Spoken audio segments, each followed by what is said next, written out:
My name is Zhou Man, once a great power at the Tribulation Transcendent Stage and the cultivation world, but now I've returned to my original Earth. In the cheap rented room, I suddenly awoke from deep slumber, my aura erupting violently as the iron bed beneath me creaked loudly. The student ID card that fell on the desk bore my name. Zhou Man, came the urgent knocking and voice of the landlady, Lu Meng, from outside the door. My hands trembled as I stared at my own body, my heart pounding. Did I come back? An accidentally picked jade pendant transported me to an unfamiliar cultivation world, where I struggled to cultivate until reaching the tribulation transcending stage. Yet at the moment of ascension, I returned to this peaceful, ordinary world. The door was pushed open by Lu Meng, who complained about me not responding for so long, worried I might be sick. I brushed it off, and she reminded me about the mathematical Olympiad competition tomorrow, telling me to gather my clothes. A competition? I was stunned. My experiences in the cultivation world had almost made me forget that I was originally a hard-working high school student striving to save up for college tuition. With a bitter smile, I was on the verge of ascension, only to return and find myself obediently studying and attending school again.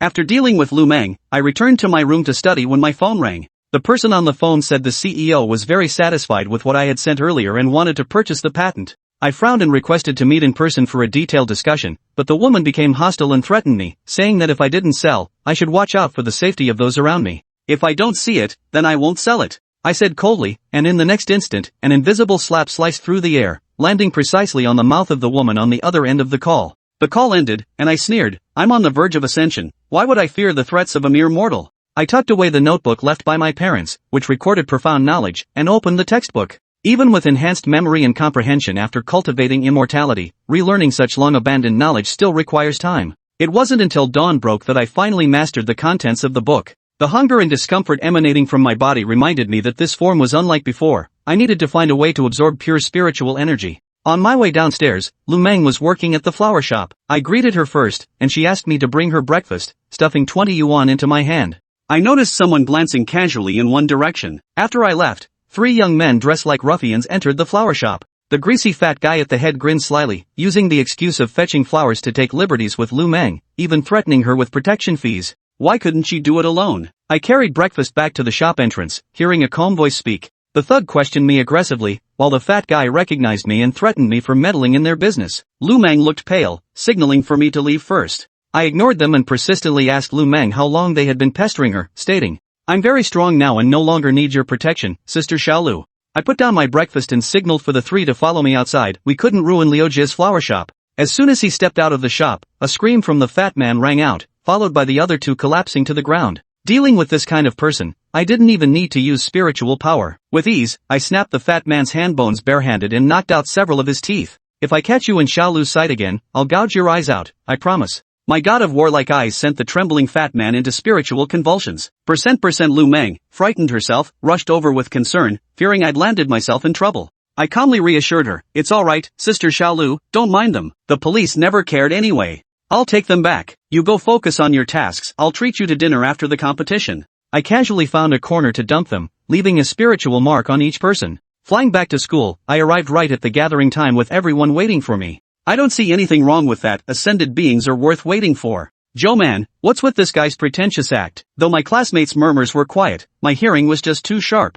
They thought I had taken the spot of a sick classmate and couldn't even afford the exam fees for the semifinals and finals. I sighed helplessly, choosing not to argue, since having an ascendant-level powerhouse take such an exam was utterly overkill. Half an hour later, I put down my pen and submitted the exam paper, not wanting to shock the world. The other students in the exam hall were surprised, while the proctor assumed I had given up because I couldn't solve the problems. As he collected the answer sheets, he inadvertently glanced at one, completely filled out? And the handwriting isn't bad. He raised an eyebrow, taking note of the name Zhou Man. As the exam ended, students began lamenting the unusually difficult test papers, calling it a deliberately intimidating move. In the crowd, a young man named Su Yang pondered silently, noticing the invigilator's astonishment when collecting his answer sheet. Moreover, the answer sheet wasn't blank. He thought anxiously, could another dark horse have emerged in Ninghai City? I was eating alone in the cafeteria when my homeroom teacher, heartbroken, thought I had given up on the exam and was about to lecture me. I heard myself explaining slowly, Teacher Zhang, I've finished writing. Chapter 3, The Storm. You child, what nonsense are you spouting? The homeroom teacher frowned, about to ask more questions, but Zhou Man had already slipped away under some pretext. The news of him finishing early eventually spread within a small circle and soon reached Zhou Man's classmates. Zhou Man couldn't care less about others' opinions, but the whispers kept finding their way into his ears.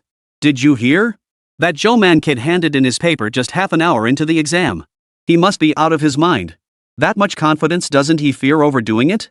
Hey, you wouldn't believe it. This year's exam was way harder than ever before. Since it's his first time taking it, maybe he got discouraged by the difficulty and gave up just to save face.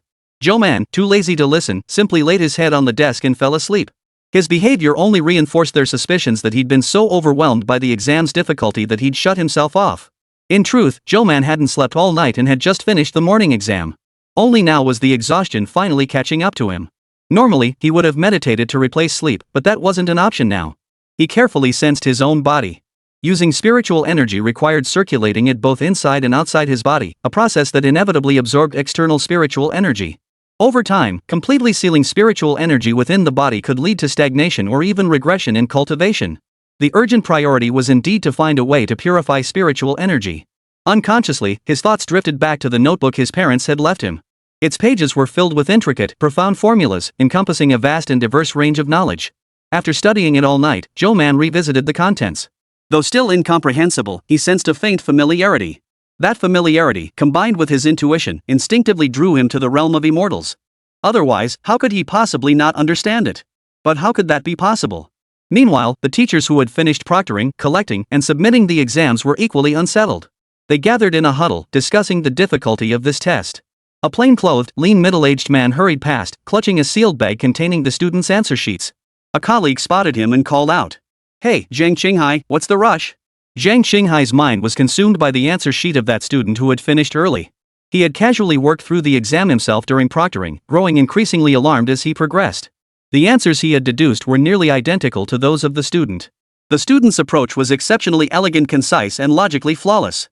It felt less like answering questions and more like creating a work of art. Such exceptional reasoning and speed were rare even among university students. And this was a complete unknown, a newcomer to the competition. How had such talent gone unnoticed until now? His curiosity was piqued. What do you know? Ninghai City might just produce an exceptionally talented prodigy this time. I'd better move fast to recruit them. Zhang Qinghai couldn't hide the delight on his face. He never imagined that being assigned to proctor this exam would actually lead him to such a hidden gem. At his age and standing, he certainly wasn't short of students. Moreover, he sensed from the information gleaned from that answer sheet that the candidate's knowledge base was so extensive that he himself might not be able to teach him much more. It would be better to build connections early. If the candidate ended up at the School of Mathematical Sciences, he could recruit him for his research team. The other teacher dismissed Zhang Qinghai's suggestion with utter contempt. Cut it out. I've seen the list for your exam hall. Only Su Yang is decent, that kid's already famous. Besides, the Xia family surely has their own plans for him. Why would they choose you? With your reputation 7 or 8 years of research yielding nothing, unable to secure project funding, how could anyone dare choose you as their advisor? Zhang Qinghai's gaze grew distant. In the end, he said nothing more, merely chuckling, "Humph. I said they're promising prospects, and that's exactly what they are. Don't blame me if you can't snatch them up later." Meanwhile, Secretary Li Rong finally received the message. After skimming the contents, she scoffed dismissively, but the movement made her mouth ache. Weird. What on earth hit me? Li Rong couldn't figure it out, but she took her frustration out on Zhou Man. Just an orphan. The only redeeming quality is that his parents were researchers and they're both dead now. The secretary studied Zhou Man's growth records from childhood to adulthood. Even his outstanding grades failed to impress her. After all, academic excellence alone was insufficient to serve as a person's foundation or reliance in this society. Originally, that kid's content wouldn't have reached Chairman Qi. Emails from such unknown sources were a complete waste of the chairman's time. Yet, for some inexplicable reason, Chairman Qi had seen it. After reading it, he had given the content extremely high praise, saying he would buy the patent for that material from him at any price. Where could a poor student possibly have knowledge patents that would make Mr. Qi look at him differently? She scanned the document hastily, her gaze settling on the final entry about participating in the City Math Olympiad. She narrowed her eyes. There were no exams scheduled for the afternoon, but the school had arranged an impromptu meeting for its students. It was obvious why, to review the answers in advance and gauge the students' performance, preparing them for the subsequent re-examination. The room buzzed with chatter as teachers approached students one by one for discussions. Everyone couldn't help but sneak glances at Zhou Man, who sat yawning in the corner. "Zhou Man, how did you find the difficulty of this exam? How much did you complete? Do you remember your answers? Come compare them with this one." Teacher Zhang finished speaking with the previous student and walked to Zhou Man, seated at the back, asking gently and patiently. "Didn't I already tell Teacher Zhang I finished?" Zhou Man replied indifferently. Ms. Zhang frowned, but before she could say anything, a sharp, sarcastic remark cut her off. Finished? You mean spending half an hour scribbling a solution under each question before handing it in and walking out? Do you really think you're here to learn something, Zhou Man? I almost feel sorry for you. Zhou Man looked up at the voice. He no longer remembered the names of his classmates, only seeing the arrogant expression on the boy's face as their eyes met. What are you looking at? Did I say something wrong? Nothing. I was just wondering who you are. Whispers of laughter rippled through the room. The boy's face flushed crimson with anger. He stood up, pointing at Zhou Man and demanding, "What do you mean by that? Enough. Shenzai, shut your mouth. Why should you care how others did on the exam? Don't act like you did so well yourself." The person who broke the tense standoff was someone Zhou Man recognized, the grade director who had organized the meeting. "And you, Zhou Man," the principal turned to stare at him, "do you think you deserve the spot and guarantee Teacher Zhang fought for you? If you're resigned to your current situation, that's one thing, but don't waste others' goodwill and educational resources." Zhou Man paused. Hearing the principal's words, he glanced at Teacher Zhang. The kind-faced middle-aged woman now looked somewhat flustered, wanting to calm the furious principal but afraid to speak. He recalled his classmates mentioning the application fees and how Teacher Zhang's attire was notably plain and inexpensive compared to other teachers. He pressed his lips together. "I've already said I handed in early because I finished. If you don't believe me, just wait for the results." Zhou Man managed to suppress his temper. Did anyone really doubt the abilities of someone as supremely talented as him? The principal's furrowed brow didn't relax, but he said nothing more, turning to leave. Chapter 4, First place is secure. The private high school's schedule wasn't packed and homework was correspondingly light. Most students had private tutors after returning home, and the school's teaching staff was already superior to most institutions. They never relied on classroom instruction as their sole source of knowledge. When he arrived home, it was still a while before dinner. After confirming there were no signs of the troublemakers returning to harass him, Zhou Man greeted Lu Meng. "Sis Lu, I'm done with the exam. Little man's back. How'd it go? Was the test hard?" Lu Meng set down her scissors and cable ties, looking up with delight. "Everyone said it was tough, but I thought it was manageable. So first place should be in the bag." "Really? I knew it. Our Zhou Man is so smart, you can definitely do it." Lu Meng beamed with joy.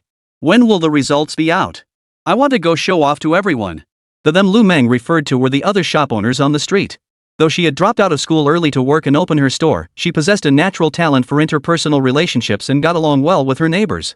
Thinking of this, Zhou Man couldn't help but smile too. "Come on, I promise to treat you to a meal. Let's go to Uncle Lu's place today and show him off." Lu Meng agreed cheerfully, hurriedly packing up to close the shop. She even smiled and turned away a late customer wanting to buy flowers. "No, thanks. My brother just finished his exams, and I'm rushing to celebrate with him." Uncle Lu ran a small eatery. It wasn't that Zhou Man was stingy, but his wallet simply couldn't handle anything fancier. Besides, even if he suggested a pricier restaurant, Lu Meng wouldn't agree. Zhou Man ordered 2 meat dishes, 1 vegetable, and a soup, a truly lavish spread for just the two of them. As Uncle Lu served the food, he teased, "Little Lu, treating Zhou Man to such a feast today? What's the occasion?" "Zhou Man just finished his exams and did exceptionally well. That's why we're celebrating," Lu Meng said proudly. "Oh my, little man's really made something of himself. Well then, I'll send out another dish on the house, consider it an uncle's treat. Don't say you can't finish it if there's leftovers, pack them up and take them home." Uncle Lu beamed at the news. Zhou Man smiled helplessly but accepted Uncle Lu's kindness. Of course, the two couldn't finish everything. After serving the food, Uncle Lu dashed over to the neighbors to spread the news that Lu Meng's kid had made it big, winning some math competition award. The story grew more exaggerated with each retelling, drawing everyone over to celebrate. Soon, it seemed as though Zhou Man had already clinched first place nationally. As dusk fell, Zhou Man and Lu Meng slowly made their way home, carrying a large pile of congratulatory gifts generously offered by the neighbors and the leftovers from the meal. Lu Meng had had a little too much to drink and had chatted with them enthusiastically for a long time. Still a bit tipsy, she pulled Zhou Man aside for a heart-to-heart talk. "Zhou Man, you must remember, no matter what, you absolutely must keep studying. Education is so important. Don't follow your sister Lu's example, dropping out before finishing school and working dawn to dusk for a living." "I know, Sister Lu," Zhou Man replied, turning his head and squinting into the pitch-black street. "When you make something of yourself someday, you'll be able to go to bigger cities, see more of the world, and live a completely different life." "Zhou Man?" Lu Meng looked at Zhou Man blankly as she suddenly stopped talking. "Sis Lu, I just remembered I left my student ID at Uncle Lu's place. You go ahead upstairs. I'll go grab it and be right back." "Ah, be careful. Zhou Man, watch out." Lu Meng's words cut off abruptly as she let out a startled shriek. Zhou Man, of course, was prepared. He sidestepped the sneak attack from behind, twisted the assailant's arm backward, and heard the bone snap. Before the attacker could even scream, Zhou Man had already knocked him unconscious. Behind him, a dozen figures suddenly materialized, most wielding weapons. Clearly, they meant no good. Sis Lu, you go up first. Zhou Man stepped forward, urging the stunned Lu Meng. No, no. How can I let you stay down here alone? There are so many of them. Call the police. We have to call the police. Lu Meng clutched Zhou Man's hand tightly, trembling with fear. It'll be fine, Sister Lu. I'll handle this. Trust me. Zhou Man soothed her. Go upstairs first and call the police. I'll be okay. Though uneasy, Lu Meng instinctively obeyed. Watching Sister Lu climb the stairs, glancing back every few steps, Zhou Man turned his attention to the group below and loosened his collar. Gentlemen, such a late night visit, what brings you here? Zhou Man scanned the group, spotting the man hiding in the back, none other than Brother Wang, the one he'd beaten up earlier that day. Clearly, they were here to cause trouble. Wang Jian, this little punk beat you up? Don't bull us, bro. A tall, skinny man wielding a baseball bat kicked aside the man Zhou Man had knocked unconscious. He stepped in front of Zhou Man and looked down at him. He's got some skills, but he's too naive. The man glanced up and down at Zhou Man's scrawny frame, dismissing him with a sneer. The other thugs around them didn't give Zhou Man a second glance either, huddling together in their own conversations. Zhou Man couldn't be bothered with further nonsense. He channeled his spiritual energy to fortify his body. After circulating through his system, the energy transformed into internal force. Zhou Man then delivered a light palm strike. This seemingly ordinary palm strike sent the lanky man flying backward, crashing heavily to the ground. He lay twitching, unable to move. Upon closer inspection, the spot where Zhou Man had struck him was visibly caved in. Blood trickled continuously from the corners of his mouth. A deathly silence hung in the air for a moment. Damn it! Guys, take him down. Startled by the commotion, the henchmen beside him snapped out of their shock and charged forward, weapons raised. Zhou Man didn't dodge. Instead, with speed imperceptible to the naked eye, he knocked their weapons out of their hands and then deliberately attacked from awkward angles. Dealing with them proved effortless. These thugs posed less threat to Zhou Man than a few mosquitoes in the cultivation world. Soon, the thugs' screams echoed in rapid succession. A dozen figures lay sprawled on the ground, but Zhou Man remained standing where he was. He brushed the dust off his clothes and turned to walk upstairs. Lu Meng was deeply worried. Hearing the commotion cease below, she opened the door cautiously. Only after confirming Zhou Man was unharmed did she relax. When the police arrived, they found only a pile of fallen bodies. Zhou Man explained the situation. Since most of these men had prior records, he was only required to cooperate with a brief statement. They were released on grounds of self-defense. Zhou Man, however, had thoroughly investigated the situation. These men were a local gang of thugs who roamed the streets daily, engaging in robbery, theft, extortion, and more. Their large numbers had long been a headache for the local police. So Zhou Man extended his divine sense to cover the entire city of Ninghai, pinpointing the thugs' locations and marking each one with his spiritual energy. Chapter 5, Perfect Score. With that matter settled, the preliminary exam results were released in just 3 days. The moment Zhou Man entered the classroom, he felt countless eyes turn toward him, though the expressions were all complex. He raised an eyebrow, guessing the scores had been released. Zhou Man's class was an elite program, and most students had participated in the competition. The teacher decided to announce the results directly in class. However, it was clear these students had already learned their scores through family connections, which was why they were all staring at Zhou Man with strange looks. Su Mengmeng 65, Li Qin 70, Lu Quan 67. Zhou Man 100. The above are the names of those who passed the preliminary exam. Teacher Zhang set down the paper list. Despite receiving the news early that morning and the congratulations from her colleagues, it still felt unreal to her. She cast a complex look at the person at the center of the conversation, who seemed lost in thought, showing no emotion whatsoever about having scored a perfect mark. She couldn't help but recall Zhou Man's matter-of-fact statement that day, "I'm done." He truly had been stating a simple fact. Zhou Man was indeed absent-minded at that moment. His consciousness had left his body and entered those he had marked with spiritual energy. As they prepared to target unsuspecting passers-by as usual, he intervened, manipulating their minds to surrender themselves to the police station. The municipal police station was overwhelmed all morning, flooded with thugs and hoodlums suddenly turning themselves in. Though the officers found it peculiar, they processed each case one by one. With partial evidence of their past crimes gathered, it was enough to lock up the ringleaders for a while. For a great being at the Tribulation Stage, splitting off one's divine sense for dual-line operation was a simple matter. If he exerted his full power now, he could easily fly into the cosmos or destroy this planet. After all, there were no magical treasures or restrictions protecting it here. The real challenge lay in crafting a new physical body. His divine consciousness, exposed to the current spiritual energy environment, would be steadily eroded. Gathering the materials for such a body proved troublesome. Well, one step at a time, Zhou Man thought, then withdrew his divine sense. The perfect score caused quite a stir within the school. Everyone knew the difficulty level of this preliminary exam and had also learned the identity of the exam setter, that formidable figure from the School of Mathematical Sciences. That man was notorious for crafting notoriously tricky exams. His papers were virtually impossible to survive, and those who achieved perfect scores could be counted on one hand, each one a prodigy. Recalling the recent gossip and mockery, everyone's expressions darkened. Zhou Man, for once, savored the rare tranquility. Unable to cultivate, Zhou Man constantly tested the limits of his current physical form. Though reaching that realm of cultivation made altering his body relatively simple to an immortal cultivator, the physical form was merely a vessel as long as the soul remained intact. The destruction of the body did not signify true death. But now, he had only this one body. Moreover, the soul was most closely bound to its original physical form. Unless absolutely necessary, it was best not to change it. The cultivation world teemed with practitioners. When Zhou Man had unexpectedly arrived, it felt like stumbling into a terrifying realm where everyone possessed innate cultivation abilities, their bodies naturally sensing and absorbing spiritual energy. Only he was so weak he felt like he could shatter at the slightest touch. Gritting his teeth, he groped his way through knowledge he'd never encountered or understood, slowly cultivating step by step until he rose from an obscure nobody to become the cultivation world's most promising candidate for ascension. But now he was back. Zhou Man thought to himself, I still prefer this world and this life. As the afternoon dismissal period approached, Teacher Zhang was still assigning homework at the front of the classroom when the grade director pushed open the door. Zhou Man, step outside for a moment. Zhou Man blinked at the call of his name and walked over under the head of department's expressionless gaze, leaving behind a classroom filled with murmurs. Classmates speculated whether Zhou Man's outstanding exam results had caught the teacher's attention, though some disagreed. Come on, you know Zhou Man's usual grades. They're decent, but there's no way he could be the only one to get full marks on such a difficult exam. This was Chen Zhe, who had targeted Zhou Man last time. He had only scored over 40 points this time, completely eliminated from the finals. I'd say there's an 80% chance his results are fishy. He wrote so fast, it was like he was afraid people wouldn't notice he was cheating. Another student chimed in, exactly. With his half-baked skills from never attending prep classes? If he got a perfect score, I'd be the national champion. That same day at the School of Mathematics and Science, Zhang Qinghai, who had finally obtained Zhou Man's contact information, was summoned elsewhere. Before he could wonder why, the visitor stated his purpose. Professor Zhang, your project hasn't secured funding recently, has it? The man handed over a business card. I'm here on behalf of the Li family from Ninghai City. Our young lady is willing to invest in your project. Before Zhang Qinghai could even register excitement, before his eyes could even light up, he heard the man add, however, Professor Zhang would need to do us a small favor.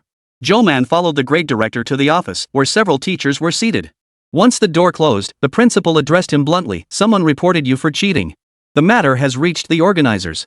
After deliberation, they unanimously deemed your results questionable. Do you have anything to say in your defense? The tone wasn't harsh, but it carried undeniable weight. Zhou Man couldn't quite pinpoint his emotions, though he wasn't surprised by this turn of events. Having cultivated for thousands of years, he possessed ample experience navigating all manner of situations. Evidence. The burden of proof lies with the accuser. If someone claims I cheated, they should present compelling evidence, not demand I prove my innocence first. Zhou Man stood before the teachers, his expression calm as he met their scrutinizing, suspicious gazes. The explanation provided is that they reviewed your past academic records and competition history. Considering the difficulty of this exam and your exceptional performance, they unanimously concluded this level of achievement cannot be explained by short-term improvement. Meaning it's all conjecture with no actual proof, right? What about the surveillance footage? My actions that day should be clearly visible. They can't claim I obtained the exam questions in advance. My family background has surely been thoroughly investigated. Zhou Man remained unruffled. Or, did the surveillance cameras conveniently malfunction too? Zhou Man was gradually gaining the upper hand. The grade director's face darkened. As you stated, the surveillance system is indeed damaged and inoperable. This only deepens their suspicion that you tampered with the exam. Zhou Man chuckled softly. So you summoned me here to inform me of this fact that I cheated? The organizer's representative will arrive in 20 minutes. If you can convince them otherwise, that would be ideal. Of course, I advise you to fight this. Don't admit to something you didn't do. Zhou Man glanced at the principal, said nothing more, and sat down in the faculty office, lost in her own thoughts. 20 minutes later. A man and a woman wearing the School of Mathematics and Computer Science uniforms entered. Spotting Zhou Man sitting alone in a daze, they frowned in displeasure. Student, we're investigators sent by higher authorities to look into this incident. Do you have anything to say regarding the cheating allegations against you? The man presented his ID badge. I didn't cheat. Zhou Man, what we mean is, can you explain why your performance on this exam was significantly above your usual level? The man frowned. Chapter 6, Soul Imprinting Technique. I can explain the solution process for every single question on my exam paper. If you choose to believe it was memorized beforehand, that's your prerogative. Zhou Man met his gaze calmly. I'm also willing to retake the exam. Re-administer the same number of questions, regardless of difficulty level, and I'll submit my answers within half an hour. Naturally, if it's proven I didn't cheat, not only must you apologize to me, but I will also report you to the Education Bureau for damaging my reputation. The man tried to say more, but the woman beside him cut him off. Why should we go out of our way to create a new exam just for you? You're not the only one who scored high. Besides, we're just following procedure. And frankly, your score really is suspicious. Though she spoke with conviction, Zhou Man could see the unease in her eyes. The issue isn't the score, it's my answers. Barring any surprises, your superiors should be calling you any minute now. No sooner had Zhou Man finished speaking than the woman's phone rang. She shot Zhou Man a look that could kill, then stepped aside to answer it. The caller was indeed someone from the Digital Science Institute. What did that student Zhou Man say? No cheating? Of course I know that. I'm asking if he said anything else. Retake the exam? No problem. Fine. I'll send the test paper to your email immediately. Have him take it on site, take a photo after finishing, and send it over for us to grade live. After hanging up, the man on the other end finally looked at the elderly man beside him, whose eyes were filled with resentment, as if a weight had been lifted. Do you think they're all fools? The old man sighed, his voice heavy with regret. An answer sheet of this caliber couldn't possibly be from cheating. Truly, each generation of young people is worse than the last. You're absolutely right, old Sue. The middle-aged man nodded and bowed obsequiously while cautiously glancing at the elder. About that exam paper. The backup set I prepared earlier. You guys rejected it for being too difficult. Su Lao waved his hand dismissively, then lowered his head to admire the paper once more, shaking his head with admiration. It's been ages since I've seen a high school student write out their solution process so beautifully. That kind of elegance comes only from truly mastering the subject matter. In the office, the staff who received the exam papers quickly printed them out. Zhou Man held the still warm paper and pointed to the clock on the wall, reminding them, papers are due in half an hour. Ignoring the stares, Zhou Man grabbed a pen and buried his head in writing. The entire exam contained 20 questions. After the initial 8 fill-in-the-blank problems, the rest were all open-ended. Zhou Man merely scanned the questions once. Occasionally jotting down a formula or two on scrap paper, he wrote almost as if without thinking. At first, the two supervisors might have harbored a sliver of hope, thinking he was just bragging to save face. But as they watched Zhou Man answer smoothly, their expressions darkened. The two staff members exchanged bewildered glances, at a loss for words, feeling as though the entire situation was unfolding under this man's control. This time, Zhou Man didn't even use up half an hour. He finished in 25 minutes. His work was neat and elegant, devoid of lengthy proofs, instead showcasing concise and ingenious solutions that were aesthetically pleasing. He glanced at the two staff members, signaling they could photograph the paper and send it for grading. The results came back swiftly, an undisputed perfect score. As the staff member bit her lip to announce the result, the office fell into an eerie silence. Only the grade director spoke up then. Now that the suspicion has been cleared, might the School of Mathematics and Science apologize for wasting my student's time and severely affecting his emotional state? The two exchanged a glance at Zhou Man affecting their mood. This kid hadn't shown the slightest hint of emotion since the very beginning. But since they were clearly in the wrong, they eventually apologized, each afraid to be seen trailing behind the other as they left. The other teachers in the office scrambled to examine the test paper. The grade director turned to Zhou Man, his brow still deeply furrowed. You may go now. School has already dismissed. Zhou Man nodded and left the office immediately. The incident remained internal. Shenzhe, however, had used family connections to get wind of the rumor early on. He promptly spread the story of Zhou Man being reported for cheating, gloating as if the matter were already settled. After school, however, Zhou Man didn't go straight home. Instead, he slipped unseen into a villa. He moved slowly through the house and spotted a figure sitting in the living room, talking on the phone with a voice filled with rage and disbelief. What? Why didn't it work? Didn't you say it was absolutely foolproof? Why weren't the brat's scores invalidated? The woman demanded, furious and flustered, completely unaware that an uninvited guest had entered her home. And what kind of people did you hire earlier? They all turned themselves in. Are you kidding me? This person was Li Rong, who was on leave today. After learning Zhou Man's exam results early yesterday, she immediately set things in motion. She arranged for anonymous reports to be filed, bribed school staff to destroy surveillance footage, and even contacted the proctor from Zhou Man's exam hall to fabricate false testimony. Unfortunately, despite that person's potentially exploitable position, they had the audacity to refuse cooperation. Damn those people. Li Rong gritted her teeth in frustration. They were all so desperate for money, yet they put on this fake high and mighty act for who to see? She'd even paid someone on the inside to speak up for her. She'd thought it was foolproof. She'd obtained internal confirmation that he'd cheated. Li Rong believed she could get that brat's results cancelled. But who knew the final outcome would be to keep his original scores intact? And those people her brother had found? What a bunch of second-rate trash. Li Rong gritted her teeth and slammed her phone against the wall. No. She couldn't let it go like this. That kid needed to learn a lesson. What Li Rong didn't know was that the very person she was trying so hard to torment had already arrived behind her. Next time you hire people, remember to get some real heavy hitters. Zhou Man's voice suddenly appeared, startling Li Rong. When she saw Zhou Man, she recognized him immediately. His profile had a photo, there was no way she could mistake him. You? How did you find me here? Li Rong felt she'd orchestrated everything behind the scenes, there was no way anyone could have known. Looks like that little lesson last time didn't teach you a thing. Zhou Man mimed the motion of slapping someone. Li Rong immediately covered her mouth, her face frozen in disbelief. How could he have called her? But this was something only she knew about. No way. You must have spied on me somewhere and are just putting on an act. How ridiculous. I almost got scared by you, you little brat. Is that so? Zhou Man suddenly cast a soul imprint spell on Li Rong. Instantly, her entire body began to itch as if countless ants were crawling over her skin. It didn't hurt, but at that moment, she wished it would hurt so badly she could die. What did you do to me? Li Rong stared at Zhou Man in terror. I didn't do anything, huh? Zhou Man departed without a shred of pity, casually snatching Li Rong's phone as he left. This ensured the call logs and chat records remained as evidence. Chapter 7, The Notebook Clue.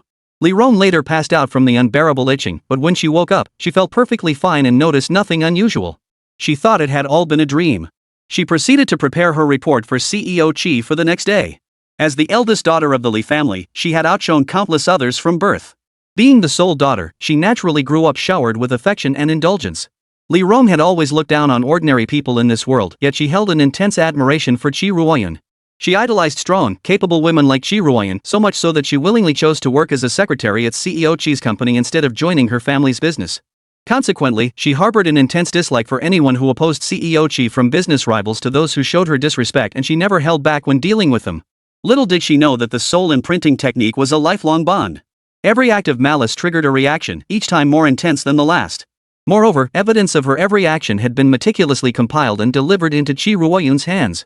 As Qi Ruoyun listened to her secretary's voice on the recording, her expression darkened. These actions were no longer helping her. The next day, Qi Ruoyun personally summoned Zhou Man to the company for a private meeting. She looked at the teenager standing calmly before her desk. She opened her mouth, her voice thick with regret. It was my oversight. I failed to keep my people in check. Regarding the trouble Li Rong caused you, I will discipline her accordingly and provide you with adequate compensation if you're willing to accept it. Zhou Man nodded. Qi Ruoyun's attitude was clearly much better now. Moreover, the moment they met, Zhou Man noticed a certain fragrance emanating from Qi Ruoyun that calmed his mind and greatly aided his cultivation. Such a constitution was rare among mortals, and those possessing it tended to have kind hearts. Zhou Man considered that selling the patent to her might not be out of the question. He kept these observations to himself, feigning concern as he replied, "To be honest, money is what I need most right now. But more than that, I'd prefer if you told me one thing, Ms. Qi." "What?" "Go ahead." "About my parents' notebook." Zhou Man paused. "What do you make of its contents?" Qi Ruoyun pondered for a moment before replying uncertainly, "I majored in biochemistry as an undergraduate before switching to finance and business. Though I'm not an expert, I can grasp the basics.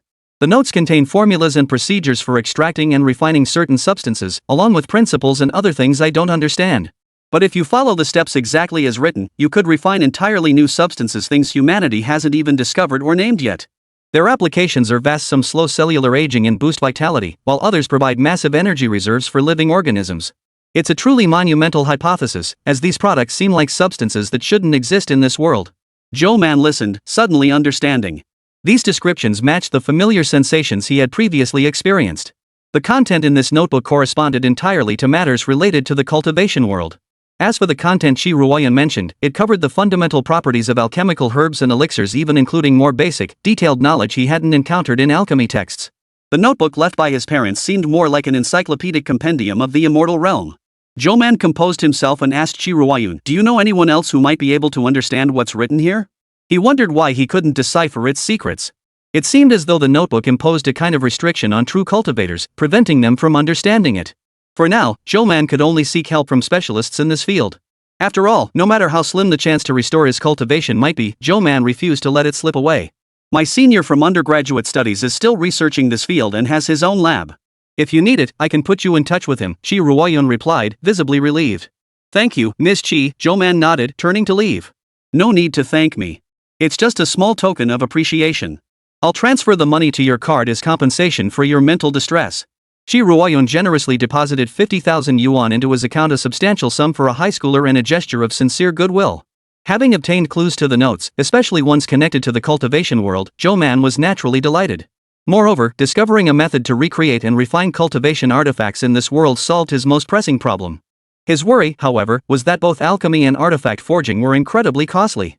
In the immortal cultivation sects, only wealthy families could afford to learn these arts. Ordinary cultivators simply couldn't bear the expense of materials consumed during practice. Conducting experiments in this world would also burn through a lot of money. Zhou Man clicked his tongue. Indeed, no matter where he was, beyond strengthening his power, the most crucial thing was still making money.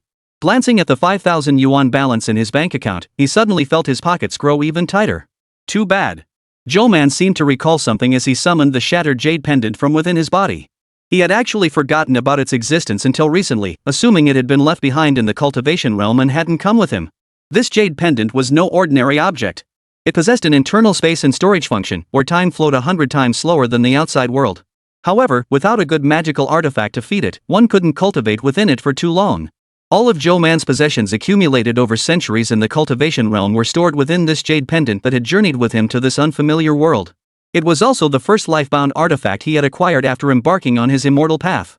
If only he could repair the jade pendant and retrieve its contents, Zhou Man thought. Even in the cultivation realm, those possessions would be priceless treasures. The next day, Manhwa Private High School. Zhou Man arrived at the classroom right on time. The room fell silent for a moment before erupting into open murmurs. How dare he show his face at school? After causing such a huge scandal, doesn't he feel ashamed? Cheating is bad enough, but getting a perfect score? Like he's trying to make sure everyone knows.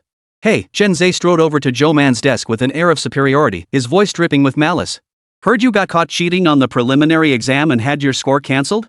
Zhou Man nearly raised an eyebrow, ignoring him. Chen Zhe took this as tacit admission and grew even more brazen. Cheating on such a crucial exam, causing such a scandal and embarrassing the school. Tell me, do you think he'll get expelled? He braced his hands on Zhou Man's desk, towering over him. Once you're expelled, what school would even take you?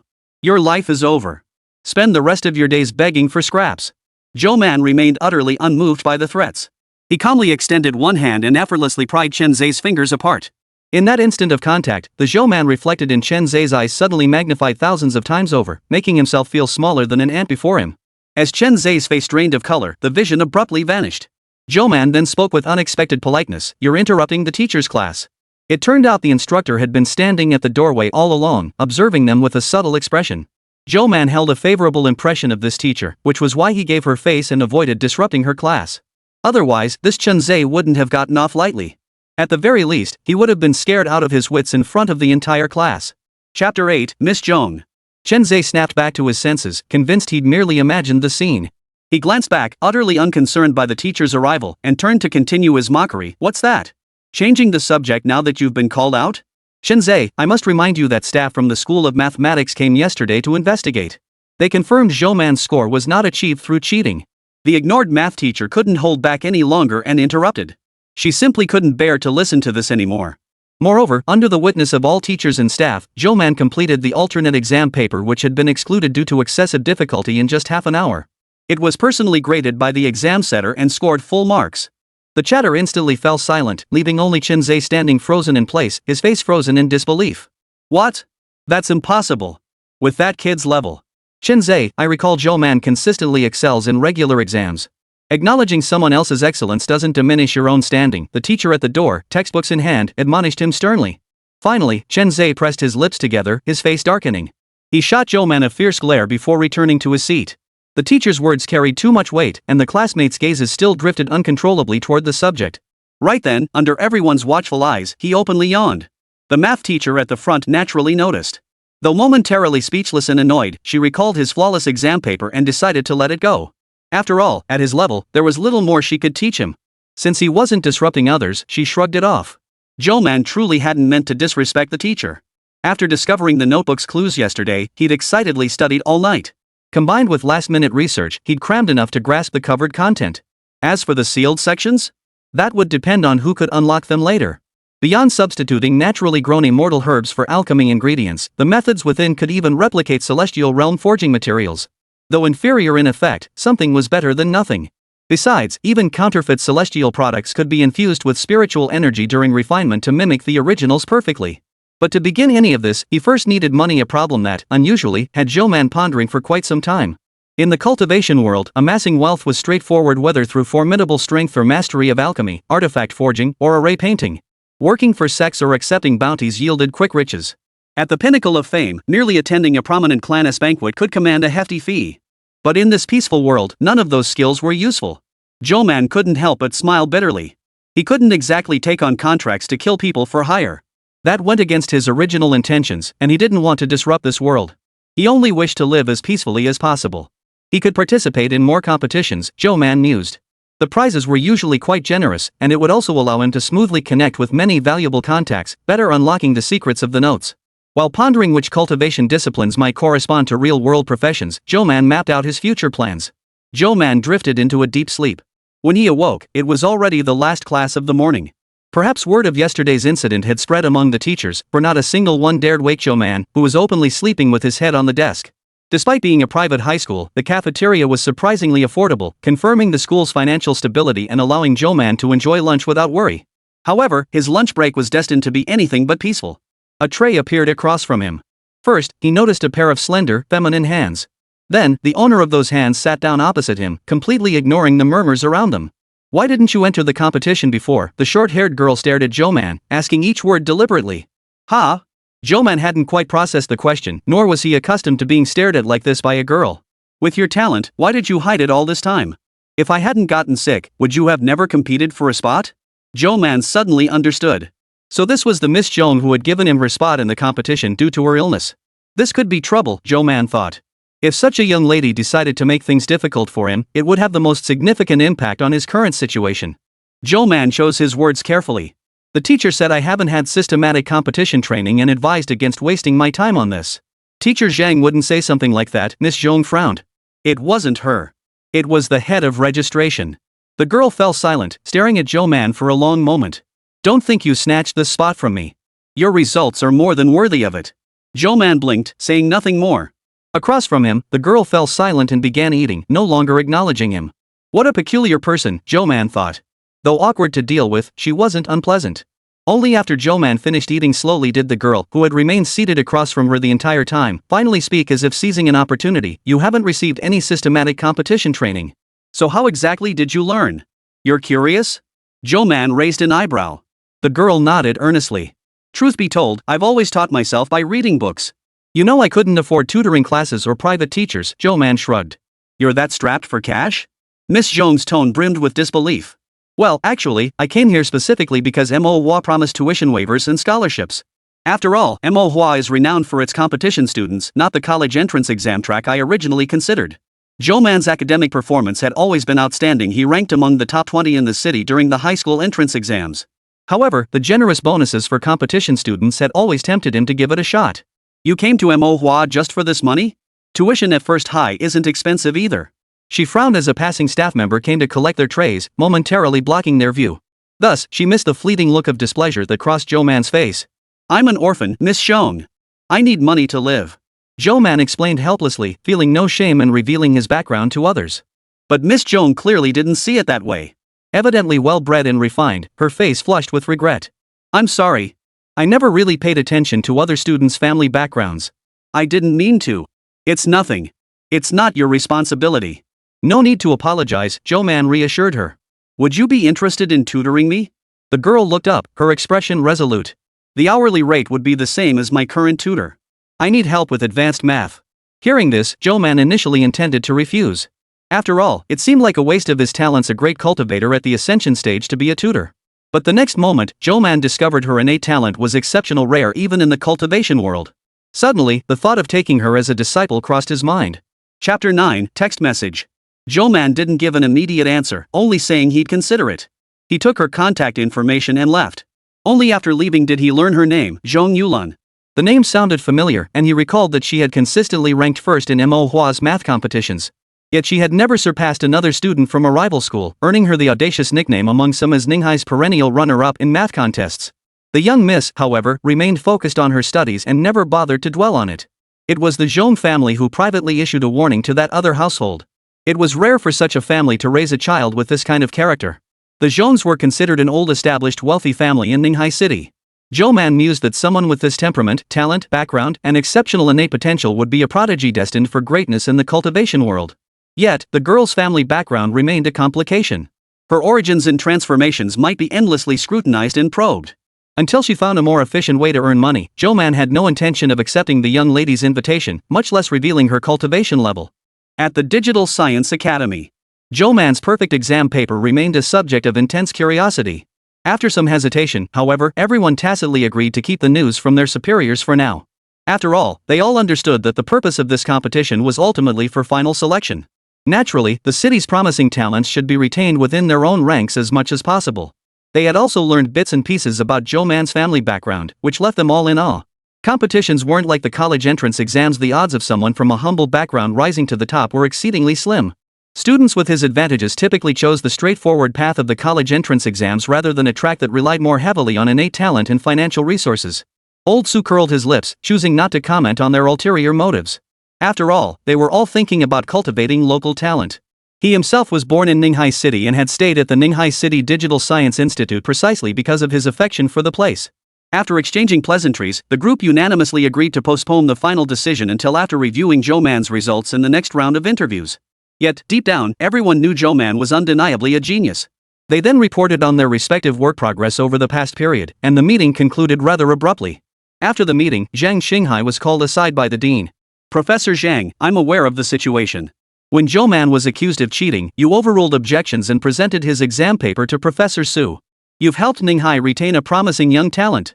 The dean approached him, patted his shoulder, and said earnestly, "Dean, it was simply my duty." Zhang Xinghai replied solemnly, then tentatively added, "Dean, regarding our project team's funding for this year." The dean cleared his throat. "Well, Professor Zhang.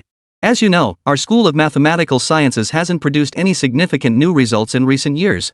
The funding allocated from above was already limited, and this year the school has submitted numerous project applications." Zhang Xinghai's eyes darkened at the words, and he said nothing more. He returned to his office alone, feeling despondent.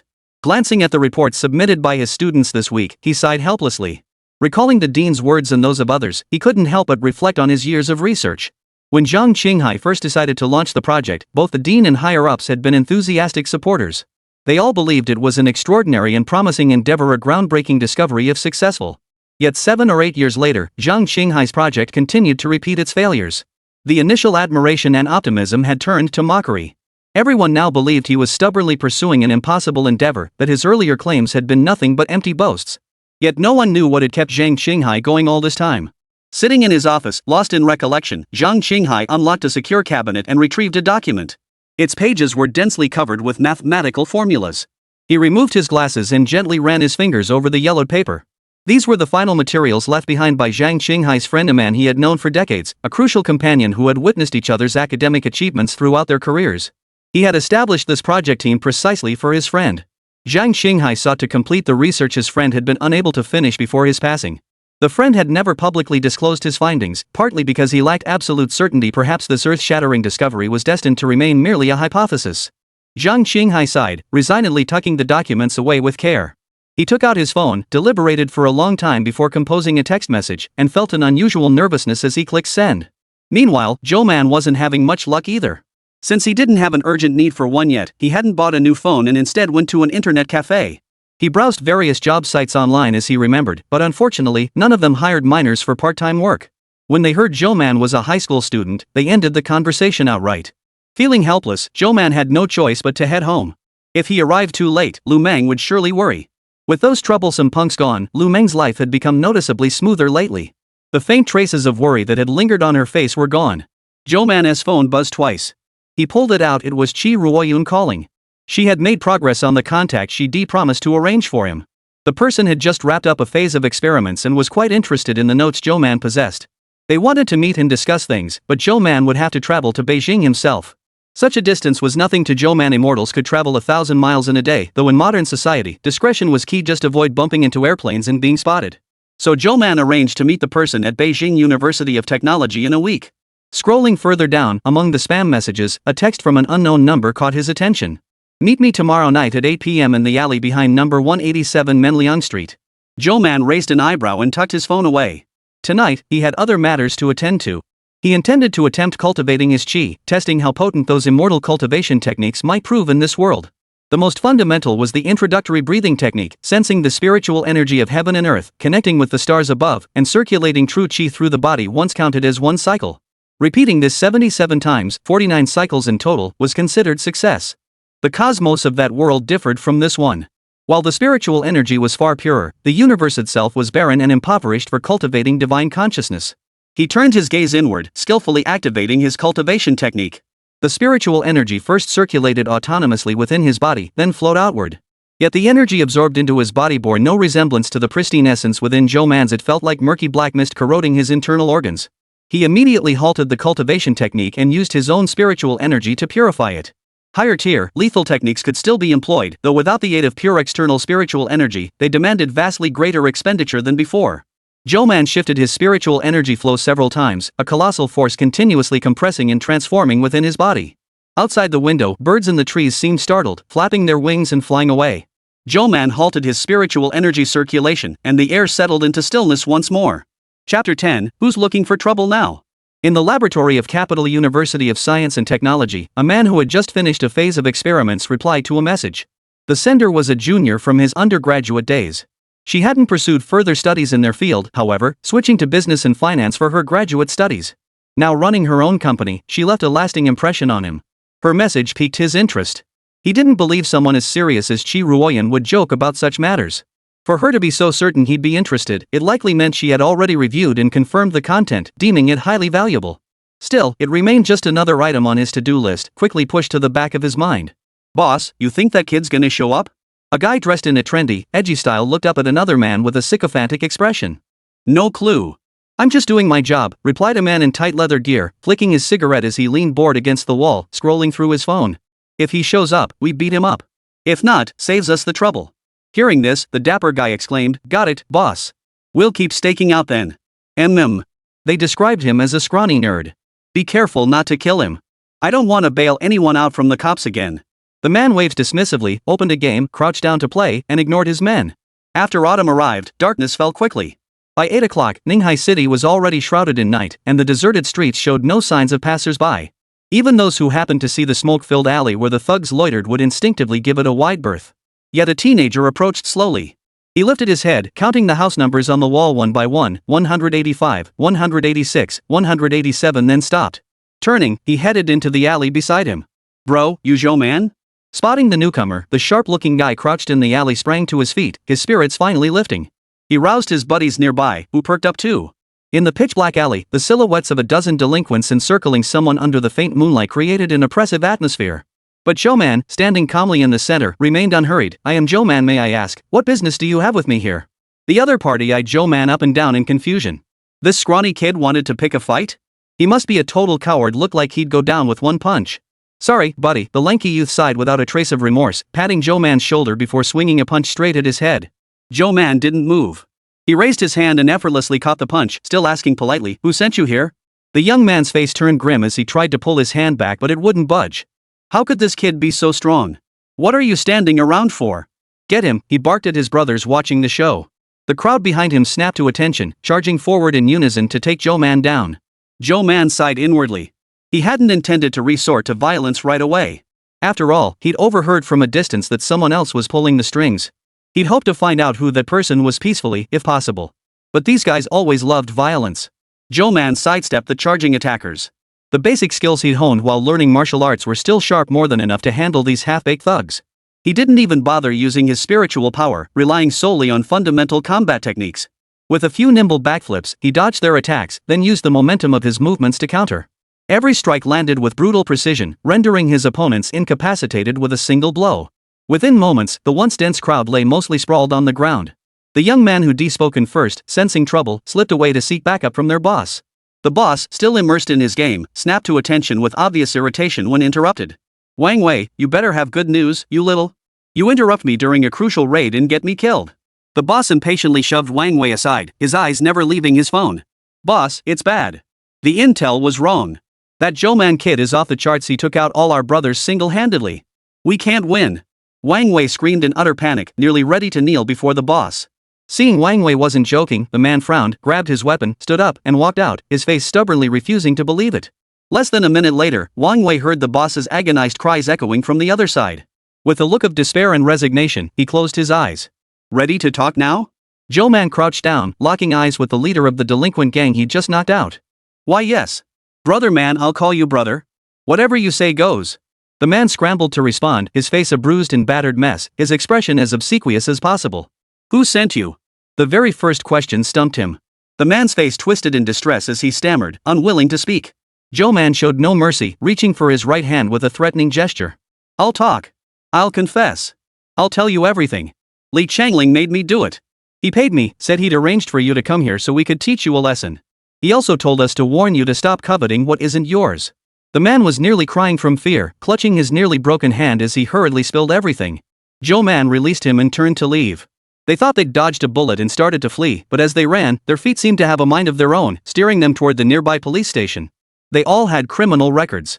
Going to the police station was like walking into a trap. Yet no matter how hard they tried, they couldn't control their steps. Naturally, Zhou Man had used magic to control them. It was a mercy, in a way. Had this been the cultivation world instead of a society governed by law, these men would have been obliterated long ago. Li Changling. Zhou Man pondered the name for a long while, certain he'd never heard it before and having no recollection whatsoever. But such things posed no challenge to him. He teleported into the school's archives, swiftly scanned through the files, and located this person's records. The file included a photograph. Zhou Man compared it to his memories and finally recalled where he had seen this man before. It was the person in the corner during his conversation with Zhong Yulan at the cafeteria earlier. It all clicked for Zhou Man. He hadn't even agreed to tutor the girl yet, and trouble had already found him just from a single encounter. The young lady certainly had a knack for attracting attention. He returned the files to their original places, deciding not to address the matter for now. Initially, Zhou Man had suspected it was related to the harassment of Lu Meng, which was why he'd come to investigate. But since it seemed to be nothing more than petty jealousy among students, unlikely to escalate, he chose to ignore it for the time being. His greater concern now was next week's meeting. After all, the notes contained only theory. Only a professional could truly gauge the cost of trial and error and the probability of success. At the Zhong residence in Ninghai City, Zhong Yulan was in the middle of her lesson. Every day after school, Zhong Yulan would have 4 hours of tutoring at home. This routine had continued for 10 years. Her unique dedication to mathematics earned the admiration of her entire family. It was precisely during one of these tutoring sessions when Zhong Yulan's phone vibrated twice. She glanced at it before turning away in disappointment. Her tutor, however, found the moment rather intriguing. The young lady of the Zhong family, who never paid attention to anything else during lessons and was always solely interested in math, was waiting for a message from someone today?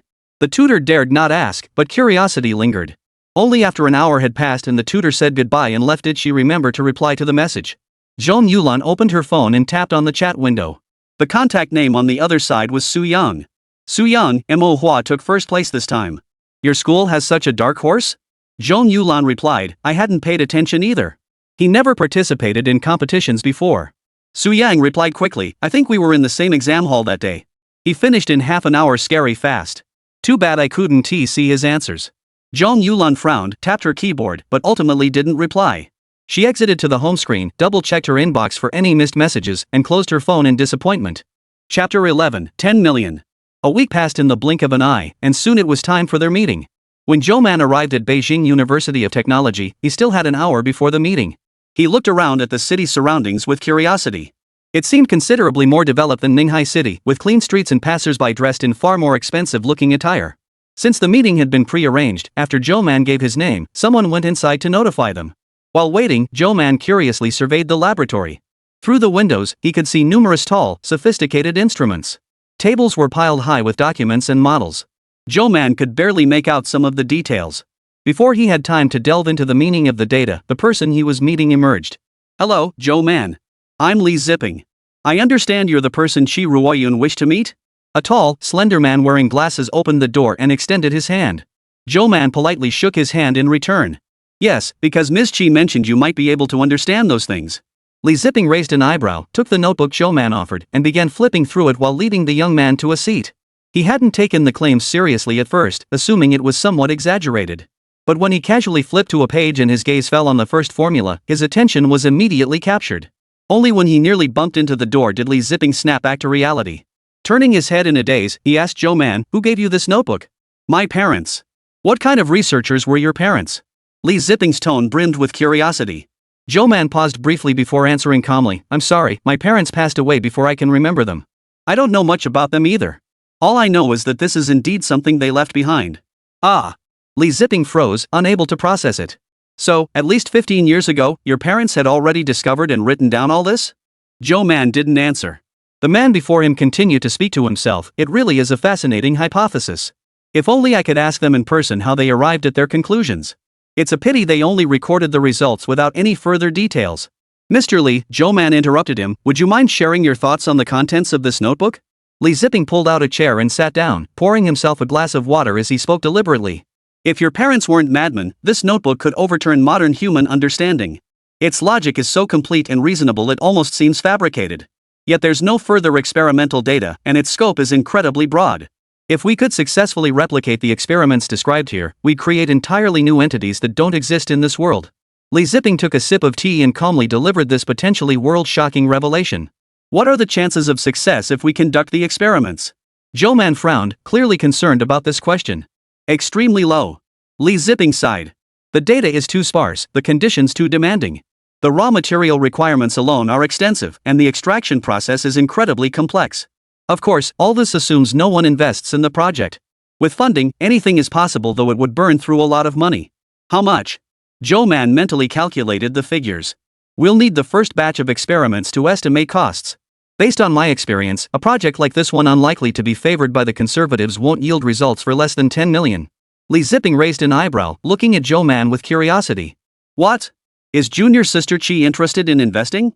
Qi Ruoyun might indeed be a potential investor. Her sharp business instincts had already detected the potential value of these notes. However, if possible, Zhou Man preferred that as few people as possible knew about this content. After all, if cultivation secrets were ever truly exposed to ordinary people, it would likely stir up quite a storm. He still had to figure out a way to make money, Zhou Man mused. 10 million yuan was no ordinary sum to earn through conventional means. After thanking Li Zipping, Zhou Man left Beijing University of Technology. He couldn't help but recall the number Zhong Yulan had left him, yet hesitated, unable to make up his mind. Lost in his worries, he overheard passers-by discussing something. Did you hear? The Cheng family's young master got kidnapped. The kidnappers are demanding 50 million. It's trending on Weibo already. Let me see. Is it that Cheng family? Those kidnappers are incredibly bold. Look, it seems they've even teamed up with the police to offer a reward 1 million for significant leads, and 10 million for anyone who can rescue the young master. I'm tempted myself. Come on, we're just ordinary folks. We don't even know who the kidnappers are. Stop daydreaming. 10 million? Zhou Man's heart skipped a beat. He turned and entered the internet cafe, logging in with practiced ease. Clicking on Weibo, the top trending story was the kidnapping of the Cheng family's young master. Clicking through, the first thing that appeared was the news report, followed by an interview video with the head of the Cheng family.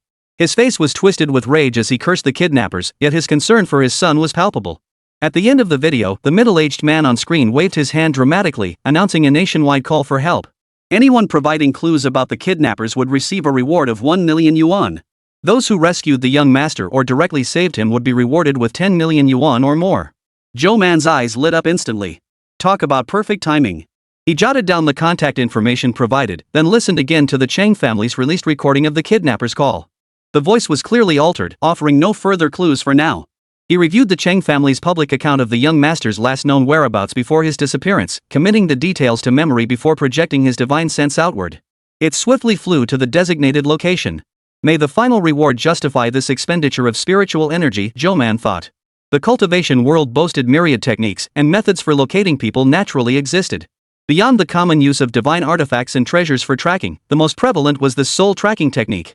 Therefore, cultivators took great pains to shield their divine souls to conceal their whereabouts, making it nearly impossible for others to detect their traces. But this was the ordinary world, and the target was merely a 7-year-old child. A child's soul and body were not yet fully integrated, often allowing fragments to drift away, which was also why children were prone to seeing unusual things. Zhou Man had already combed through these areas, using a process of elimination to narrow down 3 matching divine soul auras. He activated his techniques one by one to pinpoint their locations. 2 locations were confirmed to be within the school grounds and were immediately ruled out. The remaining location was in Jiangling. Zhou Man recalled the map. It was a coastal city. Zhou Man inwardly cursed.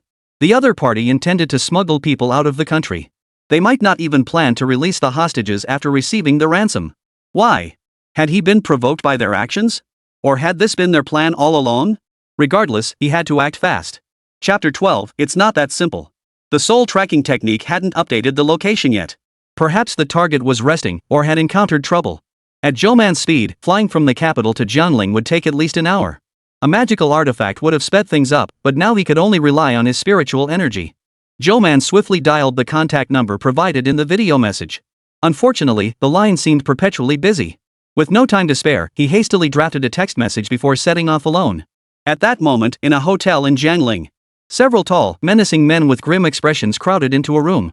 A bespectacled man hung up the phone with a sour expression, then turned to the others and said, "I contacted him. He said it'll take at least an hour to get going. Security's tight over there today. Going out now would get us spotted." "Damn, that Cheng guy can't get things done," the leader snapped his cigarette out. "What about the kid?" "Still unconscious. The drugs haven't worn off yet," replied the man. "At least he won't cause trouble when he wakes up." The leader nodded in satisfaction. Zhao Jin did well. "Everyone else stay alert, don't let the cops notice us. We move out in an hour." Zhao Jin, the recipient of the praise, showed little emotion, merely nodding. He wasn't confident about the operation. The Cheng family was unreliable, but the boss's will took precedence, and he had no choice but to comply. Initially, they agreed to keep things low-key, split the money evenly, and avoid escalation. Instead, the Cheng family not only called the police but made it public across the entire internet. The hefty bounty had instantly exposed the young master's face to everyone. The promise of arranging a safe escape and getting him out of the country had devolved into an uncertain, unreliable smuggling operation. Everything was spiraling out of control, and Zhao Jin instinctively sensed danger. He could only hope nothing else went wrong. He glanced at the still unconscious young master of the Cheng family, finding momentary peace. 1 hour later, a slender man emerged from the elevator pushing a suitcase.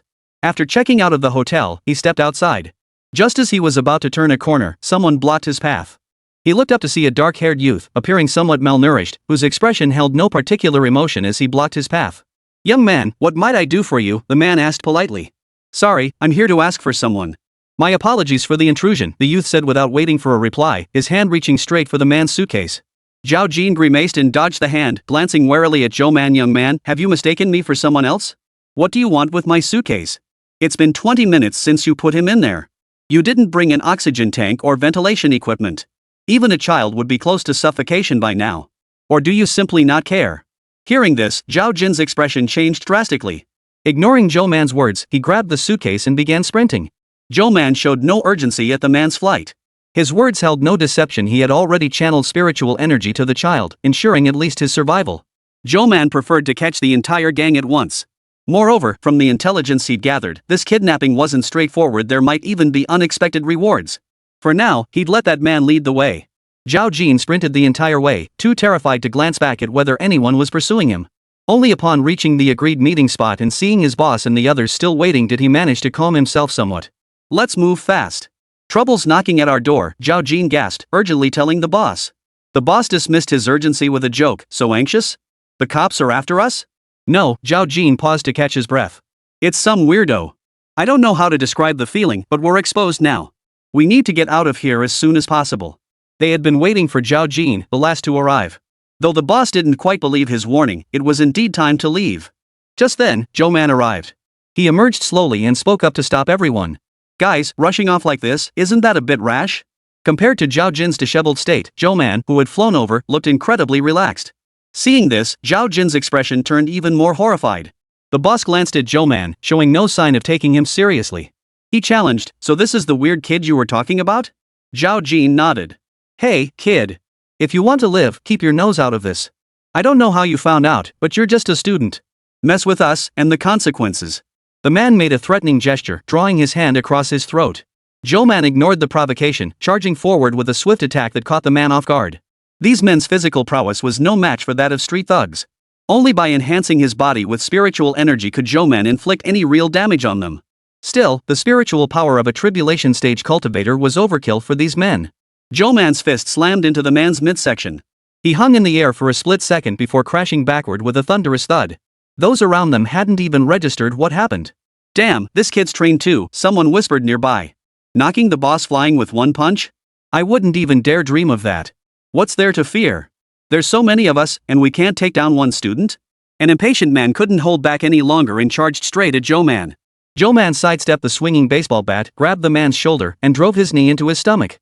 He then flung the limp body in another direction, blocking the other's attacks. Zhou Man darted nimbly to the rear of the crowd, dispatching another burly man with a single swing. The kidnappers rooted to the spot, stunned by the kid's eerily swift and terrifying speed. The situation was unfolding far beyond their expectations. One attempted to grab Zhou Man, only to be repelled by the protective aura radiating from him just as their hands neared. The kidnapper stared at his numb hand as if seeing a ghost. Bloodshed would complicate matters, so Zhou Man snapped and destroyed any bladed weapons. Defying superstition, they charged together, aiming to surround and overwhelm him. Yet the figure in their midst vanished from sight the next instant, moving with unbelievable speed. Zhou Man avoided prolonged combat, seeking swift resolution. Within moments, the ground was littered with bodies.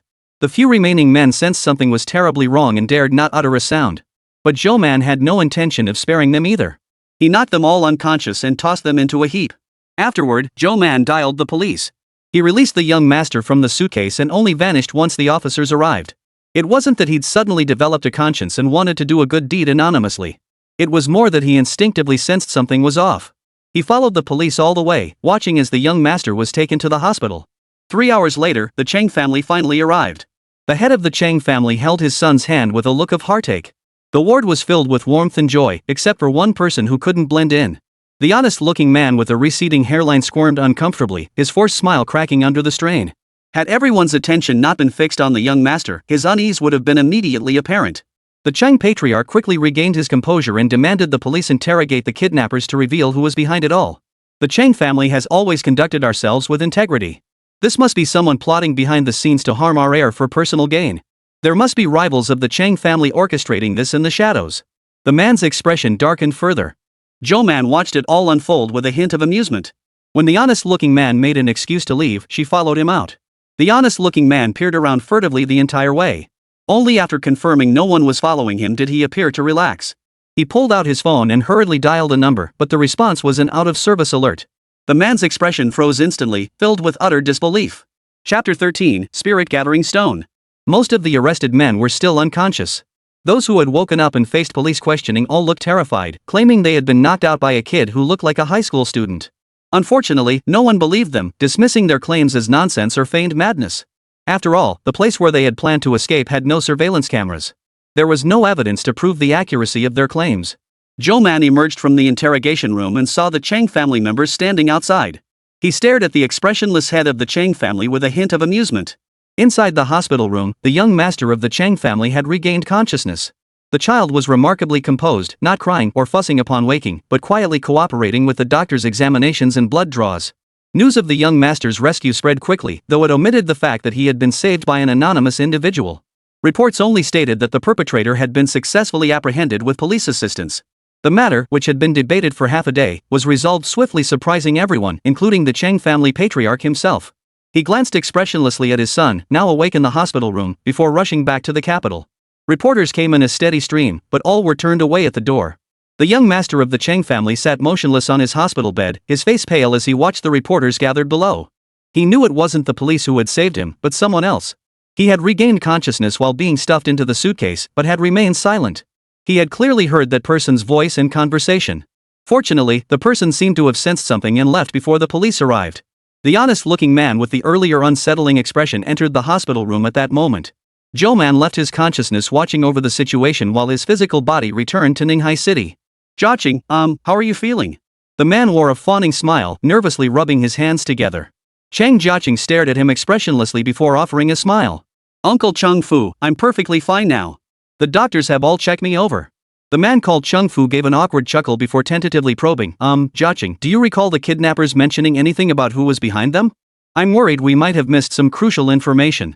It'd help us catch the culprits sooner, right? I don't know. I was unconscious the whole time. Except for when they made that first phone call, they kept me drugged the entire time. Chang Jiaqing's face fell with disappointment, while Chung Fu visibly exhaled in relief. Chang Jiaqing's eyes flickered, but he gave no sign of his thoughts. He saw his uncle off the man who had relaxed and left after getting the information he wanted. He had indeed confirmed the boy was awake after opening the suitcase. The soul tracking technique allowed him to pinpoint the target's location and gather surrounding information, meaning he could overhear the kidnappers' conversations. Thus, Zhou Man deduced from their dialogue that this kidnapping might have been orchestrated by the Chang family itself.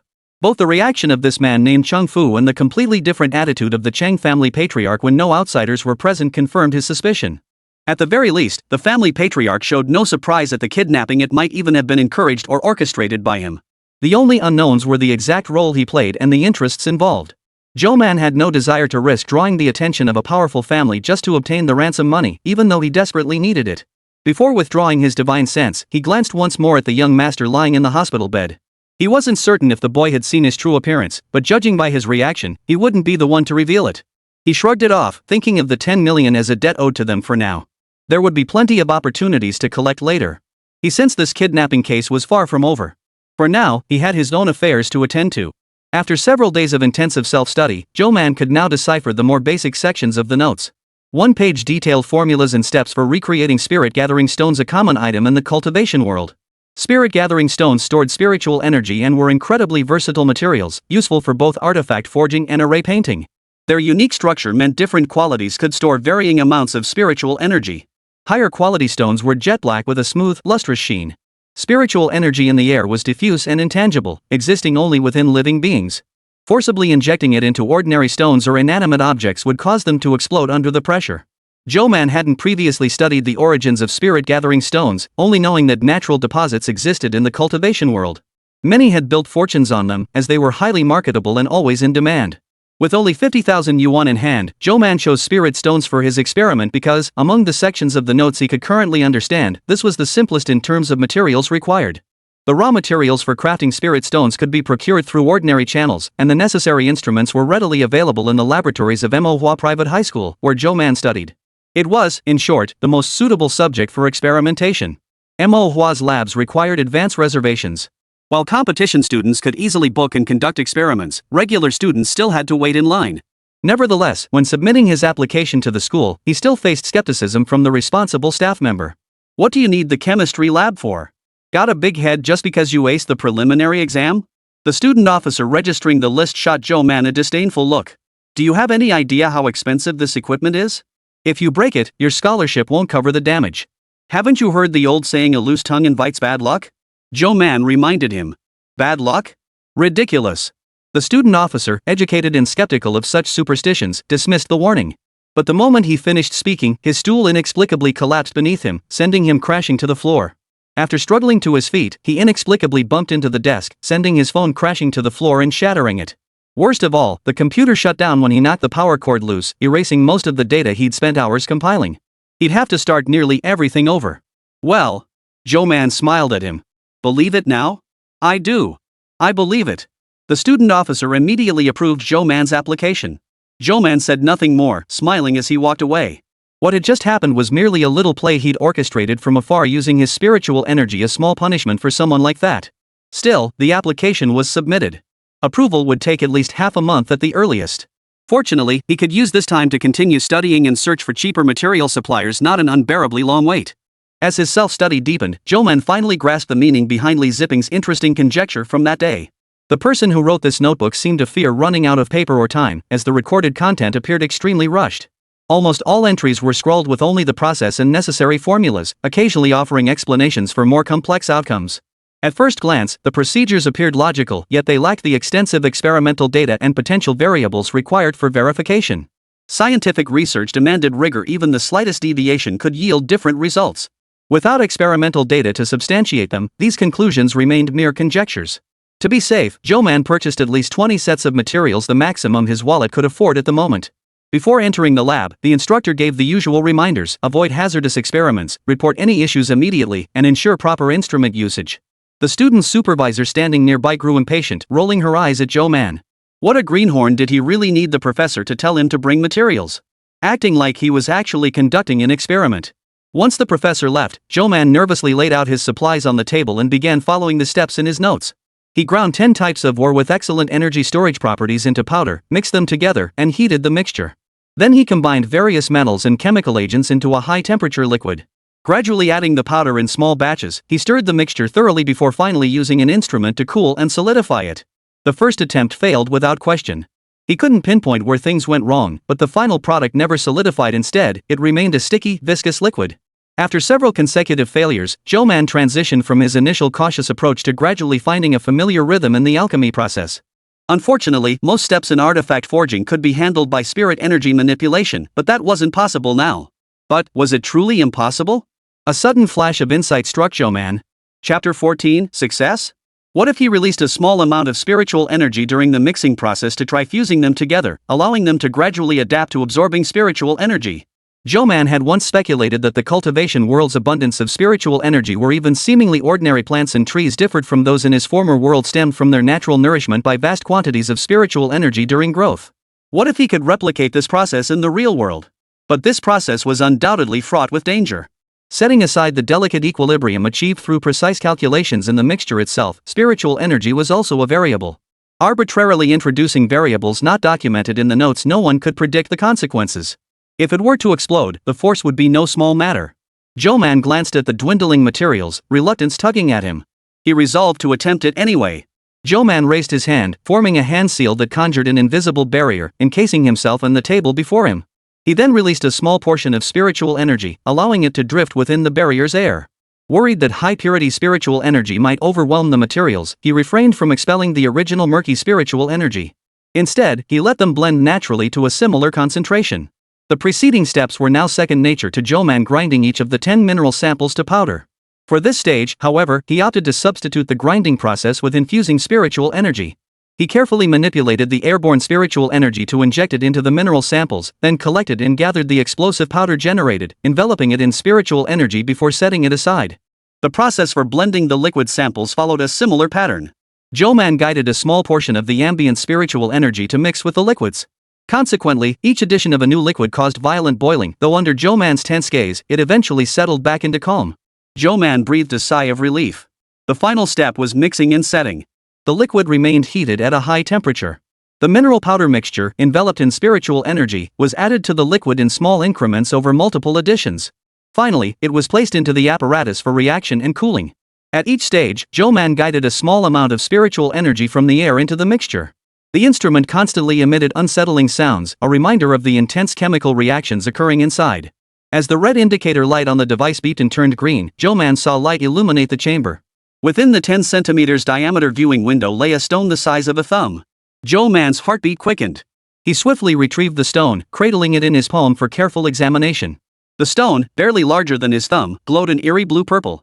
Its luster was nothing special, and in the cultivation world, stones of this size and quality were considered worthless scraps. Yet the texture he felt upon first contact was almost perfectly authentic. For a fleeting moment, Zhou Man felt transported back to his early days of forging, when his master had demanded he handle 10,000 spirit stones to discern their differences. He recalled touching one of particularly poor quality, baffled as to why his master would even collect such a stone. Yet for spirit stones, texture alone wasn't enough. What followed was crucial. Zhou Man still dared not use his own spiritual energy. Instead, he guided the spiritual energy from the air into the stone. An invisible thread of spiritual energy, guided by an intangible force, cautiously touched the thumb-sized stone. First came an extremely fine thread. As he manipulated it through the stone, Zhou Man felt a slight resistance. This tiny bit of resistance alone filled him with wild excitement, for infusing ordinary inanimate objects with spiritual energy never produced any resistance. While this resistance didn't guarantee complete success for the experiment, it at least proved he had created something currently non-existent on Earth. Zhou Man guided the thread of spiritual energy to slowly linger and condense. Throughout this process, the stone trembled faintly, though thankfully it showed no signs of becoming violent. Finally, the infusion of spiritual energy was complete. The blue-purple stone lay calmly in Zhou Man's palm.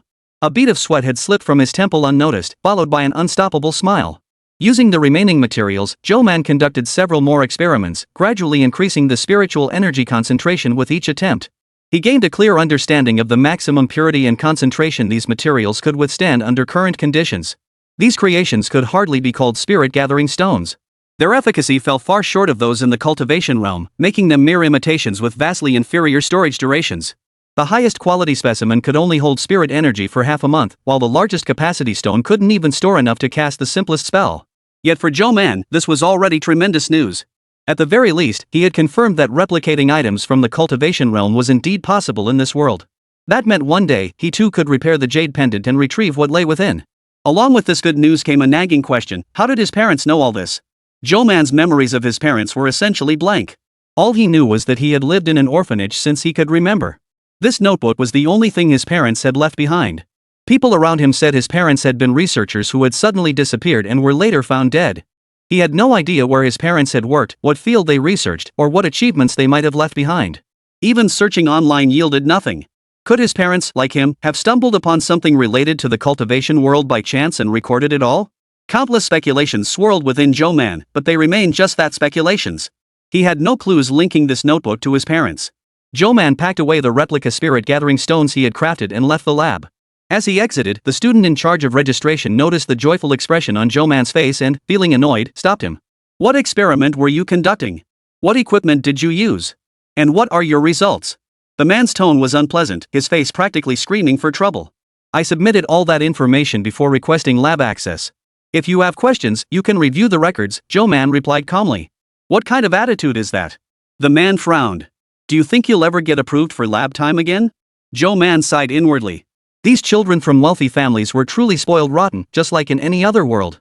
To make those accustomed to bullying others with their privilege feel fear, one had to use that very privilege against them. Manhwa's lab isn't exclusively for competition students. Regular students also need access for their classes. Zhou Man's tone remained level, maintaining a polite yet distant demeanor. It may not look like much, but this place is full of ordinary college entrance exam students like me. In the last grade-wide test, I ranked first overall. And in chemistry, after excluding the competition students, I still came in first. So according to you, even a top chemistry student in the college entrance exam isn't qualified to use Manhwa's lab? Too bad your school promised me the best educational resources when recruiting me. If I escalate this to the university administration, guess how they'll handle it? The supervisor was so intimidated by Zhou Man's forceful demeanor that he stumbled back several steps, his face turning grim as he fell silent. Zhou Man didn't spare him another glance, walking straight out of the lab. Having confirmed the feasibility, Zhou Man grew even more determined to find a lab for large-scale experimentation. But if he wanted fewer people to know about this project, he'd either have to study for several years and conduct it independently, or entrust it to someone he trusted implicitly, someone willing to believe the contents of this notebook. His thoughts turned to Chi Ruoyun. She knew the contents of the notebook and trusted them. Her character was sound, she had relevant and reliable connections, and most importantly, she was wealthy enough. Money could guarantee the experiment's progress, purchasing ample materials for repeated trials until the optimal solution was refined through comparison. But money doesn't grow on trees. To secure investment, one must convince others of the project's credibility and commercial viability. As for how to persuade them, Zhou Man touched the stone in his pocket, feeling somewhat stumped. How could he explain this to ordinary people who knew nothing about cultivation and had no experience with it? Chapter 15, Tutoring. Zhou Man had previously researched Chi Ruoyun's company, learning that its business primarily focused on the female market cosmetics, women's apparel, and similar sectors. This gave him a rough outline for a plan. The spirit-gathering stone definitely needed further refinement and optimization, which would benefit future experiments. Zhou Man recalled the alchemical formulas he had memorized while searching through his notebook. Although most of the pills he had refined before focused on aiding cultivation, he had memorized basic formulas like the youth-preserving pill and beauty-enhancing pill when he first began learning alchemy. The essence of alchemy lay in adjusting the properties of spiritual herbs to harmonize and unleash their corresponding effects. Skilled alchemists typically optimized and innovated formulas themselves, as the most crucial aspect remained understanding the nature of medicinal properties. Zhou Man's body was no longer that of an ordinary mortal. After embarking on the path of immortality and receiving guidance from predecessors, he had attained profound enlightenment. His current memory far surpassed that of most people. Now he needed to find spiritual herbs and immortal medicines that would demonstrate to Chi Ruoyun that they were both easily cultivated and useful to him. After this screening process, the target became clear. His notes indeed documented several varieties resembling herbs found in both the real world and alchemical formulas, along with methods for extracting their corresponding active ingredients, essentially modern alchemy techniques. Zhou Man pondered, if spiritual energy could be used to interfere with the creation of spirit-gathering stones, why not nourish these herbs with spiritual power from the moment they were planted? After all, as living organisms, plants could store spiritual energy to some extent. Could he guide their growth toward his desired outcomes? However, the seeds for these medicinal plants were costly. The cultivation aspect, though, could be discussed with Lu Meng. She knew these matters inside out. Constantly nourishing them with his own spiritual energy was impractical. If successful in scaling up to mass cultivation later, he'd need to commission a large batch of spirit-gathering stones. Just the rough estimate of that expense made Zhou Man wince. Not to mention his current balance might only cover a few seeds. Even if they sprouted successfully, extracting medicinal properties would consume who knows how much more. Zhou Man's rough cost calculations left him feeling a sense of crisis. Indeed, the immediate priority was to earn money. Zhou Man pondered his options. He could tutor Zhou Mulan. Not only would it bring in income, but it would also allow him to observe her more closely before deciding whether she was truly suited for cultivation. He composed a text message. When Zhong Yulan received the message, she didn't think much of it. But habit had taken hold over the past few days, so she opened her phone to glance at it anyway. Ms. Zhong, I apologize for the interruption. I was wondering if your earlier mention about seeking a tutor is still open. She paused, quickly confirming the contact name and number were correct before rapidly composing a reply. Yes, I still need it. Every Friday, Saturday, and Sunday from 7 p.m. to 10 p.m. The hourly rate is 500 yuan per session, with potential bonuses for good results. She tapped send with lightning speed, her heart racing slightly as excitement flashed in her eyes. Zhou Man had finally agreed to tutor her in math. She already had her regular tutor Monday through Thursday, and her weekends were filled with other subject tutoring. Adding Zhou Man's 3 sessions to her schedule would be more than manageable. I wonder how he actually learned it, Zhong Yulan thought, her mood visibly lifting. Her classmates noticed and exchanged slightly puzzled glances. Zhou Man didn't have much teaching experience. Even in the cultivation world, he'd spent most of his time as a student. After all, he was so far behind everyone here, having to start learning everything from scratch. But given the high price the other party had offered, he had to do his best at the very least. He couldn't let them feel they'd wasted their money. In addition to the original textbooks, Zhou Man borrowed some teachers' manuals and videos of other instructors' lessons. He also specifically tracked down past competition papers and Zhong Yulan's own answer sheets, which gave him a rough outline for his teaching approach. Rushing through the week, Friday finally arrived.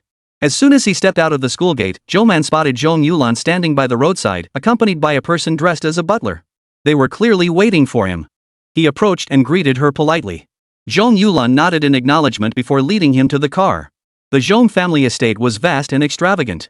Zhou Man sensed it was built halfway up a mountain, with no other residences within 100 miles essentially. The entire area was Zhong territory. Once again, his perception of the wealthy was shattered. After traversing the lengthy gardens, the vehicle finally halted before a villa. Though extravagant, such opulence was not uncommon in the cultivation world. Zhou Man showed no outward surprise. The butler beside him glanced at the composed young man but said nothing. Upon entering, servants took their luggage and offered hospitality.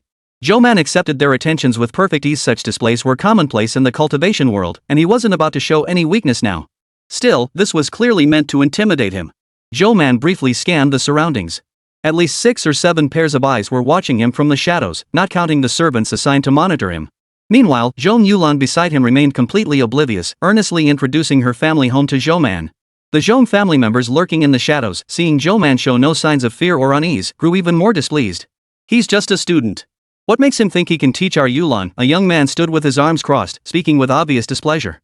Exactly, chimed in a middle-aged woman of distinguished bearing, clutching her chest dramatically. Yulan is such an innocent child. What if she gets tricked by some unscrupulous outsider? If he dares deceive our Yulan, he'll be torn to shreds by me, the young man growled through clenched teeth. Zhong Yulan's lessons took place in a dedicated classroom. Zhou Man followed her all the way to this special tutoring room. Once inside, the uncomfortable feeling of being watched finally dissipated. Zhou Man got straight to the point and began preparing for today's lesson. Zhou Man's teaching style wasn't particularly captivating, but he compensated with his own high level of comprehension. Having assessed Zhong Yulan's current abilities beforehand, he understood her weaknesses. Having mastered the entire high school math curriculum himself and studied teaching methodologies, Zhou Man imparted his understanding and experience like chewing knowledge into bite-sized pieces for others.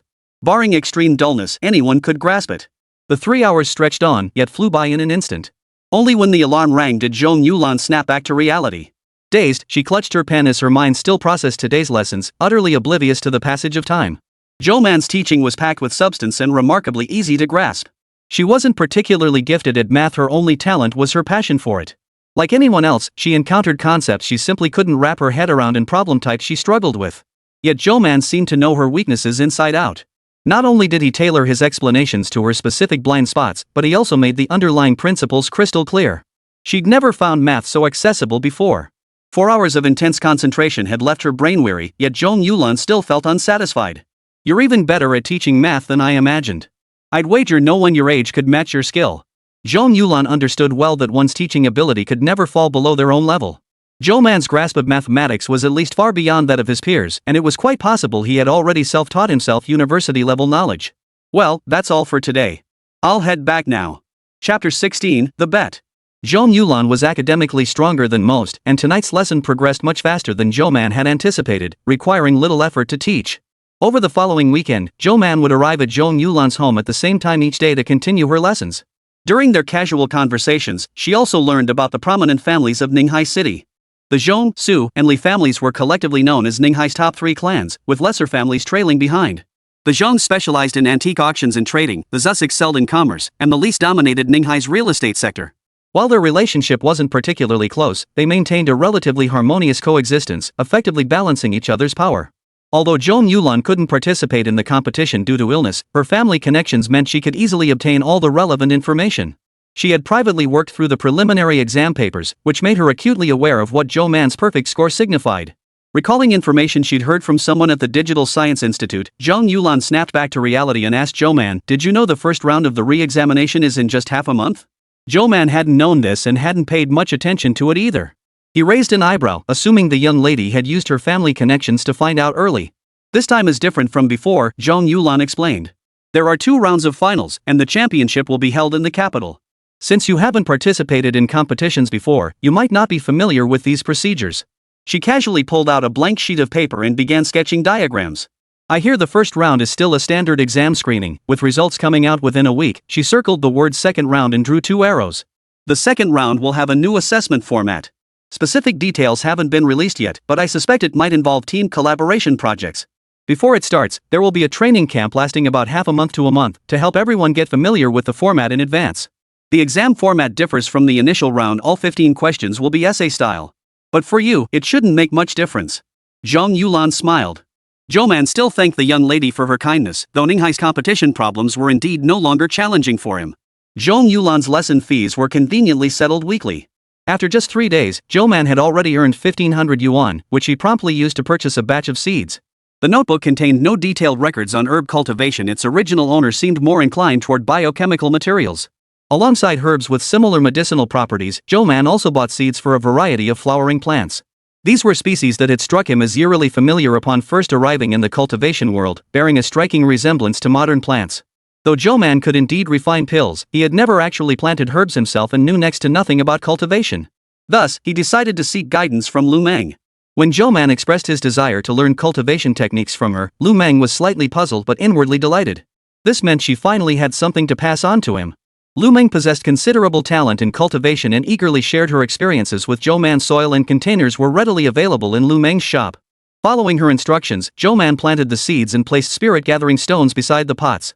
He then set up a simple formation to guide the spiritual energy from the stones to envelop the plants. Soon, the school announced the first round of re-examination, scheduled exactly as Zhong Yulan had predicted in half a month. The homeroom teacher announced this news just before the bell rang, then paused. After the bell sounded, she turned to Zhou Man and said, "Come to my office." Under the gaze of the entire class, Zhou Man calmly stood up and followed Teacher Zhang out. In the office, Teacher Zhang sat at his desk, looking relaxed. He addressed Zhou Man kindly. "Zhou Man, do you feel confident about this second round of exams?" "Yes," Zhou Man replied briefly. "Because your previous results were so outstanding, the school has asked me to check in on you. Have you encountered any difficulties in your studies or personal life recently?" Teacher Zhang held his thermos cup, his tone sincere. Zhou Man understood and spoke directly. "Nothing major at the moment. If anything comes up, I'll seek help from the school. I'll attend the re-examination, and my other studies haven't fallen behind. I should still be first in this midterm exam." "Teacher Zhang," he paused, then asked, "you covered my preliminary exam registration fee, didn't you?" Teacher Zhang paused, clearly taken aback by the question. "You never mentioned that the re-examination and finals required additional fees. I know you didn't want financial hardship to prevent me from competing." Zhou Man stood there, his tone calm yet remarkably resolute. "I'll repay you once I receive the prize money." Teacher Zhang pushed her glasses up her nose. In the end, she didn't refuse. She couldn't bear to hurt a young boy's pride, even though Zhou Man simply didn't want to owe anyone a favor. The first round of re-examination was still held at Manhwa. The private high school's campus environment was pleasant, and everyone was happy to take the exam here. The number of examinees was noticeably smaller than last time. Zhou Man glanced at the auditorium where the pre-exam briefing was held. There were fewer than a third of the previous attendees, roughly 300 people. As soon as Zhou Man found a seat and sat down, a boy next to him struck up a conversation. "Hello, you must be Zhou Man?" The bespectacled boy extended his hand politely. "Nice to meet you. I'm Su Yang." Zhou Man glanced at him and extended his hand in return, responding courteously, "Hello, I'm Zhou Man."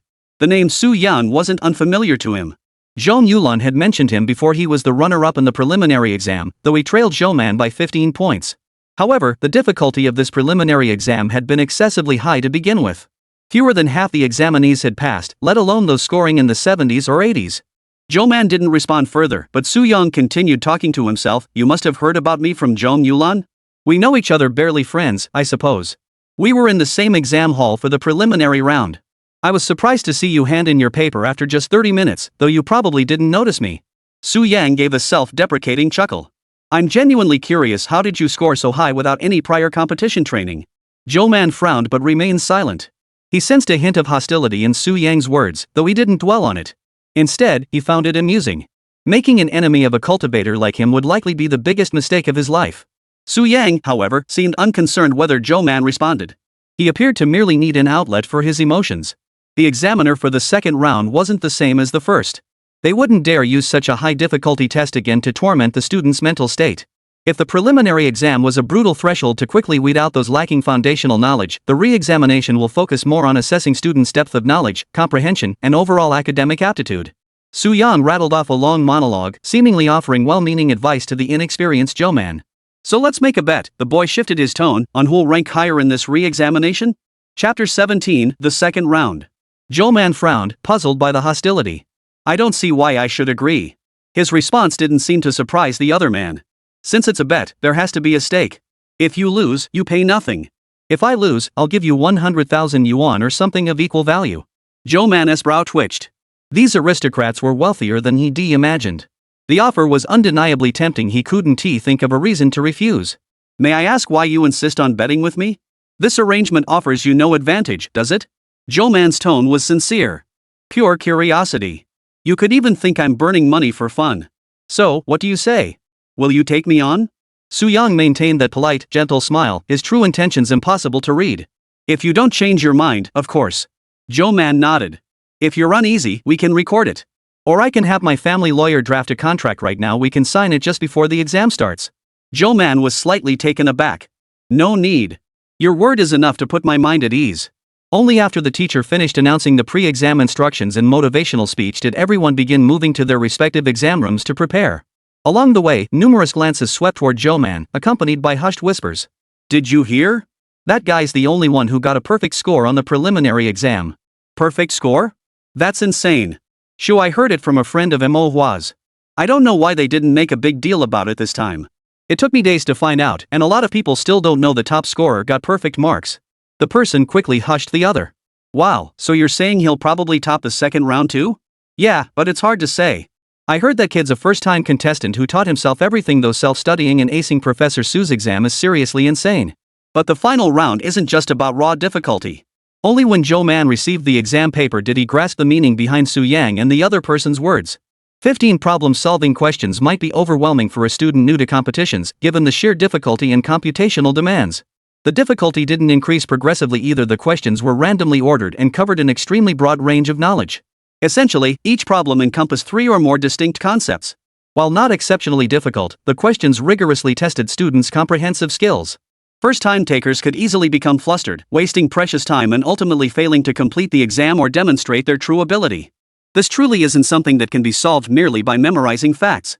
However, Zhou Man's innate aptitude shone through. After using the first few problems to warm up and adjust to the pace, he completed the rest almost seamlessly without hesitation. Of course, this was Zhou Man's perspective. Among the high school contestants, the earliest had only begun competitive math in elementary school, at most 11 years of experience. Yet those who had studied math intensively and competed consistently for that long had largely moved beyond Ninghai City. Most here only began competitive math in middle school or even high school. In terms of experience, they weren't necessarily much better off than Zhou Man. This volume of problems was no walk in the park for them either. It wasn't the kind of test where lowering the difficulty would guarantee high scores for everyone. Not to mention, exams like this invariably included 2 questions that pushed beyond the standard curriculum. The proctor, who recognized Zhou Man, kept a close eye on him from the start. Seeing him tackle the first few questions at a pace similar to other students, she was stunned when he suddenly began writing answers with the fluidity of someone using cheat codes. Her eyes widened as she pretended to casually stroll by and glance at Zhou Man's answer sheet, only to be even more astonished. She had reviewed the questions after distributing the papers. Though she hadn't attempted them, such a difficult exam was child's play for them. They could grasp the approach and approximate answers at a glance. She knew this level of difficulty was likely insignificant for Zhou Man, but difficulty alone wasn't the only measure of a student's ability. This exam was deliberately laced with traps not necessarily difficult, but designed to be torturous and drag out the time spent answering. Zhou Man had never participated in competitions before, yet he completed this paper at an astonishing speed. She was utterly shocked, especially since his reasoning process was flawless, let alone his answers. Seeing her pace slow slightly on the final 2 advanced questions brought the proctor a flicker of relief. First place would likely go to this kid again, the proctor thought bitterly. Spotting her put down her pen, he wondered if she intended to submit early once more. But Zhou Man remained still. This time, Zhou Man genuinely intended to avoid drawing attention. After finishing, he simply stared blankly ahead. Students in the same exam hall noticed Zhou Man had stopped writing and realized he was probably finished. Their expressions darkened, but they quickly lowered their heads to rush through their own papers. After the exam, Zhou Man didn't linger. He still had to go teach Zhong Yulan today. Zhong Yulan naturally asked him about the difficulty of the questions. She seemed completely unconcerned about his performance, knowing he was curious about the exam content. Zhou Man simply dictated the questions and handed them to Zhong Yulan. Her eyes practically sparkled as she accepted them, then she focused intently on solving the problems. The exam lasted 2.5 hours, and Zhong Yulan strictly adhered to this time limit. The moment the 2.5 hours were up, she set down her pen and breathed a sigh of relief. It clearly hadn't been an easy task. Zhou Man glanced at her answers and began grading immediately. Zhong Yulan didn't even question the accuracy of his solutions, as aside from 2 questions that were beyond the syllabus, the rest were of standard difficulty. After finishing the review, Zhou Man naturally needed to head home. However, the items he'd ordered online had arrived, so he had to make a detour to pick them up.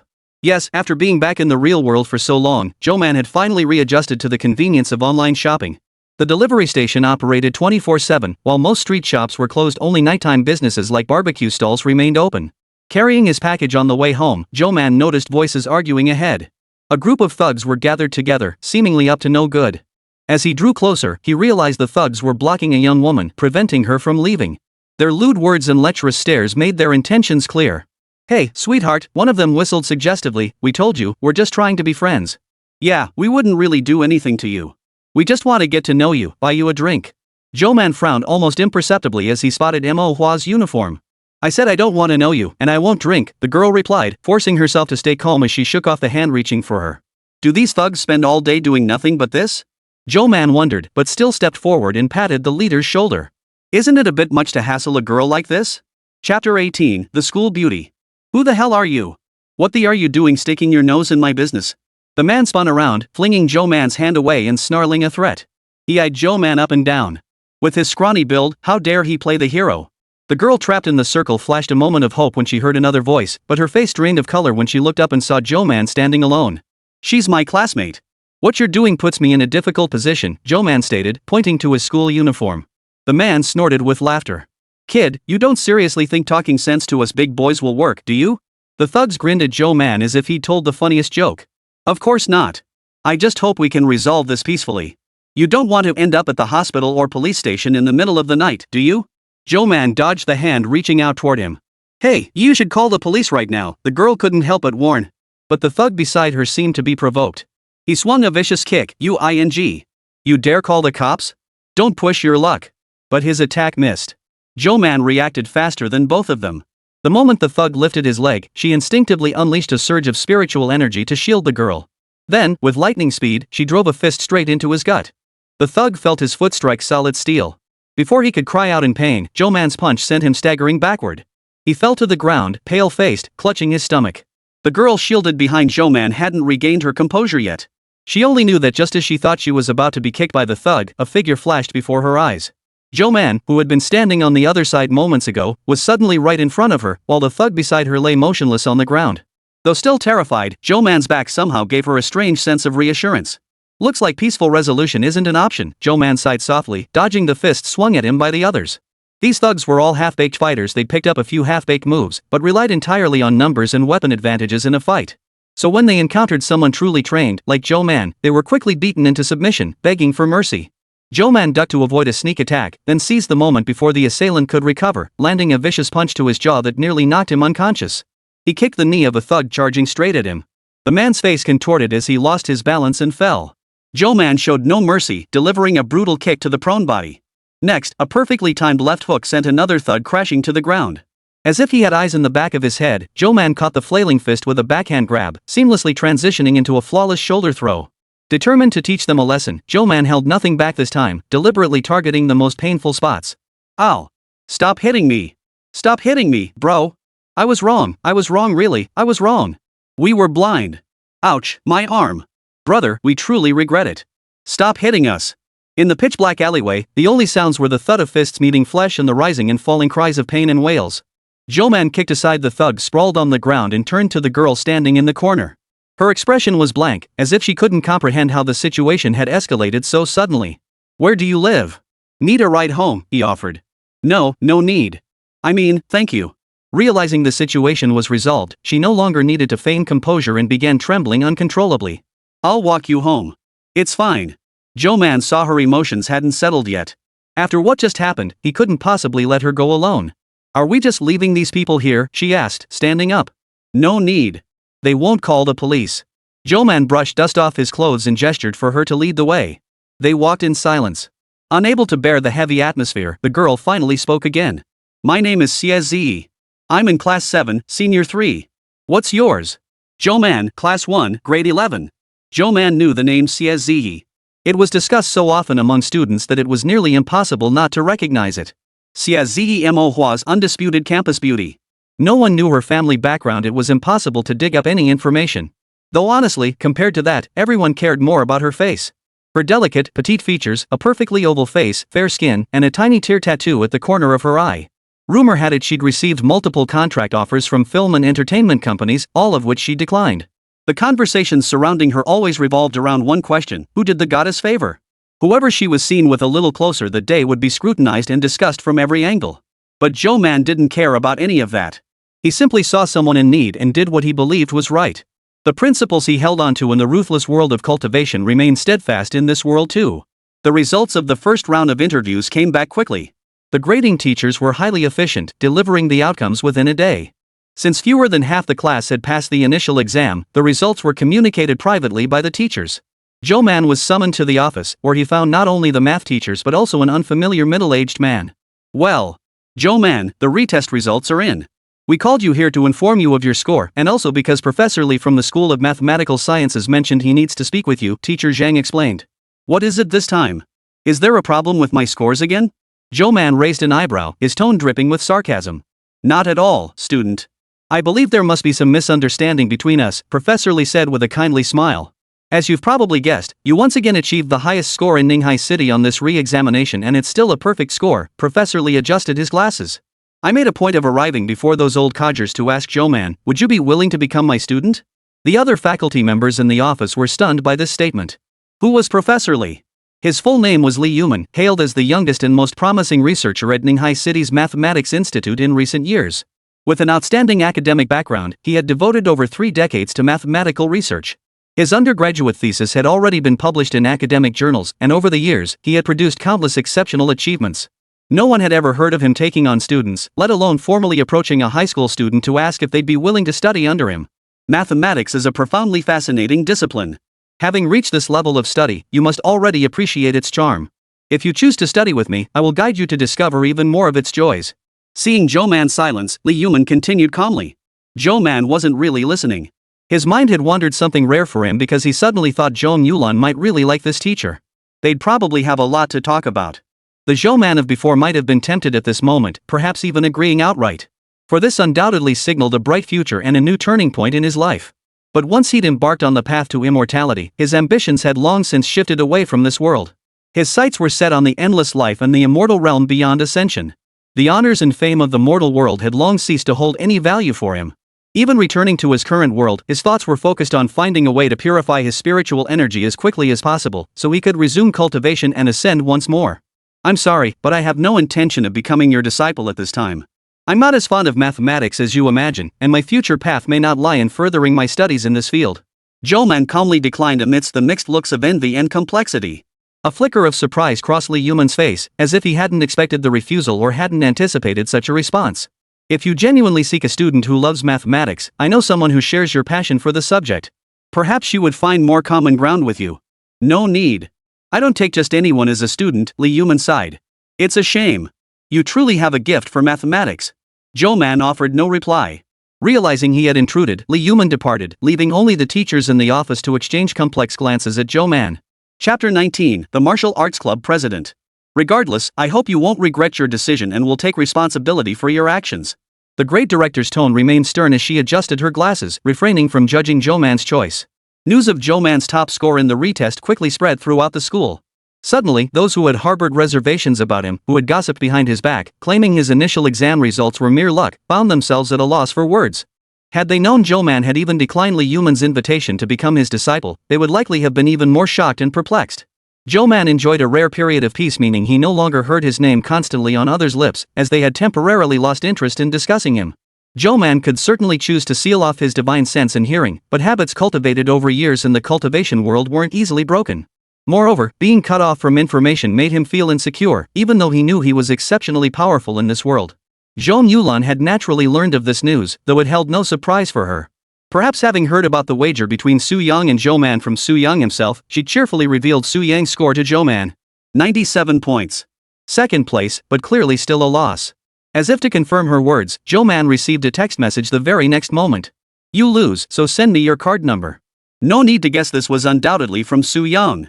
Though Zhou Man had no idea how he'd obtained her number, she didn't dwell on it and promptly sent her card details.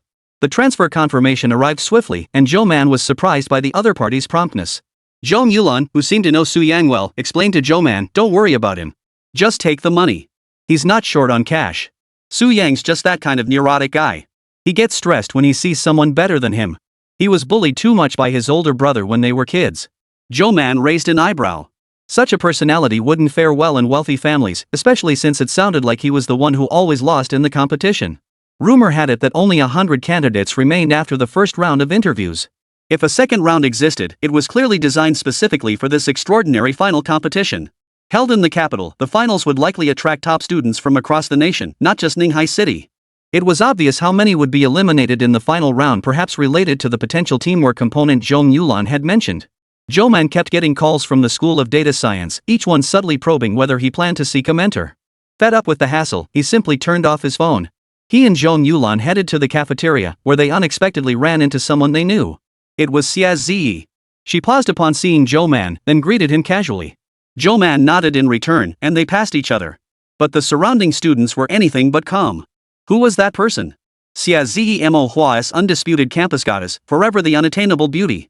It was rare to see her interact closely with anyone, and she seldom exchanged greetings. Her admirers were invariably wealthy young men from powerful families with influential backgrounds. Even so, Xia Ziyi never gave them so much as a glance. And Zhou Man? He was just an orphan. Everyone knew he had no money. He was only here because Mo Hua waived his tuition and awarded him scholarships. Given his circumstances, how could he possibly know someone like Xia Ziyi?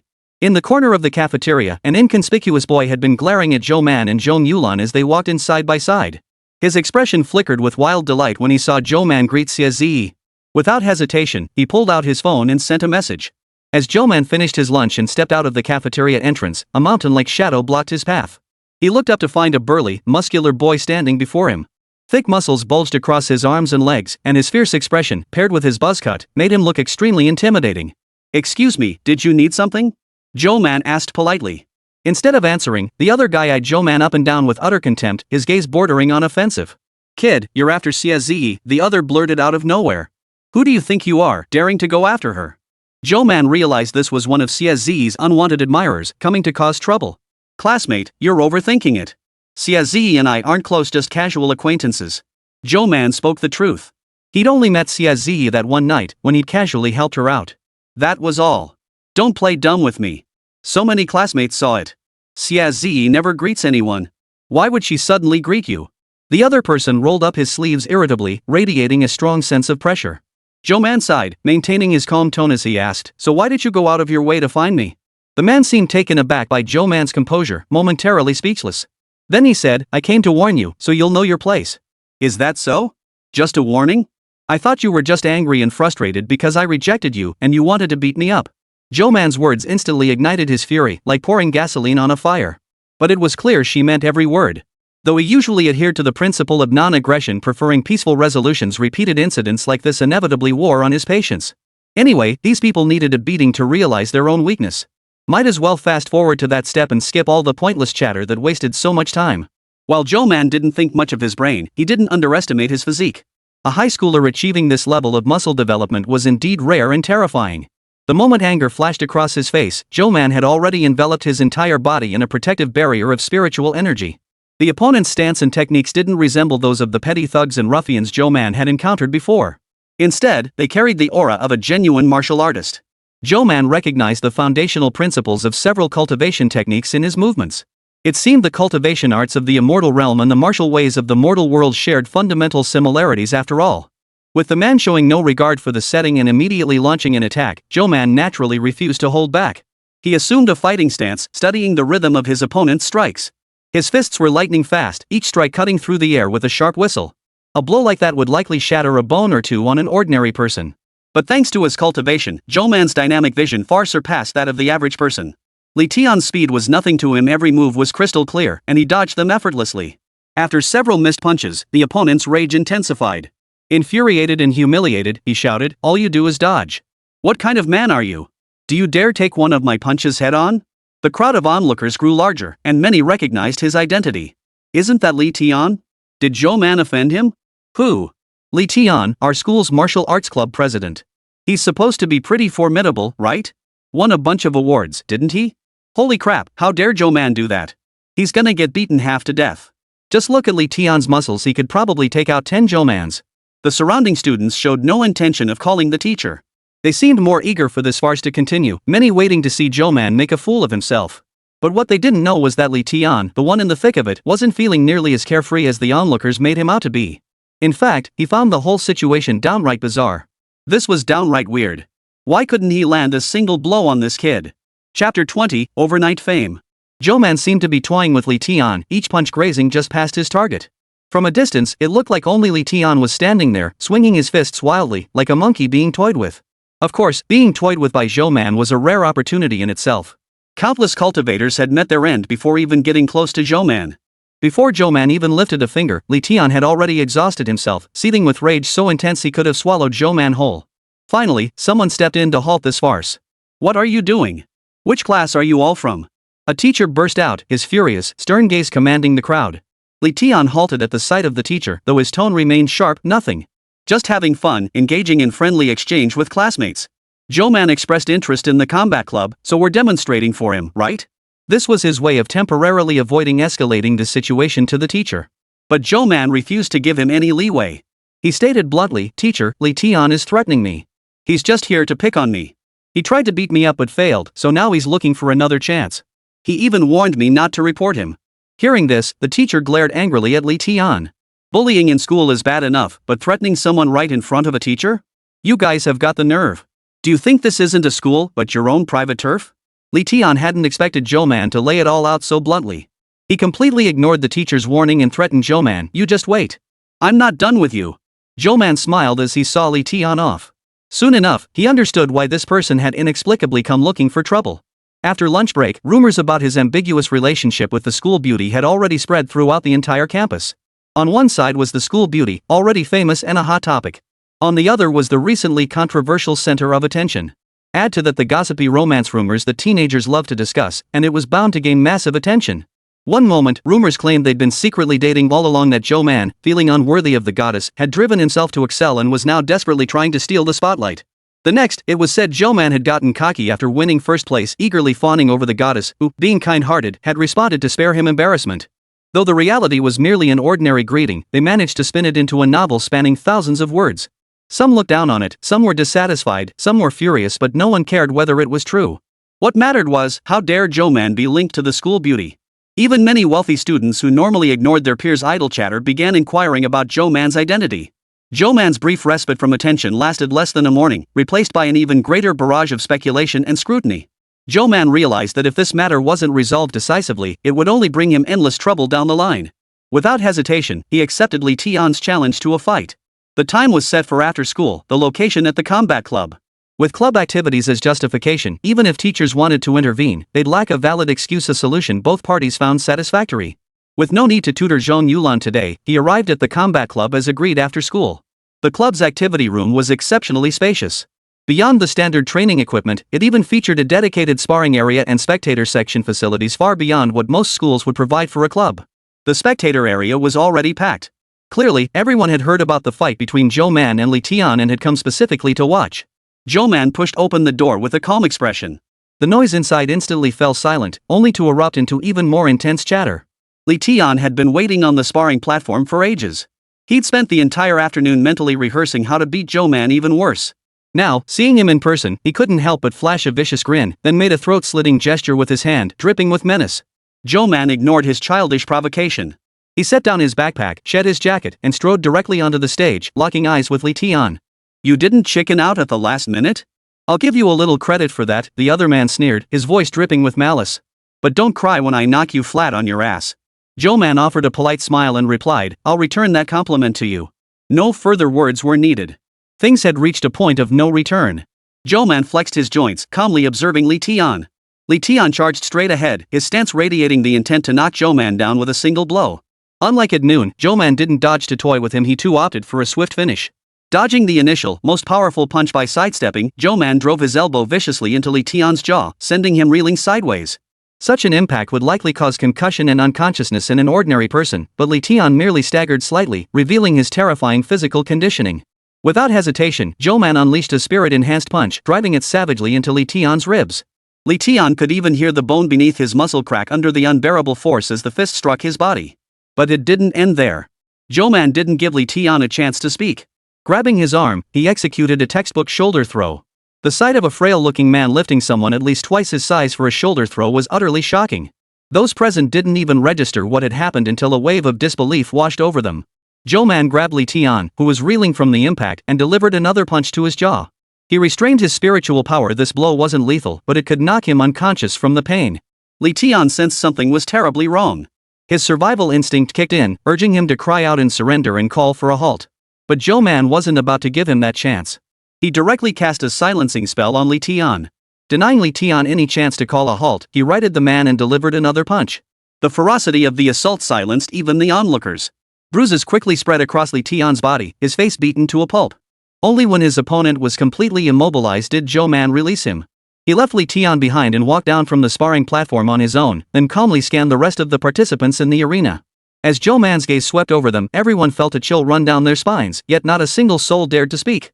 It ended too quickly. They hadn't expected it to last long anyway, convinced that with Zhou Man's physique and strength, Li Tian would likely knock him out in just a few blows.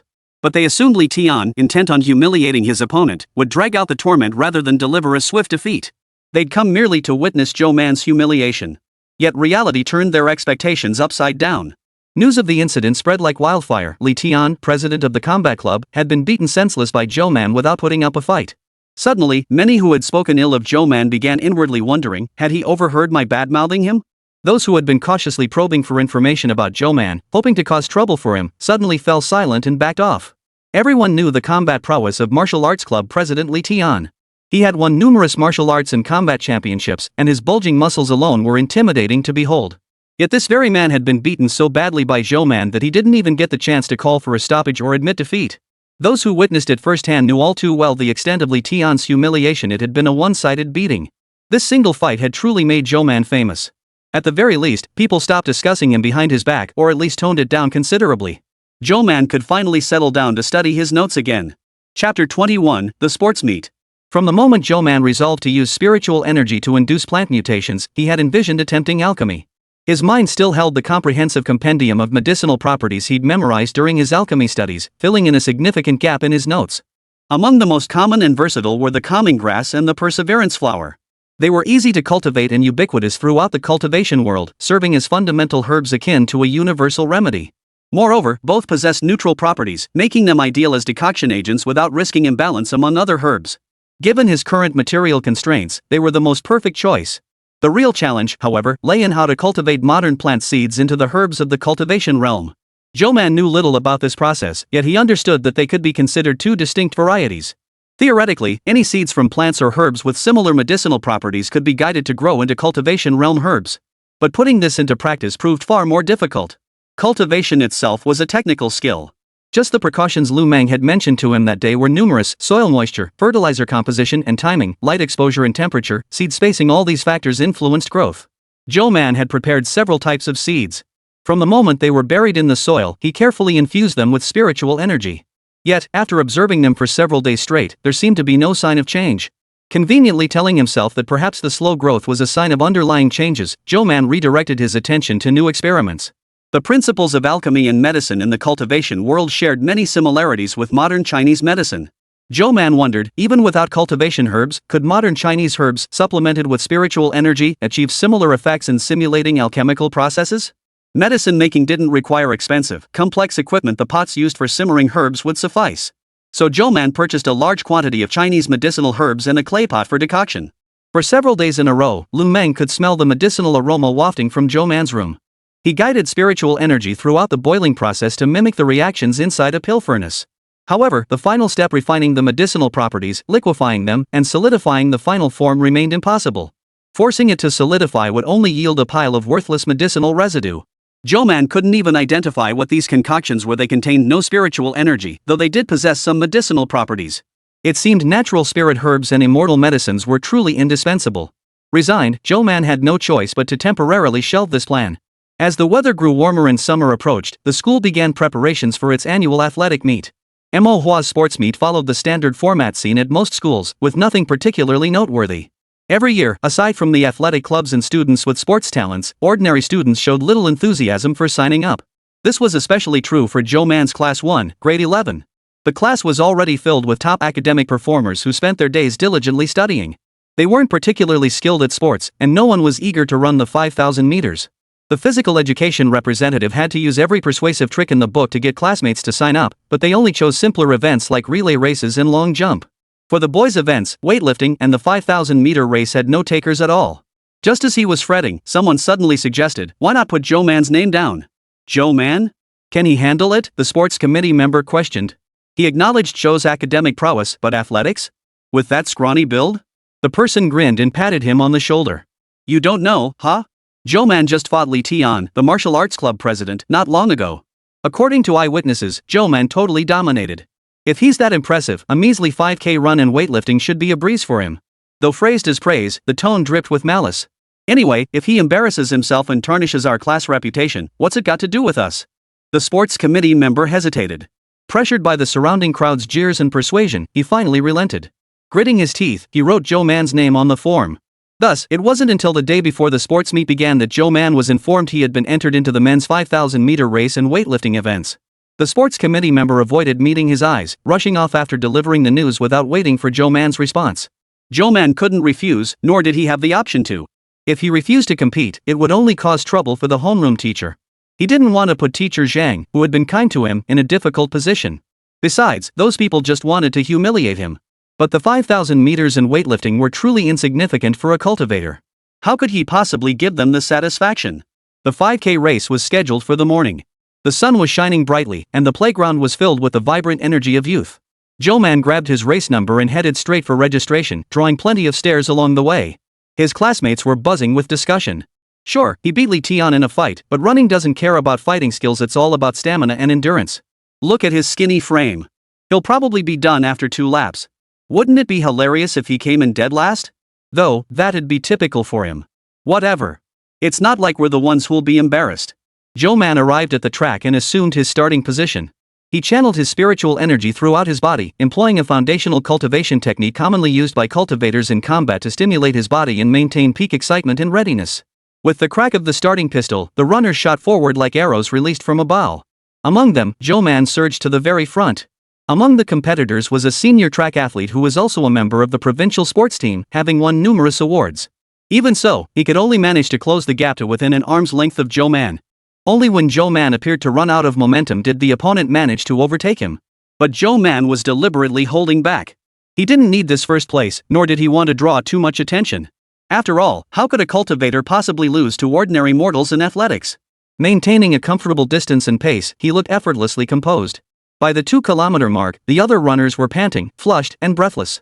Several students who lacked training but had been forced to enter had either given up or slowed to a near walking pace. Even the top-ranked special talent student had slowed down. Only Zhou Man maintained a steady pace, his expression appearing remarkably relaxed. Of course Zhou Man was relaxed. The cultivation technique within him consumed spiritual energy, not physical stamina. As long as his spiritual energy remained, his performance wouldn't falter. The other students watching wore awkward expressions, a mix of displeasure and astonishment. Entering the final sprint, Zhou Man symbolically picked up his pace toward the finish line, ultimately securing second place, just 40 seconds behind the top student. Even for specialized students, 5 kilometers was no small feat. They couldn't possibly finish it with such a calm, expressionless face. Seeing Zhou Man's utterly unruffled expression, he couldn't help but wonder, could this kid actually be holding back? But how could that be?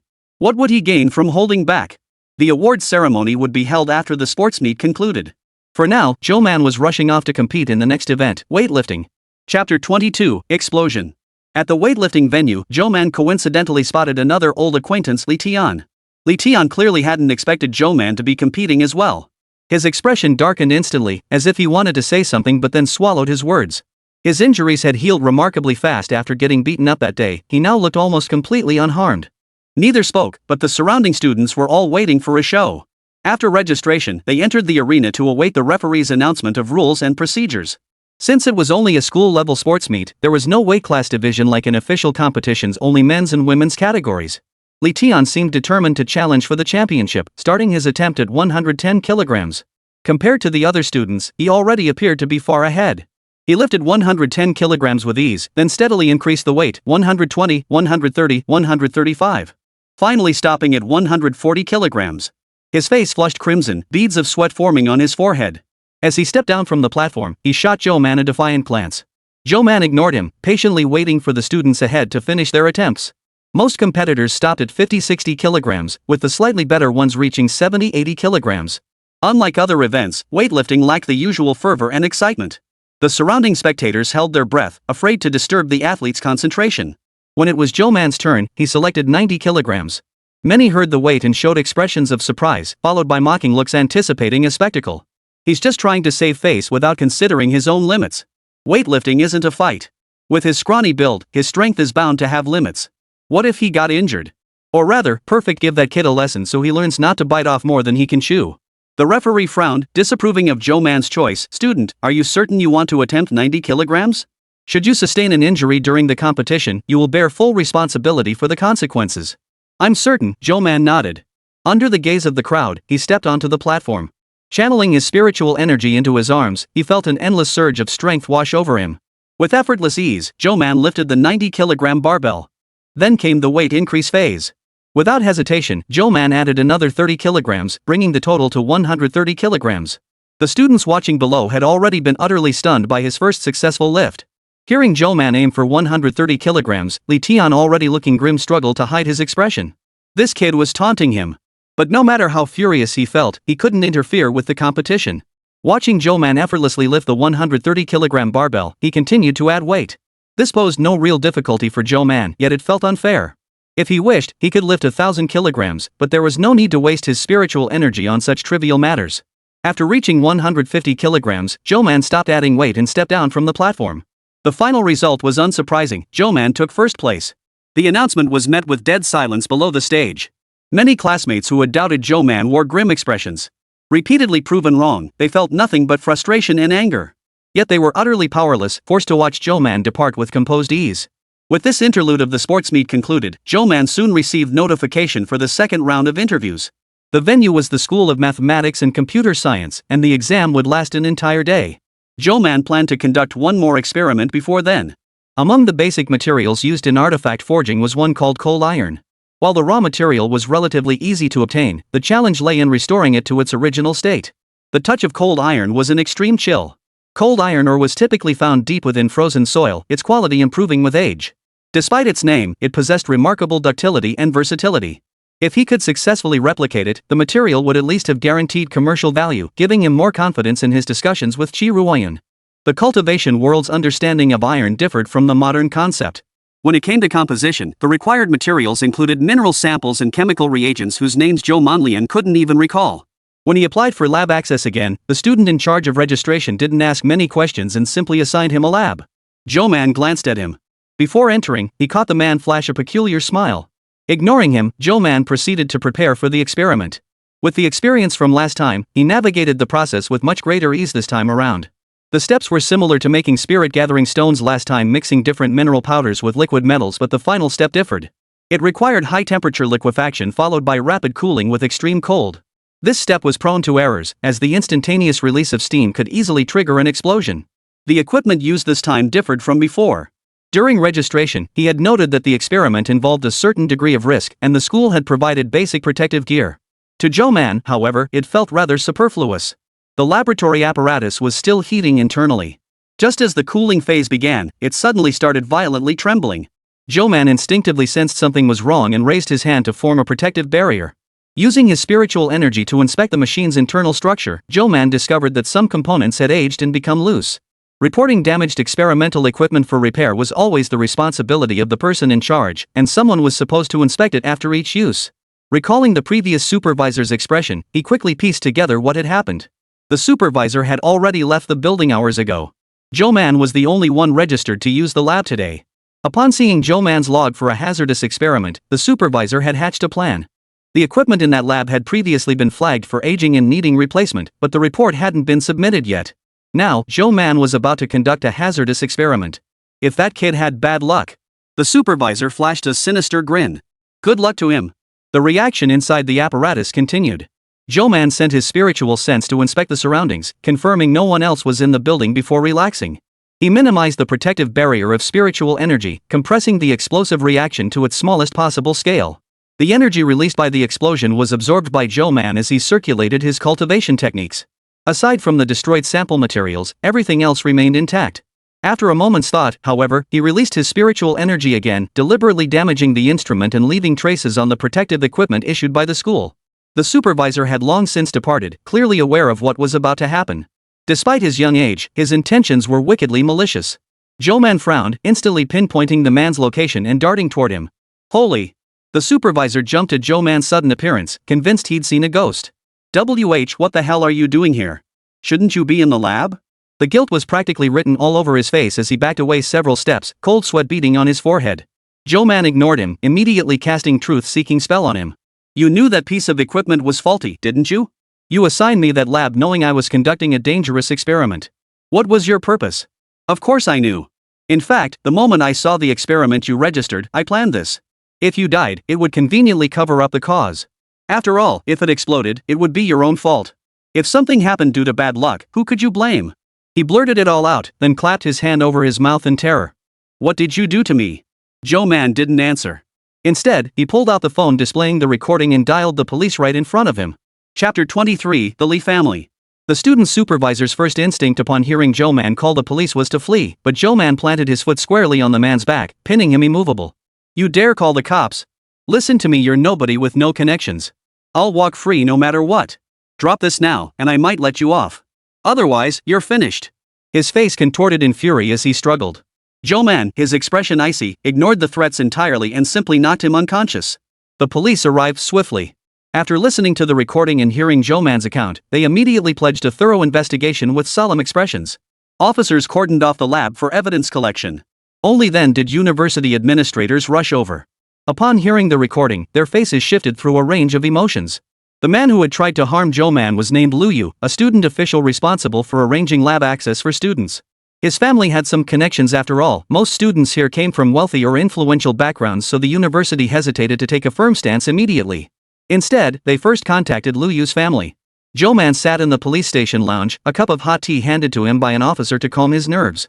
Suddenly, a woman dressed in opulent, expensive attire rushed in, the click-clack of her high heels echoing urgently across the floor.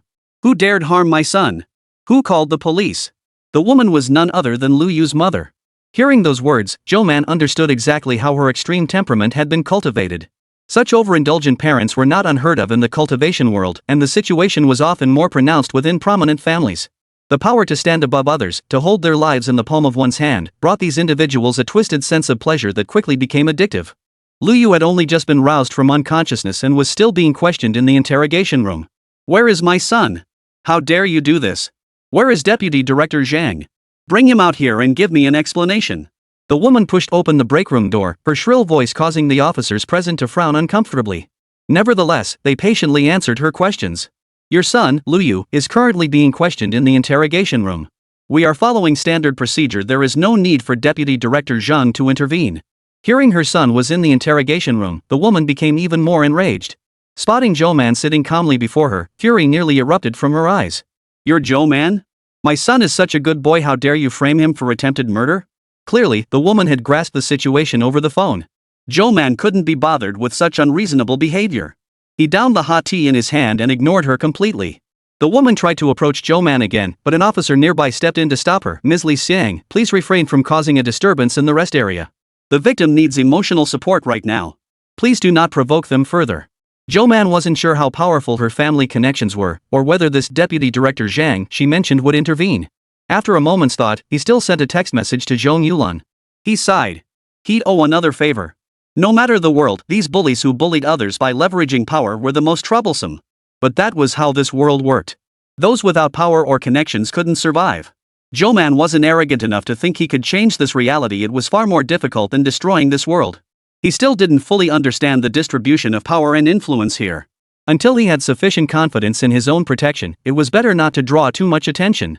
While the school hoped this matter wouldn't escalate, the recording was undeniable evidence. The other party had genuinely harbored murderous intent. Moreover, Zhou Man's outdated phone made the recording impossible to fake. While respecting the individual's wishes, the school still sent someone to persuade Zhou Man. This unpleasant task fell to teacher Zhang. Since Zhou Man had no parents, an adult needed to accompany him for such a serious matter, and his homeroom teacher fit that role perfectly. She wanted to refuse such a demand felt unreasonable. But seeing Zhou Man sitting quietly in the lounge, she steeled herself and said, "Pursue the appeal." Since no one was injured, if their family intervenes, the chances of it becoming a public prosecution case are slim. If you want the other party to face proper punishment, then persist with the appeal. Don't listen to others telling you that making a big deal out of it is bad. You have the right to choose how to proceed.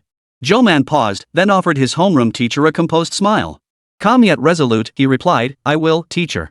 You can count on me." Meanwhile, Li Xiang was still trying to reach her family connections. After making several calls, the look of anxiety on her face gradually gave way to calm composure. Moments later, Li Xiang beamed at the man entering the door. "Deputy Director Zhang, you're finally here. You must stand up for my son."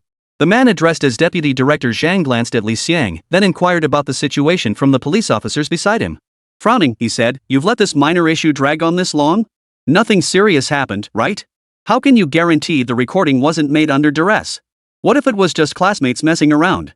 His gaze shifted to Zhou Man. "Don't just question one side during investigations. Have you lost all your professional integrity?" His meaning regarding Zhou Man was clear. Is this side just going to sit here watching the show? Why not bring him in for questioning to see if anything's been overlooked? Chief Shang's meaning was unmistakable. The officers looked stunned but had no choice but to comply, escorting Zhou Man to the interrogation room. Unexpectedly, Chief Zhang followed them in, looking as if he intended to conduct the interrogation personally. The pressure he exerted was far greater than what a typical suspect in a regular case would face. An ordinary high school student would likely have already broken down under such intensity. Yet Zhou Man merely stared at him for a moment before asking, "Aren't we going to review the surveillance footage?" Commissioner Zhang narrowed his eyes, avoiding a direct answer. "You claim your classmate tried to murder you, yet you emerged unscathed after the explosion and located Liu so swiftly. Are you truly unaware that the device was rigged to detonate? Without the surveillance footage, whatever my answer is, you'll decide the outcome anyway, right? Because he's got the Li family backing him? I hear you've been stirring up trouble at school lately. Beating up a classmate who did you no wrong like that. You're not exactly the studious, well-behaved type, are you? I've seen plenty of criminals like you, harboring violent thoughts no one should see. How much did the Li family pay you?" "Ah, I see. That discounted school district property your family snagged, that was the Li family's welcome gift, right? You really care about your daughter's future, don't you?" This was what Zhou Man had uncovered while his consciousness had left his body during his moment of distraction. Neither answered the other's questions, both silently engaged in a battle of wits. Deputy Director Zhang's gaze grew increasingly sharp, but Zhou Man met it calmly and unflinchingly. "Are you going to waste time here with me? I advise you to seriously consider what happens if the Li family can no longer protect you." Zhou Man's tone was almost polite. Knock knock knock. The interrogation room door was knocked upon, followed by a report from outside. "Deputy Director Zhang, Director Zhou has arrived." Chapter 24, Cooperation. Deputy Director Zhang's expression changed abruptly as he sprang to his feet. The interrogation room door swung open. A middle-aged man stepped inside and fixed his gaze on Deputy Director Zhang. Zhang flattered him with a smile. "Director Zhou, why have you come in person?" "Poof. If I hadn't come, I fear this entire police station would be under your control." Director Zhou snorted coldly, showing him no courtesy. "Zhang Hongguang, evidence of your bribery has already been reported. Prepare yourself mentally." "What did you say?" Zhang Hongguang seemed unable to process it, his face turning deathly pale. "Zhou Man, sorry to scare you. Everything's taken care of now. You can come out. Your teacher and classmates are waiting for you outside." Director Zhou ignored Zhang Hongguang, who had collapsed in terror, and turned to address Zhou Man inside. Upon exiting, Zhou Man saw Teacher Zhang and Zhong Yulan looking worried. Only when he saw her emerge safely did Teacher Zhang breathe a sigh of relief. "Thank you," Zhou Man nodded to Zhong Yulan. "You're welcome." "We're friends, it's nothing," Zhong Yulan replied. "That kid was out to get you. There's no reason to let him off the hook." The Li family is backing them. Could this affect you? Zhou Man asked, concerned. The Li family has only gained influence in recent years. Li Xiang is merely a distant branch of the family. "No need to worry about it," Zhong Yulan said calmly, as if discussing today's dinner menu. Lu Yu will receive his just punishment. After leaving the police station, Zhou Man headed straight home. Lu Meng was puzzled by his unusually late return, but he brushed it off with a laugh. A few days later, he learned from Zhong Yulan that the Zhong family had already filed an appeal on his behalf, securing a team of professional lawyers to fight for the maximum sentence. Zhang Hongguang's bribery scandal had been exposed, leading to his dismissal and investigation. The main branch of the Li family, upon learning of Li Xiang's actions, wisely refrained from further involvement due to the Zhong family's intervention. Other students had heard vague rumors about the police visiting the school, but few knew the details, as the school chose to keep the matter confidential. The previous experiment had barely reached its halfway point, and Zhou Man intended to continue. This time, when he applied for lab access, the supervisor had changed to another student, and no further complications arose. He followed the same procedure as before, repeatedly adjusting the concentration ratio of spiritual energy until he finally obtained a solidified product. Though only half the size of a palm, the metal itself possessed a beautiful luster. When held up to the light, it reflected a sharp, snow-white glint. The sensation upon touching it was like gripping a piece of ice, smooth and cold. A thought struck Zhou Man. He reheated the metal and used his spiritual energy to pull and reshape it. After repeating this process several times, he confirmed his success. After crafting several more samples from the remaining material, Zhou Man stored them away and contacted Qi Ruoyan once more. It was the same office as before. When Li Rong saw Zhou Man enter, a look of surprise flashed across her face. She was about to erupt, but then remembered that CEO Qi was still present, and she quickly restrained herself. Zhou Man got straight to the point. "Ms. Qi, I'd like to discuss a collaboration regarding the contents of my parents' notebook." Qi Ruoyan instinctively sat up straighter, gesturing for him to continue. "After discussing with Mr. Li, whom I introduced to you last time, I carefully studied my parents' notebooks. Following the instructions within, I successfully recreated 2 of the items." At this point, Zhou Man produced a spirit-gathering stone and a sample of cold iron, flipping to the corresponding page in the notebook and handing it to Qi Ruoyan. She examined them closely before looking up at Zhou Man. "Are you saying you can recreate the items documented in these notes?" "It's not that I can," Zhou Man corrected, "but that the methods my parents documented are feasible. My success was merely a stroke of luck. These 2 replicas aren't perfect recreations. To rigorously follow the steps outlined would require extensive experimentation and adjustments, something I couldn't accomplish alone. Therefore, I propose a collaboration with you, Mr. Qi. I can grant you the rights to the content in this notebook. You provide the investment, and together we'll create the items you desire." This proposal was quite tempting. When Qi Ruoyan first proposed purchasing the patent, his expectations were low. He knew the contents lacked data to prove their validity, they were likely mere conjecture, or even pure fabrication. But now, hearing that someone had successfully produced a sample using the methods described, Qi Ruoyan couldn't help but wonder if other elements in the notebook could also be replicated. Noticing Qi Ruoyan's interest, Zhou Man added, "Moreover, I discussed this with Mr. Li last time. He also believes the methods recorded are feasible and is quite intrigued by the content. However, conducting large-scale experiments would require significant funding. I have no other demands. I'm purely driven by curiosity about the notebook's contents. I simply wish to understand what my parents dedicated their lives to researching. Profit sharing is negotiable, it all depends on whether you're willing to take the gamble, CEO Qi." Qi Ruoyan examined the spirit-gathering stone and cold iron in her hands. After a moment's thought, she said to Zhou Man, "I need to send these 2 items for appraisal before giving you an answer." "Is that acceptable?" "Of course." Zhou Man readily agreed. Leaving Qi Ruoyan's office, Zhou Man knew this deal was as good as done. Sure enough, a week later, Qi Ruoyan contacted Zhou Man again, agreeing to the partnership and inviting him to discuss the specifics in person. During their meeting, Zhou Man outlined his plan. Initial investment would fund the production of a batch of spirit-gathering stones.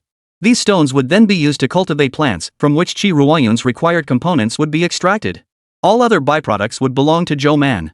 The profit split was 46:4, Zhou Man taking 40%. Upon receiving this good news, Zhou Man immediately reached out to Li Zipping.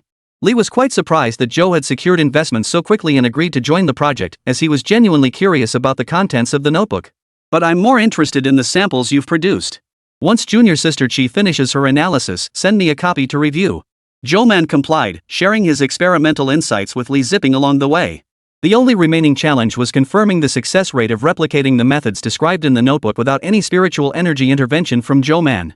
This would help determine the initial costs and allow for early adjustments to the steps and methods. Zhou Man had too many hypotheses to test them all individually. Zhou Man was already itching to head to the capital, but with the second round of interviews looming here, he simply couldn't be in two places at once. However, the finals after the second round would be held in the capital. Meeting then would be both convenient and reasonable. Chapter 25, The Robbers. With the partnership secured, Zhou Man finally had a chance to relax. Taking advantage of a free weekend afternoon, he headed to the mall intending to buy a new phone. His current flip phone was becoming increasingly inconvenient. The mall in downtown Ninghai was vast, its shelves overflowing with dazzling array of goods that momentarily overwhelmed Zhou Man. He glanced at the directory board by the mall entrance. The smart device section was on the 4th floor. The counters there were crowded with people, some buying phones, others getting repairs. Perhaps it was because it was the weekend. The saleswoman patiently explained the options. Zhou Man looked at the square phones, unable to tell them apart beyond the price tags at the bottom. He checked his balance and hesitantly asked the eager saleswoman, "Do you have any under 1,000 yuan?" Fortunately, the saleswoman was highly professional. She had already noticed Zhou Man was a student from a modest background. Hearing his question, she didn't show any unusual expression but naturally continued her introduction. "This phone is perfect for someone like you who doesn't need high-end performance. It offers great value for money, runs popular games smoothly, and is more than sufficient for a student's needs. The photo and video quality is also very clear. Many students love using it to document their lives. It comes with 128 gigabytes of storage, which is plenty for saving lots of photos and videos." Zhou Man found it acceptable. For him, functionality was the priority. Besides, whether it was Zhong Yulan, Shi Ruoyan, or Li Zipping, they all preferred communicating through messaging apps like WeChat, which made sharing photos and videos incredibly convenient. Satisfied, he headed to the front desk to pay when a sudden commotion erupted outside. Zhou Man caught a scream drowned in the deafening noise. Turning around, Zhou Man saw 4 or 5 masked men bursting in, guns pointed at the crowd gathered at the counter. The man leading them barked a threat, "If you don't want to die, keep your hands to yourselves." Everyone froze, unable to comprehend what was happening. But the man fired a shot into the floor. The deafening blast jolted them into terror, and they screamed, scrambling for cover. "Quiet down, all of you." The man fired another shot into the air. "We won't make things difficult for you. Cooperate quietly, and nothing bad will happen." The screams in the crowd were silenced by the threat. Zhou Man frowned, projecting his divine sense outward to survey the situation. Every floor of the mall was in a similar state. These masked robbers had taken control of each level. On the floors where they moved fastest, everyone had already been subdued. Roughly counting, there were 60 or 70 people. It was the weekend, and the mall was crowded with many children and elderly people, making the situation unfavorable. Fortunately, not all of them were armed. Only about 15 carried guns, while the rest wielded clubs and small knives. Some were assigned to guard hostages or handle communications and were unarmed. A man approached Zhou Man. Seeing no reaction, he raised his leg to kick him. But the instant his foot made contact, it struck something incredibly hard. The recoil sent a jolt of pain through him, nearly knocking him off his feet. Zhou Man snapped back to his senses in feigned confusion as he looked at the man. "Damn it! Hand over your phone. Don't try any tricks." The man spat, forcing himself to act as if nothing had happened. As he took Zhou Man's phone, he eyed him with deep suspicion. Zhou Man looked utterly innocent. "I just came to buy a phone. Haven't bought one yet, right?" After a cursory search of Zhou Man's person to confirm there was nowhere to hide a phone, the man let him go. Zhou Man obediently crouched in the corner with the others who had already been searched, hands clasped over his head, staring at the floor. This was what the robbers demanded of them. Anyone who dared to look up would be immediately cursed at or even dragged out for a beating. But none of this affected Zhou Man. His consciousness could still move freely, swiftly traversing the entire shopping mall building to confirm the distribution and arrangements of their personnel. In truth, someone had called the police immediately after the incident began, but the officer's arrival would take time. For now, it remained unclear what these robbers intended to do. Their numbers were too great to eliminate discreetly one by one. Numerous methods from the cultivation world for handling such situations flashed through Zhou Man's mind, but none were applicable. If the attackers detected anything unusual and started harming innocent people, it would be disastrous. Even if Zhou Man could shield everyone with protective spiritual energy to save their lives, how could he explain the miraculous phenomenon of everyone emerging unscathed? It might even make the news. Zhou Man instinctively wanted to avoid causing any abnormal commotion or sensation. The primary task now was to figure out what they were actually up to. Eliminating as many as possible was the only viable approach. Zhou Man released the auditory seal on his divine sense. Countless voices flooded into his sea of consciousness, accompanied by a wave of polluted spiritual energy. For a moment, he felt an excruciating pain pierce his brow. Fortunately, he swiftly extracted the information he needed. Zhou Man quickly identified the leader of the group and cast a surveillance spell to eavesdrop. From the leader's conversation with his companions, Zhou Man deduced their purpose wasn't robbery. On the contrary, they were preparing some sort of surprise, and this surprise clearly wasn't anything good. After a moment's speculation, Zhou Man sensed it through the excessively active fire element within the spiritual energy these people had planted explosives. Was this some act of revenge against society? Dragging so many innocent bystanders to their deaths? Or were they planning to use this as leverage to demand a huge ransom? Zhou Man couldn't be sure. Each bomb was guarded by a dedicated sentry who reported every 5 minutes to confirm no malfunction. Even if Zhou Man disabled a bomb now, it would be detected immediately. Moreover, they seemed to have backup plans. Any impulsive action would be futile. If these people only intended to extort a huge sum of cash from the government, that would be manageable. The negotiation process could be dragged out long enough for him to devise a countermeasure. But if it was the worst-case scenario he feared, then the police he had deliberately waited for would likely be nothing more than extras summoned to join the funeral procession. Zhou Man wasn't afraid of the bomb itself, but he had no way to explain why he remained unscathed by it. After imprinting all the hostage-takers, Zhou Man withdrew his extended divine sense. The moment he snapped back to awareness, he heard someone screaming. Zhou Man stole a glance. A middle-aged man lay on the floor, pale-faced, clutching his arm. Blood pooled around him, and the terror etched on the surrounding faces left no doubt about what had happened. Seems my luck's running thin today. Got stuck with a bunch of hot-tempered robbers. He even found himself musing wryly. Using spiritual energy or cultivation techniques to deal with them could indeed eliminate everyone instantly. The problem was, Zhou Man's spiritual energy could easily kill them all. Ordinary people were far too fragile compared to cultivators. If he channeled his power as an output rather than reinforcing their bodies, he risked losing control over the intensity. Having them all collapse at once would be far too suspicious, drawing unwanted attention and investigation, something Zhou Man wanted to avoid. These people were troublesome alive and troublesome dead. He needed a plausible reason to dispose of them if he had to act openly. Zhou Man's hand reached into his pocket, the cold touch pulling his thoughts back to the present. It was a piece of cold iron obtained from a previous experiment. His hand clasped the small metal fragment in his pocket as a daring thought flashed through his mind. Though he had never cultivated assassination techniques due to his devotion to the Tao, he knew how to craft hidden weapons.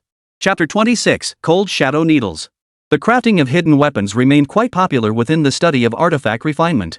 Their small size and minimal material requirements made them a greater test of the creator's skill and ingenuity. Well-designed hidden weapons were not only sought after by cultivators but also eagerly pursued by alchemists as a means to prove their prowess. Zhou Man swiftly scanned his memory for formulas from the complete book of artifact crafting. Most designs based on cold iron were small and easily concealed needles. The most renowned needle-type hidden weapon was the pear blossom rain needles. However, Zhou Man envisioned something different. With his current materials, he could barely manage to craft the cold shadow needles. The cold shadow needles were extremely small and simple to make, requiring mostly cold iron. They possessed inherent stealth properties, allowing them to be deployed silently and undetected. Even if conjured out of thin air, they wouldn't attract attention. The challenge lay in transforming this single piece of cold iron into a set of shadow cold needles for assassination.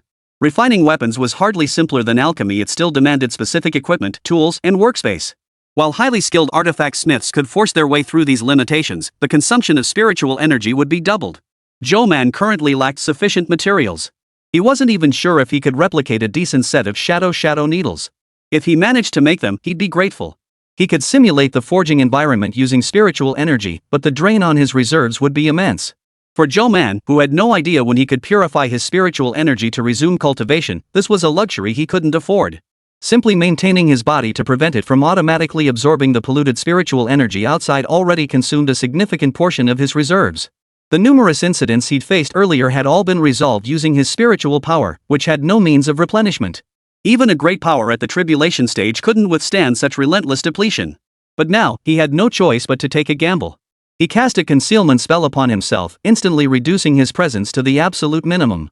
Even if Zhou Man suddenly stood up, no one would notice. He adjusted the proportions of his spiritual energy attributes and began forging. The cold iron floated silently in the air, melting as the ambient temperature rose. Then, invisible air was precisely divided into countless fragments. Zhou Man guided the molten cold iron to stretch and deform, contracting it into countless ultra-fine needles. After a moment's thought, Zhou Man imbued the needles with an array before they solidified, weakening their offensive properties. Instead, they would instantly paralyze any enemy they struck. A set of replicated cold shadow needles was complete. 99 needles suspended in the air then flew back one by one into Zhou Man's palm. The surrounding robbers only murmured quietly about how the weather had suddenly become so hot, unaware of anything unusual. Police arrived 20 minutes later. Zhou Man glanced down to see fully equipped armed police surrounding the building below, their faces stern as they began shouting attempts to negotiate with the robbers. The leader inside the building naturally received the news and sent someone to deliver a walkie-talkie. The armed police officer on the other end sternly inquired about the gang's demands, but the leader sneered coldly, his tone cruel. We desperados don't want anything. All my brothers crave is a thrill. A few more lives on our hands won't make a difference. Please calm down. We can discuss any demands you have, provided no innocent civilians are harmed. Demands? Oh, you think we want money? Fine. 10 billion. I want to see the cash within half an hour. Otherwise, I'll kill one person every minute. Let me see. Oh, we have 453 hostages here. You've got plenty of time. The negotiation expert downstairs flinched, immediately relaying the demand to his superiors. They'd secure the cash first. Civilian casualties were non-negotiable. 10 billion yuan, no small sum. Demanding cash meant transporting it would take considerable time. The robbers were clearly making things difficult on purpose. It remained unclear whether money was their true goal or if more demands lay ahead. But the initiative remained firmly in the hostage-takers' hands. For now, they had to play along to placate them. Snipers were positioned on nearby floors, but the mall's internal layout limited their visibility. They couldn't determine the exact number of hostage-takers and dared not act rashly. Zhou Man was certain these individuals weren't after money. If they truly wanted cash, they wouldn't have only demanded the surrender of phones earlier, nor would they have planted bombs while leaving guards to watch over the premises. Their intent was to detonate the bombs the moment anyone attempted to evacuate the premises. But 30 minutes probably wasn't enough time to gather 10 billion in cash. They still had to resolve this within 30 minutes. Even if Zhou Man planned to do so, these robbers were highly trained. Their lookouts rotated shifts with unwavering professionalism. Not a single one appeared distracted. They didn't seem like ordinary criminals. Perhaps they truly were, as they claimed, desperate men. But why would such criminals suddenly come here to kill ordinary people? Was there something here they were after? Zhou Man's instincts told him this wasn't simple. He knew better than to act out of character or draw attention to himself. This instinct had saved his life countless times in the cultivation world. The remote detonator was in the leader's hands.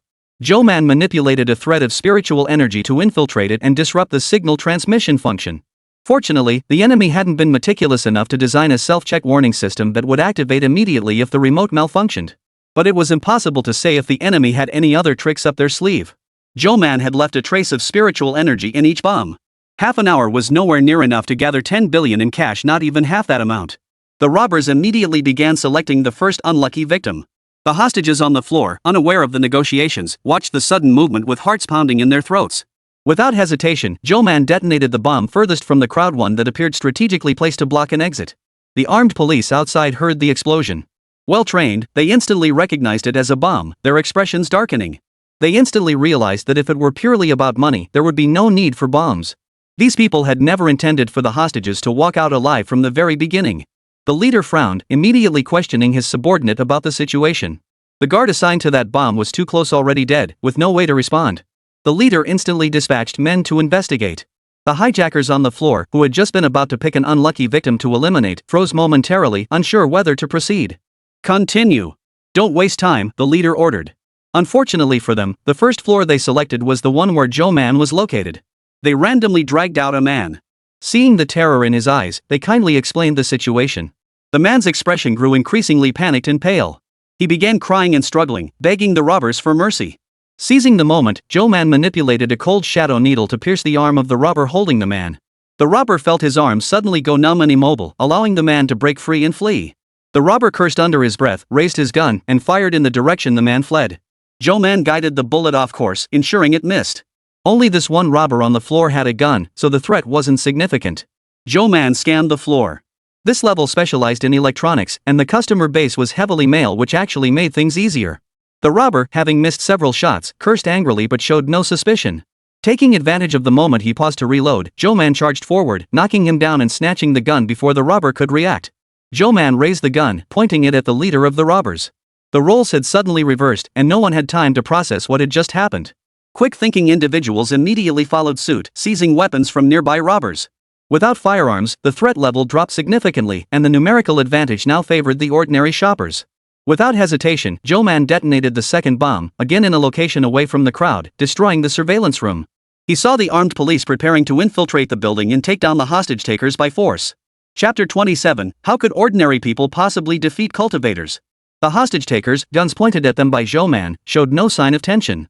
They were professional criminals. Such a minor unexpected turn of events wouldn't faze them.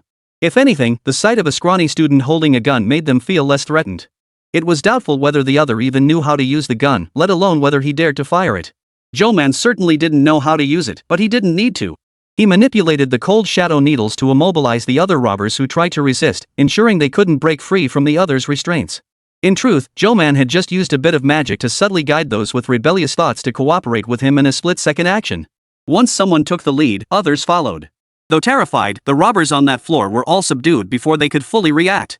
The robber, stripped of his gun, sneered coldly and swung a punch at Zhou Man. Zhou Man effortlessly dodged the blow, flinging the gun far away. Seeing Zhou Man choose to engage in close combat, the robber's grin widened. But soon, the laughter vanished. Zhou Man's speed was uncanny. Though the robber could track his movements, every attack missed its mark. Several futile punches left him with a growing sense of unease. Seizing an opening, Zhou Man landed a punch squarely on his jaw. The robber spat out a mouthful of blood, his expression clearly enraged. His attacks grew faster, but even when he connected, it felt like punching steel plate. His fists couldn't break through Zhou Man's protective aura. His knuckles went numb from the impact, yet he seemed to grow more aggressive with each blow. Zhou Man held nothing back, targeting the most vulnerable points with every strike. Bystanders wanted to intervene, but surprisingly found it unnecessary. Zhou Man held his own completely, while the robber was driven back step by step, looking unsteady on his feet. Are you kidding? How could an ordinary person possibly defeat a cultivator? Zhou Man reinforced his fist with spiritual energy, delivering a final blow that knocked the last robber unconscious, foaming at the mouth. Only then did the people on this floor finally relax. But the relief was short-lived, replaced by panic. The situation on other floors remained unknown. If the disturbance here was discovered and more robbers arrived, they'd still be in danger. That inexplicable surge of impulse and action vanished completely, replaced by a belated wave of fear and retreat. Zhou Man had no time to reassure them, nor would he give the robbers time to react. He pinpointed the location of the robber checking the bombs and detonated them one by one. Using his spiritual energy shield, he ensured the explosions wouldn't affect others or interfere with the infiltrating armed police. The robbers were too preoccupied to notice Zhou Man's actions or detect any anomaly.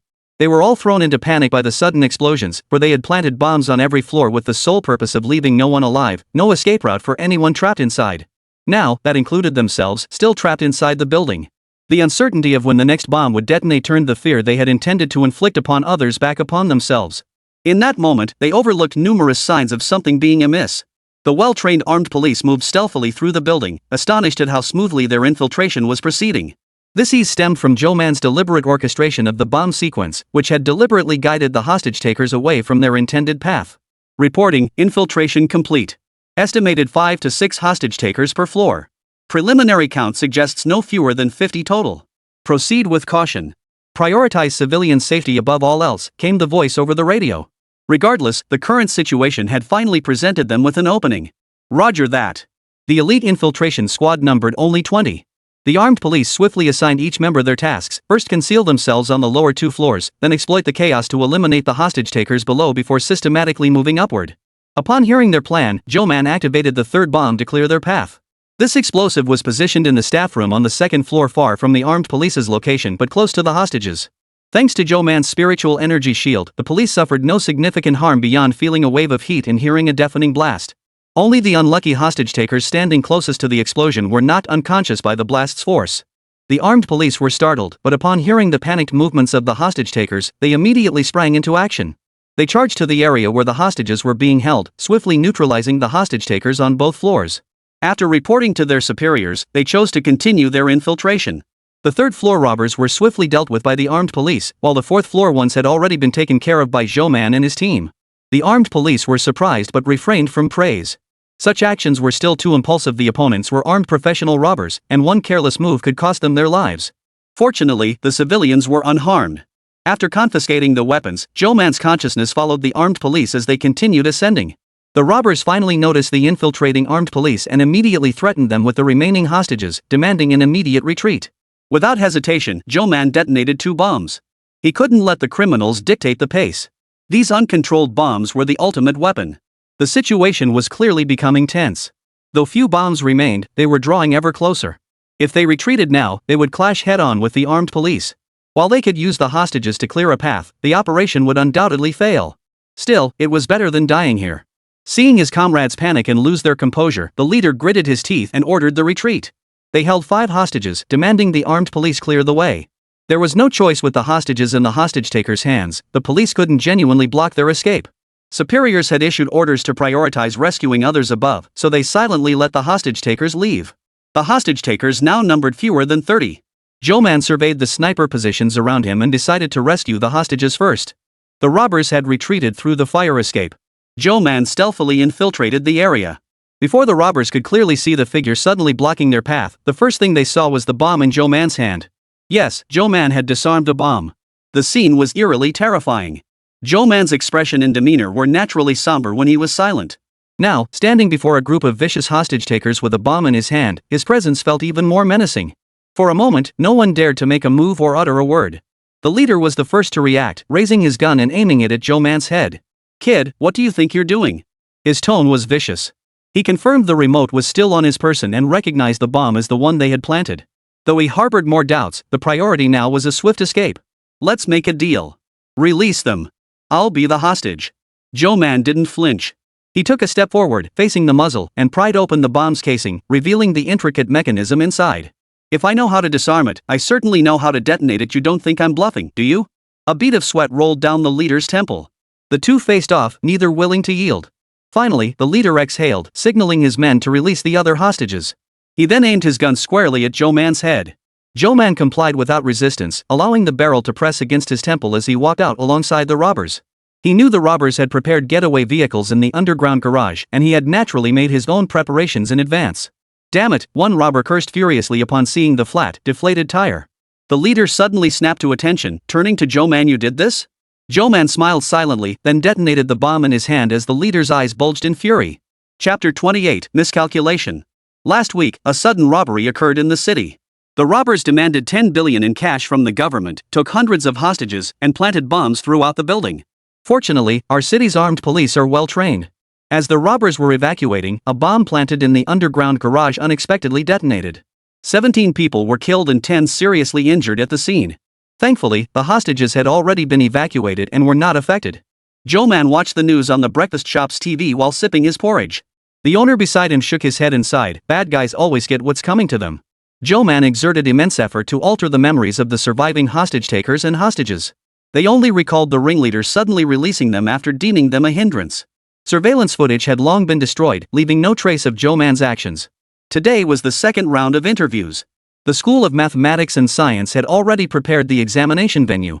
Upon arriving at the entrance, Zhou Man saw many students waiting to enter, just like him. A quick count revealed exactly 100 people. Those who had passed the screening were all top performers in Ninghai City's math competitions. While their scores varied, the gaps weren't so vast as to seem insurmountable, making them somewhat arrogant. As soon as Zhou Man arrived, he spotted a familiar figure. A tall, slender youth stared at his phone, surrounded by a crowd who clearly regarded him as their leader.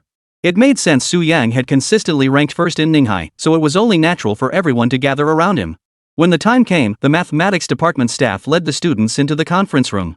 Standing at the podium was a young man, Zhou Man himself. Dressed in a simple gray suit, seemingly tailored for formal occasions, he offered a warm smile to the students below. "First, welcome to all of you who have passed the first round of interviews. Everyone here is an outstanding participant in Ninghai's Math Olympiad competition. I won't waste time with pleasantries. Let me announce the rules for this interview round. This round consists of 3 segments. The first is the most familiar to you all, a written exam lasting 1 hour with no limit on the number of questions." Zhou Man paused deliberately before adding, and sure enough, he saw the expressions shift among the audience below the stage. The second round is an interview. The specific content is confidential. The School of Mathematics and Science has prepared different question banks tailored to each of your backgrounds. The third round is a team competition. Groups of 5 will compete in a rapid-fire quiz format. Winning teams earn +3 points, while losing teams lose 1 point. Zhou Man finished explaining the rules in a few sentences. The students below couldn't contain their excitement and began discussing. While they had heard rumors about new assessment formats for this additional round of interviews, they hadn't anticipated such significant changes. "Professor Lee," a student raised their hand. "Is the entire process points-based? How does the scoring work for the team competition? Are points split evenly among team members, or does each person receive the same total team score?" The entire process uses a points system, with adjusted scoring ratios. For the written exam, 5 correct answers accumulate to 1 point, with no penalty for incorrect answers. The scoring rules for the interview portion will be announced after the exam concludes. In the team mode, individual points are calculated based on contribution, not capped by the team total. Teams with higher points will receive a multiplier bonus when converting individual scores. Specific rules will be released before the exam. "Professor Lee, how many candidates will advance to the finals this year?" "Fewer than previous years. To avoid affecting your exam preparation, the exact number will not be disclosed at this time. Are the written exam questions uniformly difficult? Another candidate asked. No, they are not. The minimum difficulty level is higher than the previous re-examination. 1 question per 10 will be beyond the syllabus. You may choose whether to attempt them. Zhou Man projected the exam room arrangements onto the screen. Additionally, this time there will be no paper-based exams. The School of Mathematics and Computer Science has prepared tablets for the examination. Zhou Man froze upon hearing this. Tablets. Having spent too long in the cultivation world, Zhou Man had been disconnected from modern technology for far too long. He couldn't recall how to use one at the moment. One reason he hadn't even upgraded his phone yet was because he wasn't accustomed to touchscreen devices. At internet cafes, he only used basic functions on computers. It wasn't that he hadn't seen others use them, he simply hadn't bothered to learn. Zhou Man spent his free time catching up on knowledge and learning how to operate lab equipment. But clearly, no one else shared his struggles. It never occurred to anyone that a student his age might not know how to operate these smart devices. Fortunately, the tablets distributed by the staff had already automatically opened the exam system, sparing Zhou Man the need to figure out how to start the test. As the countdown on the screen reached 0, the first question appeared. Zhou Man discreetly observed others' actions, seeing everyone tapping their fingers on the screen, seemingly just like using a touchscreen phone. After studying the screen for a while, he finally figured out that he needed to write out his answer process on it. Only then did Zhou Man pull his mind back and begin answering. So the proctor watched Zhou Man sit blankly for 5 minutes before he finally snapped out of it and started writing. Writing out the solution process on the screen proved significantly more difficult than on paper, and his pace slowed noticeably compared to usual. The proctor began to wonder if Zhou Man was simply off his game today. Since there was no limit on the number of questions, everyone calculated their time to answer as many as possible within the hour. After understanding the exam rules, many had already formed a clear plan in their minds: only attempt the questions they knew how to solve. Since incorrect answers carried no penalty, there was no point wasting time on unsolvable problems. Questions that offered no immediate insight were discarded outright, leaving only familiar topics to tackle, a strategy aimed at maximizing points in this well-known section. When time ran out, the tablets automatically ended the exam. Everyone in the room, including Zhou Man, breathed a sigh of relief. He had rarely felt such tension during an exam before. Unaccustomed to the device's operation and the smooth touchscreen, his pace slowed to less than half his usual speed. In 1 hour, he completed only 18 questions. His score in this section was indeed unimpressive. Students with strong mental resilience and quick reflexes, who deliberately selected questions they excelled at and could answer swiftly, often scored higher than Zhou Man. Most of them answered over 25 questions correctly. Thus, when scores and rankings were immediately released after the exam, the sight of Zhou Man lagging far behind caused a stir among the professors and students of the School of Mathematical Sciences. Zhou Man only got 18 right? Didn't he score perfect on the previous 2 exams? What's going on? His true colors showing? Who knows what tricks he pulled before? This time, with the machine randomly selecting questions from the database, cheating just wasn't possible. Yes, the crowd still viewed Zhou Man through the lens of cheating. The reason was simple: these elite students found it hard to accept that an unknown person had suddenly surged ahead of them, consistently and conspicuously scoring perfect marks. If he truly possessed this level of skill, why didn't he demonstrate it earlier? There's no such thing as a genius who suddenly becomes number 1 overnight. All progress is gradual, especially since he had 0 competition experience before this. Zhou Man, however, paid no mind to others' opinions. After all, there were still 2 rounds left, and he was confident he could make up the points in the 3rd round's rapid-fire round. But clearly, someone here couldn't accept this outcome. Su Yang practically charged over to confront Zhou Man the moment the results were announced. "What do you think you're doing?" he demanded, grabbing Zhou Man by the collar. Considering Su Yang had recently given him money, Zhou Man refrained from physical confrontation and politely countered, "What's the matter? Why did you score so low? Were you slacking off? Why didn't you perform at your usual level?" Su Yang frowned, his tone decidedly unfriendly. Zhou Man could tell he was angry. But why was he angry? Wasn't he first in this round? Shouldn't he be happy? When Zhou Man echoed this question, Su Yang's expression grew even stranger. His face shifted through a series of emotions before he finally gritted out, "Did Zhong Yulan say something to you? What does she have to do with it?" Zhou Man was even more baffled now. Chapter 29, Sect Competition? In the end, Su Yang only shot Zhou Man a complicated look before releasing his collar and turning away, clearly unwilling to speak further. Zhou Man was utterly baffled. The staff at the Digital Science Institute were also stunned by Zhou Man's scores, suspecting equipment malfunction. After an urgent inspection confirmed no issues, they were even more baffled. The proctors summoned to explain reported the same observations. Aside from a brief moment of distraction at the start, Zhou Man had shown no unusual behavior throughout the exam. With the second round of interviews imminent, it wasn't feasible to summon him again and disrupt his exam preparation. They had no choice but to set their concerns aside for the moment. The interview segment proceeded simultaneously for all candidates. With numerous staff from the School of Mathematics and Science, plus proctors recruited from other institutions, each examinee received their assigned questions and entered a private room to prepare. Zhou Man drew a surprisingly straightforward assignment, a 1-minute self-introduction followed by an explanation of his perspective on mathematics. The final task involved a problem that didn't require him to derive the solution from scratch, it was already provided. Instead, he needed to optimize the existing solution process and articulate his reasoning. It seemed so straightforward that Zhou Man began to suspect there might be a catch. So he secretly diverted his consciousness to glance at the questions others had drawn. Indeed, their tasks differed significantly from his.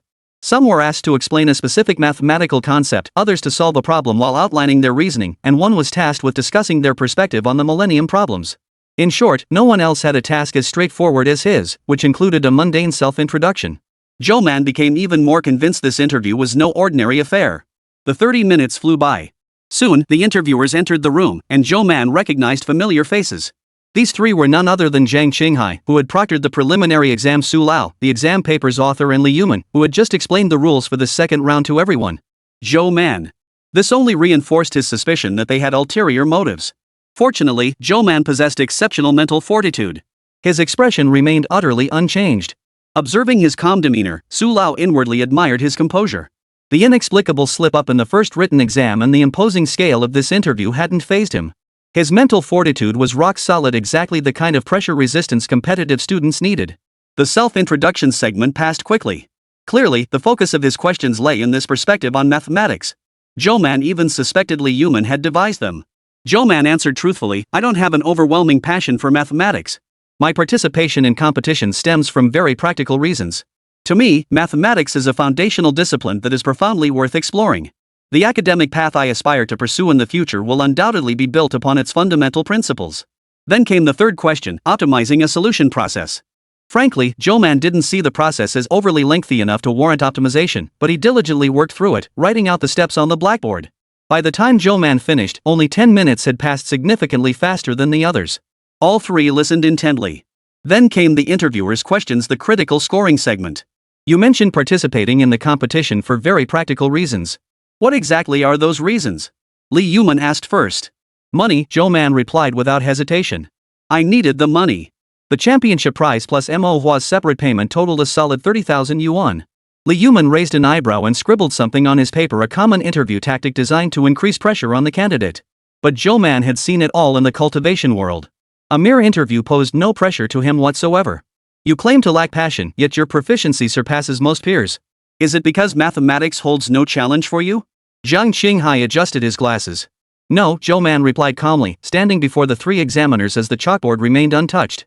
"It's because I've long pursued other interests. Mathematics is the foundation for everything. To excel in those fields, I must master math as well." The final question came from Old Su. He took a leisurely sip of tea before lifting his gaze to Zhou Man. "How would you assess the skill level of the person who wrote the solution?" Zhou Man reflected for a moment. The problem itself wasn't particularly difficult, so he couldn't judge the author's skill based on that.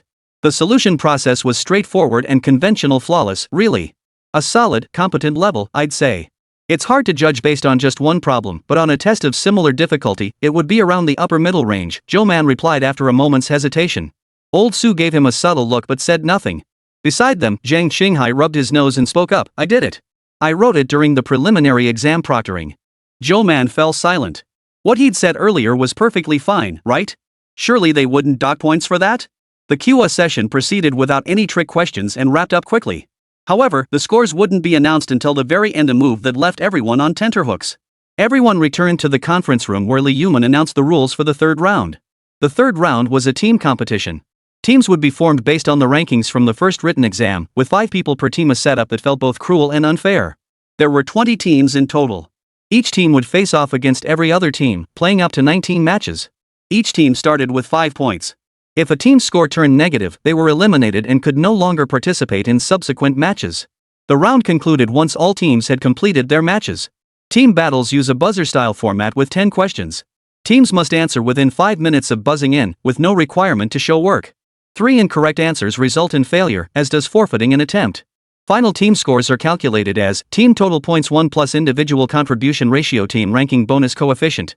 The first place team receives a 1.5x bonus, second place 1.3x, third to fifth place 1.2x, with no bonus beyond that. Zhou Man ranked 16th in the written exam and was assigned to Group 4, alongside the remaining members ranked 17th to 20th.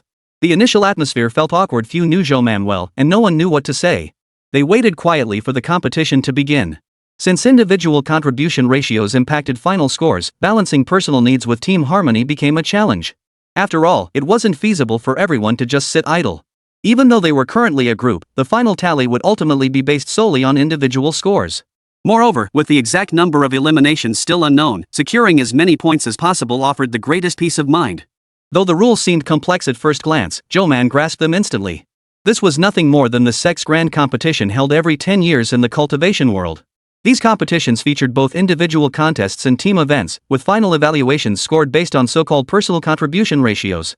Initially, everyone might cooperate, but later disputes would inevitably arise over personal scores. After all, only by increasing one's own contribution ratio could one's score rise, which inevitably meant sacrificing others' points. This rule design served a dual purpose, fostering cooperation and camaraderie among fellow disciples while testing their character. It reminded everyone that the essence of the cultivation world was competition. Maintaining a competitive mindset would never be a disadvantage. To prevent his team from crumbling from within, he spoke up first. For the upcoming quick-fire round, let's assign tasks to each person. Chapter 30, Forging an Alliance. Having witnessed this annual sect competition routine year after year, Zhou Man understood better than anyone present that without forging reliable, mutually beneficial partnerships, a team could disintegrate in an instant. Although individual contribution points existed as an evaluation metric, they served merely as bait.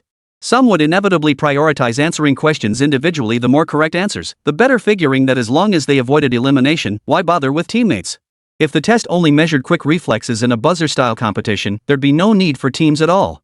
Therefore, team coordination was also factored into the assessment, though the organizers deliberately left it unspecified, much like how individual contribution wasn't defined by the percentage of correct answers. Contribution itself lacks concrete standards. It's entirely at the discretion of those who set the rules. Any action beneficial to the team counts as contribution. So Zhou Man took the initiative to unite his team. To avoid internal conflicts, let's split the questions evenly. What areas of knowledge does each of you specialize in? Even though Zhou Man initiated the discussion, the atmosphere remained tense. Everyone stared at each other, seemingly unable to process what he had said. The teacher never stipulated that only the person who grabs a question must answer it. Questions can be solved collaboratively as long as we assign who answers. We can take turns answering, ensuring everyone's contribution ratio coefficient is equal when calculated later, and avoiding disputes. Why split evenly? Someone protested, clearly dissatisfied. I can answer more questions based on my own skills. Why should I give points away to others? Don't forget, we're all competitors here. Zhou Man smiled at him. Finally, someone was responding. Such thoughts were only natural. Because we're a team. Why do you think we divided everyone into groups if we only cared about individual answers? Zhou Man fixed her gaze on him. Wouldn't it be more efficient if everyone competed simultaneously? The purpose of setting up these group competitions is precisely to test team coordination. But no one said we had to cooperate. What can you do if I refuse? The man retorted stubbornly. Zhou Man's smile grew even brighter. I already explained the buzzer system and individual contribution coefficients are just a ruse.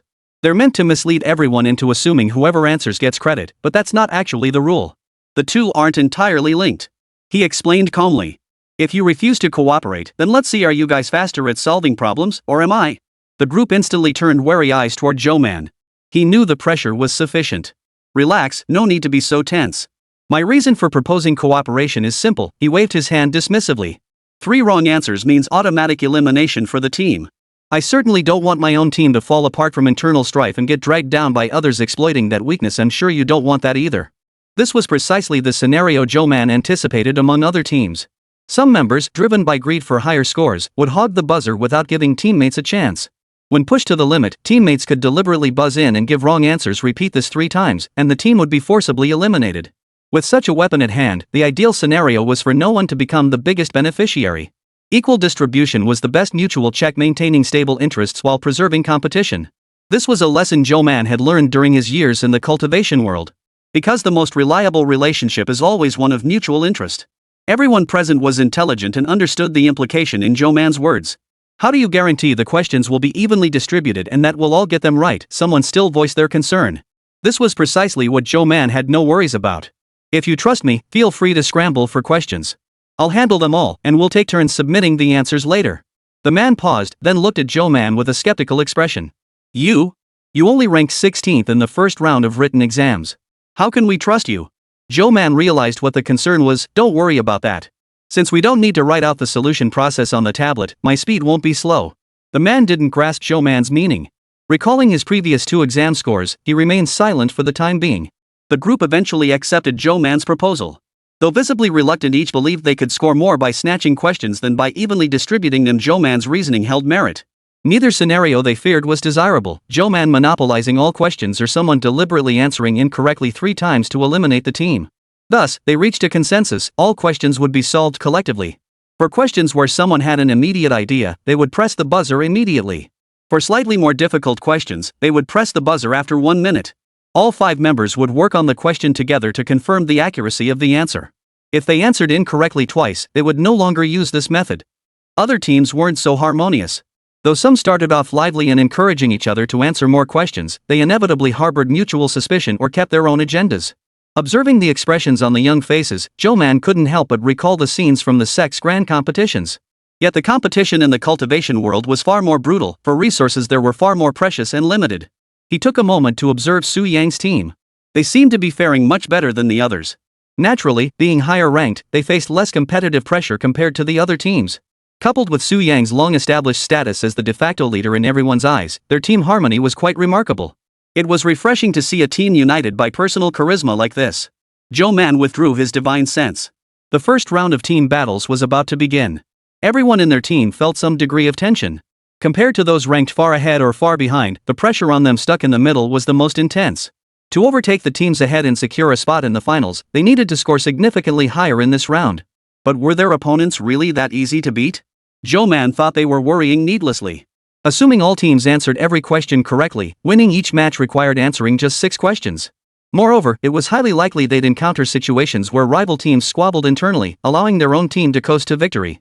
Assuming 19 consecutive wins, even with a personal contribution coefficient of 1, the final score would reach 62 points. Factoring in the first-place bonus coefficient, that would easily total 93 points. Even if the second-place team won 18 matches, their score without individual contribution coefficients would only be 75.4 points, a gap of 17.6 points between first and second. Even the gap between the top and bottom performers in the written exam is smaller than this. That's precisely why the team ranking bonus coefficient exists, to give those lower down the rankings a chance to overtake. The key to seizing this opportunity lies in whether you can unite your team and win together. As for the final outcome, it all depends on everyone's performance in the interviews. Chapter 31, Teamwork. Team battles were conducted via real-time draw. Each team had a tablet where questions appeared. Pressing the on-screen buzzer triggered a 5-minute countdown to submit answers. No writing process was required, only filling in the response. The first question appeared. Zhou Man's team had barely had time to read it when someone reached for the buzzer button, only to see it beaten by the opposing team. The opposing player flashed a brief smile upon pressing the button before immediately lowering their head to calculate. Though their teammates visibly bristled, they refrained from interrupting and only murmured quiet complaints. Zhou Man's team also felt their morale dip slightly. Seeing this, he promptly adjusted their strategy. The moment the next question appears, we'll press the buzzer immediately too. Xia Chang, I'm assigning this task to you. Can you handle it? Xia Chang had been the first to reach for the buzzer just moments ago. His name caught him off guard, but Zhou Man's composed demeanor instantly commanded his respect. Without hesitation, Xia Chang nodded in agreement. With 5 minutes to spare before the next question, Zhou Man methodically assigned roles to refocus everyone's attention. 2 students would count the number of times each person answered to ensure fair distribution, while the remaining volunteer would work alongside Zhou Man to solve the problem immediately. With the 5-minute countdown nearing its end, the student on the opposing team frantically scribbled calculations on scrap paper, beads of sweat forming on his forehead. He finally submitted the answer with 5 seconds left, prompting his partner beside him to breathe a sigh of relief. Could you at least read the question before rushing to answer?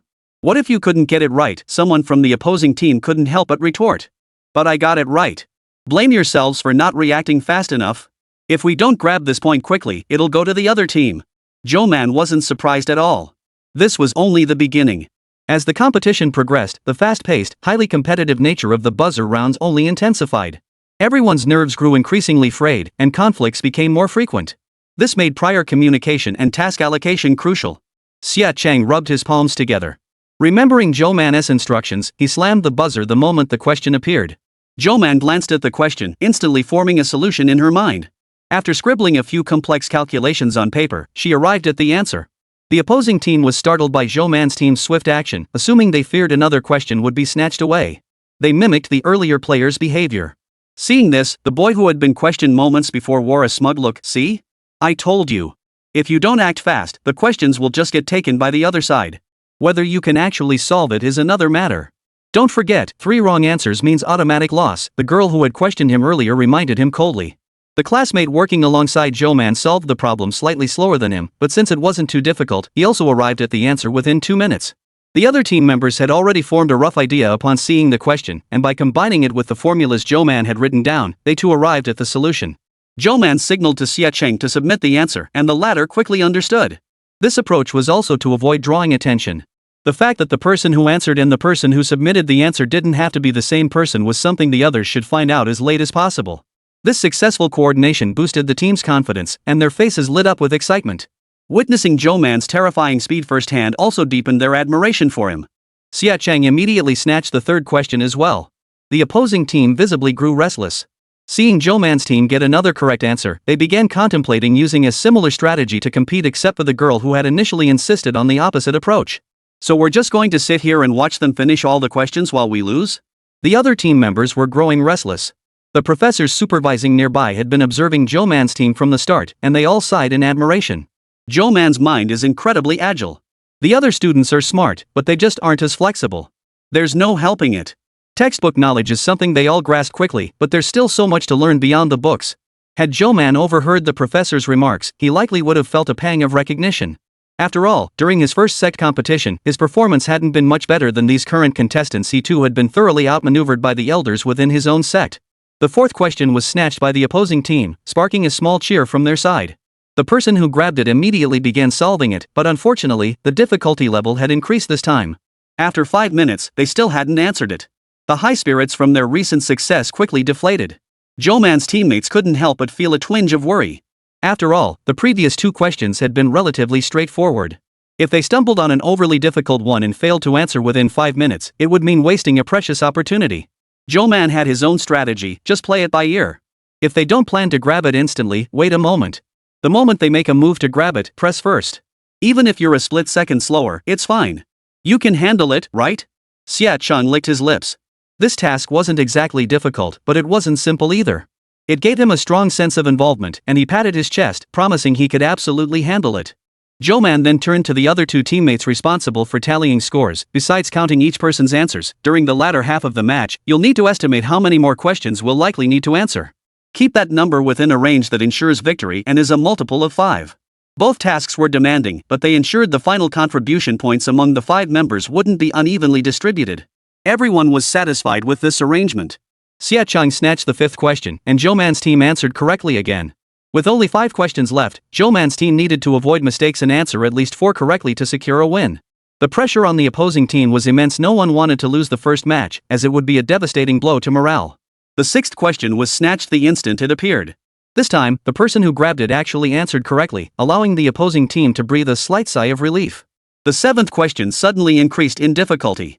Upon seeing it, the opposing team realized they hadn't reacted quickly enough to grab it and instead lowered their heads to solve it. However, on Zhou Man's side, Xia Cheng's quick fingers had already pressed the buzzer. The moment Xia Cheng saw the question, his face paled. He clearly realized the question was too difficult. He shouldn't have pressed the buzzer so quickly. He should have given his teammates more time to solve it. Seeing Zhou Man's team snatch the buzzer instantly, the opposing team relaxed and laughed.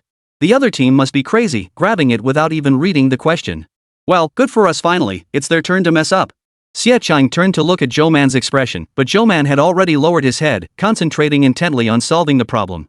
A minute later, he wrote the answer on the paper. His teammate beside him was still scribbling furiously. The others stared wide-eyed at Zhou Man. Seeing hesitation on the face of the person responsible for submitting the answer, Zhou Man thoughtfully took the tablet and submitted it himself. As the screen displayed correct answer, the opposing team erupted in commotion. If Zhou Man's team got just one more question right, victory would be theirs. Chapter 32, 19 wins in a row. At the same time, the opposing team realized what had happened. Pointing at Zhou Man, they shouted, "Someone else just answered the question. That means it's not necessarily only the person who pressed the buzzer who can answer." His voice carried loud enough for everyone nearby to hear. Zhou Man scanned the room. Most faces showed shock, while only a few teams, like Su Yang's, wore expressions of no surprise. There were quite a few sharp minds here. Soon, the venue buzzed with hushed discussions. Some teams saw their internal conflicts escalate, their members eyeing each other warily. Others immediately adjusted their strategies, following Zhou Man's team by assigning someone specifically to snatch questions. The shifts among the 20 teams were starkly divided. Teams with deepening conflicts split completely apart. Some ignored questions grabbed by others, solving them regardless. Others, provoked, deliberately gave wrong answers to eliminate their own team. Some even came to blows.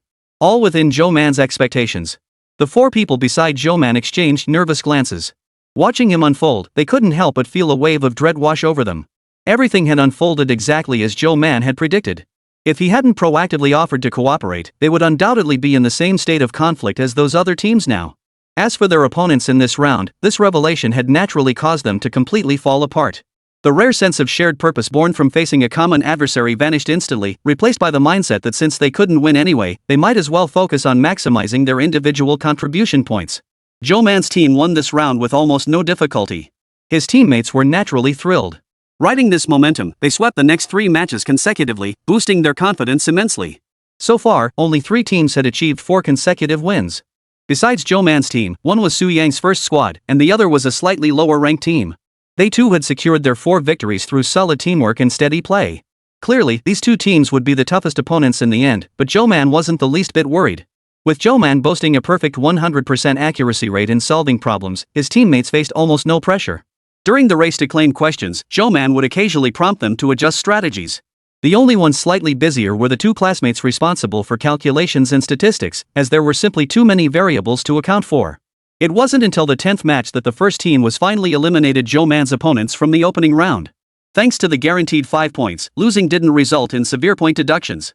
Even with strained team dynamics, few teams had been eliminated yet. However, their scores were already precarious, with many teams hovering between 0 and 1 point. A wave of eliminations hit around the 15th match. Seeing no chance of victory, conflicts among the bottom teams erupted, quickly eliminating 4 squads. Zhou Man's team got lucky. All the eliminated teams were opponents they'd already faced. Zhou Man's team maintained a winning streak, exerting significant psychological pressure on subsequent opponents. Their victories became easier than in the early stages.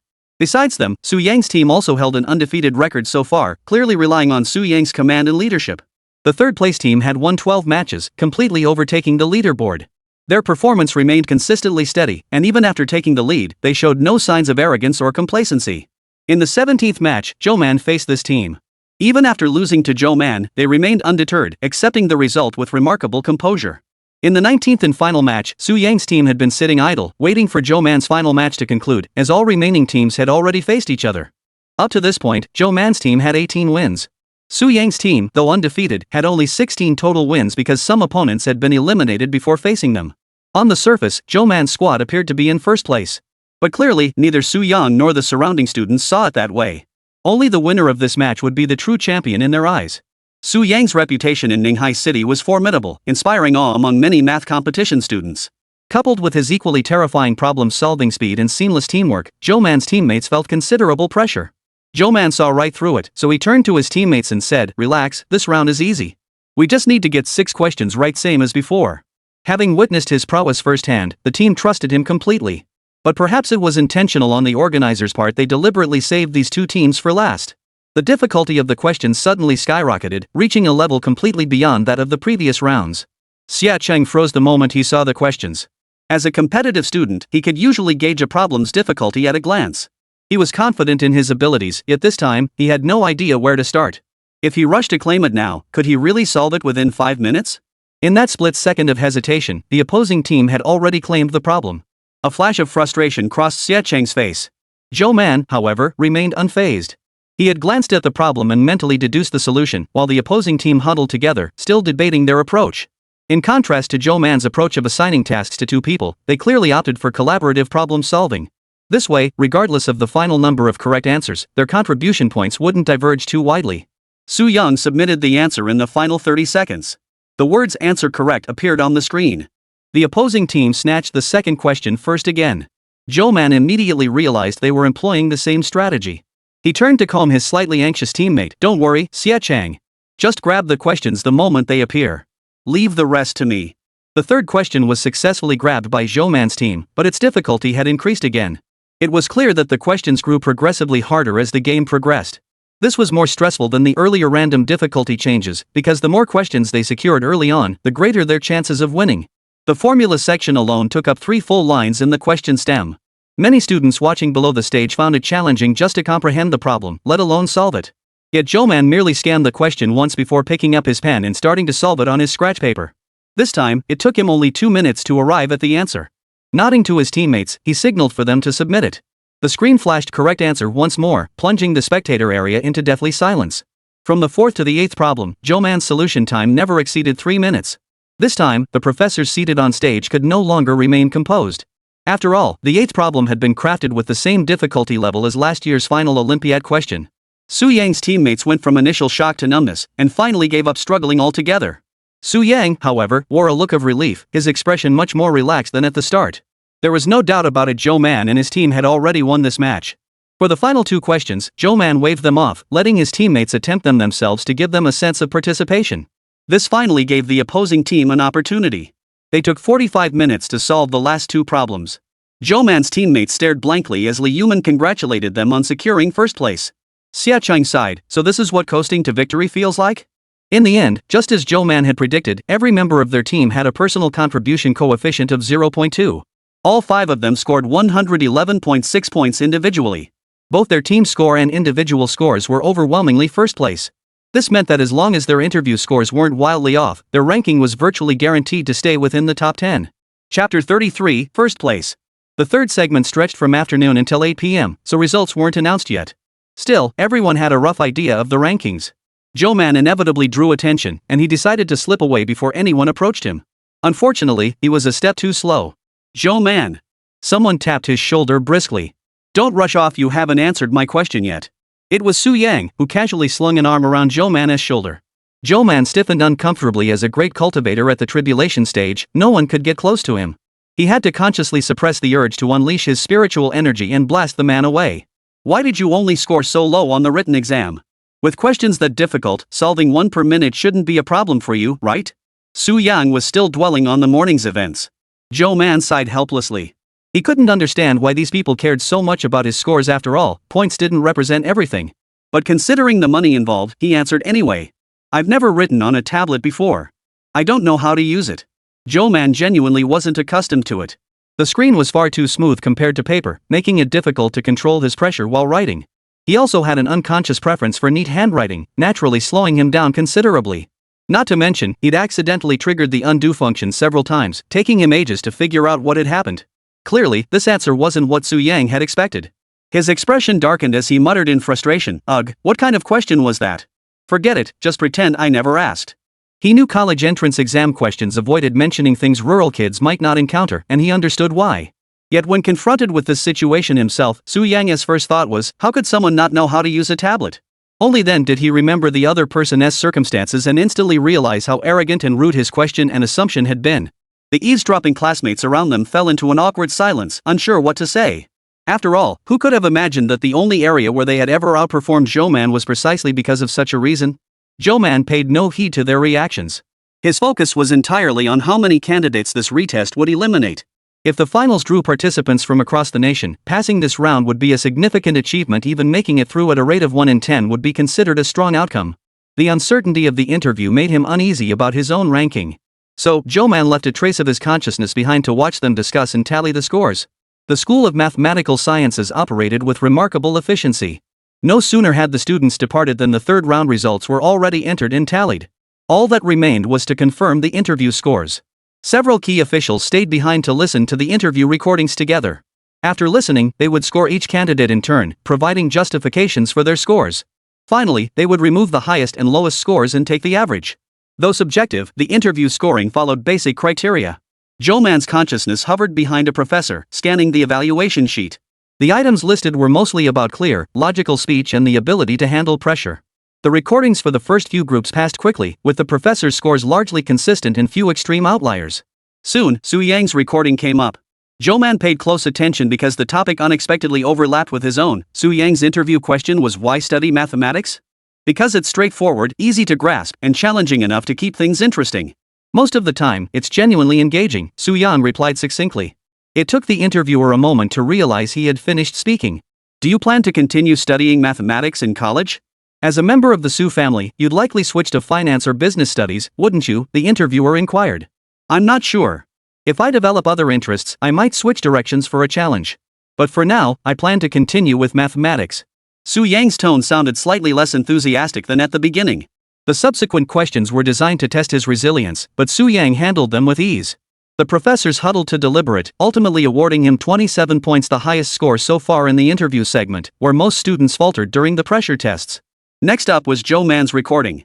The dialogue played in the conference room, leaving all the teachers silent after listening. Is this how geniuses are? Someone murmured under their breath. But it's fine. So far, he's handled everything well and hasn't been half-hearted. True. Even if it's for the money, having a goal gives him motivation to excel. We can't force anyone down this path. But sending someone like this to compete, is that really wise? I think we should give more opportunities to those who genuinely love math. The Olympiad competitions haven't been prioritized much in recent years, and the quotas allocated from above keep shrinking. Someone voiced dissent. What can we do? To get higher-ups to care, we need results. And for results, we have to send those who can score high. His stress tolerance seems decent. Why not let him give it a shot? What if the challenge sparks his interest? Zhou Man didn't know what "give it a try" referred to, but it likely had something to do with the finals. In the end, Zhou Man also scored 27 points. Combined with the previous results, he was already destined to be first. The results were announced 2 weeks later. Zhou Man dominated the second round of interviews again, securing first place. The top 6 would travel to the capital for the finals during summer break. Manhwa had 2 students who passed the second round, though the other wasn't in Zhou Man's class. Teachers came to congratulate him, and Zhou Man handled each one politely. His primary concern now was the status of his spirit plant cultivation and the progress on Li Ziping's end. Li Ziping reported that the first batch of bulk purchase materials would arrive in 3 days, at which point the initial experiments would commence. He reconfirmed the details of his own experiments with Zhou Man. As for the spirit plants he cultivated himself, there was still no sign of growth whatsoever. Although the plants in the medicinal fields were cultivated over years, these were merely ordinary seeds. It shouldn't be this slow. Zhou Man began to regret not agreeing to cultivate the medicinal fields for a few years. While wood attribute cultivation techniques included spells to accelerate plant growth, he himself did not possess them. Though he adhered to the principle of lifelong learning and had dabbled in various disciplines, his cultivation of elemental techniques was severely constrained by his spiritual root. The revealed elemental affinity essentially reflected a weighting factor. A single element affinity meant one could more readily absorb the corresponding elemental energy, making combat and cultivation with matching techniques more natural. It did not mean one could only absorb that single elemental energy. Using techniques of other elements was possible, but the difficulty increased significantly due to the limited absorption of those energies. Thus, beyond a few specialized techniques with unique effects, learning other elemental methods was generally unnecessary. Zhou Man possessed a single water attribute spiritual root and excelled in water attribute cultivation techniques. Though this root type was not ideal for alchemy, he still studied it and achieved modest proficiency. Other disciplines like array formations and talisman arts place less emphasis on spiritual root attributes and more on innate aptitude and insight, so Zhou Man studied those as well. If all else failed, he could only resort to array formations, Zhou Man reasoned. He could use spirit stones to construct an array that channeled spiritual energy, allowing the seedling to actively absorb wood attribute energy to achieve a forced ripening effect, while also nourishing the seedling with spiritual energy. As the thought formed, Zhou Man began shaping the rudimentary array in the air with his spiritual energy. Chapter 34, Spirit Gathering Formation. Formations were like a language. They required logical coherence to take shape. Constructing them demanded consideration not only of the 5 elements and 8 trigrams but also the harmonization of heaven, earth, and human energies, making it arguably the most challenging specialty in the cultivation world. Most arrays in the cultivation world evolved from several fundamental formations researched by predecessors. Grasping their essence proved exceedingly difficult from a modern perspective. It demanded exceptional mathematical foundations and logical reasoning. After completing his studies, Zhou Man naturally attempted to construct his own formations. While overly complex ones proved impossible, demanding excessive calculations and mental strain, he could still modify simpler formations. Though he initially envisioned using a spirit-gathering array, conventional designs proved unsuitable for this situation. Moreover, the unique conditions of this world necessitated different array construction methods. Thus, Zhou Man began conceptualizing improvements to the formation. Since the goal was to guide suitable spiritual energy for absorption rather than merely gathering it, he needed to maximize the concentration of wood attribute spiritual energy.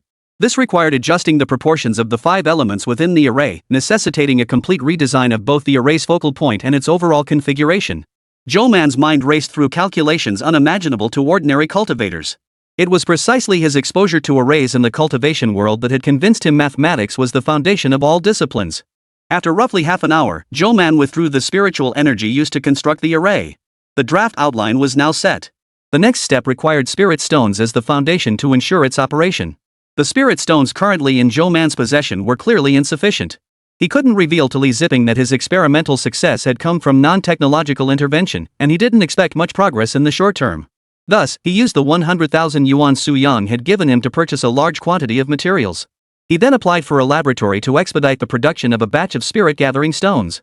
This batch of spirit-gathering stones proved far more stable than the first attempt.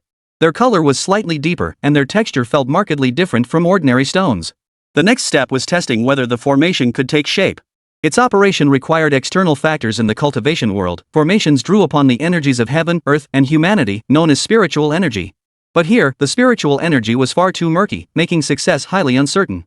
Therefore, Zhou Man removed the array's component for absorbing external spiritual energy, instead making the spirit-gathering stones the sole operational core. Zhou Man arranged the spirit-gathering stones in sequence. Invisible spiritual energy coalesced in the air, beginning to form the rudimentary shape of the array. As the array gradually became distinct, it persisted for less than 3 seconds before disintegrating and vanishing. This was undoubtedly a failure. Zhou Man patiently searched for possible causes while mentally recalculating and modifying the formation.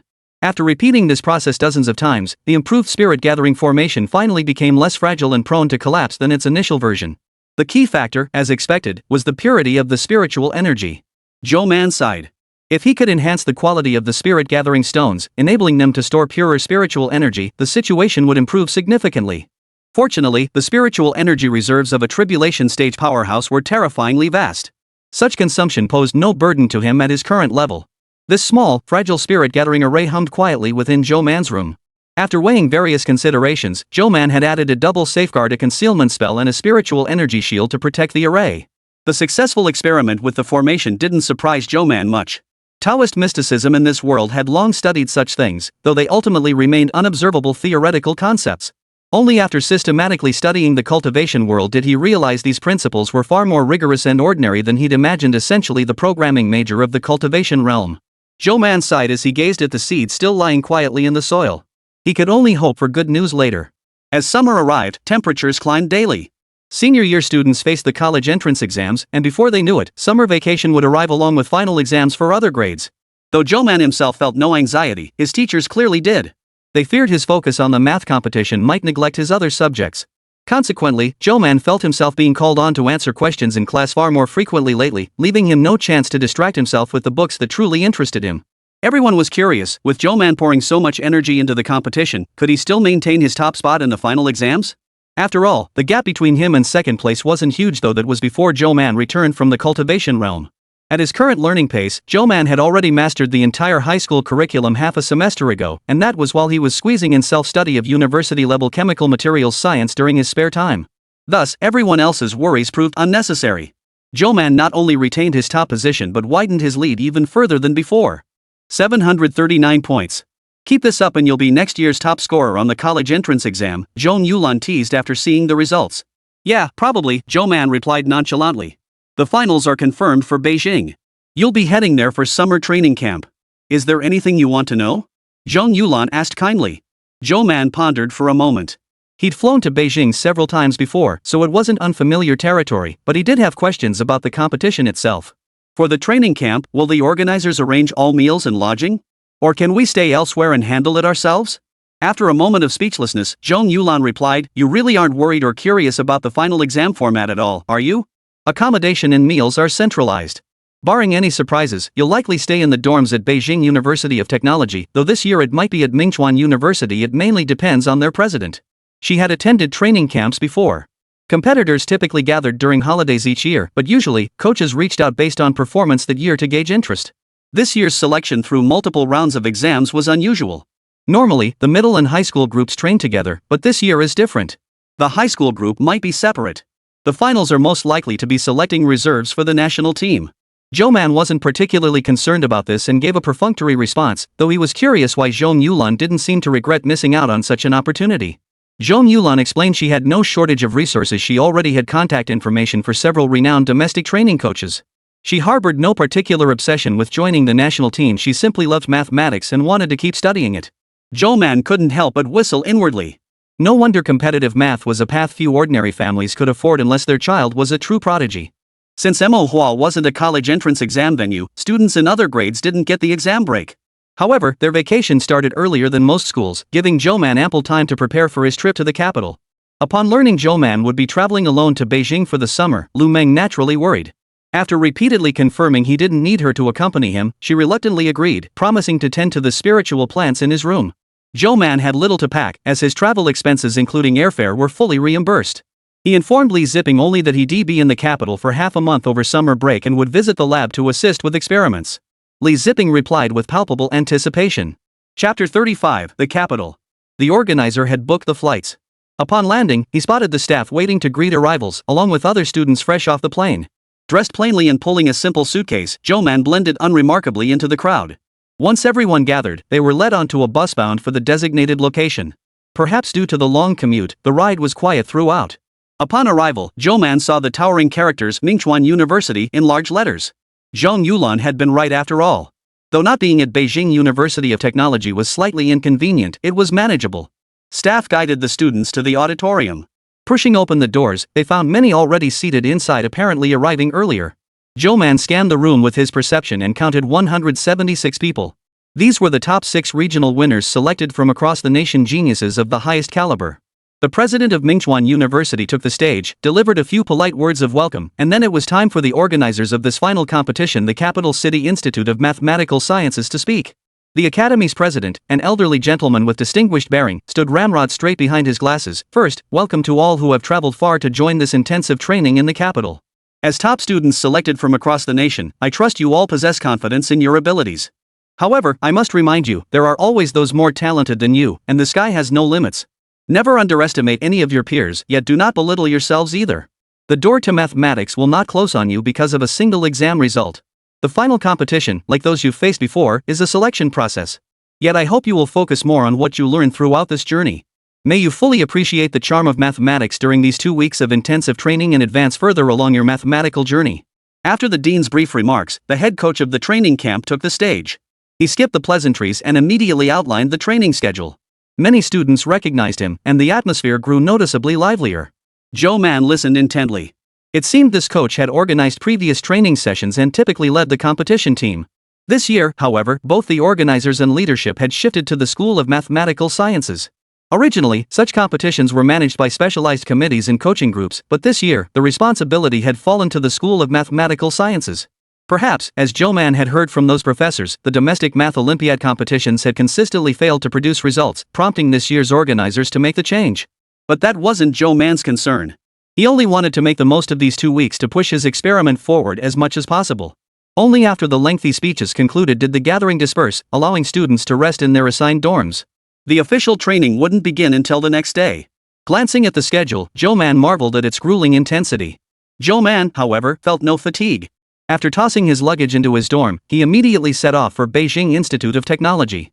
Li Zipping wasn't surprised to see him. He'd already heard Zhou Man was coming to Beijing for the training camp. However, Li Zipping knew little about math competitions and didn't engage in small talk. He cut straight to the point. First, he handed Zhou Man a thick stack of experimental data, the results of experiments Li Zipping had conducted over the past period. The success rate was so low that at first, Zhou Man thought he was being tricked when he got no results at all. Zhou Man flipped through it rapidly. Li Zipping's experiments were meticulously designed, incorporating numerous variables and detailed variations. His efficiency far surpassed what Zhou Man could achieve alone, though it was also incredibly costly. Fortunately, the raw materials weren't expensive, allowing him to afford such extravagant experimentation. Li Zipping had already developed a tentative hypothesis. After several adjustments to the variable steps, the success rate had begun to rise steadily. I was pretty unfamiliar with mineral materials before, but I've been cramming on the subject lately. In the next phase, I'll add and replace materials based on the initial data analysis and my own hypotheses, Li Zipping explained as he handed the experimental samples to Zhou Man. Zhou Man accepted the spirit-gathering stone samples. Their quality was indeed inferior to those he had crafted using his own spiritual energy. However, even if he attempted to make them himself, he couldn't guarantee success without spiritual energy in such a short time frame, let alone identify the necessary adjustments. Li Zipping's professional caliber was truly formidable. Both his meticulousness and his dedication to scientific research made Zhou Man feel he had chosen the right person. The training camp schedule was packed, leaving Zhou Man only meal breaks and lunchtime to visit. Fortunately, the current phase of experiments didn't require his hands-on involvement. He merely needed to glance at the daily lab reports and discuss them with Li Zipping. After confirming everything was proceeding smoothly with Li Zipping, Zhou Man set off back to Mingchuan, needing to rush back for the evening's small meeting. The evening meeting was led by the head coach. Since holiday training camps were often dubbed summer or winter camps, such evening gatherings were colloquially known as opening ceremonies. With no other leaders present, the head coach appeared much more relaxed, even greeting familiar students warmly. It was understandable that he felt stifled. The recent move from above was clearly a warning.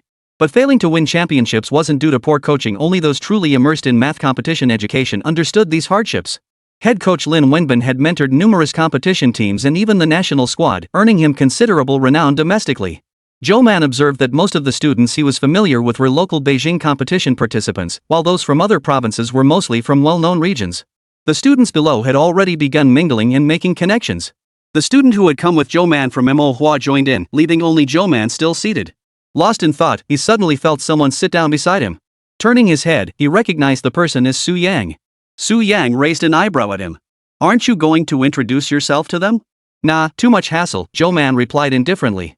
"Why don't you go?" "Can't relate to them. They're all boring." Su Yang's voice carried without restraint, though fortunately no one paid attention to their corner. "Besides, those guys from the capital have such a superiority complex. I'm curious to see their expressions if they lose to you. Have you always been like this?"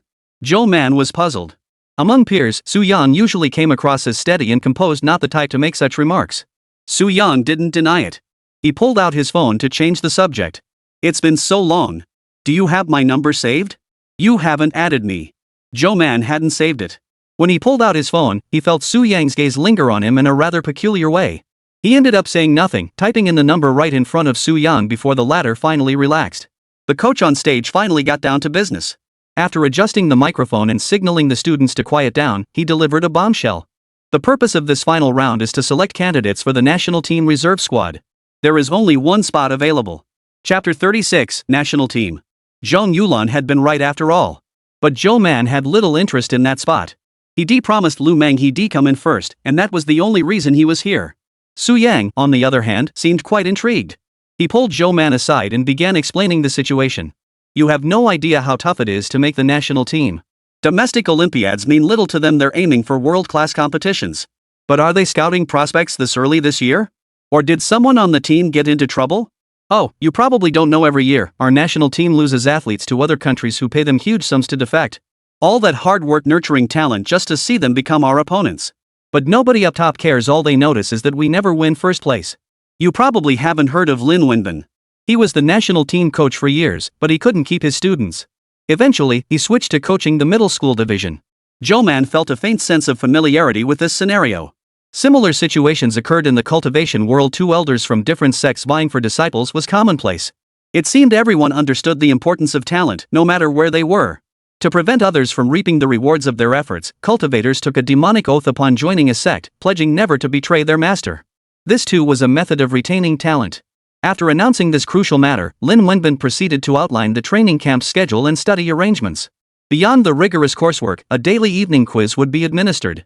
Selection for the national team would be based on comprehensive evaluation across multiple dimensions, not necessarily determined by the top performer in the final competition.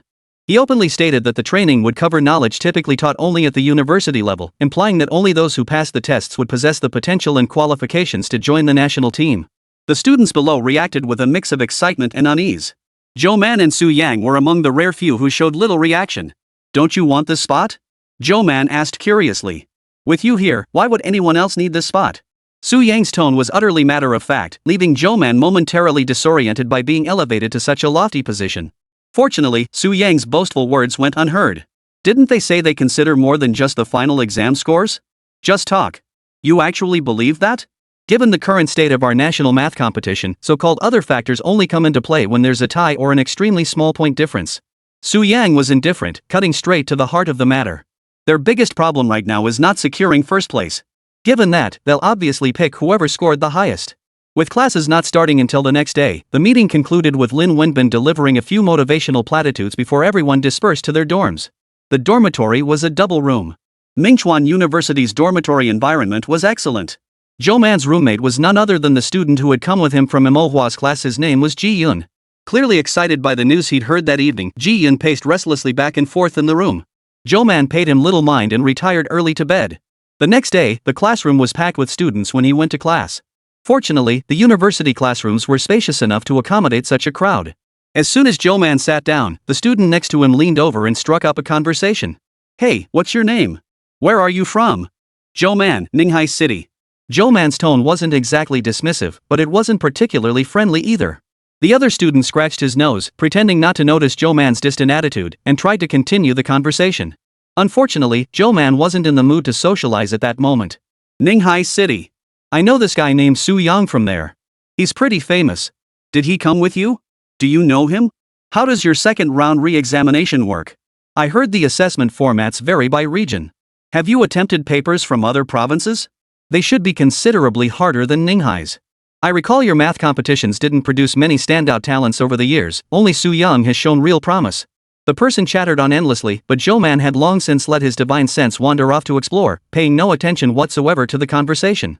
It must be said, the capital's urban sanitation management was quite impressive. As his divine sense strolled through the city streets, Zhou Man couldn't help but marvel.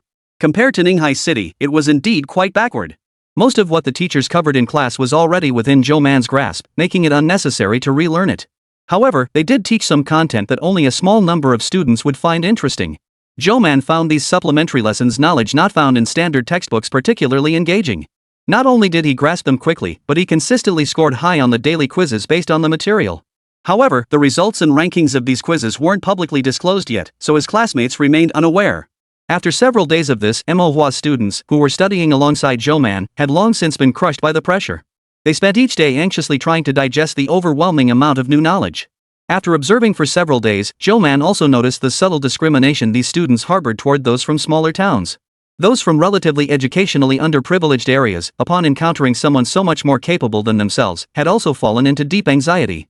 While it didn't escalate to outright bullying or isolation, it still made them feel uncomfortable and helpless. Several students from the capital city seemed to breeze through their studies each day, appearing completely unburdened. For them, this advanced material was far from unfamiliar territory. We arrived early in the classroom to prepare for the upcoming quiz. Just as he closed his eyes to rest, he heard voices arguing in the corner. The voice sounded familiar. Focusing his gaze, he recognized none other than Ji Yun, who had arrived with him. He was surrounded by 3 or 4 individuals dressed in designer labels, his face twisted in obvious distress. Before Zhou Man could intervene, the class bell rang, rescuing Ji Yun. But judging by his distracted look, he probably wouldn't be able to focus on tonight's exam. After the exam, there was a 20-minute break before the teacher's question review session. Those students swarmed around him again, but everyone else around them pretended not to see, maintaining a tacit silence. They didn't lay a hand on him, but blocked his escape route, sneering as they spoke. "Is the math level in Ninghai City as poor as yours? How did you even make it into the top 6? I'm genuinely worried about Ninghai's future talent pool," sneered the leader. "If you can't even grasp such basic concepts, don't expect to do well in the finals. Face reality and go home early." Ji Yun's face drained of color. He opened his mouth but ultimately said nothing in response. The reason was simple. In the eyes of these math competition students from the capital, those hailing from small towns like theirs were fundamentally unworthy. Ji Yun had only approached them because he couldn't understand the advanced material covered the previous day. He'd mustered the courage to ask questions of the Beijing math contestants who seemed to grasp everything effortlessly, only to be met with mockery and humiliation. Hearing this, Zhou Man couldn't stand idly by. He stepped forward and patted Ji Yun on the shoulder. Instead of asking them, "Why not ask me?" Chapter 37, Provocation. The surrounding Beijing students froze, clearly stunned that someone would meddle. Once they snapped out of it, they glared furiously at Zhou Man. Zhou Man, however, paid no heed.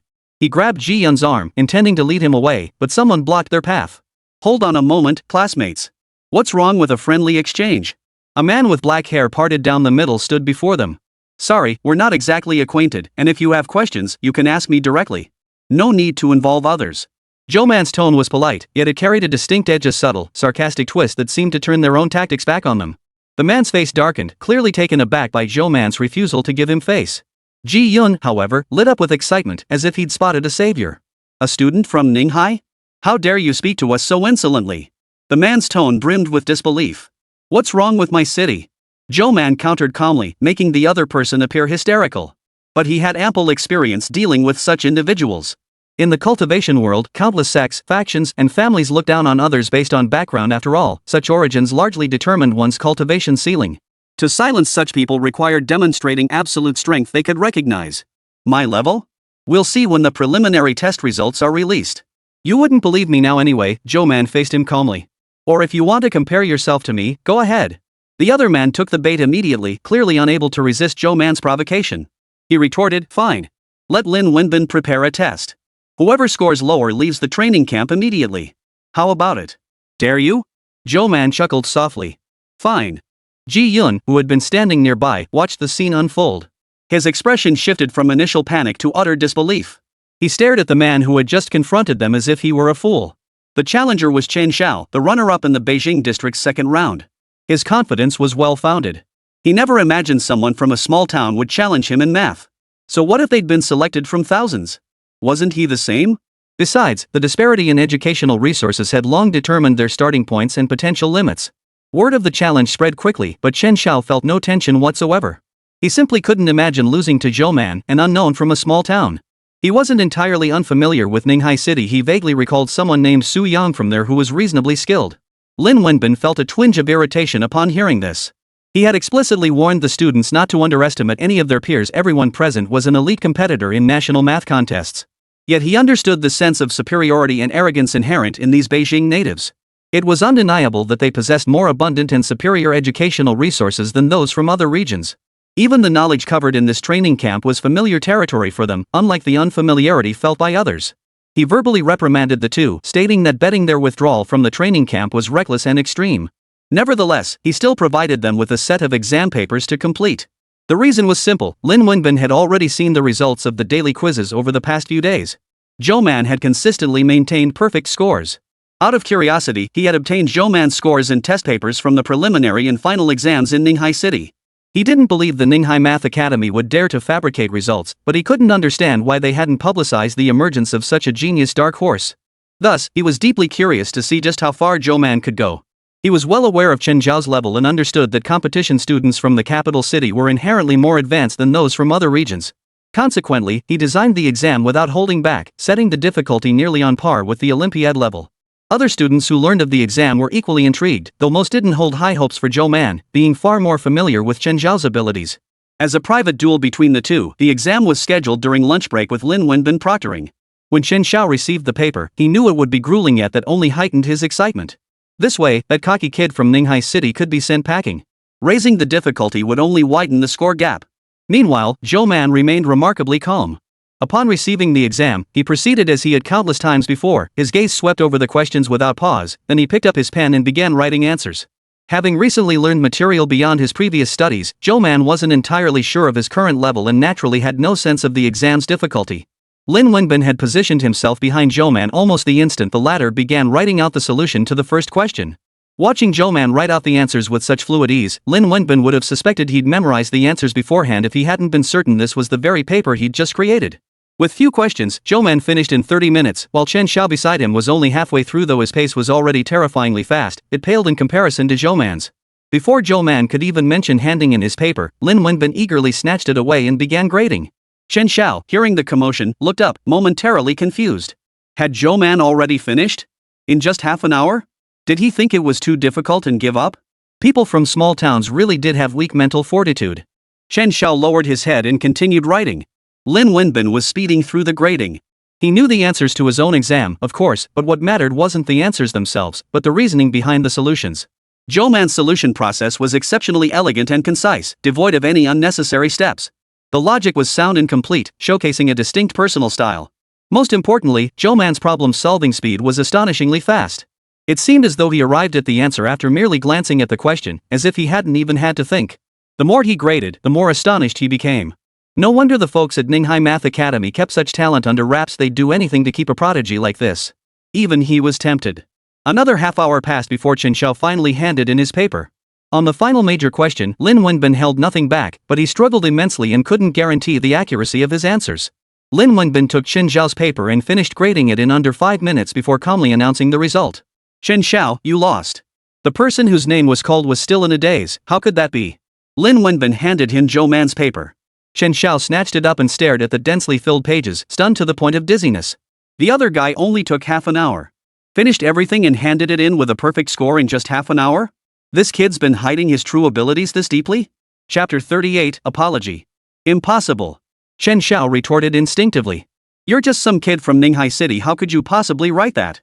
He couldn't accept that he'd been outperformed by Zhou Man, yet cheating seemed highly improbable. The undeniable fact remained, Zhou Man had indeed achieved a perfect score on this exam. According to their bet, he had to withdraw from the training camp. But how could this be? He instinctively wanted to back out. If everyone found out he couldn't even beat someone from a small town, wouldn't he lose all face? How could he ever hold his head up in the competitive student circle again? Yet he had proposed the wager himself. Backing out now would be utterly unreasonable. He bit his lower lip and remained silent. Zhou Man, of course, saw through this person's hesitation, but he didn't dwell on it or offer any reminders. After all, this person was merely a bit petty, nothing truly unforgivable had been done. Still, looking down on people from other regions and verbally humiliating classmates couldn't go unchecked. He deserved a lesson. So Zhou Man deliberately made things difficult. Per the bet, you need to withdraw from the training camp. Hurry up and pack your bags. Chen Xiao clenched his fists at the words, wanting to protest but finding no grounds to do so. He could only glare at Zhou Man with wide, furious eyes. What's the matter? Didn't you bring this up first? Oh, or are you trying to back out now? Zhou Man met his furious gaze, speaking slowly and deliberately. You don't have to withdraw from the training camp if you don't want to. I'm not the type to make things difficult for my classmates. Chen Xiao's eyes lit up briefly, only to hear Zhou Man add in a drawn-out tone, but you must apologize to my classmate and do it in front of all the contestants. Lin Wenbin, watching from the sidelines, saw the situation wasn't spiraling out of control and chose not to intervene. He too felt Chen Xiao and his Beijing classmates had acted inappropriately. Zhou Man's demand wasn't unreasonable, it was quite fair, really. It was just a small lesson for them. Chen Xiao naturally didn't want to apologize. He even fantasized that this whole thing would just blow over, as if nothing had happened. Since he'd already lost, he didn't want to embarrass himself any further. Reality, however, rarely aligns with fantasy. His silence was matched by Zhou Man's, who waited for him to speak. The silence thickened into awkwardness. Beads of sweat formed on Chen Xiao's forehead. Finally, as if steeled with resolve, he clenched his fists, closed his eyes, and agreed to the demand. After the evening quiz, Lin Wenbin deliberately set aside time for him. Chen Xiao stepped up to the podium. Under the puzzled stares of the class, he suddenly bent down and bowed, then spoke loudly into the microphone to apologize to Ji Yun. I'm sorry, Ji Yun. I shouldn't have looked down on you just because you're from Ninghai City. I shouldn't have mocked you for falling behind in class. I now sincerely recognize my mistakes. Please forgive me. The students below stared wide-eyed. With Lin Wenbin still present, they refrained from loud discussion, instead lowering their heads to whisper among themselves. Chen Xiao remained bowed. When Ji Yun heard his name called, he jumped in surprise, unsure how to react, and sat frozen in his seat. Finally, Zhou Man prompted him, if you choose to forgive him, say so now. Otherwise, I think he'll stay like that forever. Ji Yun flushed crimson and complied. Only then did Chen Xiao finally descend from the podium, though his expression remained grim. As he stepped down, he shot Zhou Man a vicious glare, the threat unmistakable. Lin Wenbin seized the opportunity to reprimand the students once more, and only then did this unhealthy atmosphere begin to dissipate. I've warned you before, every one of you here is an outstanding top student from across the country. You should be learning from and encouraging each other to progress, not engaging in school bullying. You're still students now, and adults indulge you. But once you enter society, this kind of attitude will be the most repulsive thing about you. Always remember to treat others kindly and avoid making enemies unnecessarily. Your primary identity remains that of a student, so you should focus more on your studies. A week into the training camp, the students had begun to get to know each other and form their own social circles. Su Yang integrated quickly, Ji Yun was doing okay, but Zhou Man remained aloof, keeping to himself day after day. Many had guessed about the bet between Chen Xiao and Zhou Man that day. Most assumed Zhou Man had won, though some believed Lin Wenbin had intervened to stop the contest. After all, the bet stipulated that the loser would have to leave the training camp, a demand many considered too harsh. Regardless, more people started noticing Zhou Man. Unfortunately, no matter how they tried to strike up a conversation, he remained aloof and indifferent. They say you're a lone wolf, Su Yang teased, finding Zhou Man sitting in a corner of the library. So what? Zhou Man felt confused. What did that have to do with him? What was he supposed to say? But he ignored Su Yang and continued flipping through the book in his hands. During the training camp, every morning included a 2-hour self-study period in the library. Everyone browsed books independently, with no assistance from coaches or other teachers. Mingchuan University's library was well stocked, covering virtually every subject. Many students from smaller towns seized this opportunity with fierce determination. Why are you reading this kind of book? Biology and chemistry. Shouldn't you be studying math? Su Yang was genuinely puzzled. Just personal interest, Zhou Man replied indifferently, turning to the next page without looking up. Are you planning to major in biochemistry in college? Su Yang asked with heightened curiosity, picking up the book Zhou Man had set aside. With your math skills, I assumed you'd definitely pursue a math major. Math is a foundational discipline. Everyone knows that, but the math education environment in China really isn't ideal, and there aren't enough teachers either. Su Yang said bluntly. After lunchtime, Zhou Man took advantage of his break to visit Beijing University of Technology again. He visited the lab daily to check on the experiment. After Li Zipping's explanation last time, his anticipation for the results had only grown. After recalculating, Li Zipping replaced the original mineral samples and adjusted the proportions. Though the initial success rate remained low, the formation speed and shape were vastly improved compared to before. Li Zipping excitedly recorded the data. Zhou Man only vaguely understood the details and could barely follow along. Li Zipping, however, grew more enthusiastic as he worked, continuously testing possible combinations. Finally, before Zhou Man left, he obtained a sample nearly matching the quality of the spirit-gathering stone he had first refined. Li Zipping was overjoyed. He promptly added this discovery to his notes. Though the quality was still subpar, its rapid formation was a major advantage. Zhou Man couldn't help but anticipate what other surprises Li Zipping might bring him next. Chapter 39, Your young master has a weak mindset. Walking back to Mingchuan University, Zhou Man suddenly sensed several people tailing him. He projected his divine sense to investigate and saw 7 or 8 tall men in black suits quietly following behind him, holding walkie-talkies and speaking to someone on the other end. Zhou Man's first thought was the previous incident with the Cheng family, but he quickly dismissed it as unlikely. He was certain he hadn't been exposed, meaning these men must have been sent by someone else. These men were hired by Chen Xiao. His family held some influence in the capital, and after Zhou Man had humiliated him so thoroughly, he was now eager to exact revenge. Having learned that Zhou Man left for his daily afternoon nap and returned just before classes resumed, Chen Xiao immediately dispatched his family's bodyguards to ambush him on his return route. Since you won't give me face, don't blame me for taking action. Class was about to begin, yet Zhou Man's seat remained empty, Chen Xiao thought with a sinister smile. Would they dare make a move in broad daylight? Zhou Man was somewhat surprised by Chen Xiao's impulsiveness. Or was it because this was their turf that they felt so brazen? Zhou Man deliberately headed toward a deserted, secluded area. Seeing this, the others quickly followed. When they reached a dead-end alley, they instantly realized Zhou Man had deliberately lured them in. But how could he dare? Wouldn't a normal person, realizing they were being followed, head straight for a crowded place? Zhou Man turned to face the group of burly men blocking the alley entrance. Who sent you? The leader frowned. The kid's reaction was too calm, completely unexpected. But orders from the young master had to be followed. He spoke up, who sent us isn't important. You'd better think hard about who you've offended lately. That would be Chen Xiao. What? You lost a bet and didn't honor the wager, just offered an apology? Can't handle that and think it's a blow to your pride? Your young master has some serious issues. The man was instantly enraged. Any lingering caution vanished as he snarled at Zhou Man. You think adults will play by your rules? Kid from Ninghai City, if you've no power or connections in the capital, don't try to be the first to stick your neck out. Or you won't even know how you died. Zhou Man sighed. Admittedly, there was some truth to the man's words, but he still felt these Beijing brats were spoiled rotten. So what are you going to do now? Did Chen Xiao tell you to beat me up as a lesson? Good to see you understand. Just cooperate and endure a little pain. That way we can get this over with. Zhou Man wasn't about to take this lying down. He reached out and caught the fist swinging toward him. The other guy's face twisted in surprise. Clearly, he hadn't expected Zhou Man to block it. He instinctively tried to pull his fist back, only to discover with shock that it was completely immobilized. The other guy's strength was terrifying. Had this kid trained? The next second, Zhou Man delivered a punch of his own, landing it hard in the man's midsection. The man's vision instantly went white and he staggered, about to collapse. The leader frowned, waving his hand to signal his men to attack together. Since Zhou Man wasn't cooperating, they wouldn't hold back. 4 or 5 men charged at Zhou Man simultaneously. He had already gauged their approximate skill level during their initial exchange. They were indeed troublesome opponents, but that was assuming he couldn't use his spiritual power. Class was about to start, and Zhou Man didn't want to be late. The attackers were instantly repelled the moment their hands touched Zhou Man's protective aura, their arms numb from the shock. They stared at him warily, unsure what trick this kid had pulled. Zhou Man gave them no chance to recover.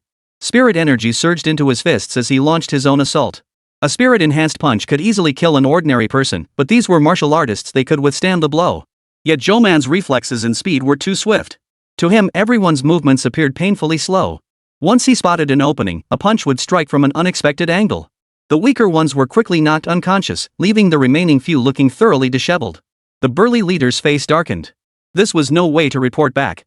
He hadn't expected this kid to be trained, let alone this strong. No wonder they'd been deliberately led here. It turned out he had the strength to protect himself. But as their leader, his strength naturally far surpassed theirs. Zhou Man was still just a scrawny minor, his strength and physique no match for an adult. Since the other side had shown their hand, there was no need to hold back. Just as Zhou Man finished off the last man, a sudden sense of danger washed over him. He glanced over and saw the leader's aura shift. The threat radiating from him now far surpassed anything Zhou Man had felt before. What was this? Zhou Man frowned, watching the man warily. The moment the man raised his hand in a starting stance, Zhou Man's brow twitched. The movement felt eerily familiar, pointing directly to the body cultivation practitioners Zhou Man had encountered in the cultivation world. Physical cultivation practitioners possess numerous techniques, most centered on close-quarters combat. Consequently, many of these methods shared certain commonalities. The opening stance this man had just displayed carried distinct traces of physical cultivation. Was this man from a martial arts lineage? Could it be that this world's combat arts also drew inspiration from physical cultivation techniques? Kid, let me tell you one more thing, don't get cocky just because you've got a little strength. There's always someone better out there. The man said to Zhou Man, then charged straight at him. Zhou Man raised his hand to block. The moment his fingers touched the man's fist, something felt off. The sheer force was unervingly immense, clearly surpassing anything he'd faced before. Moreover, the sensation of this punch felt eerily familiar. It wasn't the blunt force of brute strength, but rather a vortex concealed beneath an ordinary exterior, much like the internal energy cultivated by those physical cultivation practitioners. Zhou Man glanced at his arm. Having defended tentatively rather than with full force, the blow had pierced through a sliver of his protective aura, leaving a bruise spreading across his skin. It was a sensation he hadn't felt in ages. Zhou Man held nothing back now. A significantly thicker layer of spiritual energy enveloped his entire body as protection, and he charged forward proactively. The man instantly found Zhou Man becoming incredibly troublesome. His attacks were swift, striking relentlessly at any opening. The man found himself forced back, his movements restricted. Even when he managed to counter, his punches seemed to have little effect, only leaving his own arm numb from the recoil. Who the hell is this kid? The man clicked his tongue in astonishment. He no longer felt completely confident he could defeat Zhou Man. After a few probing moves, Zhou Man confirmed the man had indeed cultivated something akin to internal energy, making him far stronger than an ordinary person. Yet, against Zhou Man, it still wasn't enough. Not wanting to waste time, he secretly unleashed a spell during his attack, sending the man crashing into the wall. The burly man was knocked unconscious instantly. He glanced at the time he could still make it back for class.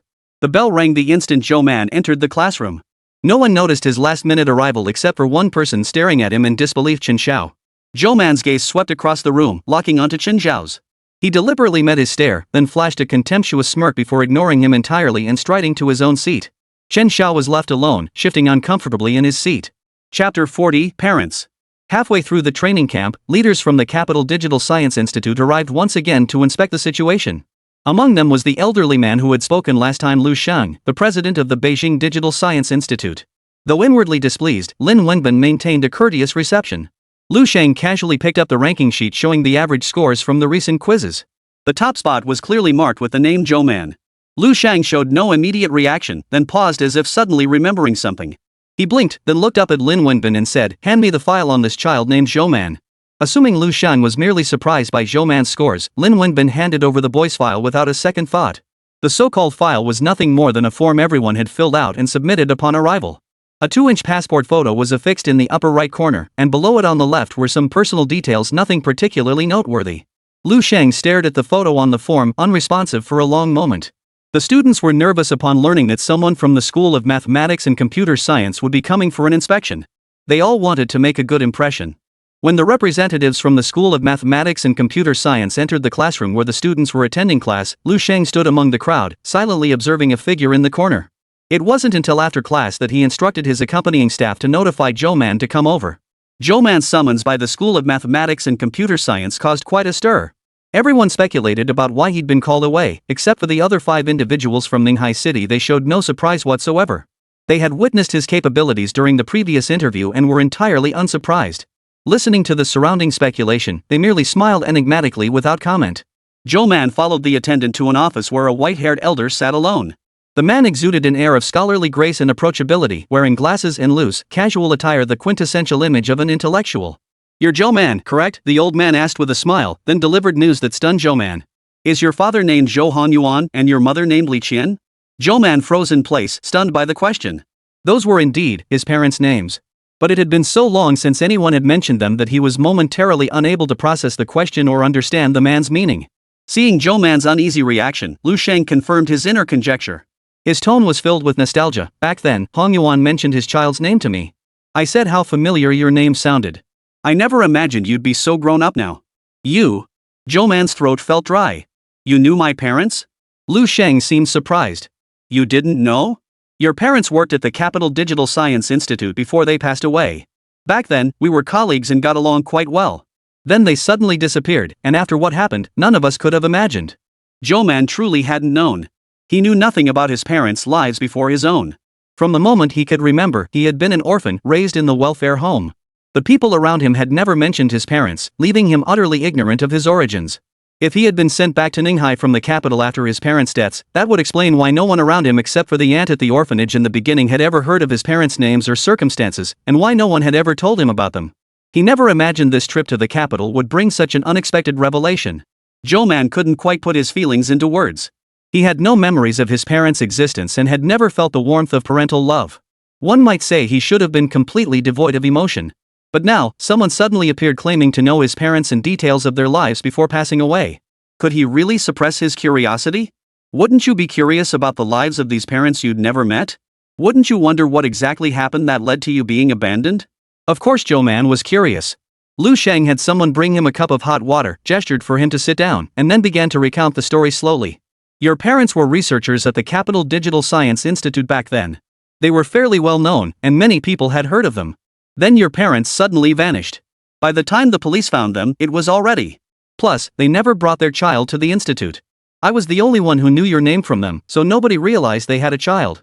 We never imagined you'd be sent back to Ninghai. Unfortunately, the incident caused quite a stir back then. Many of us were reassigned, and I never got the chance to ask about you. Your parents were both wonderful people. They were well liked at the institute, and everyone had a great impression of them. I heard they fell in love in college and came to work at the institute together after graduation. Many people even envied your father. Back then, your father was deeply immersed in secret research. He seemed completely absorbed, almost absent-minded, every single day. But he never shared the specifics with anyone. People speculated he might be quietly working on something big. It's a shame that tragedy struck later. Now, no one knows what your parents were truly researching. Lu Sheng spoke with a nostalgic tone. Being slightly older than Zhou Man's parents, he'd always viewed them with a sense of elderhood. Now, seeing the child of his old friend, his heart was filled with emotion. You've endured a lot over the years. My heart goes out to you. Your math skills are exceptional. Han Yuan and Li Qian would be so proud to hear this. They might even brag to me about how you've inherited their outstanding genes. Lu Sheng patted Zhou Man on the shoulder and handed him his business card. There's not much I can do, but if you ever need help, feel free to reach out. Consider it my belated way of making things right. Zhou Man took it silently, then murmured a quiet thank you.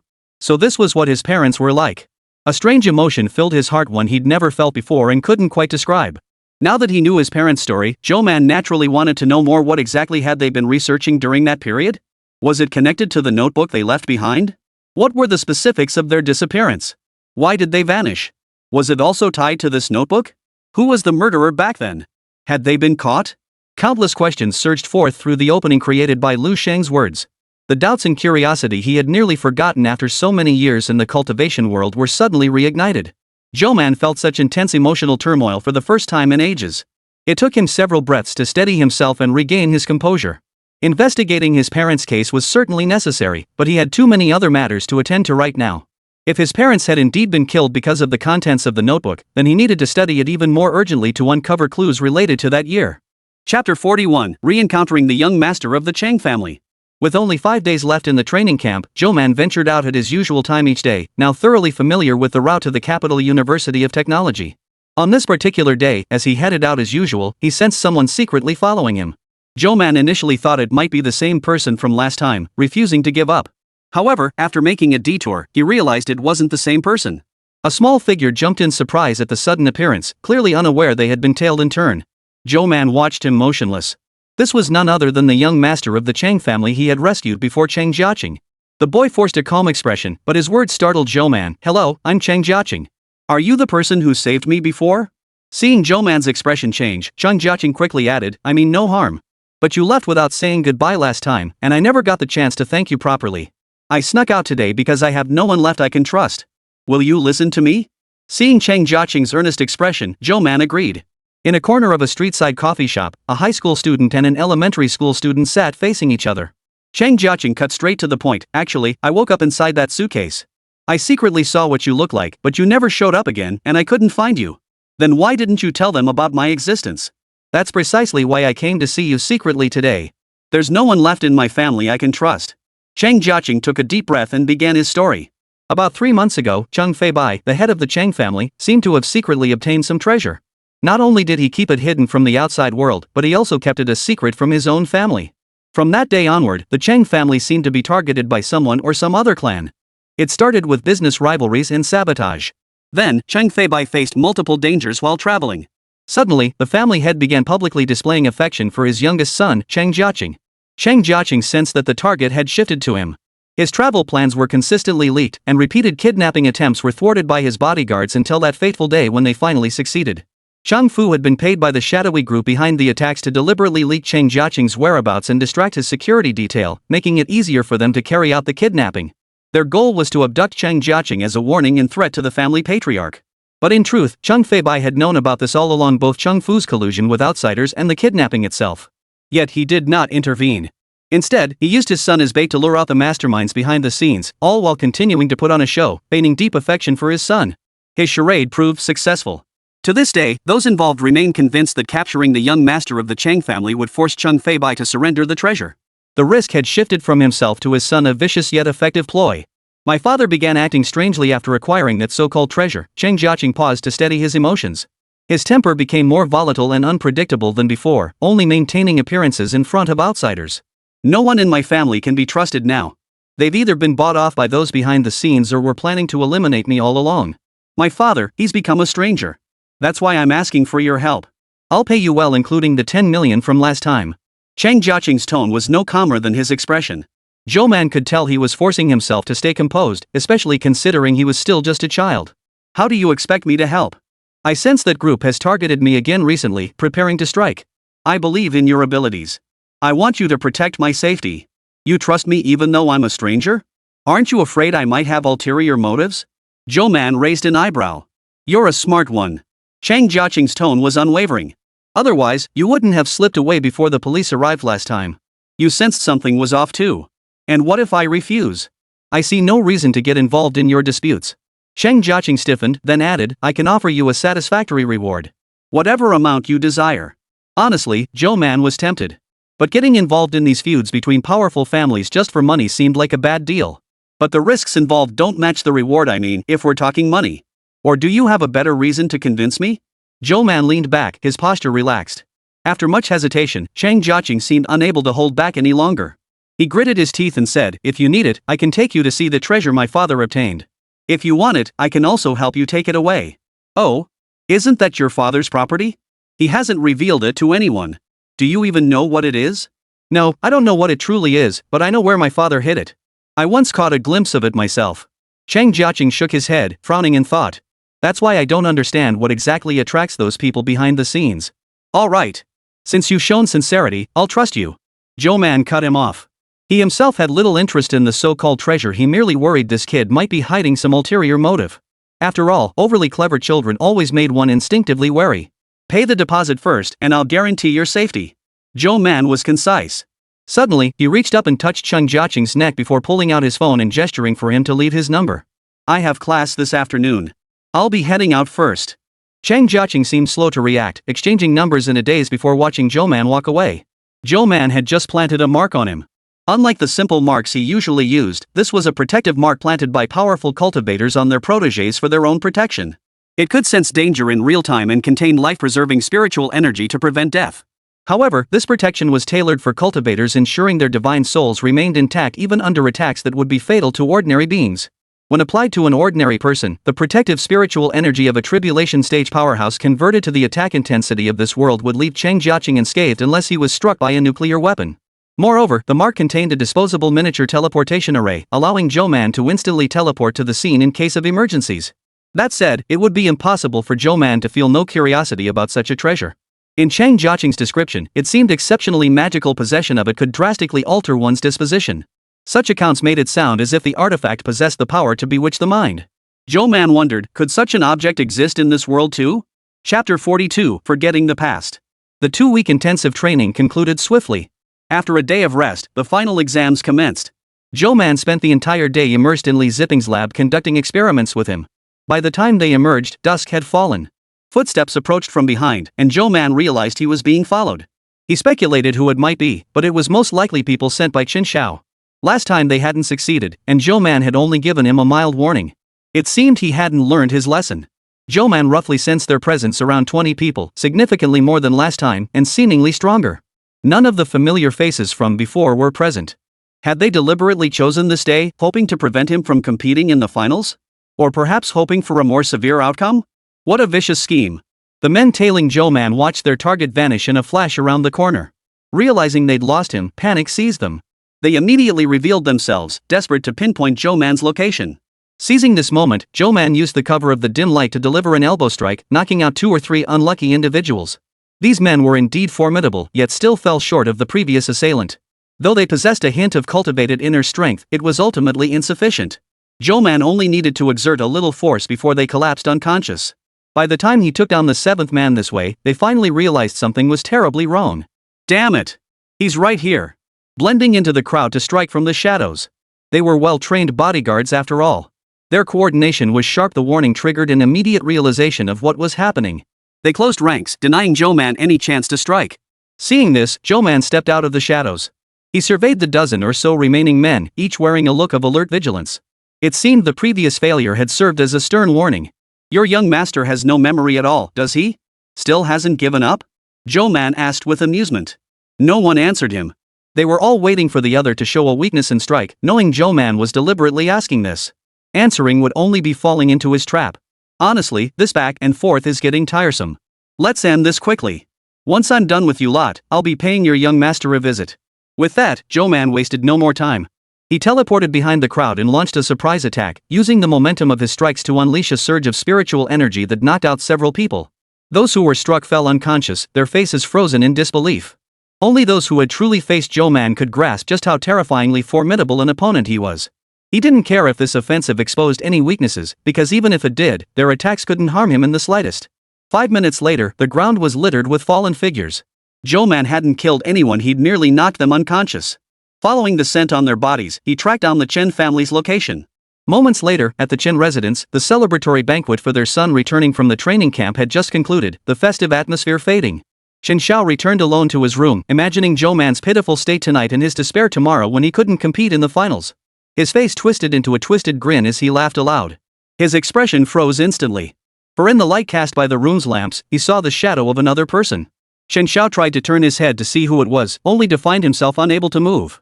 His body froze stiffly as cold sweat broke out on his back.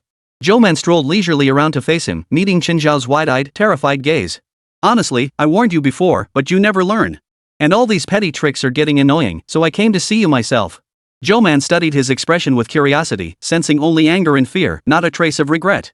Zhou Man raised his hand, his fingertip aimed at Qin Xiao's forehead. To help you remember, I'll have to do this. Zhou Man sighed as his divine sense precisely tracked down Qin Xiao's soul within his body. Qin Xiao first felt a sharp, piercing pain. Then that agony exploded outward, radiating through every limb and bone. The worst pain was in his forehead, yet it felt like it originated from somewhere deeper. It was as if his soul was being torn apart in all directions. He wanted to scream in agony, but he couldn't move at all, nor could he make a sound. He could only endure the torment, frozen in place. Painful, isn't it? But to teach you a lesson, I have no choice. Zhou Man's tone carried a gentle cruelty. I'll control it just enough to turn you into a fool without killing you. Qin Xiao could barely hear Zhou Man's words anymore. The pain consumed all his senses. Moments later, the other figure vanished from the room, leaving only a drooling man sitting on the floor, grinning foolishly. The next day, the finals were held at the Capital Digital Science Academy. It was Zhou Man's first time there. The campus was much larger than Ninghai's and appeared far more affluent. Nearby, classmates murmured about Qin Xiao's absence. He's late, maybe, someone suggested. Another quickly countered in a hushed voice, I overheard something last night. Apparently Qin Xiao had a medical emergency. His family rushed him to the hospital. He probably won't make it to the finals. Zhou Man didn't want to be overly cruel, but he also refused to be a doormat. So he merely tweaked the opponent's soul a little. Qin Xiao would likely spend the rest of his life as a fool. Of course, he didn't forget to erase his memories to eliminate any potential risks. The exam lasted 6 hours, so ample time that Zhou Man finished his paper early and found himself at a loss for what to do. As he handed in his paper and prepared to leave, someone suddenly called out to him from behind. Zhou Man. It was Dean Lu Sheng, beckoning him with a warm smile. I saw you could submit early and came straight out to find you. Glad I made it in time. Last time I was in such a rush that I didn't prepare properly. I didn't want to disappoint you if I couldn't find it, so I didn't mention it. Actually, the college still has photos of your parents. Come take a look before you leave. Zhou Man paused, then silently followed the dean. He handed Zhou Man two small, slightly yellowed photos, their plastic edges peeling slightly. One was a group photo from the School of Mathematical Sciences. Following the dean's guidance, Zhou Man found the two small figures. Their faces were indistinct, yet for the first time, they gave Zhou Man a rough image of what his parents might look like. Nothing extraordinary, ordinary like most people's parents. The second photo was a work portrait taken for a magazine feature on the institute. His parents sat at a desk, deep in earnest discussion, their profiles half visible. They looked so young that Zhou Man struggled to imagine what they might look like if they were still alive today.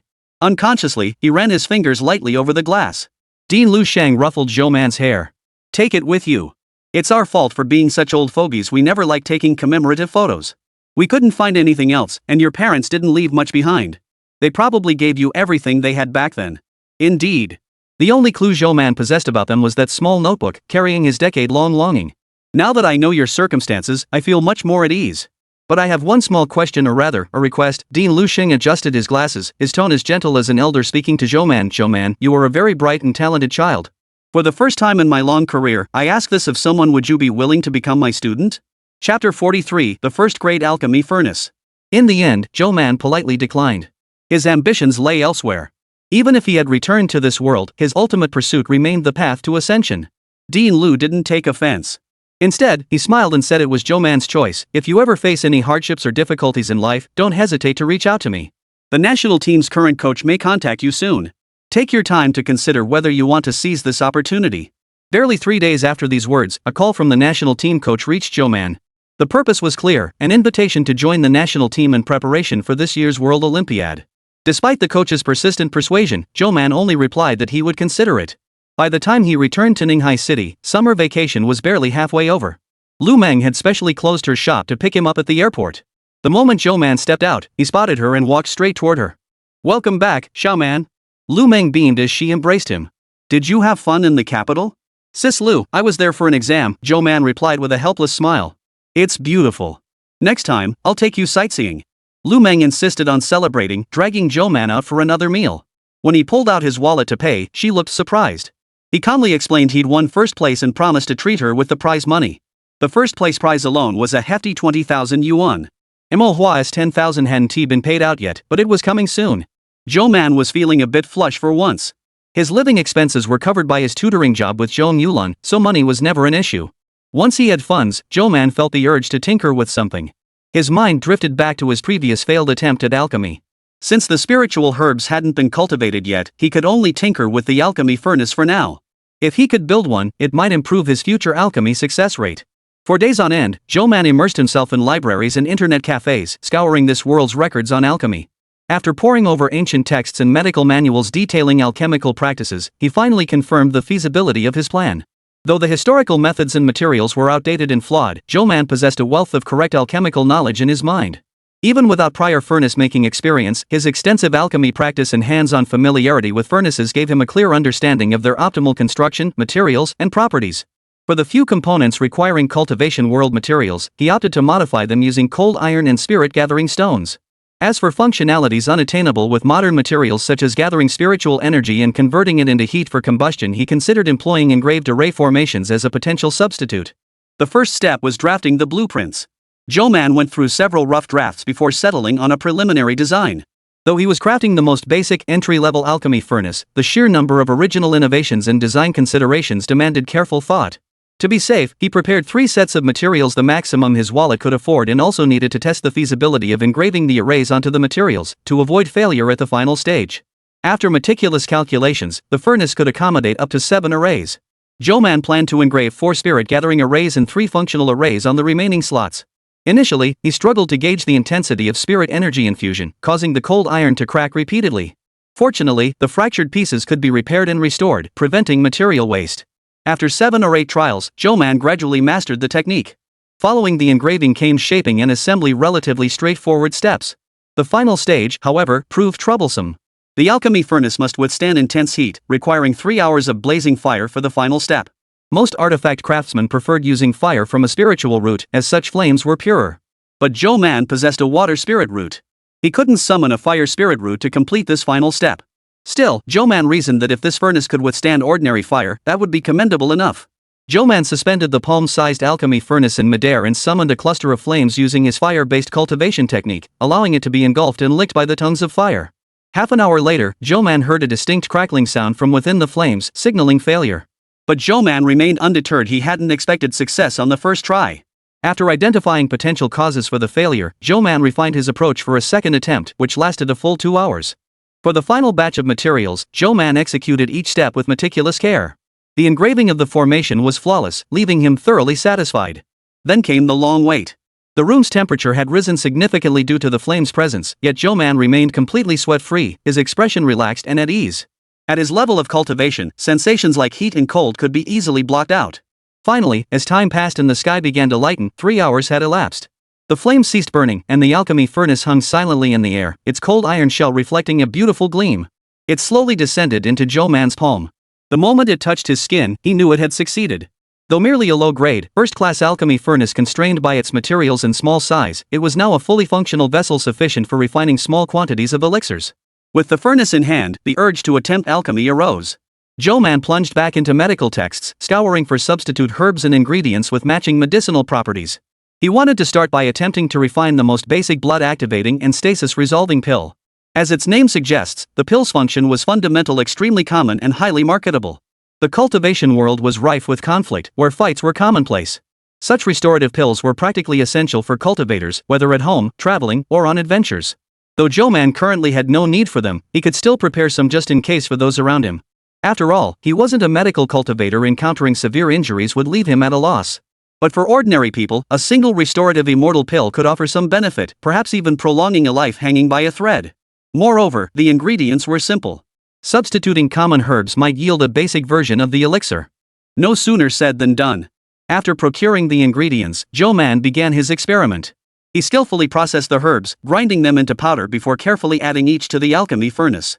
Once all ingredients were incorporated, he sealed the furnace lid and summoned a flame using his fire element cultivation technique to initiate the refinement. The herbs were subjected to the spiritual energy gathered by the array within the furnace, creating quite a commotion, though fortunately, no major issues arose. Heating, liquefying, extracting, fusing, then solidifying, Zhou Man executed each step with consummate skill. Feeling the transformations within the furnace, he continuously adjusted the concentration of spiritual energy and the flame's temperature. After a long hour, the flames died down. Zhou Man lifted the lid. As the smoke cleared, 3 tiny red pills lay within the palm-sized furnace. He carefully picked one up, popped it into his mouth, and swallowed it, carefully sensing the medicine's properties taking effect within his body. Though faint, Zhou Man distinctly felt the pill warming his limbs and bones, its healing energy permeating his entire body. However, lacking any wounds, this energy accumulated and swirled aimlessly within him. He hadn't expected success on his very first attempt. All those days and nights spent poring over formulas and sweating over alchemy hadn't been wasted. He treasured the remaining 2 pills, feeling even greater joy than he had after his first successful alchemy attempt.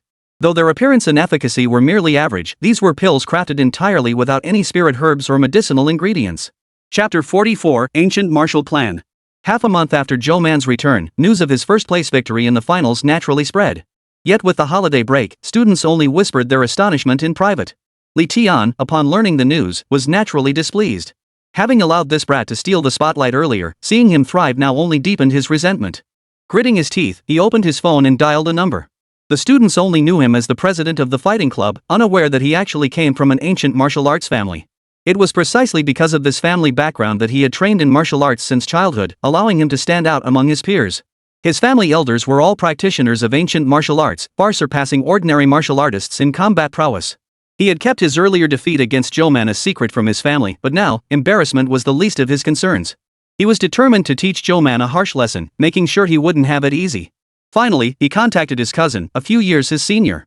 This cousin was far more skilled than Li Tian, having trained in ancient martial arts under elders and competed in ancient martial arts tournaments. Upon hearing that a younger relative had been humiliated and disgraced, his cousin was naturally filled with righteous indignation, vowing to teach Zhou Man a lesson. Li Tian, nearly ecstatic, promptly issued a challenge to Zhou Man, eager to witness him get thoroughly beaten. Upon receiving Li Tian's challenge, Zhou Man paid it little mind, though he did wish to settle matters swiftly so the other wouldn't dwell on him. Another fight? To Zhou Man, it made no difference. Li Tian set the date for 3 days later, the location a small building that gave Zhou Man an eerie feeling reminiscent of the banquet at Hongmen. Yet Zhou Man attended without a hint of fear. Only upon arriving did Zhou Man see the building was fully equipped with martial arts training apparatus and a massive combat platform. Waiting for him was more than one person. Zhou Man noticed the man standing beside Li Tian, who was also eyeing him with curiosity. Seeing Zhou Man's slender frame, the man momentarily doubted the truth of Li Tian's words. "You're Zhou Man, right?" The man, dressed in a well-fitted martial arts uniform, approached him. "I heard you had a bit of a run-in with Li Tian earlier." "I'm his cousin. I've brought you here today with no ill intent. You beat up Li Tian last time. As his cousin, I can't just stand by and do nothing. Either you sincerely apologize now, and we can talk things out. Otherwise." He paused, then snapped a thick wooden stick clean in half with his bare hands. Zhou Man understood. This was a case of being unable to win a fight yet refusing to back down, resorting to calling in the family for a showdown. "What if I refuse?" Zhou Man asked provocatively, feigning ignorance. The other party clearly hadn't expected Zhou Man to be so ungrateful. He raised an eyebrow. "If you refuse, then I can only apologize in advance. Whatever pain you inflicted on my cousin, you'll likely get to experience firsthand." "Cousin Li Shang, stop wasting your breath. That kid's a sneaky bastard." Li Tian was beside himself with impatience, eager to see Zhou Man get his ass kicked. Zhou Man shot him a glance, then without further ado, motioned for Li Shang to follow him onto the dueling platform. Li Shang hadn't expected Zhou Man to be so stubborn. He snorted lightly and followed him onto the stage. The moment they stood on the platform, Li Shang launched a surprise attack, disregarding martial ethics entirely. He aimed to catch Zhou Man off guard, but he underestimated Zhou Man's reflexes. The moment Li Shang revealed his intent to attack, Zhou Man had already anticipated it, effortlessly dodging the flying sneak attack. Li Shang was taken aback. This guy had some skill after all, otherwise, he wouldn't have beaten that good-for-nothing Li Tian into a bloody pulp. Li Tian, who had been labeled a useless waste, remained oblivious, still cheering fervently for his cousin. Zhou Man deliberately tested Li Shang's skill. Since Li Tian's attacks were purely traditional martial arts, the man Li Shang had summoned must be stronger and thus more resilient. Zhou Man wanted to see how martial artists differed from physical cultivators. Li Shang assumed his stance, intently searching for Zhou Man's opening. Zhou Man deliberately exposed a weakness, and Li Shang took the bait. His opponent's attack was peculiar, bearing similarities to those who cultivated external energy he'd encountered in the capital. Both possessed that strange blend of hardness and softness, yet the techniques themselves diverged from traditional martial arts. Though there were parallels, the movements and momentum felt distinctly different. Zhou Man didn't know this was called ancient martial arts in this world. He hadn't delved deeply into physical cultivation techniques before, otherwise he would have realized that many ancient martial arts moves were foundational forms within those physical cultivation practices. Instinctively, Zhou Man began mimicking Li Shang's movements, trying to pinpoint the source of that uncanny familiarity. His movements were clumsy at first, but soon, every technique Li Shang had used was swiftly replicated by Zhou Man. This time, not only Li Shang, but Li Tian standing nearby also noticed. Li Shang was utterly shocked. "Kid, have you trained in this?" Zhou Man replied defiantly, "Isn't it obvious?" Having figured out the nature of his opponent's moves, Zhou Man no longer held back and launched a full-force attack. Li Shang felt the man before him suddenly grow stronger by more than one level. Several times, he barely managed to block the attacks. He had a vague sense that if this continued, he might lose, but he stubbornly clung to his pride and refused to admit defeat. The attacks grew denser and faster. Cornered with nowhere to retreat, Li Shang took a punch infused with spiritual energy to his arm. He grunted in pain, clearly suffering greatly. Zhou Man felt a pang of disappointment. Beyond knowing a few different techniques, Li Shang wasn't particularly strong, he was even weaker than the one in the capital. "If that's all you've got, next time you shoot your mouth off, you'd better gauge your own skill first." With that, Zhou Man grabbed Li Shang's shoulder and drove a knee into his midsection. The man collapsed instantly, unconscious. Li Tian was too terrified to utter a word. Pale-faced, he watched Zhou Man walk away without daring to intervene. Only after the figure had disappeared into the distance did he venture over to check on his cousin. It took a long while before Li Shang finally stirred. "Thank goodness. Cousin, you're finally awake." Li Tian was nearly frantic with worry. Seeing Li Shang unharmed, the weight on his heart lifted. Li Shang sat up abruptly, his brain still reeling from waves of dizziness. The memory of being knocked out with that final blow flooded back, and a wave of humiliation washed over him. He suddenly grabbed Li Tian's hand. "That kid named Zhou Man, he's definitely trained." What? Li Tian hadn't processed it yet. "What I used was an ancient martial arts technique. How could someone just learn it so easily? He's definitely trained. That kid is far from what he seems." Li Tian was still dazed, but he grasped the gist of his cousin's words. Then what do we do? Even you, cousin, couldn't beat him." Before he could finish, Li Shang cut him off with a cold laugh. "No one's ever dared provoke me like this before. He's just acting cocky because he's trained a bit? He's only learned the surface. I don't believe he'll still be so smug when the second elder arrives. That brat better wash his neck clean and wait for me." Chapter 45, Night Raid. Only after finishing his tasks did Zhou Man recall the matter of the spirit plants. He examined the seeds closely and noticed they seemed more vibrant than before. He'd left a subtle change he couldn't quite pinpoint, yet they radiated a heightened vitality, as if ready to sprout at any moment. This was a good sign. Summer tutoring sessions with Zhou Man continued as usual. After learning Zhou Man had placed first nationally, the Zhou family's previously subtle disdain and hostility had noticeably diminished. Recently, the servants and butler had become noticeably more respectful. Even Zhou Yulan's brother, who had previously threatened her behind her back, had unexpectedly come over to greet him. Classmate, I heard you ranked first nationally in math? How did you study? You must teach our Yulan well. It seemed like the natural filter and awe toward an academic star, as the other party's attitude was quite friendly. Zhou Yulan was utterly speechless at this, but Zhou Man handled it with composure. Zhou Yulan wasn't particularly surprised by Zhou Man's ranking. It felt like something he could achieve effortlessly. Under Zhou Man's tutoring, Zhou Yulan's academic progress accelerated rapidly. She even joked that at this rate, she might surpass Su Yang. Zhou Man thought about it seriously and replied, "If you really want to, it's not impossible." After finishing Zhou Yulan's lesson, Lu Meng texted him to bring something back on his way home, so he made a slight detour. The return journey was eerily quiet. Zhou Man carried 2 large bags, walking unconsciously along the pitch-black path. The streetlights, long neglected, emitted only faint light so dim that even moths rarely fluttered toward them. The uninvited guests trailing behind Zhou Man exchanged glances, signaled each other, and pounced simultaneously. Without turning his head, Zhou Man abruptly set his bags down and raised his arms to block the attack. He was slightly startled. They had broken through his protective aura. They had cultivated inner strength too. No need to guess, it was undoubtedly those 2 from last time, unwilling to accept defeat, who had brought reinforcements from their clan to teach him a lesson. This time, they weren't inexperienced youths like Li Shang. These were clearly adults. None spoke. When their attack was blocked, they swiftly retreated without lingering, showing far more seasoned combat experience. Their strength seemed superior to the opponent he'd faced in the capital. Judging by the impact of that single strike, their cultivated inner strength was at least more profound than that man's. Yet they still posed little real threat to Zhou Man. The instant Zhou Man's thoughts drifted, the trio instantly noticed and pounced, seizing the opportunity.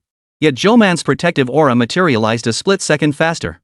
While internal energy could partially disperse protective spiritual energy, that only applied when Zhou Man wasn't defending at full strength.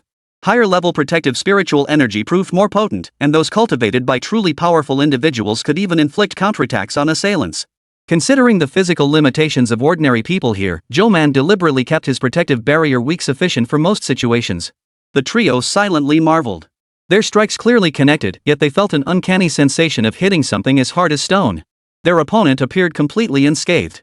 Zhou Man, of course, wasn't going to sit idly by. He counterattacked using the ancient martial arts techniques he'd learned from Li Shang last time. The 3 opponents didn't seem surprised, suggesting they'd already exchanged intelligence. Ancient martial arts techniques eschewed grand, sweeping motions, emphasizing speed, precision, and lethality, movements restrained yet immensely powerful. The trio matched him blow for blow. While they were floundering, Zhou Man even had the leisure to study their techniques, then refine and improve his own. The 3 noticed they were being used as sparring partners by Zhou Man. They were furious enough to spit blood inside, yet utterly helpless.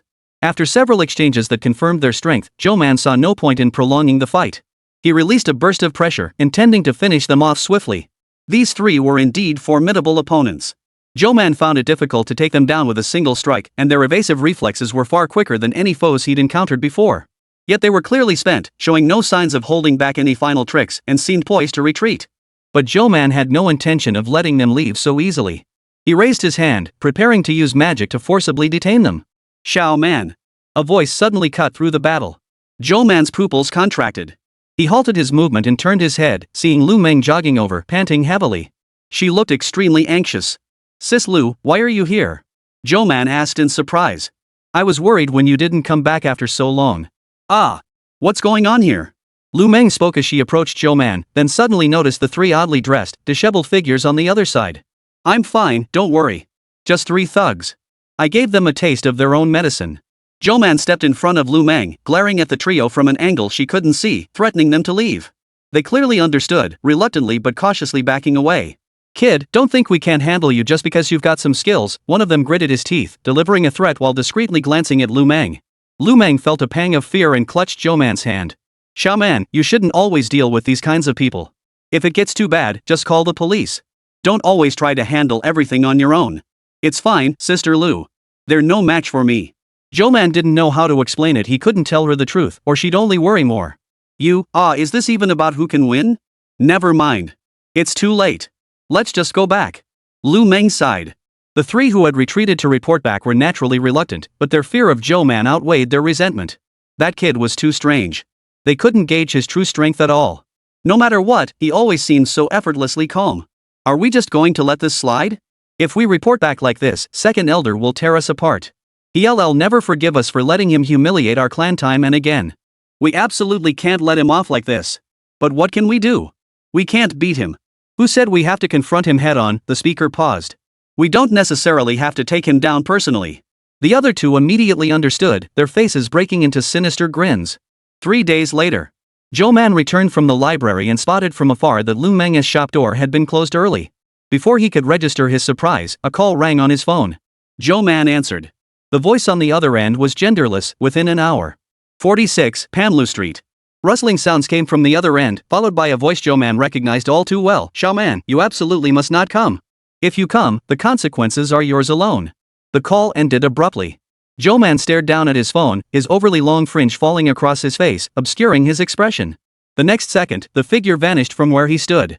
Chapter 46, Internal Energy. Panlu Street wasn't far from Zhou Man's residence, yet he used magic to reach it at breakneck speed. Barely 2 minutes after the call ended, Zhou Man arrived at the door though in an invisible state. His divine sense entered first to confirm Lu Meng's safety, allowing him to relax slightly. It was his oversight. Zhou Man felt an uncontrollable surge of anxiety. He hadn't left a mark on Lu Meng, only a protective aura meant to safeguard her life. Zhou Man had always been confident that nothing would happen to anyone within his sight, and any potential trouble had been dealt with long ago. The interior of the detached villa showed little decoration, appearing to be a wealthy family's idle purchase. Zhou Man roughly counted about 10 people scattered throughout. Li Tian and Li Shang were both present, standing beside a middle-aged man with considerable deference. Lu Meng was bound but appeared unharmed. Everyone present seemed formidable, which explained why Lu Meng had pleaded over the phone for him not to come. Zhou Man withdrew his perception and instantly flashed inside. None of the others noticed, except for the middle-aged man. He instantly sensed her presence, looked up at Zhou Man, and wore a surprised expression. Zhou Man met his gaze without flinching. He just learned from Li Shang and Li Tian that this man was their clan's second elder, likely the strongest present. When the second elder suddenly looked up, those around him naturally noticed, then startled by Zhou Man's sudden appearance. The bound Lu Meng was equally astonished by Zhou Man's speed, then began struggling to speak. Ignoring the wary stares of the crowd, Zhou Man walked over to Lu Meng, loosened her ropes, and gently cast a small spell to put her to sleep. After all, the upcoming scene would be rather troublesome for her to witness. Setting Lu Meng down, he looked up at the burly men who had silently surrounded him and gave a cold smile. A whistling sound cut through the air. Zhou Man caught the fist swinging toward his face with one hand, while the other seized the attacker's wrist. A distinct crack echoed as Zhou Man snapped the man's wrist bone cleanly. Before the man could even turn pale and retreat, Zhou Man yanked him forward and delivered a punch straight to his face. The man felt nothing but darkness and instability before he could react. How could this be? He had trained in ancient martial arts for so long. While not exceptionally skilled, he was stronger than most people. How could he be beaten so thoroughly by a high school student, unable to fight back at all? The others were startled too, but having been warned twice about Zhou Man's abilities, they weren't overly shocked. Instead, their expressions grew increasingly wary. They sensed no threat from Zhou Man whatsoever, yet they couldn't defeat him. Li Shang, observing the scene, turned to the middle-aged man beside him. Second elder, can you gauge this kid's level? He's just too bizarre. Could he have practiced ancient martial arts or something similar? The second elder stroked his chin, narrowing his eyes and thought before replying, it's possible. I detect no internal energy from him whatsoever. Of course, he could be practicing techniques that conceal his true strength by suppressing his aura. But even so, he's likely only trained for a decade or so at most. His power has its limits. Li Shang felt considerably reassured by the second elder's words. Li Tian, however, watched the chaotic brawl with lingering concern. He couldn't discern Zhou Man being at a disadvantage whatsoever. That kid's reactions were lightning fast. In the melee, opponents were often preoccupied with their own survival or had their attack paths blocked by teammates, leaving them hamstrung. Zhou Man exploited these openings flawlessly, never suffering a single setback. Instead, it seemed like the others were being toyed with mercilessly. Every so often, Zhou Man seized an opening and knocked someone down with a single strike. For some reason, watching a man get punched straight into the wall made Li Shang suspect Zhou Man might have been holding back earlier. An unnamed rage filled Zhou Man's heart, and he abandoned any desire to test his opponents. Every move they made now aimed to incapacitate the other. The second elder had brought his elite subordinates, yet none could touch Zhou Man. Many were beaten into incapacitation, and as retreat began to form in their eyes, Zhou Man refused to let them off. His strikes grew increasingly brutal, as if venting pent-up fury. Li Shang watched with growing concern. He glanced at the second elder, whose expression was equally grim. Yet, as the strongest among them, he maintained his composure and walked calmly toward Zhou Man. After taking down the last man, Zhou Man turned his head to face the second elder approaching him, his expression still unreadable. "Young man, you are indeed formidable, but perhaps a bit too arrogant. Do you not know that beyond every mountain lies another mountain, beyond every sky lies another sky? Did your clan and sect not teach you to keep a low profile when traveling?" The second elder spoke with an air of profound mystery, his hands clasped behind his back. Zhou Man chuckled softly at this. My sect? My sect taught me only one truth: a cultivator's life is long. Live as freely as you please, and never shackle your heart, lest you breed inner demons. He'd never feared offending anyone, nor had his actions in the cultivation world been particularly low-key. He'd always lived solely by his own convictions. Thus, Zhou Man replied without hesitation, I know only one truth: the strong alone hold sway. With that, Zhou Man launched his attack before the second elder could utter another word. The second elder was startled by Zhou Man's boldness, but soon coldly laughed as he parried Zhou Man's punch, initiating their duel. Young men were naturally proud and ambitious. Very well, he would step in to teach this one a lesson on behalf of his elders and sect. Zhou Man's first punch missed, but he didn't bother retreating. Instead, he pressed forward with relentless close-range attacks. The second elder's strength surpassed anyone Zhou Man had encountered here. His internal energy was cultivated to a level Zhou Man could actually see. At a certain level of cultivation, internal energy transformed into a white mist that flowed through the limbs and bones, lingering just beneath the skin's surface. Ordinary people couldn't perceive it, but a cultivator's senses were different. They could easily detect this energy.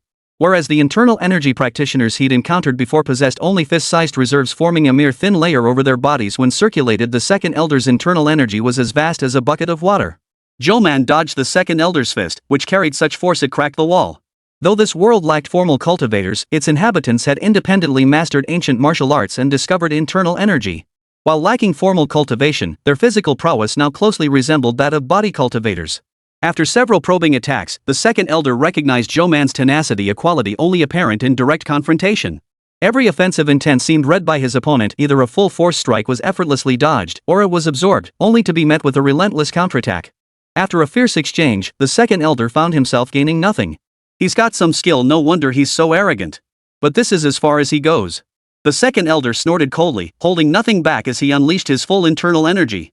Li Shang and Li Tian beside him instantly sensed the overwhelming pressure, their expressions turning grim. Zhou Man, too, sensed it.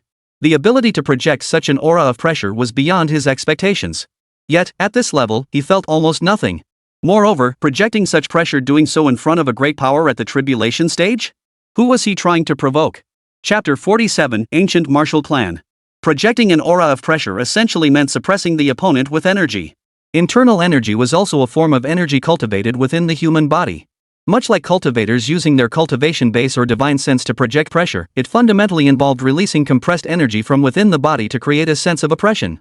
Beyond elders using it to intimidate disobedient or newly initiated disciples, few would waste energy on such an act, which bordered on outright provocation during normal combat.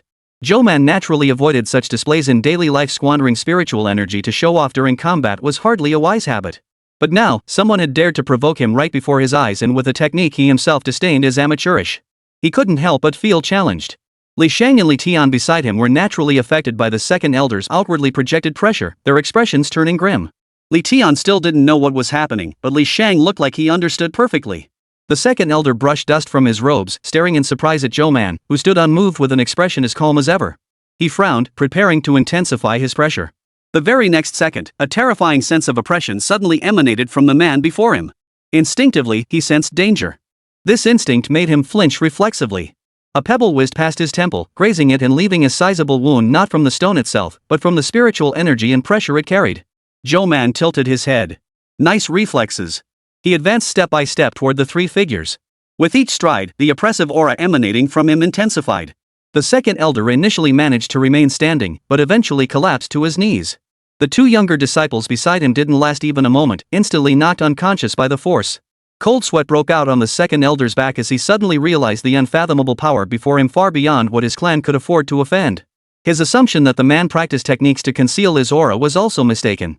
The inability to sense his strength stemmed solely from the vast disparity in power between them. The second elder had never encountered such overwhelming pressure emanating from a junior of this age.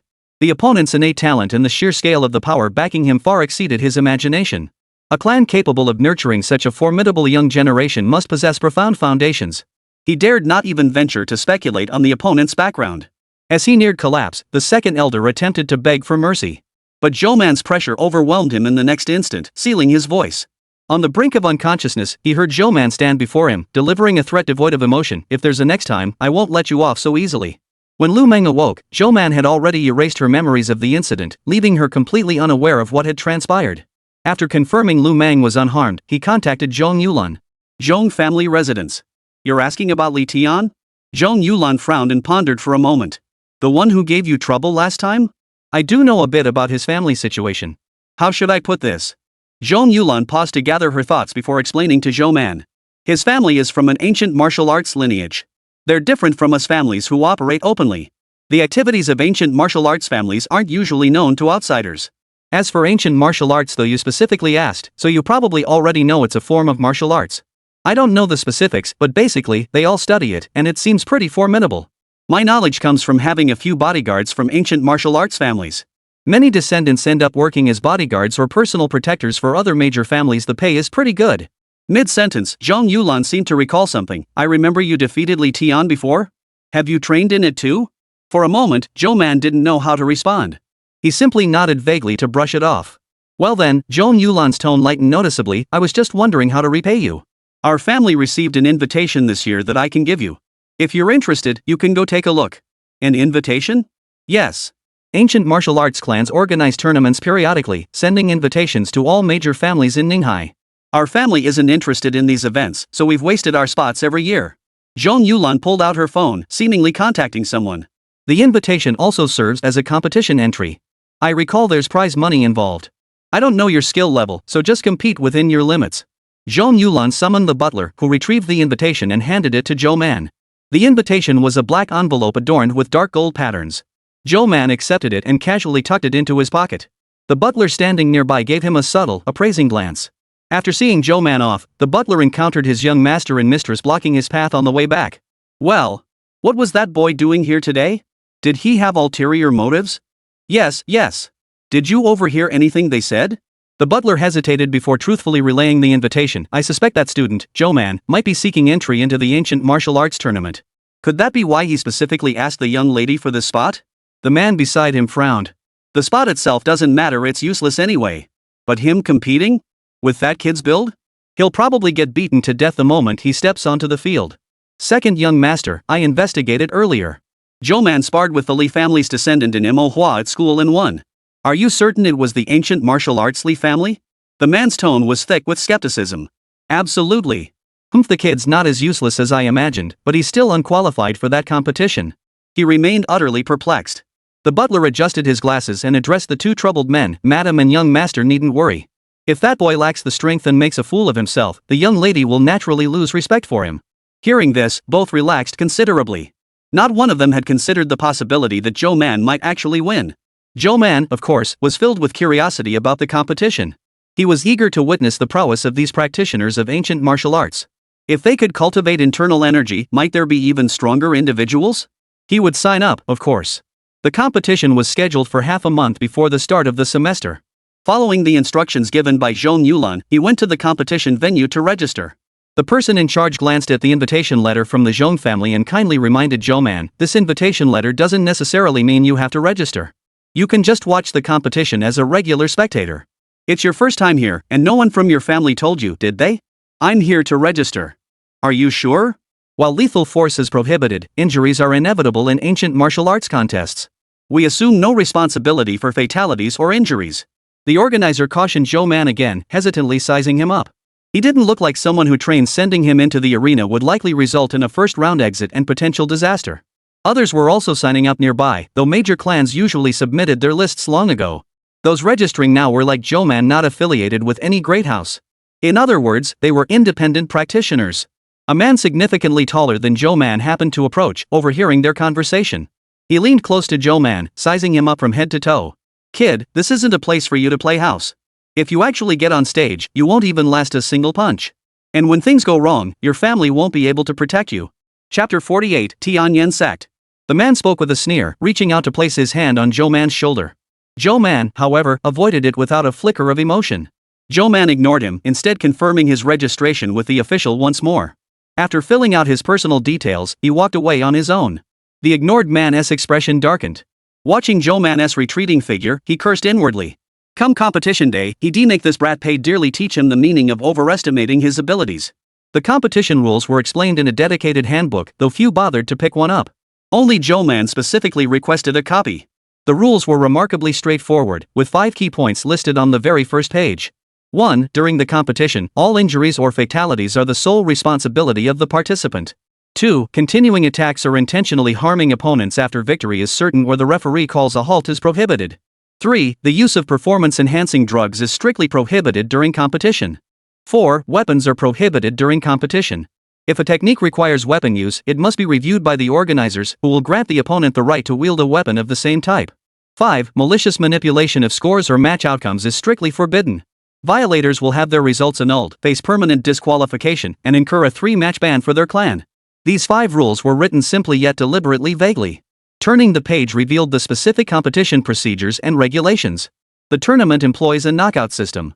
Participants are first randomly assigned to groups, then draw opponents for matches. In cases of a draw, the score ratio determines the outcome, the winner advances, while the loser enters the repechage. The so-called score referred to the ratio of individual wins to total matches played, a metric largely irrelevant in most scenarios. Other minor rules were less significant, merely emphasizing no intentional injury and stopping at the point of contact.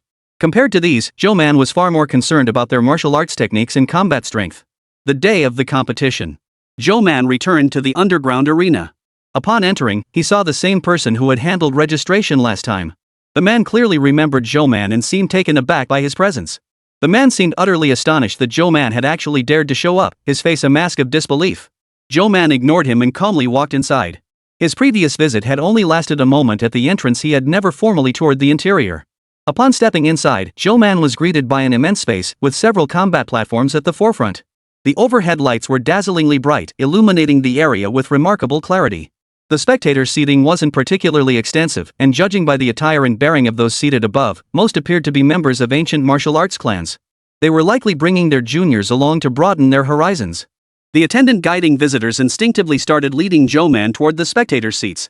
Then he noticed the gleaming competitor's badge pinned to Zhou Man's chest. The attendant froze for a moment, but his professional training kicked in.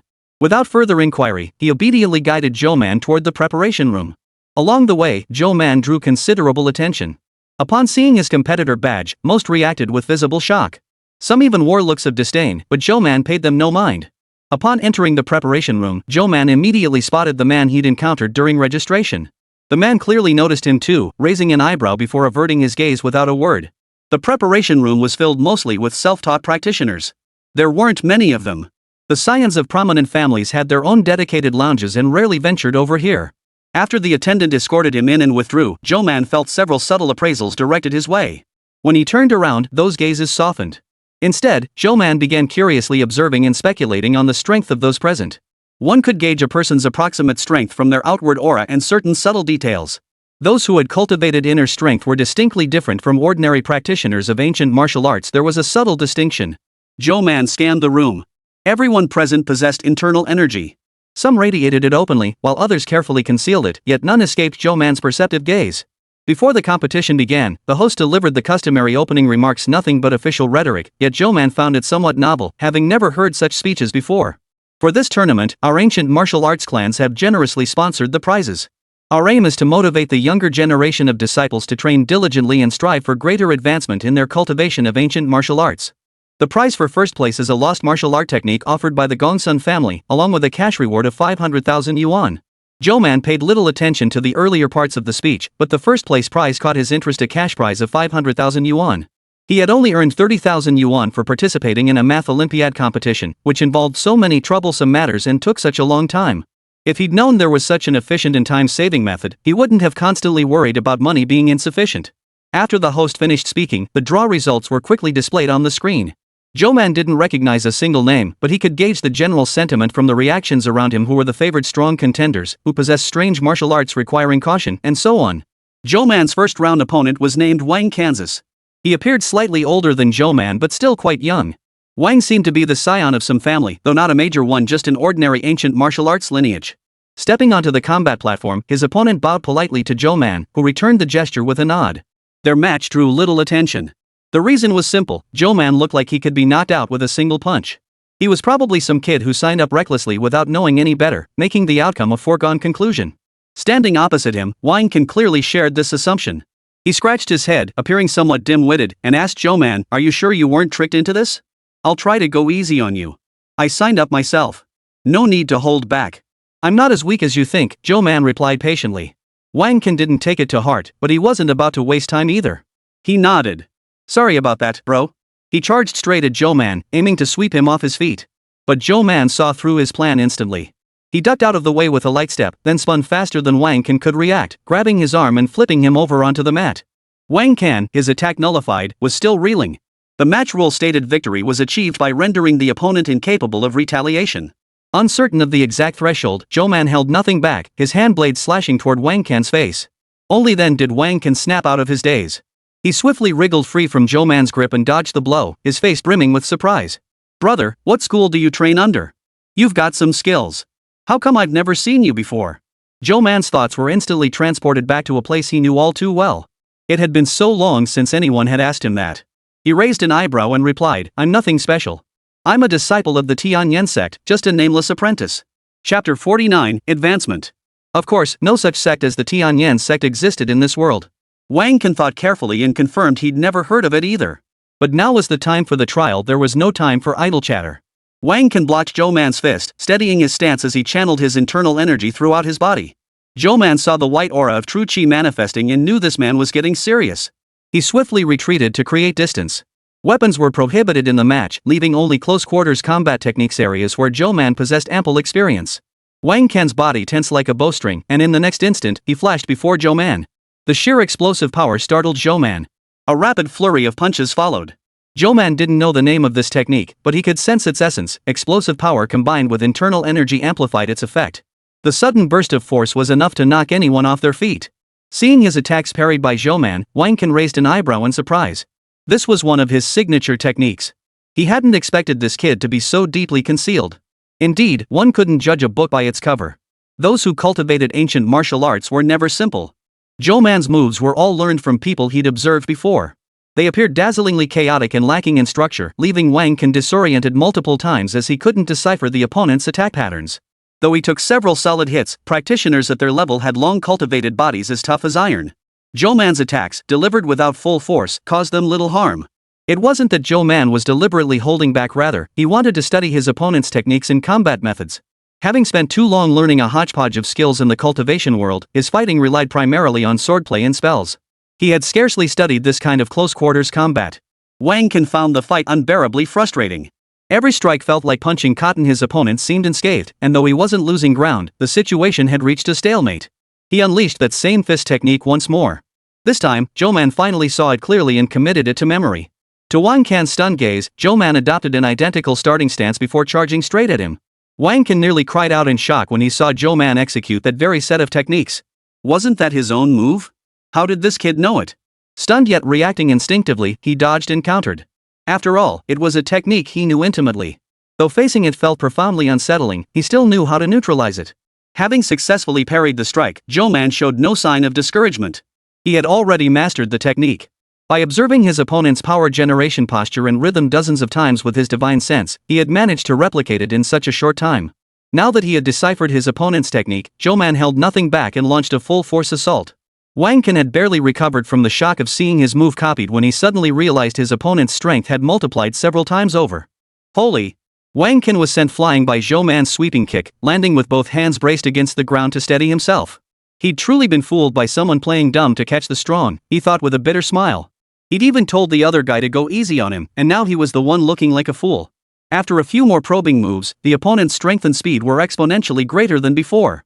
If he hadn't been watching him the whole time, Wang Can would have suspected the kid had secretly taken drugs. "I surrender." Before Zhou Man's next strike landed, Wang Can raised his numb, trembling hands and shouted his defeat. He knew he couldn't beat Zhou Man and saw no point in pushing himself to get hurt. Zhou Man's victory drew little attention, with only a handful who knew Wang Can watching the exchange. "What happened? Why did you give up?" someone asked as they approached Wang Can, who was stepping off the stage. "Well, he's just better than me. I really couldn't beat that kid." Wang Can waved it off, rubbing his numb wrists. "Seriously? He didn't look that strong. What newcomer is this who popped up this year? Can you tell what style he practices?" The question only piqued the person's curiosity further, prompting a barrage of follow-up questions. Thinking about it, Wang couldn't help but give a bitter laugh. That kid's got something weird about him. Can't tell which school he's from. Seems like he's picked up bits and pieces from all over the place. Really? He looks like a high schooler, hard to tell if he's even legal age. Yeah, he even copied my fist techniques. Wang paused before adding, right there on stage just now. Ha! Now you understand why I surrendered so quickly. Wang sighed, then glanced at the real-time elimination screen. Nearly half the names in the densely packed branches had already turned black. He wasn't disappointed. He'd come here primarily to hone his skills as someone from a minor clan. He had little ambition for rankings. Instead, he found himself anticipating Zhou Man's upcoming matches. He hadn't faced many scions from major clans and wasn't sure of their strength. But judging by the near-total domination he'd felt when facing Zhou Man just now, it seemed Zhou Man should have no trouble securing a top spot. After securing his advancement, Zhou Man returned to the preparation room to rest. Matches were still ongoing on stage. The first round of 64-32 featured so many contests that this interval offered the most ample break time. Zhou Man adjusted his breathing, watching the ongoing matches on the preparation room's broadcast screen. The combatants employed techniques he'd never seen before, yet they felt strangely familiar, creating a dizzying spectacle. The door to the preparation room opened, and another person entered. Zhou Man turned to look. It was an unfamiliar woman dressed in a red martial arts outfit, holding a long whip that still bore faint traces of blood. Noticing his gaze, she shot him a puzzled look. Neither spoke, however, and both turned back to their respective tasks. Half an hour later, all the matches concluded. The list of 64 advancing to 32 was tallied. Today would end with one more round of 32 to 16 advancement matches, with the remainder of the schedule continuing tomorrow. Zhou Man scanned the bracket displayed on the screen. His opponent for this round was a man named Tan Wenlin. As he stepped onto the competition platform, he spotted Tan Wenlin on the opposite side, the very man who had approached him during registration, attempting to strike up a conversation. Tan Wenlin also recognized Zhou Man, his face registering surprise. "I didn't expect you to make it past the first round," Tan Wenlin said as he stepped onto the platform. "Too bad your luck ran out in the second round. You drew me.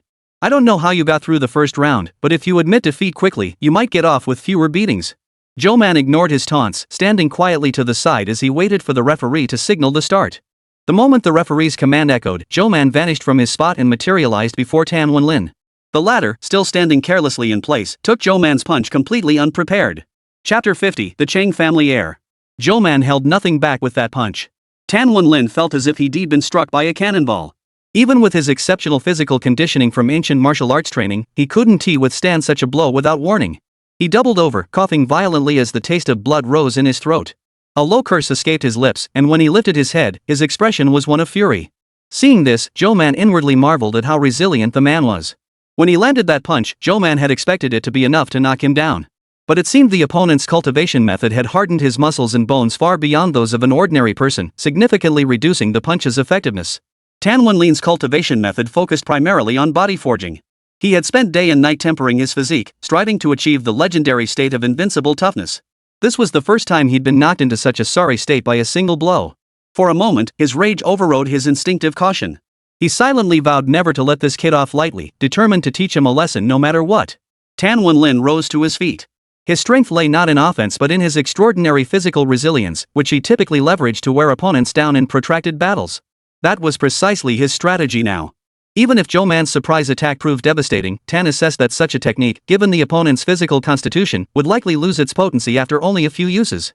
Seeing there was nothing more to learn from him, Zhou Man abandoned any intention of delaying. Ending this sooner meant getting home sooner.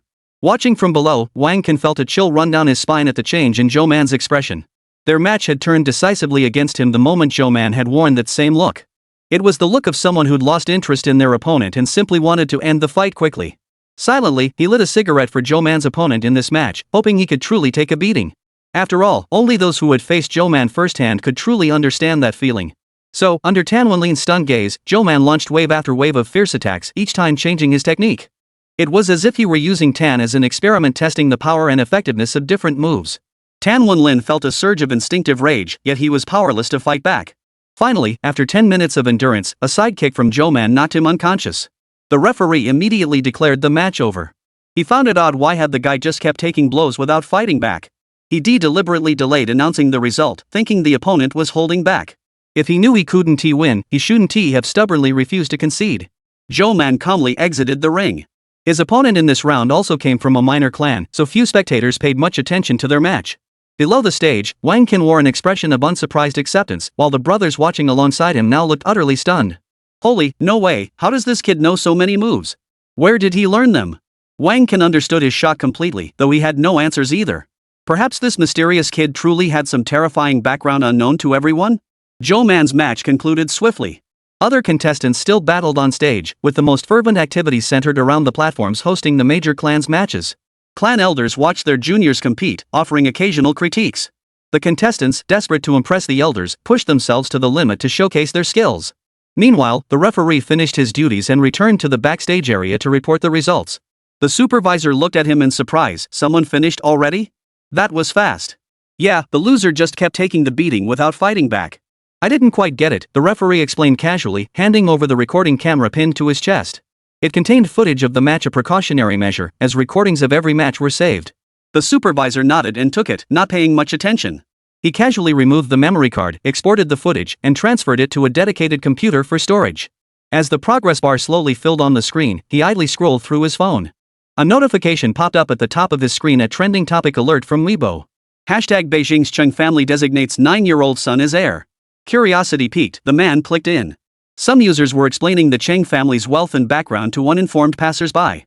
For a family of such stature, selecting an heir was a matter requiring utmost caution. Typically, the selection process began only after the child reached adulthood. It was extremely rare for a decision to be made while the heir was still a minor. This clearly demonstrated the Cheng family patriarch's deep regard and affection for his son. Reading others' descriptions of the Cheng family's wealth, the man couldn't help but feel a twinge of envy and resentment toward the rich. But it was none of his business, so he casually swiped past and closed the notification. Meanwhile, Zhou Man had just returned home when Cheng Jiaqing called. He answered, and the voice on the other end sounded weary. "Father has directly designated me as his heir," came the unexpected announcement from the other end. "Ha? Congratulations?" Zhou Man was a bit confused. "Father didn't consult anyone about this, not even me." Cheng Jiaqing's tone grew urgent. "Now, all eyes within and outside the family are fixed on me. What lies ahead might not just come from that hidden family." So that was it. Zhou Man understood. "Are you afraid?" Cheng Jiaqing paused before speaking slowly. "It's impossible not to be afraid. But I always knew this day would come. It just happened much sooner than I expected, leaving me unprepared. I tried to speak with father privately, but he refused to see me. I have no idea what he's thinking now. His actions might indicate those behind the scenes have made new moves recently. I might be in trouble." Cheng Jiaqing phrased it delicately, but Zhou Man understood instantly. "Don't worry. I promised I'd ensure your safety. If you're in danger, I'll be there the moment you need me. But you're clearly in Ninghai right now." Zhou Man looked surprised. "You know that? Tracking an ordinary person's location is fairly straightforward for me. Rest assured, I have my ways." Cheng Jiaqing finally hung up the phone with a stammer. Zhou Man wasn't worried at all. With his mark on him, no one could harm the kid. The next day, he continued to participate in the competition. This time, the number of people in the arena was significantly reduced. The members of the major clans still huddled together, and only 2 or 3 figures remained in the preparation room. Zhou Man spotted the woman from yesterday. She was meticulously wiping and maintaining her weapon, looking as though she treasured it deeply. Noticing Zhou Man enter, she raised an eyebrow and greeted him first. "Zhou Man? That's me. And you are Zhu Tianhe, your opponent today," she stated concisely before lowering her head again to inspect her weapon, no longer acknowledging him. Chapter 51, I don't need weapons. She must have seen the advancement list after yesterday's matches, but how did she know his name was Zhou Man? But he couldn't figure it out either, so he simply waited for the organizers to announce the start of the match. Now that the top 16 had been determined, only the elite remained on the field. Zhou Man scanned the area with his divine sense. Several people were secretly eyeing him as a new face here. They naturally remained wary. He stepped onto the stage. The referee signaled for him to select a weapon, as his opponent in this round practiced a cultivation technique requiring weapon support. In exchange, Zhou Man could also wield a similar weapon. This rule actually favored Zhu Tianhe, as whip-type weapons were notoriously difficult to master. Without experience, wielding one was often worse than not using it at all. Zhou Man certainly didn't know how to wield a whip, nor did he need a weapon. He shook his head at the referee. After confirming his decision multiple times, the referee gave him a wary look. He had watched Zhu Tianhe's match yesterday. She fought with extreme ruthlessness, wielding her long whip with divine skill. Most opponents who underestimated her ended up paying the price. Zhu Tianhe wasn't surprised by Zhou Man's decision to forego weapons. In her view, anyone with sense wouldn't rashly wield an unfamiliar weapon. Zhou Man's very presence here proved he was an opponent with some brains. Xu Tianhe drew a long whip from her waist and, the moment the referee signaled the start, lashed it out decisively. Zhou Man noticed her channeling transformed inner energy into the weapon. White chi swirled around the supple whip, effortlessly piercing his protective aura and leaving a crimson mark on his arm, nearly breaking the skin. So that's how it works, Zhou Man realized. Without hesitation, he pinched the Vajra seal. An imperceptible flash of light appeared on his body, and the next strike failed to harm him in the slightest. His protective aura now seemed redundant. The Vajra seal consumed less spiritual energy. He dispelled the aura, sensing the gold and earth attributes in the air. He absorbed them into his body, purified them for use, all completed in an instant. Xu Tianhe's internal force blended hard and soft techniques with a distinct personal style. Combined with her weapon, it allowed her to attack and defend, making her a troublesome opponent for most competitors. Yet she had the misfortune of facing Zhou Man. A single application of the Diamond Sutra equaled decades of physical training for an ordinary person. While the Diamond Sutra used gold and earth elemental energies to temporarily fortify his physical defenses, consuming less energy than protective aura, its duration was correspondingly shorter. Earth's spiritual energy was too weak, further shortening its duration. Compounded by Zhou Man's need to purify the spiritual energy, he could only temporarily abandon offense. Instead, he constantly pulled back to create distance and seek openings, using the Vajra technique whenever her whip swung toward him. Xu Tianhe was puzzled why her attacks weren't working, so she swung the whip with increasing force. When Zhou Man pulled away for the fifth time, she finally couldn't hold back. With a flick of her wrist, the whip transformed from a fierce assault into a coiling motion, snatching at Zhou Man in an attempt to pull him back. The chance he'd been waiting for had arrived. Zhou Man instantly seized the whip with his backhand, using brute force to counter the pulling tension. With her weapon neutralized, Zhou Man wasted no time in unleashing a spiritual energy blast. The force of the strike sent Xu Tianhe reeling backward. Clutching her chest, her face drained of color, she coughed up a mouthful of blood. "Your internal force is formidable," she said flatly, wiping the blood from the corner of her mouth. The referee was also startled by Zhou Man's display. While he knew internal energy could be projected outward for direct attack, the level Zhou Man had demonstrated far exceeded his expectations. Zhou Man had deliberately unleashed an attack at the level of a foundation establishment cultivator. Too many techniques were impractical or conspicuous to use, and unnecessary at this stage. He had chosen only this basic spiritual energy blast, a fundamental technique taught to all cultivators upon initiation. Xu Tianhe still wanted to fight on. Even after suffering a heavy loss, she showed no sign of discouragement. Instead, she seemed to grow more fierce with each exchange. Her whip techniques became increasingly varied and unpredictable, moving like a nimble snake. For a moment, Zhou Man found himself unable to gain much advantage. Below the stage, more and more spectators turned their attention to their battle. "Wow, this match is intense. There's a new face here. I recognize Xu Tianhe, though. That kid seems pretty skilled. Even Xu Tianhe can't get the upper hand. He's got some moves. Where did this newcomer come from? Does no one recognize him? Which family's offspring is he? No idea. Let me check the roster. Zhou Man, never heard that name either." Meanwhile, in another basement, a massive display screen broadcast the arena's action. 7 or 8 people sat below it besides several middle-aged men with distinctive airs. There was a suit-clad man constantly checking his phone, seemingly refreshing something endlessly. "The amount has surpassed 50 million.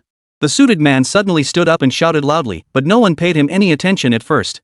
He awkwardly adjusted his glasses and sat back down. Everyone else was glued to the live feed on the screen, the camera fixed on a man with a crew cut. The man's demeanor was unremarkable, showing nothing particularly noteworthy. The kid's playing along nicely. Someone finally broke the silence. "As long as the money's right, everything's fine." "Are you sure this is foolproof?" someone replied. "Of course it is. Look, even the bookies are playing along. We're going to make a killing this time." "Then remember what we agreed. I don't want the money. I only want the first place cultivation technique," a hoarse voice abruptly interrupted them. "You mean that Gonsun family cultivation technique? I've heard it's something they've been studying for decades without figuring out how to practice. That's why they're offering it as a prize." "You really think they're that generous?" a man with a slightly younger voice sneered. "Don't regret it later when you get the cultivation technique but can't get the money." The man fell silent, staring fixedly at the screen. Just then, the camera cut to Zhou Man and Xu Tianhe. The two fought fiercely on stage. Zhou Man was amazed by Xu Tianhe's stamina and energy. How could she still be so powerful after such a long battle? His arms were already numb from the constant lashing of the whip. Xu Tianhe, however, was pleased that Zhou Man could hold his own against her. While she couldn't claim to be untired, she craved a truly exhilarating battle. This can't drag on any longer, Zhou Man thought to himself. The spiritual energy he'd expended in this match was approaching the total of his previous several matches combined. Dodging Xu Tianhe's attack, he raised his hand and unleashed a spiritual energy blast. This time, Zhou Man held nothing back. Xu Tianhe was nearly knocked flying, crashing to the ground unable to move. Seeing this, the referee immediately declared the match over. Zhou Man breathed a sigh of relief. The afternoon and tomorrow were reserved for the repechage rounds, giving the quarter-finalists time to rest and recover. Yet, it seemed the heavens refused to let Zhou Man pause. No sooner had he arrived home and sat down than he sensed the mark he deplanted on Cheng Jiaqing being triggered. Chapter 52. Have you heard of cultivating immortality? Cheng Jiaqing had sensed something amiss the moment the driver suddenly claimed traffic was too heavy and suggested taking a different route. But after days of maintaining high alertness, his childlike body, deprived of proper rest, failed to notice the driver's constant scrutiny of his facial expressions and movements. The call he'd intended to make to Zhou Man for help froze on the dialing screen. Closing his eyes in despair, he watched as the driver bound his hands and confiscated all his electronic devices. Yet, in that moment, Cheng Jiaqing found himself strangely calm. Zhou Man was still in Ninghai yesterday. He must have something urgent to attend to. Even if he rushed over, he wouldn't make it in time. It would be better to try something else. How much did they pay you to betray the Cheng family? Cheng Jiaqing's tone remained composed. The driver remained silent, his grip on the steering wheel tightening unconsciously. Seeing this, Cheng Jiaqing pressed on with his verbal assault. Father just mentioned to me how intelligent your daughter is. He was planning to help you find a suitable private school for her. If you accepted, he might even cover the tuition. Lily is such a sensible and bright girl. I've spoken with her several times. She's always admired you as a father, seeing you as a man of justice and kindness. The car veered further off the main road. The driver remained silent, but Cheng Jiaqing sensed a shift in his mood. He tried to say more, hoping to coax a response from the driver, but the latter suddenly slammed on the brakes. The force of the jolt left Cheng Jiaqing momentarily dazed. Through the window, he saw 4 or 5 adult men standing outside the car. Taking a deep breath, he finally said to the driver, "The Cheng family has never wronged you." Cheng Jiaqing was violently dragged from the car. Before he could protest, a handkerchief soaked in sedative was pressed over his nose and mouth. Why always sleeping gas? Cheng Jiaqing thought bitterly before losing consciousness. After he lost consciousness, the mark left by Zhou Man automatically activated, alerting Zhou Man thousands of miles away. The mark could only be triggered under 2 circumstances: either the marked individual faced a life-threatening injury, or the stored offensive spell within the mark was activated. But Zhou Man hadn't stored any attack spells within it, so it could only be the former. Zhou Man immediately stood up. Spiritual energy swiftly traced a teleportation array in the air, matching the one stored within the mark. This eliminated the need for complex coordinate calculations, allowing him to construct it rapidly. The invisible array glowed. To be safe, Zhou Man cast a concealment spell on himself before teleporting through. His hearing returned before his vision. Holy, did you feel that? Yeah. Just for a split second, but that old bastard Cheng Fei Bai definitely gave his son something. Quick! Search him! Amidst the clamor of voices, Zhou Man finally made out the scene before him. Cheng Jiaqing lay unconscious on the ground, surrounded by 4 or 5 men approaching him with ill intent. Zhou Man glanced to confirm the mark he'd left remained intact. That meant he wouldn't have to worry about accidentally harming him. A terrifying aura slowly gathered in Zhou Man's palm. As if sensing something, the 4 or 5 men suddenly felt a chill run down their spines. They turned around, only to find nothing there. Hey, did you feel that too? Someone else is nearby? That aura. Before they could finish, Zhou Man unleashed a massive spirit energy blast. The men were sent flying, crashing to the ground. Before losing consciousness, they coughed up blood, leaving a scene of utter chaos and misery. They weren't dead, however, merely gravely injured. Rescue might still come in time. He strolled leisurely over to Cheng Jiaqing, crouching down to gaze at the man's tightly shut eyes.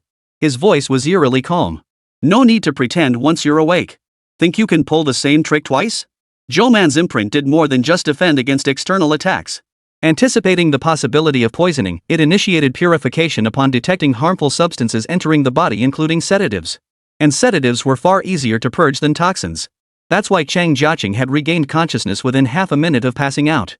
Though puzzled, he managed to suppress the urge to open his eyes at the first moment, intending to observe quietly and see what these people planned to do. Suddenly, the man carrying him recoiled as if seeing a ghost, flinging Cheng Jiaqing off his shoulders and onto the ground. Cheng Jiaqing, dumped inexplicably? Then, those individuals finally spoke their first words. Though he didn't quite grasp the meaning, he strained to analyze and gather intelligence. When he heard they intended to search him, alarm bells rang loudly in his mind. Before he could devise a more convincing way to feign unconsciousness, their reactions shifted again. Summoning courage, he peeked through narrowed eyes. The men, standing perfectly still moments before, were suddenly hurled backward by some invisible force. Heavy thuds echoed as they hit the ground, not even a scream escaped them. Cold sweat broke out as he shut his eyes again, his mind racing to make sense of this unscientific spectacle. Could ghosts truly exist? That would explain his father's strange transformation, but why would these unidentified ghosts help him? Then he sensed the ghost approaching him. Leisurely footsteps sounded near his ear. Did ghosts wear shoes? Or was this a humanoid ghost?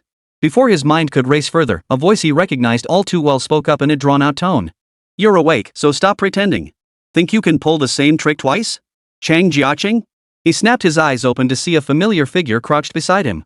Zhou Man?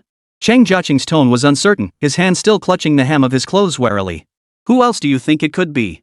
Zhou Man crossed his arms, observing him with leisurely composure. This kid always doubted him.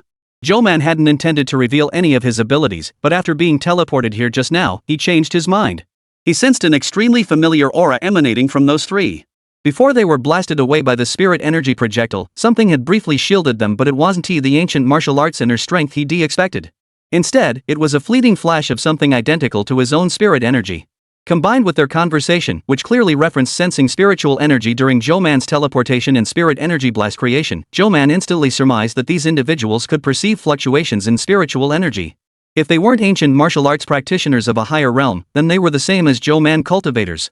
This meant the matter involving the Cheng family and the treasure Cheng Feibai had obtained carried far more significance than it initially appeared. Chang Jiaqing was still processing it. He sat up and ran his fingers through his hair. But aren't you still in Ninghai? How did you get here? And those people just now? His thoughts seemed jumbled, and Zhou Man patiently waited for him to sort them out. You were the one who just sent them flying? How did you pull off that supernatural stunt? You were still in Ninghai this morning. The fastest flight here takes 8 hours. How did you get here? He fired off a barrage of questions, eyes wide as he waited for Zhou Man's answer. Zhou Man merely stroked his head affectionately, challenging the 9-year-old's worldview. Perhaps you've heard of a term called cultivating immortality? Chapter 53, Losing One's Mind. Zhou Man hadn't intended to confess so bluntly, but it was clear the secrets hidden within this world far exceeded his imagination. Chang Jiaqing, still sitting dazed on the ground, hadn't fully processed it. Immortal cultivation, what is that? Haven't you read any novels? It's about cultivating and wielding magical arts like immortals and such. I don't usually read that stuff. Wait, are you saying those novels aren't made up? Zhou Man. It was a roundabout way of getting there, but the logic was sound enough, right? Only after casting a few more spells did Chang Jiaqing finally accept and comprehend Zhou Man's words, though he still seemed unable to fully process it. Zhou Man understood his feelings completely, but more pressing matters demanded attention. He explained his theory to Chang Jiaqing. So I suspect the so-called treasure your father obtained isn't ordinary. It might be connected to cultivators in this world. Either way, it's no simple thing. To be safe, we should hurry and find your father. I see. How do we get there? Chang Jiaqing nodded after a moment's thought. Zhou Man didn't answer him. He had left a mark on Cheng Feibai earlier, and now he could directly sense its location and draw a teleportation array to get there. Suddenly, the hem of Zhou Man's robe fluttered without wind. The air around him seemed to freeze in place. Chang Jiaqing couldn't see the formation constructed within the air, but he felt Zhou Man's aura shift abruptly. Instinctively, he swallowed hard. Of course, we'll just use magic to get there. The teleportation array was complete. The air, saturated with abundant spiritual energy, felt extraordinary.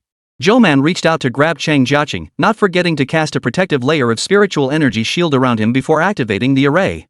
Chang Jiaqing felt a flash before his eyes, and in the next instant, he was back at his own home. He stared wide-eyed at the familiar decorations before him. Wait, we're already here. Zhou Man had precisely targeted the room next to Cheng Feibai's, and for a moment, no one noticed the two uninvited guests who had appeared in the villa. This room was clearly designated for storing private valuables. Beyond the collection of precious artifacts, the innermost section housed a heavy safe. The very treasure lay within. Zhou Man raised his hand, intending to use magic to open the safe. Who's there? Suddenly, someone burst through the door. Cheng Feibai himself. Staring at the two figures inside, his expression was one of utter disbelief.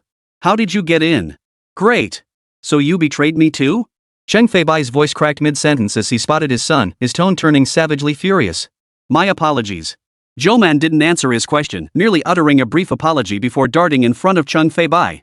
Before the latter could react, Zhou Man pressed two fingers against his forehead, immobilizing him. At such close range, Zhou Man clearly saw a faint, murky black mist swirling within Cheng Feibai's pupils. Upon sensing Zhou Man's spiritual energy, the mist reacted violently, as if stimulated by some force. Zhou Man knew this aura all too well. Such demonic energy typically shrouded the bodies of demonic creatures in the cultivation world. Entities cultivators avoided like scorpions. If demonic energy entered a cultivator's body, it could cause spiritual energy stagnation and hinder cultivation at best, or lead to spiritual backlash and loss of consciousness at worst. Ordinary people had even weaker resistance. A mere trace might only cause severe illness, but slightly more would usually result in instant death. Yet Cheng Feibai's symptoms clearly mirrored those of a cultivator who had developed a demonic obsession without realizing it. His 3 souls and 7 spirits were already tainted, 1 soul and 2 spirits corrupted. This bore no resemblance to the typical symptoms of demonic energy entering an ordinary person's body. Zhou Man had already tested him. Spiritual energy had flowed through the man's meridians to probe his state. Cheng Feibai was a genuine ordinary person, showing no trace of cultivation whatsoever. Zhou Man didn't believe anyone could conceal such a thing from his power as a great cultivator at the Tribulation Stage. He already possesses demonic energy. Could ordinary people truly be corrupted to the point of spiritual collapse? Zhou Man murmured. Cheng Feibai, immobilized, looked anything but normal. Unable to move his body, he rolled his dark eyes, staring fixedly at Zhou Man. The scene was unsettling, and Cheng Jiaqing, standing nearby, felt fear creeping over him. Seeing his father's abnormal state, he realized his earlier premonition hadn't been a delusion. Something unknown had indeed changed within his father, and this transformation was precisely linked to the cultivation world Zhou Man had mentioned. After hesitating for a long time, Zhou Man turned to ask him, "Your father has already succumbed to demonic energy. I do have a method to purify it, but it might not work on ordinary people. I can't guarantee your father won't be harmed." The implication was clear. Attempting to save him might restore his father's health, but survival was uncertain. He was essentially saying, "If you confirm you don't need me to take responsibility, then I'll proceed." Cheng Jiaqing naturally hesitated, but his greater concern was that if Cheng Feibai suffered an accident at this critical juncture, the situation would only become more chaotic and uncontrollable. If something must happen, it absolutely couldn't be now. "Is there no other way?" he asked. "None at present. Or you could give me that artifact to examine. Perhaps I can decipher your father's condition. His case is too unusual, the problem might lie with the artifact itself." "How long would that take?" "Uncertain." "Then what about my father during this time? I can help you keep him under control. You handle how to explain it to others." "All right." Cheng Jiaqing agreed after a moment of silence. Tonight had been overwhelming. Even for someone as precocious as him, it was too much. His mind was still processing the flood of information, and exhaustion finally began to creep in. "The treasure is inside the safe. You should be able to open it without a password." Zhou Man nodded and effortlessly destroyed the safe, retrieving its contents. It was an unremarkable book. Its cover was slightly curled and faded, and the pages felt old and worn to the touch. Until he saw its contents, Zhou Man hadn't connected it to cultivation techniques from the cultivation world. After a cursory glance, Zhou Man understood. The text described a common fortune-gathering technique. Yet, if one truly practiced according to its methods, they would be unknowingly corrupted by the demonic energy clinging to it, gradually seducing their soul. Ironically, this demonic energy targeted the most stubborn of desires, greed. Human greed knows no bounds. This demonic energy would lurk within one's heart, amplifying desires. Unfulfilled greed would only grow infinitely, causing the affected person's personality to suddenly change. Breaking free from this inner demon's grasp through one's own strength was an exceedingly difficult feat. Zhou Man closed the secret manual, swiftly purging its demonic energy to restore it to an ordinary book. Now that he understood the mechanism, Cheng Feibai's predicament was no longer insurmountable. The remaining task was to track down the family that had been targeting the Chang clan from the shadows, a group almost certainly connected to the cultivation world. Chapter 54, The Hidden Clan. "Did your father have any obsessions?" Zhou Man turned to ask Cheng Jiaqing. "I'm not entirely sure." His tone carried a hint of regret. But it didn't matter much. Zhou Man could guess a little. For ordinary people who stumbled upon the path of cultivation, it was mostly a desire for immortality. To dispel this demonic energy, one must first understand the root of the desire to apply the right remedy. Zhou Man turned away, drawing forth a rich surge of spiritual energy from within. The black mist immediately reacted as if it had spotted a sumptuous feast, struggling repeatedly to break free from Cheng Feibai's body. Spiritual energy served as an effective lure for the demonic energy. Zhou Man intensified his efforts, seizing the moment to sever the last thread connecting the demonic energy to Cheng Feibai. The middle-aged man's clouded consciousness seemed to awaken in that instant, his eyes regaining their sparkle. Knowing he was temporarily safe, Zhou Man released the restraints. "Jiaqing. Father." Cheng Feibai lunged forward, ready to embrace his son. Cheng Jiaqing, still dazed, hesitated. "Your father is fine now." "No need to worry," Zhou Man reassured him. But this was only temporary. The demonic energy hadn't been eradicated, the inner demons would inevitably return. Still, it was better to have him lucid before asking more questions. "Let's put catching up aside for now. The situation is urgent. I still have many questions for the head of the Chang family," Zhou Man interrupted the father and son's tender moment. "You're right," Cheng Feibai replied solemnly, his expression turning serious. His emotional stability impressed even Zhou Man. Now he looked like a proper family head. Cheng Feibai briefly recounted how he had obtained the cultivation manual. Having heard rumors about reclusive clans, he hadn't dismissed its contents as a prank. Instead, he discovered its feasibility by practicing the methods described within. He was immediately overcome with elation, believing he had uncovered the secrets of these hidden clans. Little did he know that the cultivation method also harbored demonic energy. The more he practiced, the deeper the demonic energy corroded him. Until, unnoticed, his mind became saturated with terrifying thoughts. He remained oblivious to his own transformation, growing increasingly paranoid and delusional. By the end, my mind was consumed solely by the desire to eliminate anyone standing in my way. I was utterly blind to how unhinged my actions had become. Today, it was only thanks to young friend Zhou Man that I could awaken, Cheng Feibai said, his face flushed with shame. Don't thank me too soon, Zhou Man replied bluntly. Your inner demons remain unresolved. This clarity is only temporary. Cheng Feibai's face paled for a moment. More than that, I'm curious about the rumors you mentioned regarding the reclusive clan. You don't know about them? Cheng Feibai looked surprised. Ah, perhaps your family never mentioned it to you. The aristocratic families of the capital all know this. Beyond us prominent clans flaunting wealth and power, there exist hidden families lurking in the shadows. They avoid the world, and no one knows the depth of their family foundations. They have always existed, yet no one can reach them, let alone shake their foundations. Rumor has it that the offspring of these families practice some kind of cultivation technique, one far more advanced than that of ancient martial artists.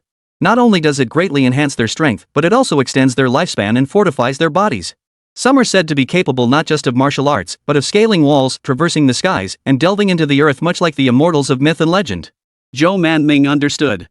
His conjecture was correct. This world truly harbored cultivators. This discovery held overwhelming implications. It explained the origins of his parents' notes. Could it be connected to these families, even their deaths? Why could artifacts from the cultivation realm be replicated here? Was it because cultivators could genuinely emerge in this world? And how did they cultivate using such polluted spiritual energy? Did they possess methods to purify it, or perhaps treasures and elixirs? Zhou Man couldn't help but feel excited. However, these were reclusive families. They wouldn't be easy to deal with, especially since their strength and specific circumstances remained unknown. Are there many such reclusive families? Do you know which one is targeting you? Zhou Man pressed. Cheng Feibai's expression darkened further, tinged with shame. To be perfectly honest, we haven't been able to uncover any information at all. Zhou Man wasn't overly concerned. If anything, the greater strength of these secluded clans actually worked to his advantage. Having demonstrated his capabilities today, he was certain further encounters would follow. I understand. Rest assured, with me here, nothing bad will happen to you. At least you're getting paid for this. Zhou Man bid farewell to the father and son. Returning to the scene, he found the fallen figures had vanished without a trace. Even the lingering aura had been thoroughly erased. The backup team must have already arrived. With this show of force, the other side would likely stay quiet for a few days out of fear. After returning to Ninghai City and resting for a day, Zhou Man headed back to the underground arena to continue competing. The atmosphere there was completely different this time around. The 8 remaining contestants in the arena were mostly backed by influential families. The air was thick with their insincere, polite chatter. When Zhou Man entered, many eyes turned to him, a mix of genuine interest and indifference. After a moment, they all turned back to their previous conversations. This atmosphere persisted until Zhou Man swiftly concluded his first match. The defeated man still wore an expression of utter disbelief as Zhou Man's lethal strike halted mere inches from his forehead. The referee promptly declared the outcome. Representatives from the defeated man's family immediately grew restless, rising to their feet. This can't be. How could he possibly lose? Having witnessed the duel, the gazes directed at Zhou Man now brimmed with caution. Yet Zhou Man paid them no mind, walking alone off the stage to await the next match. Meanwhile, backstage. What's with this kid Zhou Man? A middle-aged man frowned, surprised by how quickly the match had ended. No idea. He looks like a new face. Could this affect our plans? Someone asked uncertainly. The man's expression darkened immediately. Where are his previous match recordings? Get them up on the screen. Staff immediately complied, and Zhou Man's match footage began playing at double speed on the large screen. The man's expression grew increasingly grim. Doesn't anyone know this kid's background? A dark horse like this suddenly appears, and not a single one of you noticed? Why the rush, Jiao Lu? That's why you never accomplish anything significant, someone sneered. This is only the quarterfinals. We have our people lined up for later rounds. Don't you trust his abilities? Jiao Lu understood the sarcasm perfectly. He didn't give the man a friendly look, only a cold snort. You old fools sitting on your high horses, clinging to your stubborn, outdated ideas like they're precious treasures. Do you think I'm worrying myself sick for nothing? If this plan fails, all our efforts will be wasted. What if that kid actually wins the championship? You saw his strength in the footage, he can't be underestimated. Jiao Lu ranted at length, but the man who'd been mocked remained unruffled, replying casually, rest assured. With Yan Sha here, no one can beat him. Who cares about that dark horse kid Zhou Man? When he faces Yan Sha, he'll only end up defeated or dead. Chapter 55, The Gongsun Clan's Lost Martial Arts Technique. All eyes in the arena turned to Zhou Man as he effortlessly won his next match. Who is that kid? Which clan does he belong to? Never seen him before. No idea where he came from, someone replied puzzledly. This is bizarre. A dark horse we've never heard of? Could this kid actually take the championship this year? Not necessarily. Yan Sha is pretty strong too. Zhou Man stepped down from the stage. Under the scrutinizing gazes of the crowd, he calmly sat in the rest area, accepting a towel from a nearby attendant to wipe the blood from his hands. As the competition progressed, the fighters grew stronger and the battles more intense. Bloodshed became a common occurrence. With only the final match remaining, Zhou Man looked up. On the other stage, the bout was nearing its end. A stocky, buzz-cut man executed a takedown, pinning his opponent to the ground. The defeated fighter lay sprawled, struggling to rise, prompting cheers from the crowd below. Was that Yan Sha? Zhou Man gave him a cursory scan. His strength was indeed superior to the others. As if sensing the probing gaze, the buzz-cut man sharply turned his head, locking eyes with Zhou Man. Recognizing him sitting in the contestants' rest area, he instantly understood. He then made a provocative gesture toward Zhou Man, tracing a circle around his throat with his thumb. Zhou Man responded only with a polite smile, appearing utterly unfazed by the provocation. Soon, the final match everyone had been waiting for began. Zhou Man and Yan Sha stood on opposite sides of the stage. The host continued his commentary. Bored, Zhou Man half listened as he heard about Yan Sha's powerful family lineage and past achievements, which made him feel sleepy. Below, the crowd buzzed with intense speculation about the outcome. While some favored Zhou Man, the majority still believed Yan Sha would prevail simply because they knew his strength better. Even Wang Can, Zhou Man's previous opponent, had come to the venue. After their match, he'd secretly placed a bet on Zhou Man. Watching him breeze through the tournament like cutting through butter, Wang Can felt a sense of unreality. Wang Can recalled Zhou Man's odds and the total prize pool before betting closed, his mind going blank for a moment. If Zhou Man won, he'd make a killing too. But he'd probably offend quite a few people in the process. Those monitoring the match from the backstage were naturally tense too. Things had reached a point of no return. "Hey, kid," Yan Sha shouted at Zhou Man, "I don't know which clan you belong to, but let me warn you, don't think beating a few nobodies makes you some kind of powerhouse." "I'll return that sentiment right back at you," Zhou Man sneered coldly. "But beating a bunch of nobodies, does that really make you think you're so great?" Yan Sha was enraged. Had the referee not held him back, he would have charged forward immediately. The crowd below couldn't fathom why Zhou Man would provoke Yan Sha now. Was it genuine confidence from his earlier victories, or did he truly believe he was stronger than Yan Sha? But to everyone's surprise, the match was decided in under 5 minutes. They watched as Zhou Man effortlessly parried Yan Sha's attack before unleashing a spirit energy blast. With a thunderous boom, the towering, buzz-cut man was sent flying. His eyes rolled back as he passed out, while Zhou Man remained standing calmly in place. The referee on the platform froze, then belatedly announced the result under Zhou Man's questioning gaze. The crowd below erupted in an uproar. Holy? Yan Sha lost already? What the hell? Is that even possible with internal energy attacks? Huh? Wait, did you guys see that? I just sat down to watch properly, and Yan Sha's already lost? Who the hell is this kid? Meanwhile, backstage, the expressions of those present were equally stunned. Immediately, someone couldn't help but shout in protest, "Wasn't it agreed there'd be no issues? Now the results turned out like this, how are you going to take responsibility?" "Exactly. We invested so much money, and all those people. How are you going to explain this to them?" The cacophony of accusations grew so chaotic that for a moment, no one noticed Zhou Man.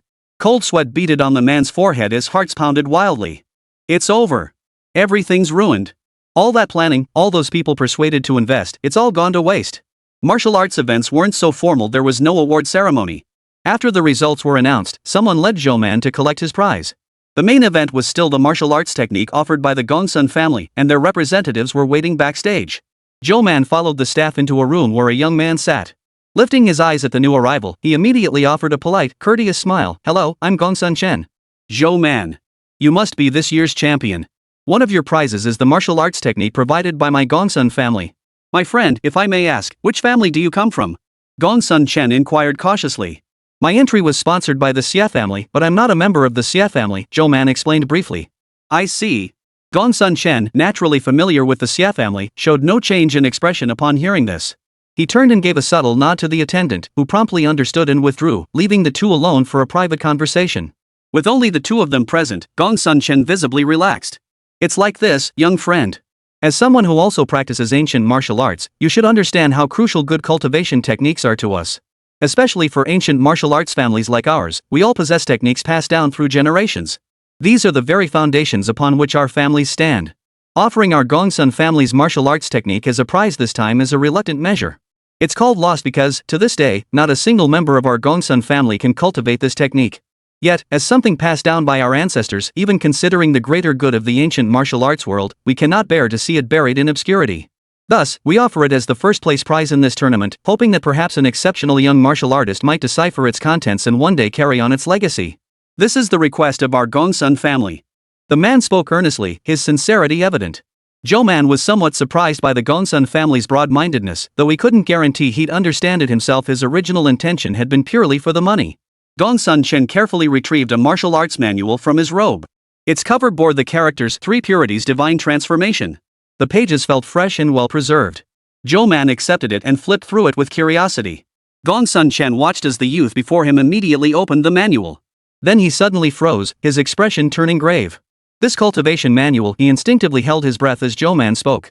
Where is the accompanying jade slip? Chapter 56, Jade Tablet. In the cultivation world, physical paper records for cultivation techniques were actually quite uncommon. Most cultivation techniques were recorded on jade slips. By infusing spiritual energy, one could probe their contents and directly imprint them into one's divine sense. This method proved far more convenient for both preservation and dissemination to future generations. Thus, after only a cursory glance, Zhou Man understood that this cultivation technique was incomplete. It was common practice in the cultivation world to split techniques between jade slips and physical books, ensuring that unique methods remained exclusive. Upon hearing Zhou Man's words, Gongsun Chen was momentarily bewildered. What do you mean, jade slips? What are those? This cultivation technique is incomplete, which is why you've been unable to practice it. There should be another jade slip passed down alongside it. Only by obtaining the jade slip can I uncover the complete technique, Zhou Man kindly explained. Gongsun Chen immediately grabbed Zhou Man's hand in excitement. Young friend, is this true? Yes, if you still possess that jade tablet. I'll contact the clan elders immediately. Gongsun Chen spun around to make a call, while Zhou Man calmly sipped his tea. Within 20 minutes, several middle-aged men burst through the door. The moment they entered, their anxious gazes immediately fixed on Zhou Man. Young friend Zhou Man, is what you say true? The leader asked urgently. I've checked with our clan members, there is indeed a jade slip. Is this the one? Zhou Man accepted the jade slip handed to him. After infusing it with spiritual energy, the complete technique of the 3 Purities Divine Transformation instantly unfolded within his consciousness exactly as he had anticipated. Yes, this is the very jade slip. Upon receiving Zhou Man's confirmation, every member of the Gongsun family before him wore expressions of delight. Really? Young friend Zhou Man, how did you manage this? My apologies, it's an ancestral secret technique. I cannot reveal its details. Zhou Man naturally couldn't explain it to them. Moreover, this cultivation technique wasn't some ancient martial art, but a legitimate physical cultivation method one only cultivators could practice. If this truly was the Gongsun family's ancestral technique, it at least suggested that their ancestors, or rather, that long ago, cultivators had once existed on this land. This discovery undoubtedly filled Zhou Man with extraordinary excitement. Young friend Zhou Man, Gongsun has an unreasonable request, the leader stammered, his expression troubled. We wish to know the contents of the cultivation technique. We know this request is unreasonable, but it's impossible to say we aren't curious. However, the cultivation technique is now yours, and how you choose to handle it is entirely up to you. Zhou Man pondered for a moment. It's not that I can't tell you, but the cultivation techniques within are beyond your ability to practice. I have no reason to deceive you. For certain reasons I cannot disclose, even if I transcribed the contents, you wouldn't be able to cultivate according to the written instructions. With some modifications, however, it might be possible. Zhou Man's tone was sincere. The Gongsun family members exchanged glances before nodding. Then might we ask young friend Zhou Man to describe the effects of cultivating this technique? The 3 Purities Divine Transformation was a body technique cultivation method, so explaining it wasn't difficult. Zhou Man gave a brief introduction, and every member of the Gongsun family listened intently, afraid to miss a single detail. Upon hearing his description, they all couldn't help but reveal expressions of longing. I see. Such a formidable technique. It seems destined to remain beyond our Gongsun family's reach. The man shook his head and sighed. Zhou Man comforted him, not necessarily. You can still cultivate the modified version, though the ultimate results will inevitably be inferior. Young friend Zhou Man, I never imagined you to be such a kind and righteous person. As long as the price is right, Zhou Man added slowly. He wasn't about to meddle out of pure kindness. No problem. Of course we'll pay. How could we let young friend Zhou Man help for free? The man waved his hand generously. The deal was sealed at 3 million. Zhou Man would impart the refined 3 Purities Divine Transformation to them and agreed to guide the Gongsun family's younger generation in their cultivation. Zhou Man returned home with the cultivation technique, while elsewhere, the farce had only just concluded. The man surrounded by an angry mob was Wan Changrun. Yen Sha was the fighter he debribed, and together with several other families, they de-rigged the odds. Everything had gone smoothly until the final match, the one with the highest payout, where things went horribly wrong. Many had bet heavily on Yen Sha to win, only to see the championship snatched away by Zhou Man, who seemingly come out of nowhere. "Old one, what do we do now?" Someone grabbed his arm. "They lost so much money, they won't let us off." Wan Changrun spat venomously. "What can they do? If pushed too far, I'll report them to the organizers myself. Not a single clan involved will escape." And it wasn't just them. That kid Zhou Man wouldn't get off easy either. The families involved would remember him for sure. What fate awaited that kid? Well, he'd just have to hope for the best. Wan Changrun thought grimly. The families who had returned naturally wouldn't let Zhou Man off the hook. In fact, they were seething with rage. Since Wan Changrun, who held their secrets, was temporarily untouchable, they could only take it out on this clueless fool who'd ruined their plans. Soon, these families united, each dispatching assassins trained within their ranks. They planned to converge on Zhou Man's home under cover of night for a surprise ambush. Night fell. A group of ancient martial arts masters, clad in plain night attire, swiftly moved through the city. Guided by gathered intelligence, they located Zhou Man's residence. Gazing at the building, they exchanged glances and prepared to infiltrate.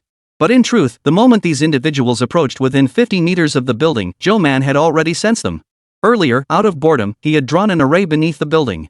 This array would alert him to any ill-intentioned intruders approaching. Should they attempt to act, the array would repel them, barring entry. Zhou Man pondered for a moment. Which faction could these intruders represent tonight? He'd been dealing with too many people lately to pinpoint who was most likely to make a move now. Enough. Zhou Man abandoned his musings, stepping outside in his pajamas and slippers. He flashed onto the open ground, startling the assassins who had just been preparing to sneak in. Instantly, a tremendous force hurled them backward, and they crashed to the ground, shattering several bones upon impact. "Brother, it's a misunderstanding, all a misunderstanding. Spare us." Coughing up blood, they begged for mercy as Zhou Man approached. He casually grabbed one, searching him for a clan insignia. "The Zhang family? I'll remember that. Tell your master this is just a warning." Zhou Man toyed with the badge, tossing the ancient patterned emblem engraved with the character Zhang back and forth before casually flinging the man aside. The assassins retreated, gritting their teeth. As they fled, they dared not glance back toward Zhou Man, as if some terrifying monster were chasing them. Chapter 57, The Great Reshuffle of Ninghai City's Ancient Martial Arts Clans. Zhou Man spent 2 days tending to the spiritual herbs he deplanted. Just as they began to show signs of sprouting, he received a call from Li Zipping, who shared a bold hypothesis. "I was wondering what would happen if we mixed the powder from the sample we've already made into the original mineral material. Doing so might improve the quality of the final product if indeed, as you described, a higher quality version exists." This line of thinking sparked an idea in Zhou Man, one he hadn't previously considered. What about the success rate? No guarantees. Also, this is an additional step not included in the original plan, so funding allocations might need adjusting. So that was the reason. Zhou Man found it somewhat amusing. How much would it cost? At least 3 million. 3 million? Zhou Man raised an eyebrow, almost suspecting the figure was deliberately inflated. Still, no matter how much Li Zipping needed, he'd find a way to scrape it together. After settling matters with the Chang family, he'd receive a substantial sum anyway, so it wasn't that pressing. "The Zhong family. I heard you took first place." "Congratulations," Zhong Yulan remarked coolly as Zhou Man arrived for his tutoring session. "Yeah." Zhou Man replied just as coolly. But the people secretly watching around them couldn't sit still. Wait, it's one thing that Zhong Yulan isn't interested in anything besides math, but why is Zhou Man so calm? This was the champion of the ancient martial arts competition.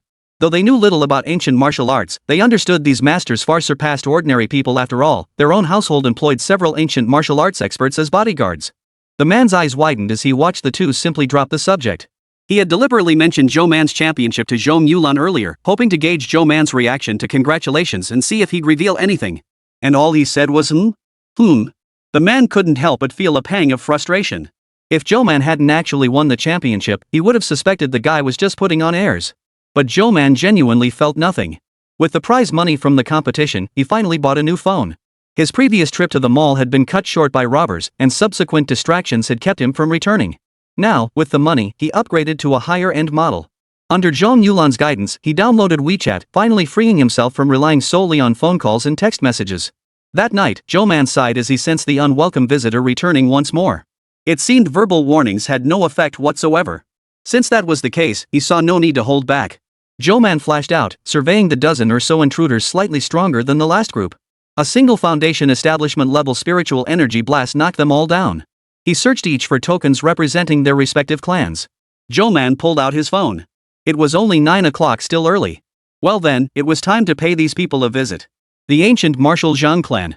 The unlucky soul Zhou Man had captured that day was still recovering. The thought of the family head insisting on continuing tonight's operation filled him with dread. Having experienced Zhou Man's power firsthand, he knew its terrifying nature. This was no one he could afford to offend. If the man sought revenge, he would be the one to suffer. Little did he know, however, that the enemy had already arrived.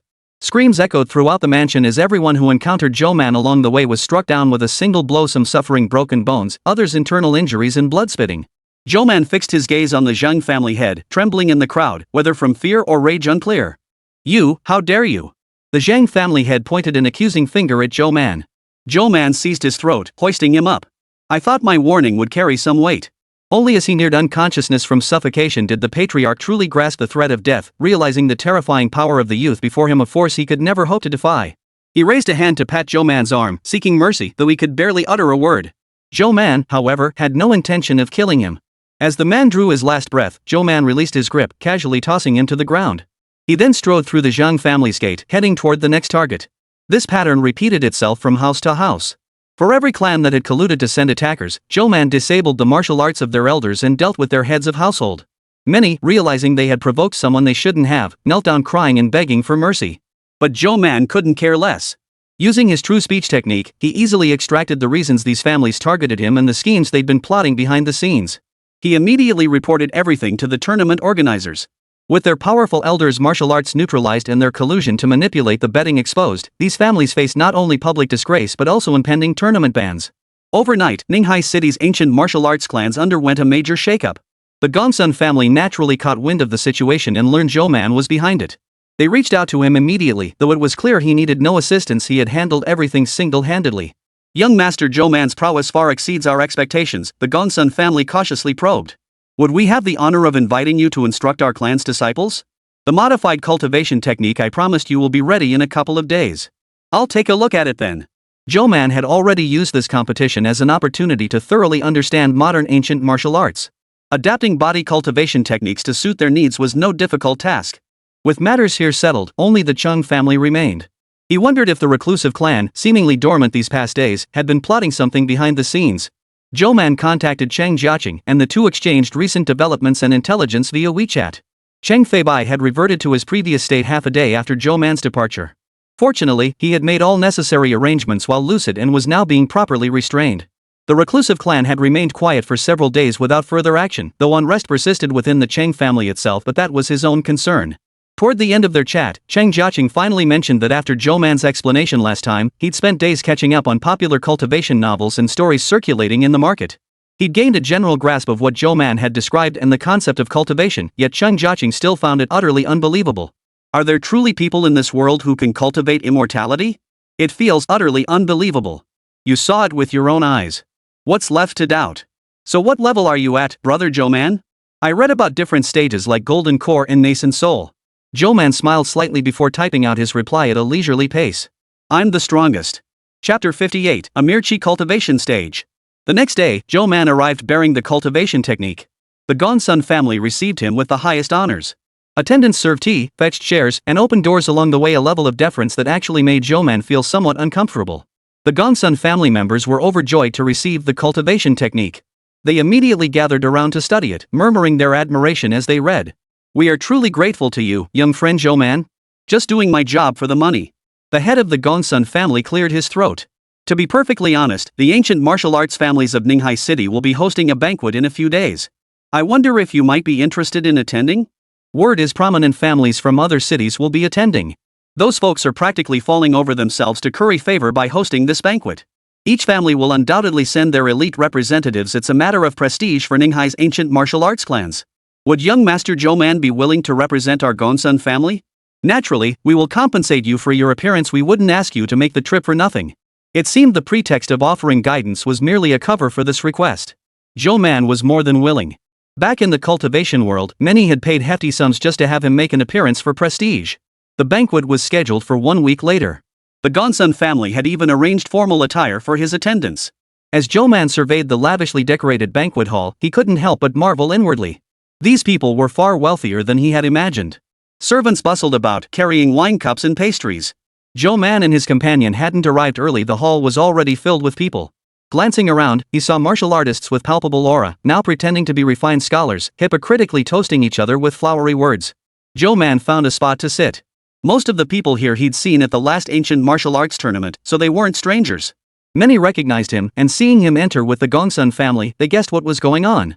The Gongsun family sure knows how to play it smart. They can't develop martial arts techniques themselves, so they offer them as prizes to curry favor. When their own strength falls short, they rely on others to save face. Exactly. They rank high in Ninghai City because of their deep family heritage, but that's nothing to write home about.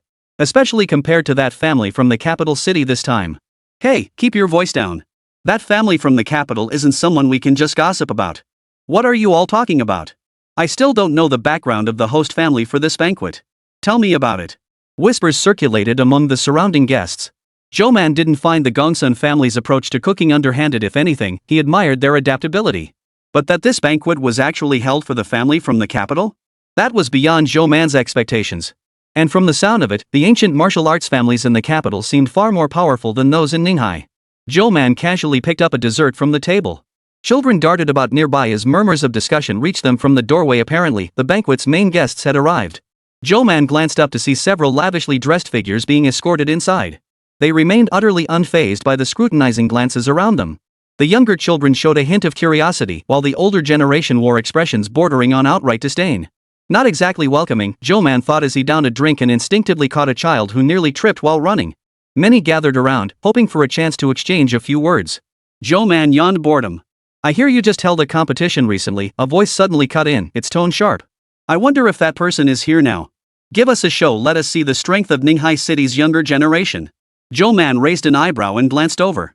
The speaker stood at the center of the crowd, his hostile intent practically written across his face. All eyes instantly swept toward Zhou Man, making him stand out immediately. What? So this young man is the one I mentioned? The speaker, noticing the shift in attention, immediately zeroed in on Zhou Man. The Gongsun family members felt their hearts tighten. Zhou Man rose slowly, meeting the man's gaze without haste. It's me. What's on your mind? The man chuckled lightly. Nothing serious, young man. I'm just curious about the skill level of your strongest fighter here. Care to spar with me? Zhou Man understood. He had no reason to refuse this invitation, especially since he had accepted the man's invitation to represent him at this gathering.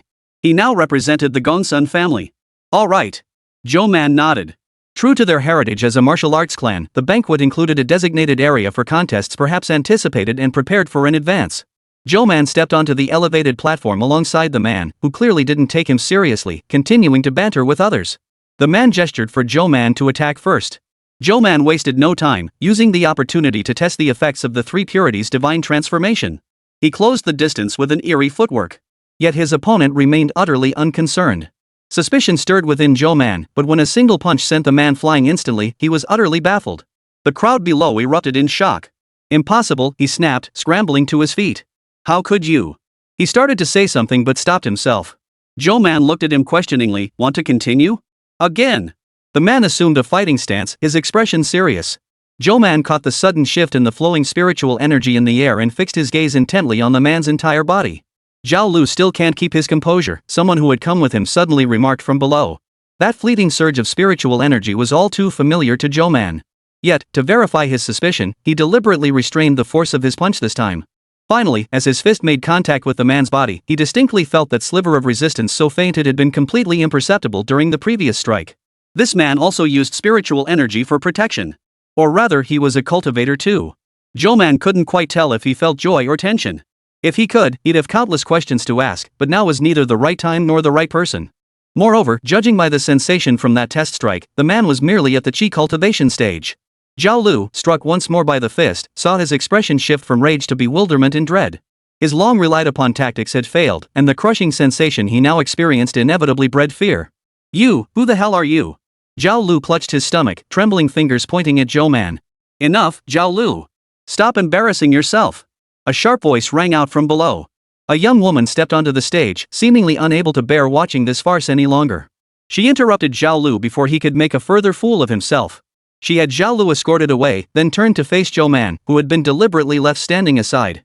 My brother has made a fool of himself. Now it's my turn to spar with you. Chapter 59, You're a cultivator too, right? My name is Zhao Qiao. My apologies for the offense. Before the words had fully left her lips, she had already charged forward. Her agile form moved with such blinding speed that no one could discern when she had appeared before him. Zhou Man calmly intercepted her fist, which carried a trace of spiritual energy. Zhao Qiao swiftly backed away to avoid a counterattack, her face betraying obvious surprise. You? Before Zhao Qiao could react, Zhou Man again employed the three purities divine shift to close the distance. Suddenly, the figure on the platform split into multiple apparitions before swiftly converging back into one. The rapid shifts made it impossible to discern the real form or its precise location. Zhou Man delivered a light palm strike through the air. Zhao Qiao, like her brother before her, was instantly sent flying, crashing to the ground, unable to retaliate. You lose, Zhou Man declared, standing steady, enunciating each word deliberately. Silence fell over the crowd. The Zhao family members' faces darkened with fury, and one particularly hot-tempered middle-aged man stood up abruptly, glaring angrily at Zhou Man. Kid! Don't push your luck. Strange. Zhou Man regarded the man impassively. He had also used spiritual energy just now, yet these people seemed unable to sense it? He had acted with a hint of testing, hoping to use this opportunity to interact with these modern cultivator families and gather more intelligence. Yet now, it was clear these people hadn't realized he was a cultivator himself. Whether he'd infused his attacks with spiritual energy or used it for defense, they seemed utterly oblivious. And it didn't look like they were putting on a show either. Zhou Man's divine sense swept over them in an instant, and their expressions showed no signs of deception. Zhao Qiao was helped down the steps, while Zhou Man calmly returned to his seat under everyone's gaze. Not a single soul dared to whisper about him behind his back anymore. Bro, you were crazy intense back there. Dongsun Shen had slipped over unnoticed and whispered to Zhou Man from beside him. I did some digging. They're from the Zhao family in the capital. No idea why they came to Ninghai City this time. That brother and sister you just took down? Their strength alone could wipe out 90% of Ninghai's ancient martial arts practitioners. Since they practiced ancient martial arts and possessed spiritual energy, they could indeed crush opponents when their innate strength was comparable. Zhou Man continued to ask, his expression unchanged, does the Zhao family cultivate any special martial arts techniques? Not entirely sure. It's probably their family's secret technique, Gongsun Shen frowned. It's incredibly difficult to keep tabs on the ancient martial arts factions in the capital. But since the Zhao family isn't exactly low-key, we've managed to gather quite a bit of intelligence on them. Rumor has it their techniques pack several times the power of ordinary ancient martial arts. Too bad I've never seen it, can't imagine what that would look like. This wasn't a fluke stumble upon cultivation techniques, they genuinely possessed their own system for refining energy and mastering martial arts. Zhou Man set down his teacup. He wondered what realm their strongest member might have reached and how exactly they cultivated. Without knowing their true strength, revealing his own secrets would be reckless. He mustn't act rashly. Zhou Man suppressed his inner thoughts. The modern cultivator world had only shown him the tip of the iceberg. He needed to be cautious, then more cautious, to avoid exposing his secrets. After the banquet concluded, just as Zhou Man prepared to depart, someone approached him stealthily. Brother, you're a cultivator too, right? Whispered a lanky figure as he brushed past Zhou Man. Zhou Man continued walking forward, utterly expressionless, as if he hadn't heard a thing. The man who had brushed past Zhou Man now had cold sweat pouring down his back. He could feel a wind blade, forged from an incredibly powerful spiritual energy, aimed squarely at his throat. If he dared make a wrong move, his life would be taken in the next second. Helpless, he trembled as he followed the spirit energy's guidance. Only after navigating past everyone and reaching a secluded garden did he spot Zhou Man arriving just then. Zhou Man fixed him with a direct stare. The overwhelming pressure inherent in a powerful cultivator's presence instantly engulfed him, nearly knocking the man to his knees. In his panic, he shouted, I mean no harm. I'm not with the Zhao family. The pressure eased slightly, granting him a moment to breathe. He exhaled in relief and looked at Zhou Man, who remained silent, clearly waiting for him to continue explaining. My name is Zhuo Yangyu. My elders have dealings with the Zhao family and asked me to accompany them. I know you don't want others to know you're a cultivator too. I haven't mentioned it to a single one of them. The man raised his hands high in surrender. None of them sensed I was a cultivator. How did you discover it? The wind blade edged closer once more. Because of the cultivation technique. The man gritted his teeth. The technique our Zhuo family practices makes us naturally sensitive to fluctuations in spiritual energy. That's how I sensed you were a cultivator too. It seemed people in this world generally had weaker perceptions of spiritual energy fluctuations. Zhou Man now understood perhaps it was related to the overly polluted spiritual energy environment. To avoid absorbing such energy, practitioners naturally sealed their meridians and avoided sensing external spiritual energy. Pill arts or array formations? Which lineage do you follow? When it came to perceiving external spiritual energy fluctuations, these two schools demanded the highest level of cultivation. Zhuo Yangyu immediately replied, formations. Our ancestral lineage specializes in formations, the non-threatening kind. Zhou Man sneered. No threat? If there was one type of cultivator that caused the most headaches and fear among all practitioners, it was array cultivators. Every aspect of the cultivation world relied on arrays. Array cultivators were all cunning and skilled in calculation, the most adept at killing silently from 1,000 miles away.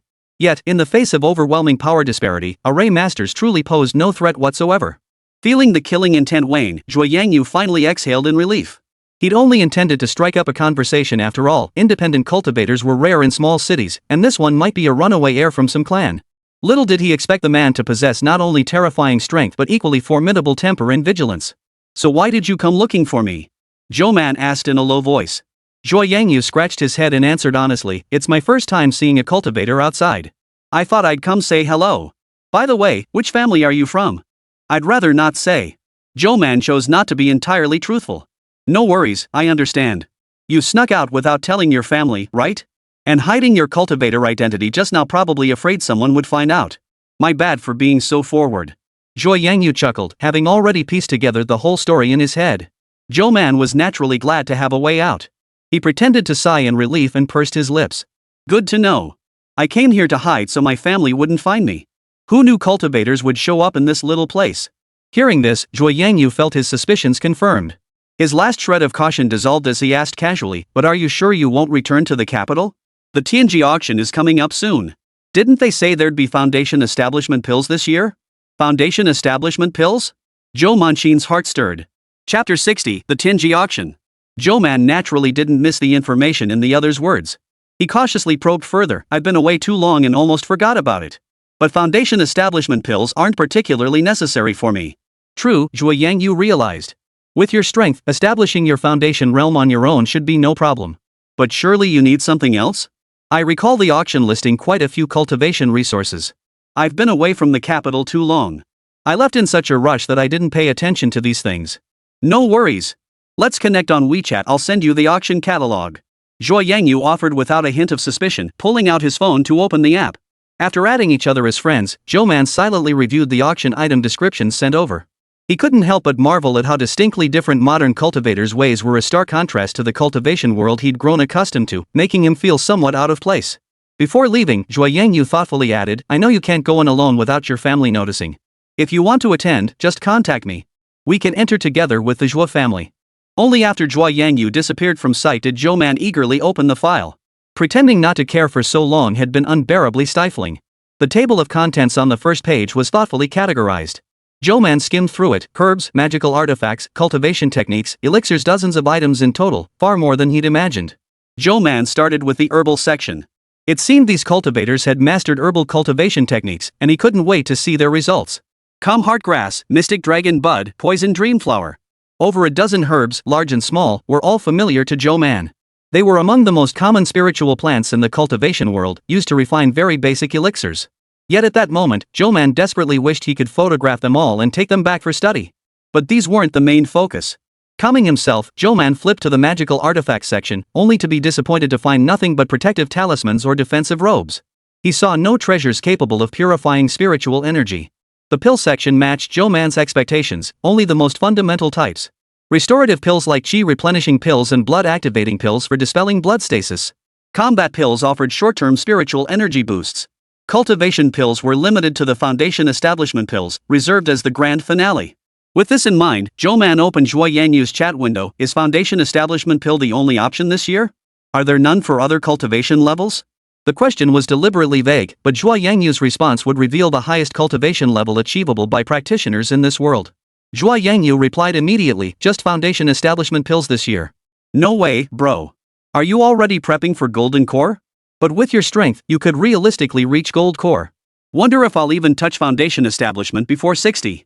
Pills for cultivation beyond foundation establishment are practically non-existent. They're priceless but unavailable. I've never heard of any pill cultivator who can refine golden core stage pills. The limited resources are all controlled by those few families.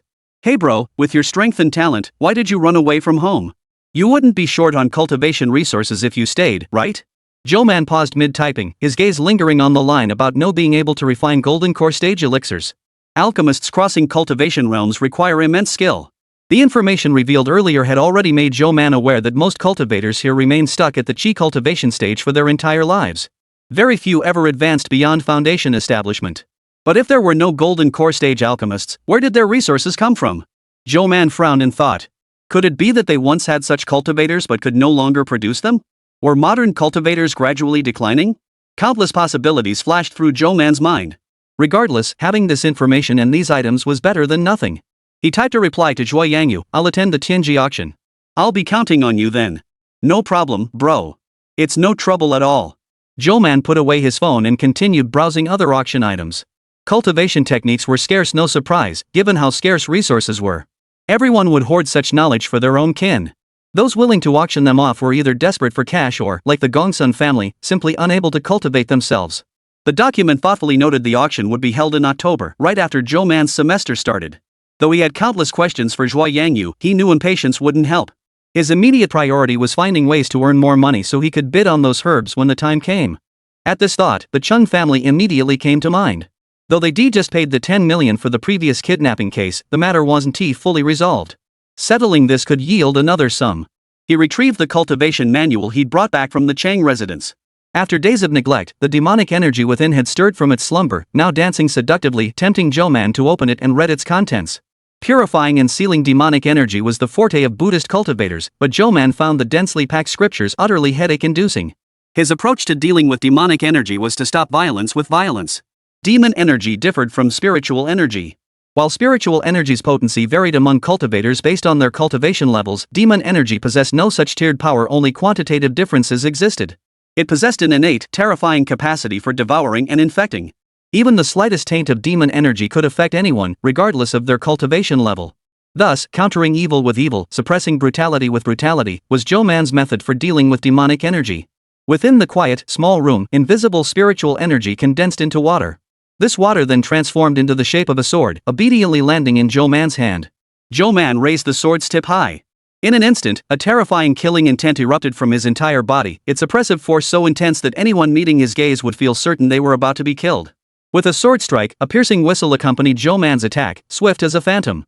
It bore none of the softness expected of a water spirit root, instead radiating raw power. The sword chi relentlessly hacked at the demonic energy clinging to the cultivation technique. Attacking it with spiritual energy would only gradually feed its growth. Only methods like the holy light of Buddhist cultivation or the sword chi of sword cultivation could truly harm demonic energy. The attacked demonic energy twisted violently, emitting a shrill, screech-like sound. With each of Zhou Man's strikes, its form rapidly faded until it finally vanished with a sound of resentment.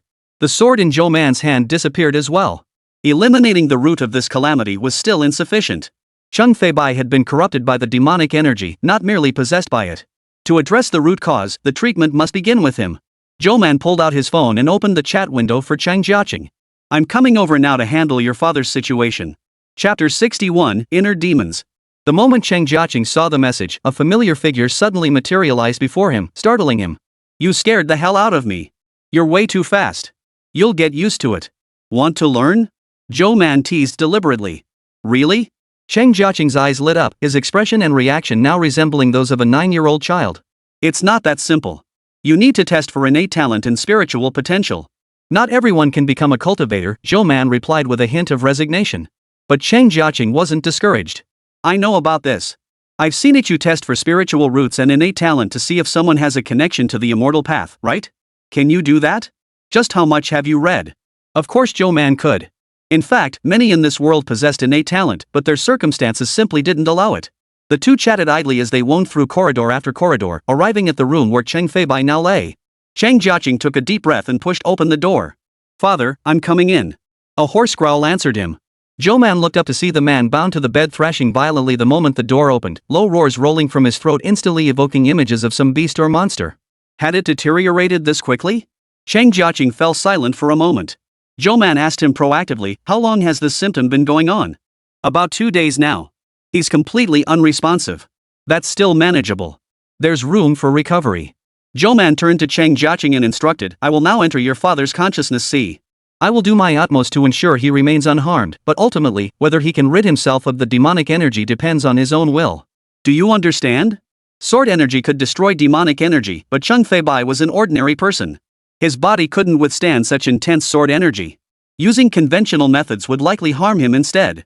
There was only one option left, to link the consciousnesses of both minds, repel the inner demons within the other's world, and restore the will of the person corrupted by demonic energy.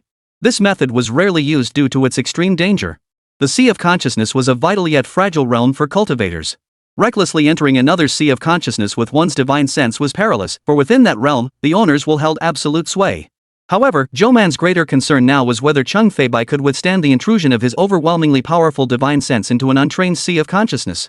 If mishandled, it could shatter the Sea of Consciousness, turning him into a fool at catastrophe. Therefore, Zhou Man proactively compressed his cultivation level, estimating himself to be around the foundation establishment stage. He then tentatively attempted to link with Cheng Feibai's Sea of Consciousness. Since the latter's consciousness was already clouded, the connection was established with surprising ease. Cheng Jiaqing could only see Zhou Man suddenly sit down to meditate. His father on the bed instantly fell still and quiet. He nervously swallowed hard. Within Cheng Feibai's Sea of Consciousness, Zhou Man observed a ravaged space nearly entirely overrun and corrupted by demonic energy. The consciousness, manipulated by the heart demon, had been fiercely repelling him from the moment he entered, desperately trying to expel him. Yet to Zhou Man, that resistance felt non-existent. He waved his hand to dispel the demonic energy's assault, then strode straight to the heart demon lurking in the deepest recesses and seized it. Gurgle. Kill me. Cheng Feibai will die too. The humanoid demon formed from black mist spoke indistinctly, its voice and intonation filled with the eerie affectation of deliberately mimicking human speech. The heart demon spoke the truth, but Zhou Man couldn't simply stand idly by. Spiritual attacks surged from his body, repeatedly scraping against the heart demon's form, steadily weakening its power.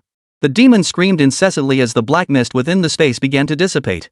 When pure white light started filling the vision, Zhou Man halted his attack. He suddenly demanded of the demon, Cheng Feibai, "What do you desire most?" The struggling demonic presence abruptly froze, as if paused. The figure gripped by Zhou Man flickered between the forms of the demonic presence and Cheng Feibai, an eerie spectacle. "What I most desire is. I want immense power. I want money and status. I want the Cheng family to become the most powerful clan in the capital."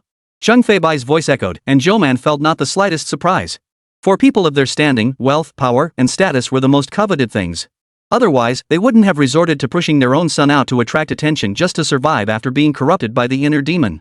Yet deep down, he might not fully endorse such actions. Zhou Man tore open a crack in the mental sea, projecting an external scene revealing Cheng Jiaqing standing vigil beside them. Cheng Jiaqing wore a look of deep concern, standing motionless beside his father, his gaze fixed intently on his father's face. He let out a heavy sigh. Witnessing this scene, Cheng Feibai seemed visibly moved. But this stimulus wasn't enough. Zhou Man's lips curved slightly. The external scene abruptly shifted. For some reason, Cheng Feibai, who had been lying quietly in bed, suddenly broke free from his restraints. His eyes locked onto Cheng Jiaqing, and he lunged forward as if about to attack. Faced with this sudden turn of events, the 9-year-old child was naturally frozen in terror. "No, no, no!" Cheng Feibai's screams echoed throughout the entire Sea of Consciousness. The shifting figure solidified into Cheng Feibai's form, while the remaining black mist instantly lost its advantage. It was compressed into a tiny cluster before being devoured by Zhou Man's divine sense. This scene was actually an illusion created by Zhou Man using illusion to defeat illusion. Great familial love had triumphed over selfish desires, an outcome Zhou Man could have predicted with his eyes closed. What a cliché plot, Zhou Man thought. Congratulations on conquering your inner demons. Seems you still love your son more. After regaining his senses, Cheng Feibai clutched his son in fear, repeatedly thanking Zhou Man before promptly transferring 50 million yuan. Zhou Man accepted it without hesitation. Staring at the balance in his bank account, Zhou Man felt remarkably pleased. With this fortune, Zhou Man now found himself itching to gather materials for repairing the jade pendant. Back home, he pored over his parents' notes, studying their contents. Unfortunately, the materials required for the pendant were exceedingly complex and high grade. Preparing the restoration supplies would demand considerable effort, and this sum of money was indeed insufficient. After over 10 days of research, he had a rough plan in mind. He could only hope the upcoming auction would bring more surprises. Once he made contact with these families, he might gain even more clues. When those 10-odd days passed, Lu Meng suddenly asked Zhou Man, "School starts tomorrow. Did you finish your summer homework, Zhou Man?" Holy crap, how could he have forgotten about that? Chapter 62, Opening Ceremony. If not for Lu Meng's reminder, Zhou Man would have completely forgotten. This summer had been so packed with experiences that he couldn't even recall what his ordinary school life used to be like. "Zhou Man, you'll be a senior next year. Don't slack off in your final year." Under Lu Meng's gentle admonition, Zhou Man bid her farewell and dashed upstairs to hunt for his summer assignments. Although Manhwa didn't enforce high-pressure, high-burden education policies, entering senior year meant summer homework couldn't be light. Even after pulling an all-nighter using his spiritual energy to cheat, Zhou Man only finished all 6 subjects' assignments as dawn broke. Arriving at school, Zhou Man yawned constantly from exhaustion. Zhong Yulan asked curiously what he'd been doing the night before. He truthfully replied that he'd been catching up on homework, earning a speechless look from the young lady. The new semester felt no different, at least to Zhou Man, just a new classroom and a new schedule. Just as he was drifting off during the opening ceremony, he heard the principal call his name from the stage. Furthermore, during this summer vacation, Zhou Man from Senior 3, Class 1, achieved first place nationally in this year's mathematical Olympiad competition. He has brought honor to Ninghai City and to Manhwa Private Middle School. Let us all applaud him. The sound of clapping around him shook off some of Zhou Man's drowsiness. He had almost forgotten about it. But every student around him stared at him with looks of disbelief or reverence. Zhong Yulan also smiled and congratulated him again. After the opening ceremony, his homeroom teacher summoned him to the office, ostensibly to verify the bank account for the school's award. Zhou Man knew this was likely just a pretext. After confirming the documents, teacher Zhang finally got to the point. Here's the thing, Zhou Man. The national math team in the capital contacted us, expressing interest in inviting you to join. We're here to ask about your personal preference. Zhou Man naturally declined. He wasn't short on money now, and he'd rather spend his time studying his notes. The sooner he repaired the jade pendant, the sooner he could resume his cultivation. Teacher Zhang's expression momentarily turned awkward, but he didn't press further and let Zhou Man leave. Just a few days later, however, Zhou Man received a call from Dean Lu Sheng of the Beijing Academy of Mathematical Sciences. The elderly man's voice on the other end was warm and kind. He first inquired about Zhou Man's recent circumstances before broaching the difficult request. Well, Zhou Man, I have a favor to ask. Dean Lu outlined the current state and challenges facing China's mathematics competitions in recent years. Finally, he humbled himself in his request. Though it may sound shameless coming from me, I still hope that, considering your parents' past acquaintance with me, you might agree to help us once. China has such a wealth of mathematical talent, it truly pains me to see their brilliance obscured for reasons like this. Zhou Man truly couldn't bear to see the elderly man in such a predicament. Sighing, he finally agreed.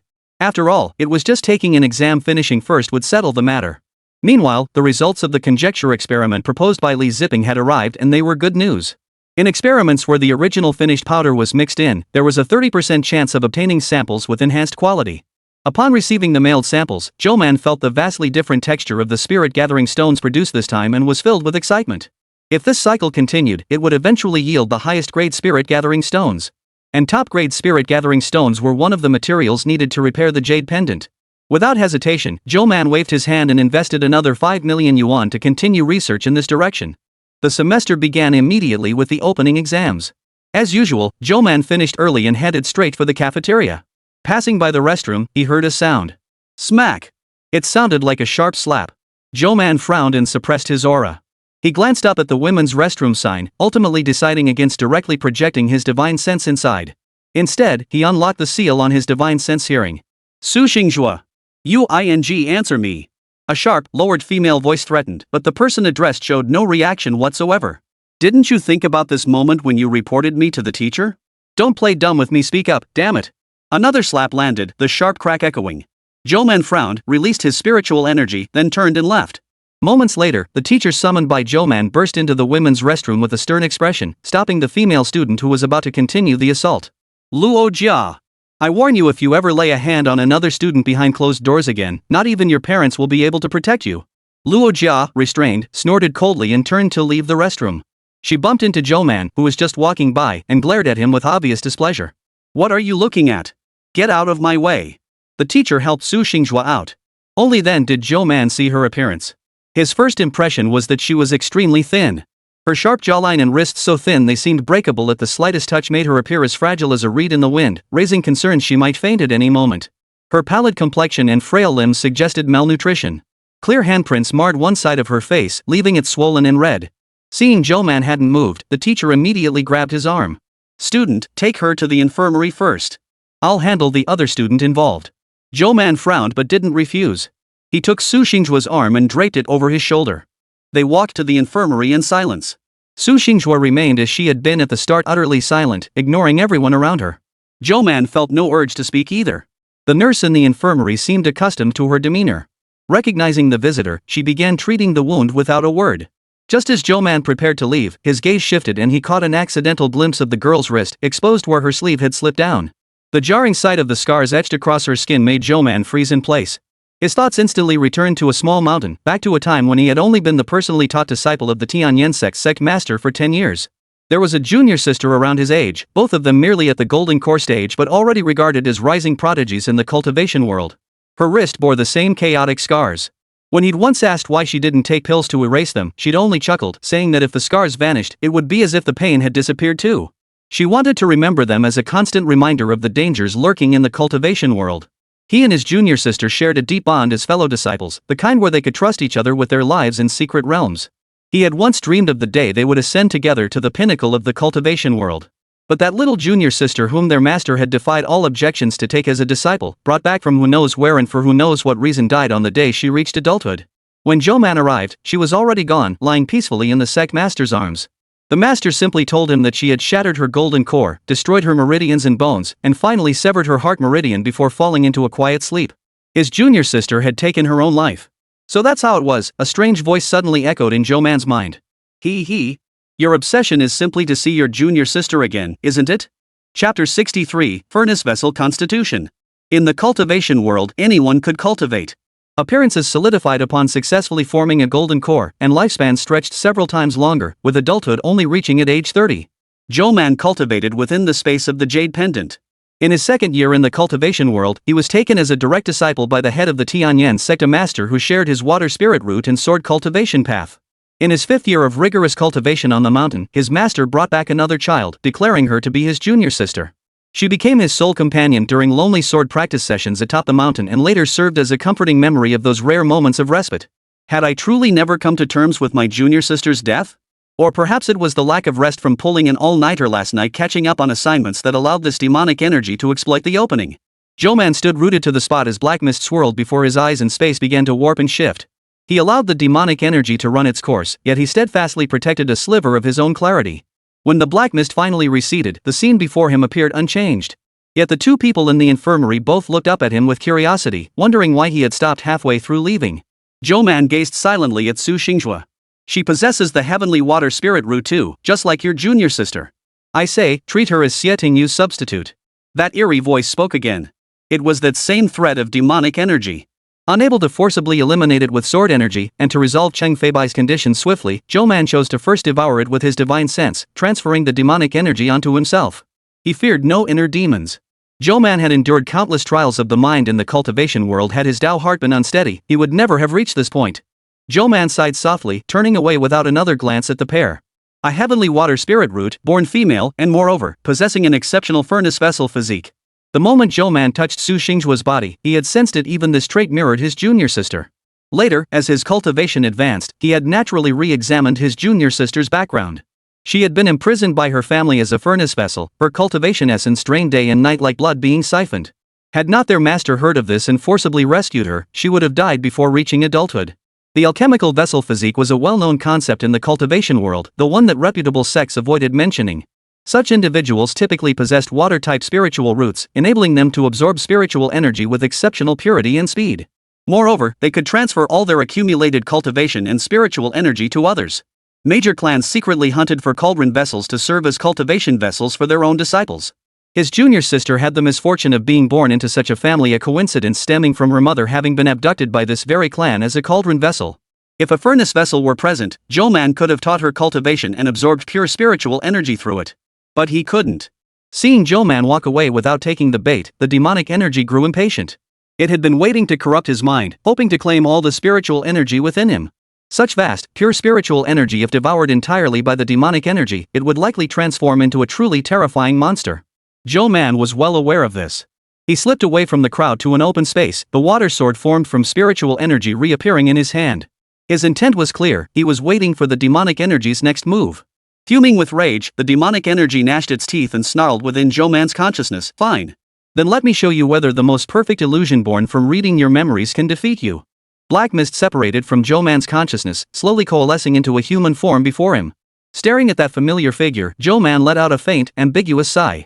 Senior brother, the flawless illusion flashed Zhou Man a radiant smile, the most familiar visage from his memories. Begin. His junior sister spoke, her words ringing out with conviction. Her gentle, moist gaze held unwavering resolve, a stark contrast to the image of his junior sister he had always held. But this was his true junior sister. The water sword rose into the air, cleanly severing the heart demon. With a final, unwilling shriek, the demonic energy vanished completely. He let out a soft sigh, sheathed his spirit sword, and turned to leave. What was that just now? The girl asked curiously, staring at him. Was it an illusion? Oh no. Zhou Man glanced at Su Xinghua, who had followed him here unnoticed. He'd been so focused on battling his inner demons that he'd withdrawn his spiritual awareness, completely unaware of when she'd arrived. Without hesitation, Zhou Man instantly closed the distance between them. His fingers touched her forehead, erasing that memory. When Su Xinghua regained her senses, she was confused about why she was standing there. She turned and hurried away. Only after watching her disappear into the distance did Zhou Man breathe a sigh of relief.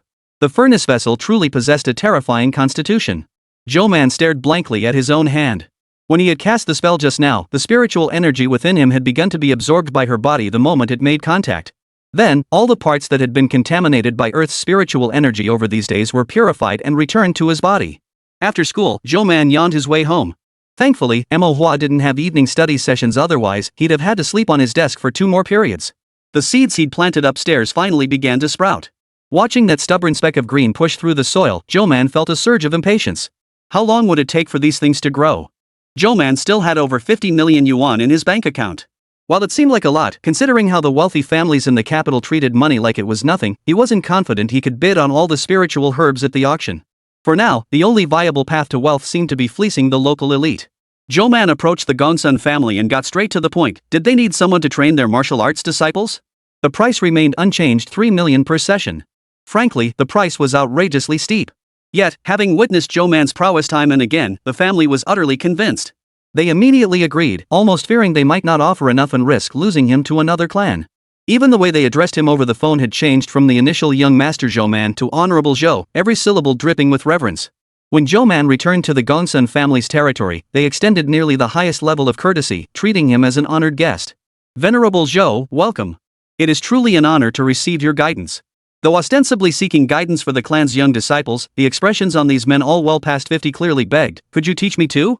Zhou Man found it amusing but still took the time to assess each one. Unstable lower body. Strengthen your training. Your body can't keep up with your reactions, still not training enough. Your power generation is misplaced. That direction is incorrect. As Zhou Man offered corrections along the way, every young face lit up with sudden understanding. Watching this, the elders who usually trained these youngsters seethed with frustration, their beards bristling and eyes bulging. Why hadn't they corrected the flaws he'd pointed out before, yet now they listened when Zhou Man mentioned the same issues. As Zhou Man continued his individual coaching, a teenager of 15 or 16 burst in from outside, master of the house. Intruders have trespassed onto Gongsun territory. Before the Gongsun family could go out to meet them, the intruders forced their way in. Where is that brat Zhou Man? Chapter 64, believe it or not, I'll make sure you never return. The bellowing voice showed no restraint, carrying the arrogantly defiant greeting from afar. Zhou Man frowned and halted. The door slammed open with a loud bang. Every member of the Gongsun household present wore expressions of utter horror. Looking for death. The hot-tempered elder couldn't tolerate it any longer and charged straight forward.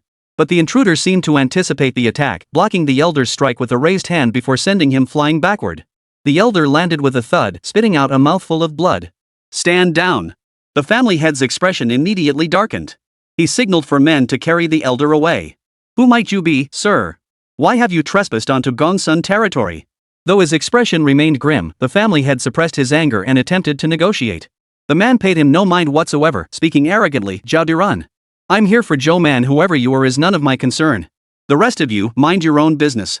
Or else I'll beat you all up too. The Gongsun patriarch's expression shifted. Zhao. The Zhao family from the capital hadn't left yet? And? He stole a glance at Zhou Man. That incident at the last banquet, he still held a grudge? Seems this clan's temper and character leave much to be desired. He sighed inwardly but still spoke to ease the tension. Sir, perhaps there's some misunderstanding. Why don't we discuss this calmly first? Enough with the nonsense. Zhao Diran cut him off abruptly, radiating a terrifying aura that froze every member of the Gongsun family in place. Even the patriarch was stunned by the sheer power emanating from the man before him. Enough, Zhou Man stepped toward the man. You're here for me. Humph, at least you've got some backbone, Zhao Diran snorted coldly.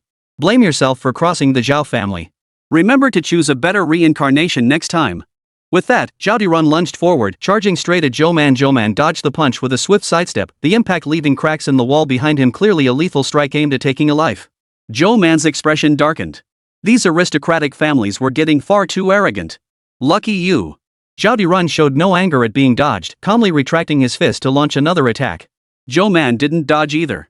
The protective aura surrounding him was so thick Zhao Diyun couldn't break through it. Just as Zhao Diyun's fist slammed into the aura, before he could even feel satisfied, a wave of counterforce rippled out. With a force several times stronger than his own, it sent him flying backward. With a thunderous crash, Zhao Dirun slammed into the wall. As he landed, his face drained of color and he spat out a mouthful of blood.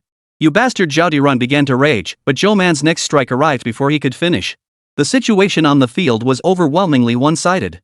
Zhao Dirun was beaten so badly he couldn't fight back, his face beaten to a pulp beyond recognition. Only then did Zhou Man toss him aside. "Alright, it's over. The matter is settled." Zhou Man turned to address the crowd. Behind him, the stunned members of the Gongsun family hadn't yet recovered. The fear and awe they felt toward Zhou Man deepened several-fold. "Venerable Zhou, that man is from the Zhao family of the capital. Are you truly certain it's fine?" The head of the Gongsun family, still uneasy, leaned in and whispered to Zhou Man. "It's fine. Even if more Zhao family members came, it would be the same." Zhou Man's words were not exaggerated.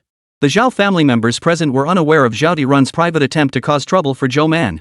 They had planned to return to the capital today, having come to Ninghai City after hearing rumors of a treasure.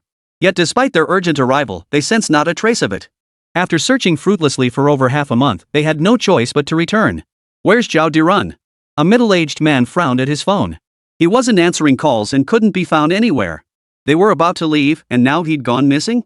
Zhao Lu, standing nearby, seemed to recall something but hesitated, unable to speak up. "What's wrong? Still haven't reached Dirun?" A middle-aged woman approached and asked the man. "Doesn't anyone know where that kid's gone?" The man asked the clan disciples nearby, but none answered him. "Never mind. Let's wait a little longer," the woman soothed. After waiting another half hour, Zhao Dirun still hadn't returned. The man finally grew impatient. Seeing his expression, Zhao Lu couldn't hold back any longer and stood up. I know where Zhao Dirun might be." "You say he went to see someone?" Zhuo Yangyu blurted out instinctively after listening to Zhao Lu's stammering explanation of the situation. It's that kid named Zhou Man from the last banquet. Ever since that day, Zhao Dirun's been wearing this look of pure defiance. Everyone knows how much he adores Sister Zhao Qiao." Zhao Lu jumped at the outburst. Zhuo Yangyu clutched his temples in exasperation. How could he describe this family's intelligence? Of all people to pick a fight with, they had to choose Zhou Man. "Then I advise you to hurry over. If you're late." "What happens if we're too late?" Zhao Lu asked blankly. "If you're late, you'll be burying Zhao Dirun," Zhuo Yangyu added coolly. The man's expression darkened instantly. "He dares. What's there to dare?" Zhuo Yangyu curled his lips. At Zhao Dirun's level, he wasn't even worth considering. He recalled Zhao Dirun had just broken through to the second stage of qi cultivation. True, he was stronger than most cultivators his age, but remembering the overwhelming pressure Zhou Man had exerted last time, Zhuo Yangyu estimated Zhou Man was at least at the 5th stage of qi cultivation. As for Elder Zhao Shang, he was only at the 3rd stage of qi cultivation. Even if the entire Zhao family attacked together, they wouldn't stand a chance against Zhou Man. That said, Zhuo Yangyu still sent Zhou Man a message with brutal honesty: "The Zhao family is looking for you. Want to lie low?" It wasn't that he feared Zhou Man couldn't handle them, he simply remembered Zhou Man's persona as someone who'd fled the capital and run away from home. Naturally, the fewer people who discovered his identity, the better. Zhou Man's reply came swiftly: "Bring it on. You bet I'll make sure the Zhao family never returns." Zhuo Yangyu's eyelid twitched. Watching the Zhao family members begin packing to confront Zhou Man, he silently lit a candle for them in his mind. Meanwhile, Zhou Man stepped out of the Gongsun residence, leaving a note on the unconscious Zhao Dirun still sprawled outside the door. The note boldly displayed an address. Minutes later, the hastily arriving Zhao family members saw Zhao Dirun passed out on the ground and the note. Their faces darkened with fury. "I can't stand it anymore. If we don't kill that brat to avenge this humiliation, where will the Zhao family's honor be?" Zhao Shang tore the note to shreds in fury. "We were trying to keep this low-key. How much worse do you want things to get?" The woman's voice was angry too, but she cut Zhao Shang off. "You're being a softie. What do you know? Some nobody from Ninghai City dares to provoke the Zhao family like this? Does that mean anyone can bully us and dishonor our family name?" Zhao Shang retorted without a shred of courtesy. "You may tolerate it, but I won't." With that, he walked away alone, heading straight for the address written on the note. Chapter 65, Blood Activating and Stasis Resolving Pill, revives the dead, restores flesh to bones. Zhou Man had been waiting for quite some time. Sitting on a bench in the abandoned park, he played with his phone, still replying to Zhong Yulan's messages. Why ask if Su Yang has siblings? Just ask him directly. Some things are just too curious to ask. Never mind, I'll ask him myself later. You're Zhou Man? Zhao Shang arrived barely half an hour later, panting with fury as he glared at the leisurely seated Zhou Man. I am. Good. Zhao Shang laughed bitterly in rage. You dare repeatedly challenge the Zhao family's honor like this? You won't die unjustly.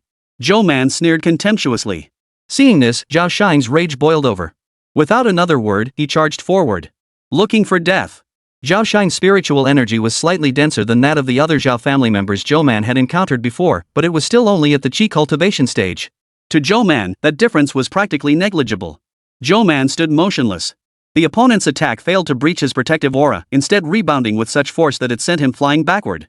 You! Zhao Xiang shook his numb arm, his face now twisted with shock mixed with rage. Boy, who do you belong to? State your name. At least he was sharper than that Zhao Dirun fellow earlier, Zhou Man thought indifferently. You neither need nor deserve to know. An overwhelming aura far surpassing Foundation establishment stage power radiated from Zhou Man.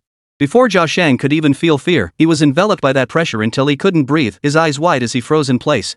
At the end of the day, why do you think such meager strength entitles you to casually disregard others' lives? Zhou Man walked over, kicking the unconscious Zhao Xiang with the tip of his foot. Even at the third stage of Qi cultivation, he couldn't withstand the pressure of a golden core cultivator for long. It seemed that most cultivators in this world were also mostly fakes. Before long, the Zhao family members, growing impatient without news of Zhao Xiang, hurried over only to find him lying unconscious on the ground. Head of the family. What are we to do now? The Zhao family head's expression was grim and cautious. This man's strength is not to be underestimated. He dared to provoke our Zhao family like this. He must have calculated that we couldn't afford to delay our journey any longer. We can't linger in Ninghai City any longer.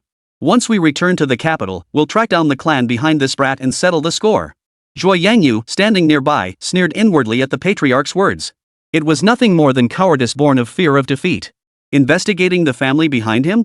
What if they discovered they couldn't afford to offend them? How would they save face then? The Zhao family dragged away the two unconscious men and left Ninghai City in disarray. Zhou Man, who had been watching the entire scene from the shadows, finally departed. Just then, Su Yang finally replied to his message. The phone vibrated incessantly in Zhou Man's pocket, clearly signaling the sender's agitated state. Who are you asking about? Su Xingzhua? Wait, how did you know about her? She is indeed a Su family member, but how did you find out? You're curious about other people's family affairs? Oh, right. That girl was indeed sent to Manhwa by my dad. But she just enrolled. How did you know her? Do you really want to know? That girl is actually my dad's illegitimate daughter. Her mother seems to have passed away. Before she died, she found my dad and told him he had this daughter. Hold on. I know you might have preconceptions about illegitimate children in wealthy families, but that's not my concern. It just shows what kind of person my father is.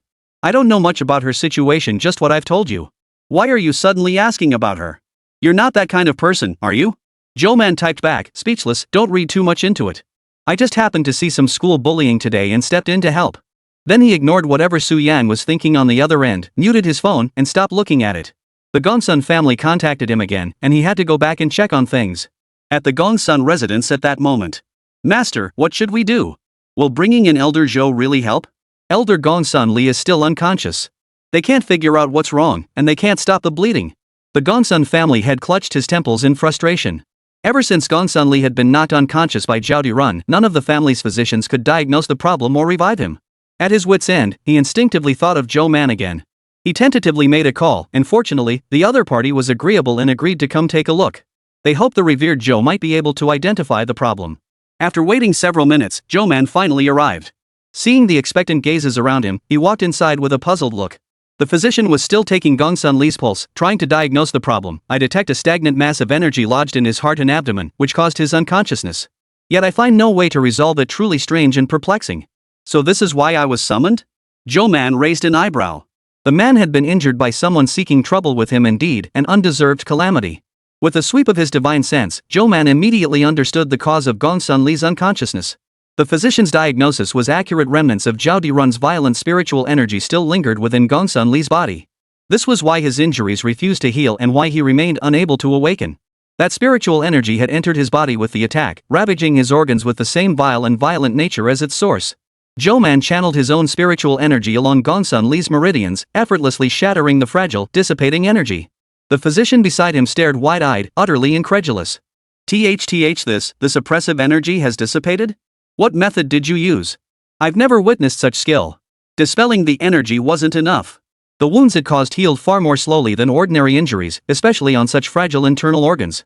Without hesitation, Zhou Man reached into his pocket and pulled out the blood-activating and stasis-resolving pills he had previously refined, intending to feed them to Gongsun Li. Wait! Stop! Two distinct voices simultaneously halted Zhou Man. Young friend, what medicine is that you're administering? Might you kindly inform us so we can confirm it poses no risk, the physician inquired, maintaining a degree of courtesy. How dare you administer medicine without explanation? First tell us what's wrong with Elder Gongsun Li. Without any information, who knows what you're feeding him? Shao Qi. Don't be rude. The head of the Gongsun family's expression abruptly darkened as he loudly reprimanded him. I didn't say anything wrong. How can you trust an outsider like this, someone whose qualifications are completely unknown to diagnose and administer medicine? Shao Qi remained defiant, continuing to argue back. Zhou Man remained unfazed. Even if they sent the pills for testing, no modern machinery could uncover their true nature or efficacy. Immortal elixirs and divine medicines, how could such things be comprehended by mere machines? This is a formula I developed myself. I named it the blood activating and stasis resolving pill. As for its effects, for ordinary people, it can bring the dead back to life and restore flesh to bones all with ease. Chapter 66, Consultation Fee 500,000, Elixir 300,000. What an arrogant tone. The doctor stroked his chin as he looked at Zhou Man. Forgive my frankness, but you appear no older than 18. How can you speak with such certainty? Might your elders have backgrounds in medicine? I studied under a master for many years, and this formula has been endorsed by my teacher. May I inquire about your master's name? The physician's tone brimmed with curiosity. I'm afraid my master prefers to keep his identity private. Zhou Man shook his head. Then this is it. My conscience and duty as a physician won't let me stand by and let you do this. Human lives aren't something to joke about. The doctor's tone turned serious. Zhou Man remained unperturbed, turning instead to the dazed head of the Gongsun family standing nearby. I leave this decision to you, family head. His injuries cannot wait, and they are far beyond ordinary medical skill to heal. Are you willing to take a chance on an obscure practitioner like me? The mentioned head snapped out of his daze, glancing between the pale, unconscious Gongsun Li and the physician beside him, his mind racing with conflicting decisions. Master, we cannot be so reckless. What if his medicine proves problematic and delays the optimal treatment window? Some of the younger clan members remained wary of Zhou Man's elixir, for people always harbored caution toward the unknown and mysterious realms of medicine. Ah. Very well, the head of the Gongsun family sighed, his resolve seemingly set. Venerable Zhou, I trust you. Master, you mustn't. How could you do this? Amidst the reluctant pleas of those around him, Zhou Man had already administered the pill to Gongsun Li and used his spiritual energy to catalyze its potency. Everyone held their breath, watching the recumbent Gongsun Li. The physician beside him continued taking his pulse, his brow furrowing deeper by the moment. Some, noticing the doctor's grim expression, immediately leapt forward to loudly rebuke Zhou Man. Look! I told you not to trust outsiders. Now look what you've done. You're going to kill Elder Gongsun Li. Gongsun Li's complexion grew increasingly pale and ghastly, and even the physician's pulse readings grew faint. Only Zhou Man remained utterly composed, showing not a trace of panic. Venerable Zhou, this. The head of the Gongsun family looked no better, his expression troubled as he turned to Zhou Man. What's the panic? This step expels the stagnant blood from his body. He'll be fine soon. As Zhou Man's words fell, Gongsun Li's deathly pallor instantly gave way to a flush of color. The speed of the transformation was so swift that none present could react in time. Cough, cough, cough. The man who had been lying down suddenly shot upright, his eyes blazing open as he coughed up a large mouthful of congealed blood. What just happened? Gongsun Li, still groggy from waking, looked around in confusion at the crowd gathered around him. You're okay? Asked the head of the Gongsun family cautiously. What's wrong with me? Gongsun Li felt his body with some confusion. I feel so good I could run 20 kilometers right now. You truly are fine, completely recovered, the physician beside him declared, taking Gongsun Li's wrist to feel his pulse. The surrounding disciples were dumbfounded. The one who had earlier accused Zhou Man instantly fell silent, slinking away into the crowd to minimize his presence. The medicine's effects aren't fully worn off yet. You might feel a bit hyperactive these next couple of days, that's normal, Zhou Man advised Gongsun Li. Huh? What medicine? What the heck are you talking about? Gongsun Li still hadn't grasped what was happening. Other elders nearby grew impatient, patting his head and pulling him aside to quietly explain the situation. We are truly indebted to you, revered Zhou. If not for you. The head of the Gongsun family grasped Zhou Man's hand. You're welcome. Consultation fee, 500,000. Elixir, 300,000.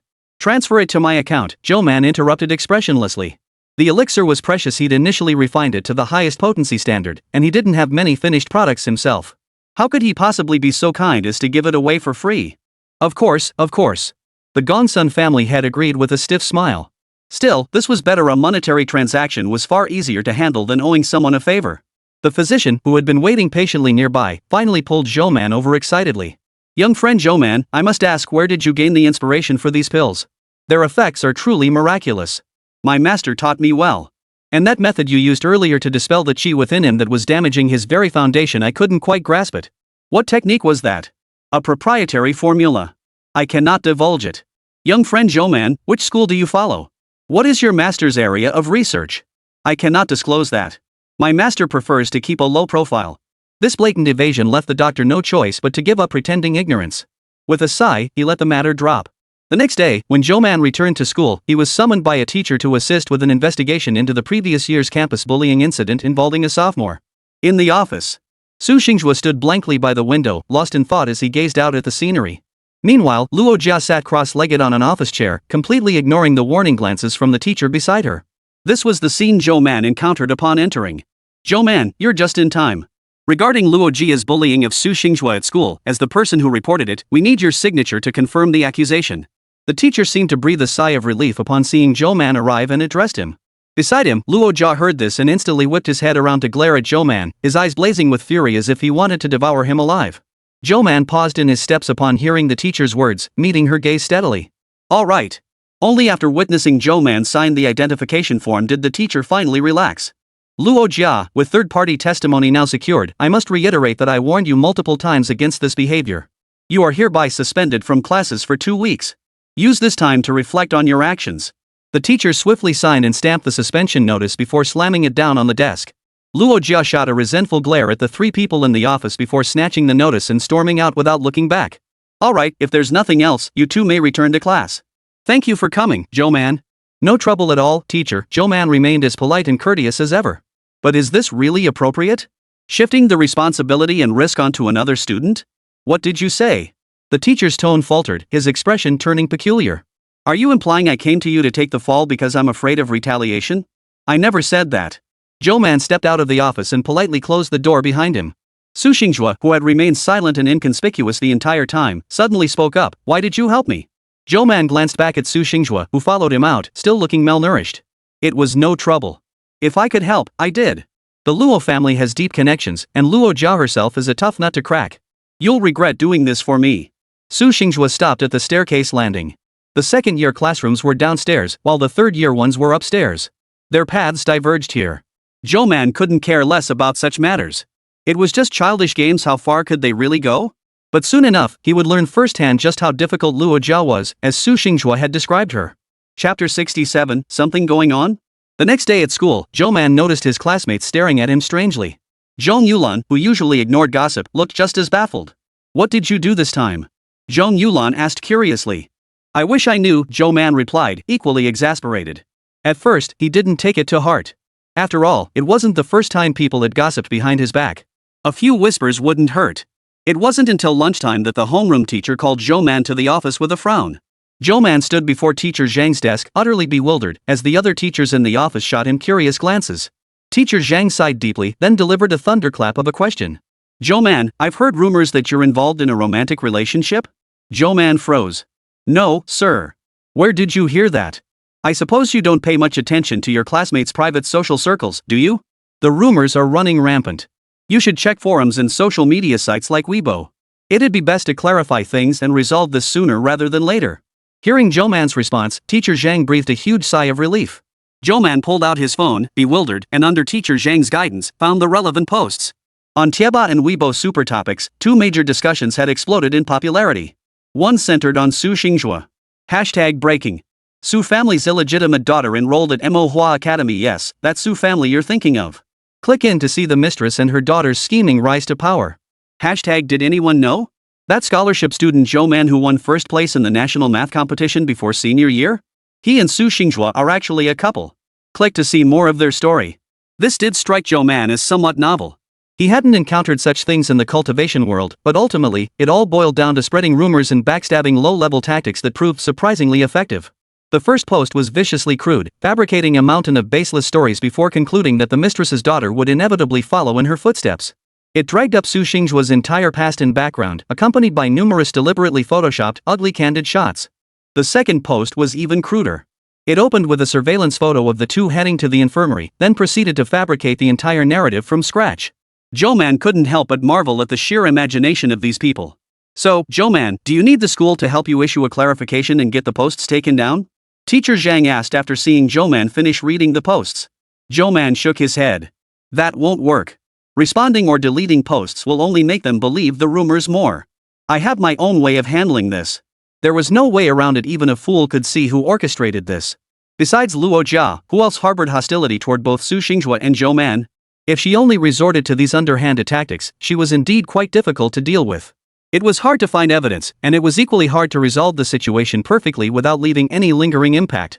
But his greater concern now was whether Su Xinghua could withstand the pressure and avoid trouble. He extended his divine sense to locate Su Xinghua's classroom, only to find her usual seat empty. After eavesdropping around, he learned she'd taken the day off. The post had been published last night, suggesting she'd received the news earlier and deliberately skipped school. Zhou Man immediately messaged Su Yang, "Where does Su Xinghua live?" The reply came back almost instantly, "No way? I thought it was just a rumor. I even swore to my classmates it couldn't be true." "You really did hook up with my sister?" Zhou Man frowned. "I said no means no. This is a matter of life and death. Where does Su Xinghua live?" Seeing this, Su Yang on the other end immediately sent over an address. Zhou Man rushed to the address. It was just a simple, unassuming residential building. Su Xinghua lived on the 9th floor. Zhou Man glanced up at the roof before entering. After knocking several times with no response, Zhou Man sensed with his divine perception that someone was still alive inside. Relieved, he then used his spiritual energy to force the door open and stormed in. Inside the room, Su Xinghua stared blankly at her phone, showing no reaction even to the intruder's forceful entry. Zhou Man frowned at the sight. Su Xinghua? Su Xinghua remained unresponsive, completely immersed in her own world. Zhou Man approached and waved his hand in front of her face, finally capturing a sliver of her attention. Su Xinghua lifted her slender face, staring motionless at Zhou Man. A moment of disorientation washed over him before he blurted out, "Su Xinghua, do you want to get back at them?" "How? Like the spell you used that day?" Su Xinghua tilted her head in confusion. "I've grown accustomed to it. People like Luo Jia will back off once they find it boring." Zhou Man's breath caught. "You haven't forgotten?" "I remembered after sleeping." "Should I have forgotten? Just like in those novels. Are you cultivating immortality or something?" Su Xinghua teased. Though she hit the nail on the head, Zhou Man couldn't suppress his astonishment. Why hadn't the memory erasing spell worked on her? "What if I said yes?" Zhou Man asked. Su Xinghua's eyes lit up instantly. "Then could you teach me? I want to learn too. What would you do after learning it? Would you kill them for revenge?" Zhou Man asked sternly. "No way. Killing people is against the law." "I just want to experience a different life." Su Xinghua shook her head, and she didn't seem to be lying. Regardless, cultivating immortality would at least provide the most obvious benefit: spiritual energy nourishing her body.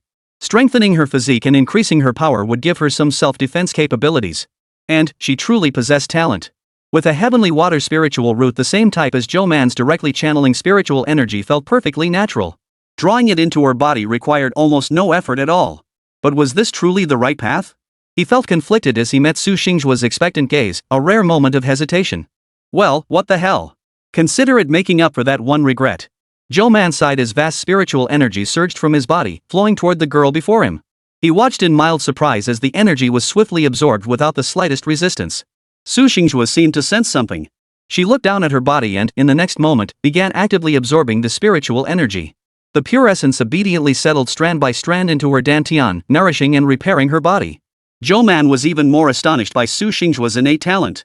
Had it not been for the fact that Earth's spiritual energy was currently incompatible with human absorption, or rather, that her body had instinctively recognized it as harmful and thus never absorbed it, Su Xinghua would have been born into the cultivation world. There was a specific term for such a prodigy: a naturally gifted Tao body. Chapter 68. A year later, I'll come to help you build your foundation. What a wondrous sensation, Su Xinghua murmured. My body feels stronger than ever before. Zhou Man withdrew the spiritual energy. In just 20 minutes, Su Xinghua had reached the first stage of qi cultivation. Due to her exceptionally high absorption efficiency, the spiritual energy Zhou Man had expended was less than what it would take to construct a teleportation array. I've merely opened a gateway for you. But the path of cultivation is long and arduous, and it may not suit you. If you still haven't changed your mind a year from now, I'll return to teach you how to harness this power to build your foundation and purify your marrow. Though she had reached the first stage of qi cultivation, Su Xinghua was barely a cultivator now. The spiritual energy stored in her dantian was meager, and she didn't even know how to wield this power unless she could figure it out on her own. After all, this was a natural Tao physique. Anything was possible. Such individuals seemed born for cultivation, advancing through the stages as effortlessly as eating or drinking. Yet they were exceedingly rare and often became targets of envy and persecution. After finishing these tasks, Zhou Man remembered her original purpose. Then let's go find Luo Jia together now. Su Xingjua's expression immediately clouded with hesitation. Why find her? Zhou Man pointed to the phone she left on the table. To resolve this matter. Zhou Man led her through invisibility into a bar. The location revealed by the soul tracking technique indicated Luo Jia was inside. This clearly wasn't a legitimate establishment. Minors were allowed inside, and couples were openly displaying intimate behavior. Luo Jia was seated in a private room. The lively sounds from inside reached their ears clearly. After confirming her location, they followed a food delivery waiter into the room. Miss Luo, what brings you here to entertain us today? No school? Ugh, don't even get me started. That idiot teacher suspended me. Luo Jia grew angry at the mention. Just because I said I bullied that illegitimate daughter. Not to mention getting scolded by her family when she got home, accused of never handling things properly and always causing trouble. Furious, she'd stormed out and gathered her rowdy friends at this familiar bar. The one from the Su family? The man paused, recalling, his voice tinged with curiosity. Yeah. You saw those 2 posts that blew up last night, right? That was my little gift to that trashy couple. Luo Jia's tone was smug, and she gave a sinister little laugh as she motioned for someone to pour her another drink. So it was your doing? I didn't pay much attention. Nothing special, the man replied with a playful laugh, casually opening a bottle of liquor. Anyone else dare cross you? We'll teach them a lesson they won't forget. Who do they think they are, acting like they own the place? Luo Jia downed her drink in one gulp, her smile turning slow and malicious. Of course. There are plenty more gifts waiting for those two. Anyone who dares cross me will either die or be skinned alive. And those students are such idiots. That post just slapped any random photo as evidence. Even if the rest was totally made up, no one would suspect it was fake. I ruined those 2 jerks' reputations in the blink of an eye. Impressive, the man whistled. So, how about it? Does that sister of yours need us to get some threatening photos for her? The implication was clear and viciously malicious. Luo Jia burst out laughing upon hearing it. But before she could agree, 2 sharp slaps cracked against the man's face, snapping his head to the side and leaving distinct handprints. Luo Jia stared in shock at her own hands. The man clutched his face, utterly bewildered. Neither could comprehend what had just happened. Luo Jia tried to speak, to explain, but discovered with horror that no sound came out. Soon, she found herself uncontrollably delivering several more slaps to the man. Stunned by the blows, he finally snapped out of his daze. Rage surged from his core, and he lost all reason, immediately wrestling with Luo Jia. Chaos erupted in the private room. People nearby screamed, trying to pull the 2 apart, but found no way to intervene. The fight only grew more violent.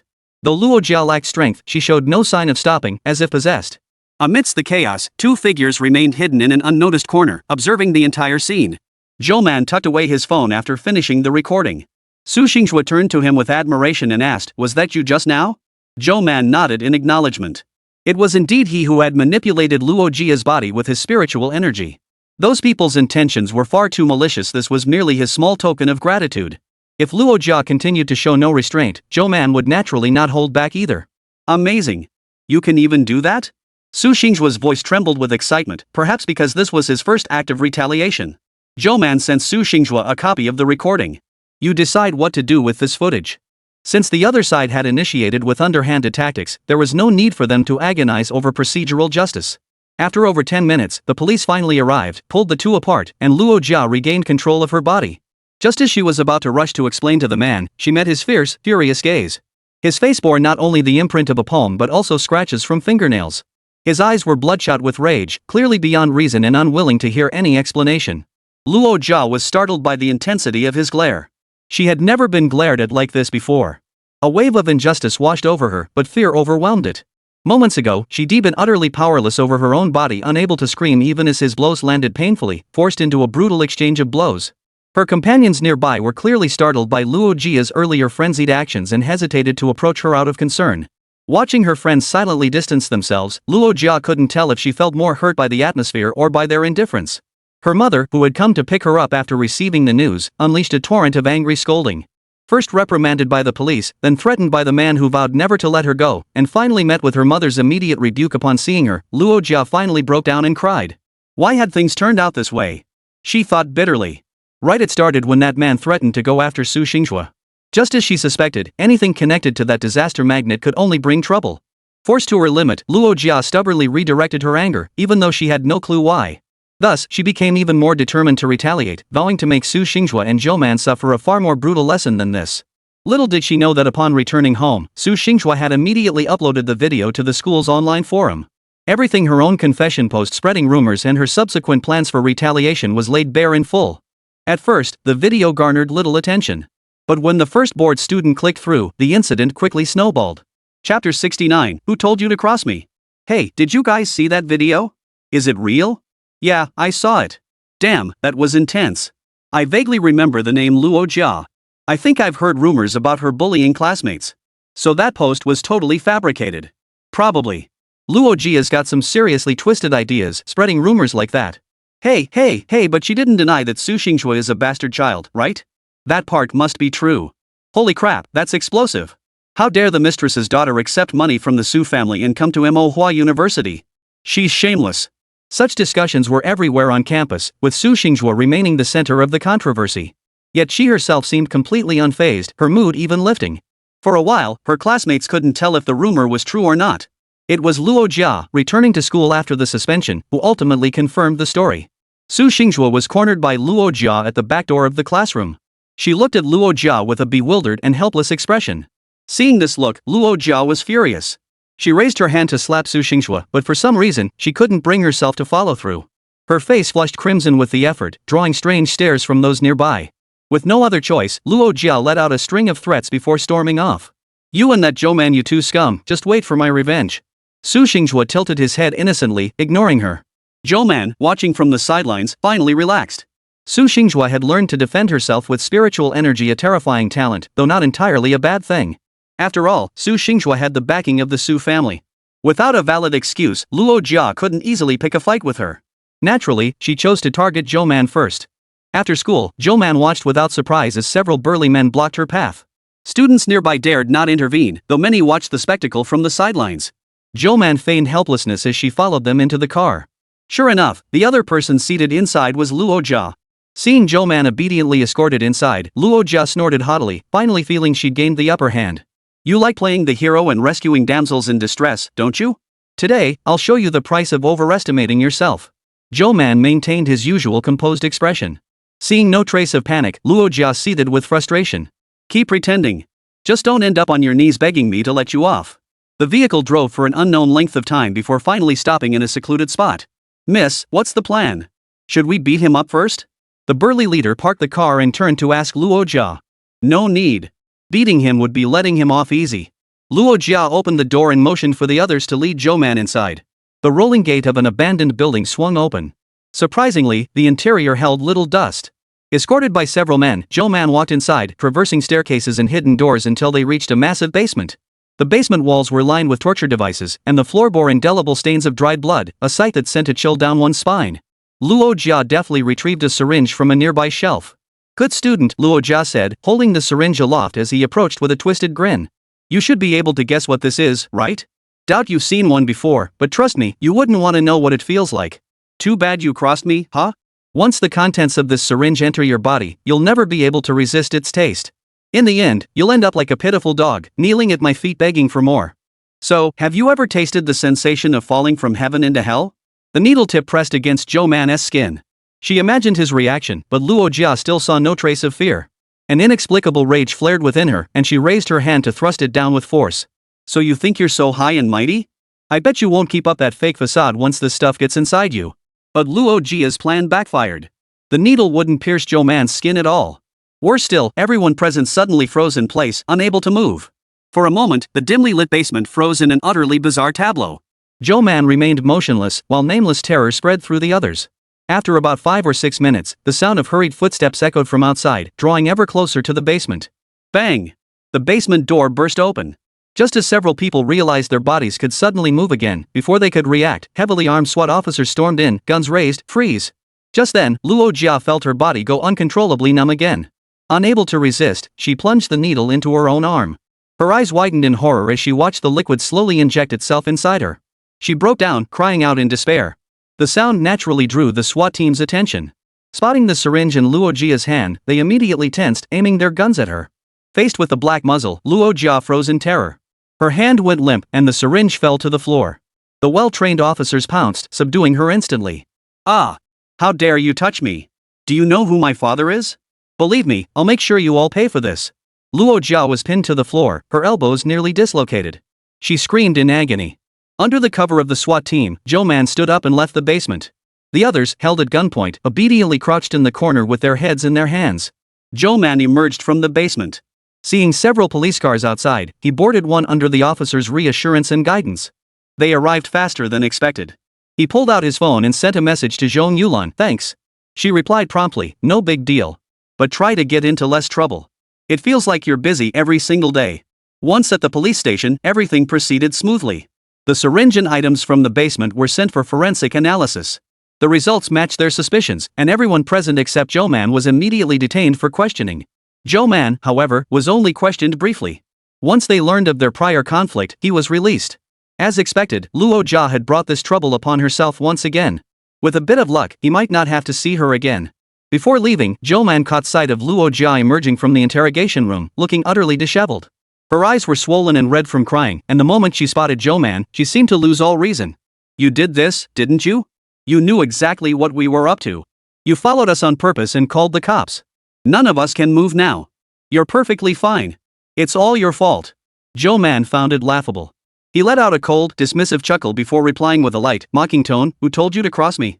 Luo Jia was nearly beside herself with rage, struggling to lunge forward, but the officers quickly restrained her. Zhou Man didn't even glance back at her before walking away. Chapter 70, Return to the Capital. Luo Jia naturally couldn't attend school afterward.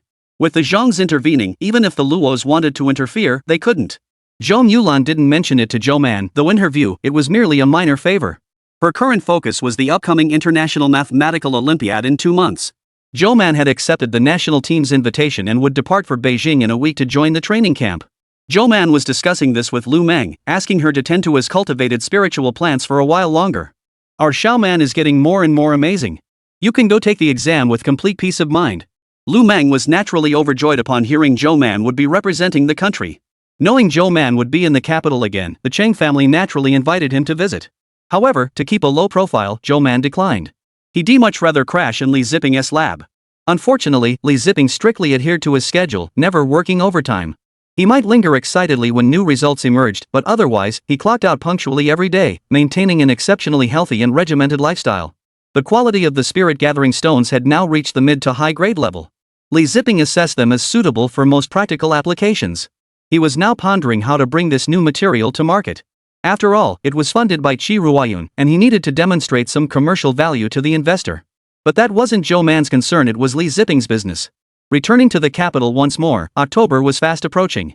Though Zhou Man had considered avoiding certain people, he hadn't encountered Zhuo Yangyu and thus put it out of his mind. Zhou Man carried minimal luggage. The national team had generously booked him a hotel for 2 months, and he still needed to check in and make his presence known. The training location was at Mingchuan University. Zhou Man found his way there with ease, and it was Lin Wenbin who came to pick him up. Zhou Man greeted him with some surprise. "You really did come," Lin Wenbin said with a cheerful smile. "I'll be participating in this year's pre-season training camp as an assistant coach." After exchanging a few casual pleasantries and inquiring about each other's recent lives, Zhou Man casually replied that things were fine. As he pushed open the door to the multimedia classroom, the 5 people seated inside turned their gaze toward the entrance in unison. Zhou Man calmly followed them inside. 3 men and 2 women sat below, all eyeing Zhou Man with curiosity. They all knew that one of their original teammates had suddenly been poached by another country this year, withdrawing from the Chinese team. This guy was a last-minute substitute recruited over the summer break. The official team size for the competition was 5 players. This substitute, kept on standby to prevent unexpected situations on the field, could at any moment transform from this unknown boy before them into one of their own.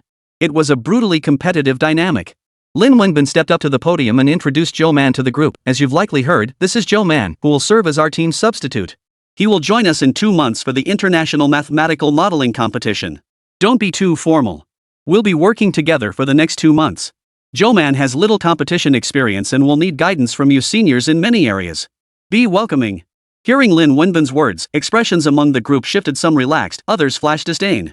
Zhou Man paid it no mind, his thoughts drifting instead to the mediocre meals at Mingchuan University and whether he should crash lunch at Li Zipping's place. Bringing Zhou Man here was primarily to help them get acquainted. After the introductions, Lin Wenbin promptly excused himself, leaving the peers to mingle on their own. Zhou Man casually plopped down in an empty seat. The moment his butt touched the chair, someone immediately approached. Hey, you're Zhou Man, right? Heard you took first place in that competition over summer break?" A girl with short hair pulled out the chair opposite him and sat down. "I'm Yu Shijing. Nice to meet you." Zhou Man nodded. Seeing him remain silent, Yu Shijing felt a bit discouraged. Before she could speak again, a sarcastic voice cut her off. Why waste your breath on a benchwarmer? He's just a bag carrier and errand boy. Yu Shijing, do you really need to be friends with someone like that? Yu Shijing immediately turned her head and said sternly, Tang Yelin, watch your mouth. Don't forget that if Minggu hadn't left, you wouldn't have gotten your starting spot. What gives you the right to mock others like that? Tang Yelin flew into a rage at her words, slamming his fist on the table as he stood up, startling Yu Shijing. Yu Shijing. If you don't know how to speak properly, shut the up. I'm the starting player now, and he's the benchwarmer. And you still call that traitor Ming Ge? Lu Ximing is nothing but a ing coward. Tang Yelin's outburst instantly froze the already tense classroom atmosphere. Several faces twisted into strange expressions, and no one dared respond. Enough. How much longer are you going to argue about this? A cool, clear female voice broke the silence. She stood up, walked toward Zhou Man, and extended her hand. I'm Chao Yen. I look forward to working with you over the next 2 months. Zhou Man politely extended his hand in return. Seeing no change in Zhou Man's expression, Chao Yen relaxed slightly before asking, Lin Wenbin mentioned you have little competition experience. May I ask roughly when you started participating in math contests? A few months ago, I suppose. Zhou Man estimated. Chao Yen paused. Then you know our competition includes a modeling segment? Zhou Man froze. Seeing his expression, Chao Yen immediately understood. She sighed softly. Then these next 2 months might be tough for you. If you have any questions, feel free to ask us anytime. Think of it as an opportunity to broaden your learning. Relax and don't put too much pressure on yourself. A teacher finally arrived to teach their class. Before entering, she cautiously pushed open the door to gauge the atmosphere inside. Seeing nothing unusual, she breathed a sigh of relief and stepped in. After class, just as Zhou Man was about to leave, Yu Shijing suddenly ran over and grabbed his arm. Zhou Man, let's grab lunch together. I know a great place nearby, it's on me. Zhou Man paused in his departure, turning back with an honest look. Chao Yen joined them for lunch too. Tang Yelin stormed off with a sour expression the moment class ended, and the other 2 boys didn't even acknowledge Zhou Man. Yu Shijing led the way with practiced ease, chattering away the whole time. Let me tell you, I'm so sick of Mingchuan's cafeteria food I could puke. If I hadn't been unfamiliar with this area before, I'd never eat there daily. Honestly, if it weren't for this cafeteria, I wouldn't have chosen Mingchuan for school. I've tried every place around here. Follow me, sis, and I promise you'll be in for a treat. Ah! Yu Shijing had been chatting with Zhou Man, barely paying attention to where she was walking. Suddenly bumped from behind, she instinctively let out a startled cry. She turned to see a burly man dressed in bizarre attire glaring at her. Can't you watch where you're walking, damn it? But upon seeing the 2 girls' delicate, charming features, the man's expression shifted. A lecherous grin spread across his face as he immediately reached out and grabbed Yu Shijing's arm. Oh dear, little sister, Big Brother wasn't paying attention. Did I hurt you? Let Big Brother rub it for you. Chapter 71, A Little Guidance? Yu Shijing's expression instantly darkened. She fought back fear and discomfort, trying to pull her arm free, but couldn't overpower him. The sight of his greasy, repulsive gaze made her stomach churn. Just then, Zhou Man beside her suddenly intervened. He forcefully pried the burly man's greasy hand away and stepped in front of Yu Shijing. Kid, mind your own business. You think I won't beat you up? The man eyed Zhou Man up and down, speaking with contempt. He reached out to push Zhou Man aside, only for Zhou Man to instantly seize his arm with a terrifying grip, clamping down on his wrist. Holy! The man's face twisted in pain as he yelped. When Zhou Man finally released his grip, the man's wrist went limp, his left arm hanging limply at his side. You bastard! Rage flashed in his eyes as he raised his still intact right fist to strike. Zhou Man, watch out! Yu Shijing cried out in alarm, reflexively closing her eyes in terror. But when Yu Shijing opened her eyes again, she saw Zhou Man effortlessly catch the burly man's punch with one hand. Then, with a swift counter elbow strike to his jaw, the man rolled his eyes back and collapsed unconscious. Dealing with such men required little effort, but to avoid frightening the 2 female classmates nearby, Zhou Man held back somewhat. He mercifully limited himself to breaking the man's wrist. Zhou Man, are you hurt? Yu Shijing asked cautiously. Should we call the police? Chao Yen, pale with shock from the rapid succession of events, finally snapped back to reality. Zhou Man didn't even glance at the man sprawled on the ground. His gaze shifted away indifferently. Forget about him. Calling the police would just delay things. Let's just go eat. Hearing Zhou Man's words, the 2 girls' wildly beating hearts gradually calmed down. At the restaurant, Yu Shijing finally regained her usual energetic self. After asking Zhou Man about his dietary restrictions and preferences, she called the owner over to order. I never would have guessed you were such a skilled fighter, Zhou Man, Yu Shijing said with a smile. Nothing special, just a little training. But it's good you did. I was worried Su Pang and Li Jiahuan might pick on you. Oh yeah, Li Jiahuan is the one with glasses, Su Peng is the one who looks like he has a bad temper, and you know Tang Yelin too, he's a bit mentally unstable. Yu Shijing stuck out her tongue. They all have weird personalities and are hard to get along with. You're definitely the easiest to hang out with, Zhou Man. Your hotel room should be right next to theirs.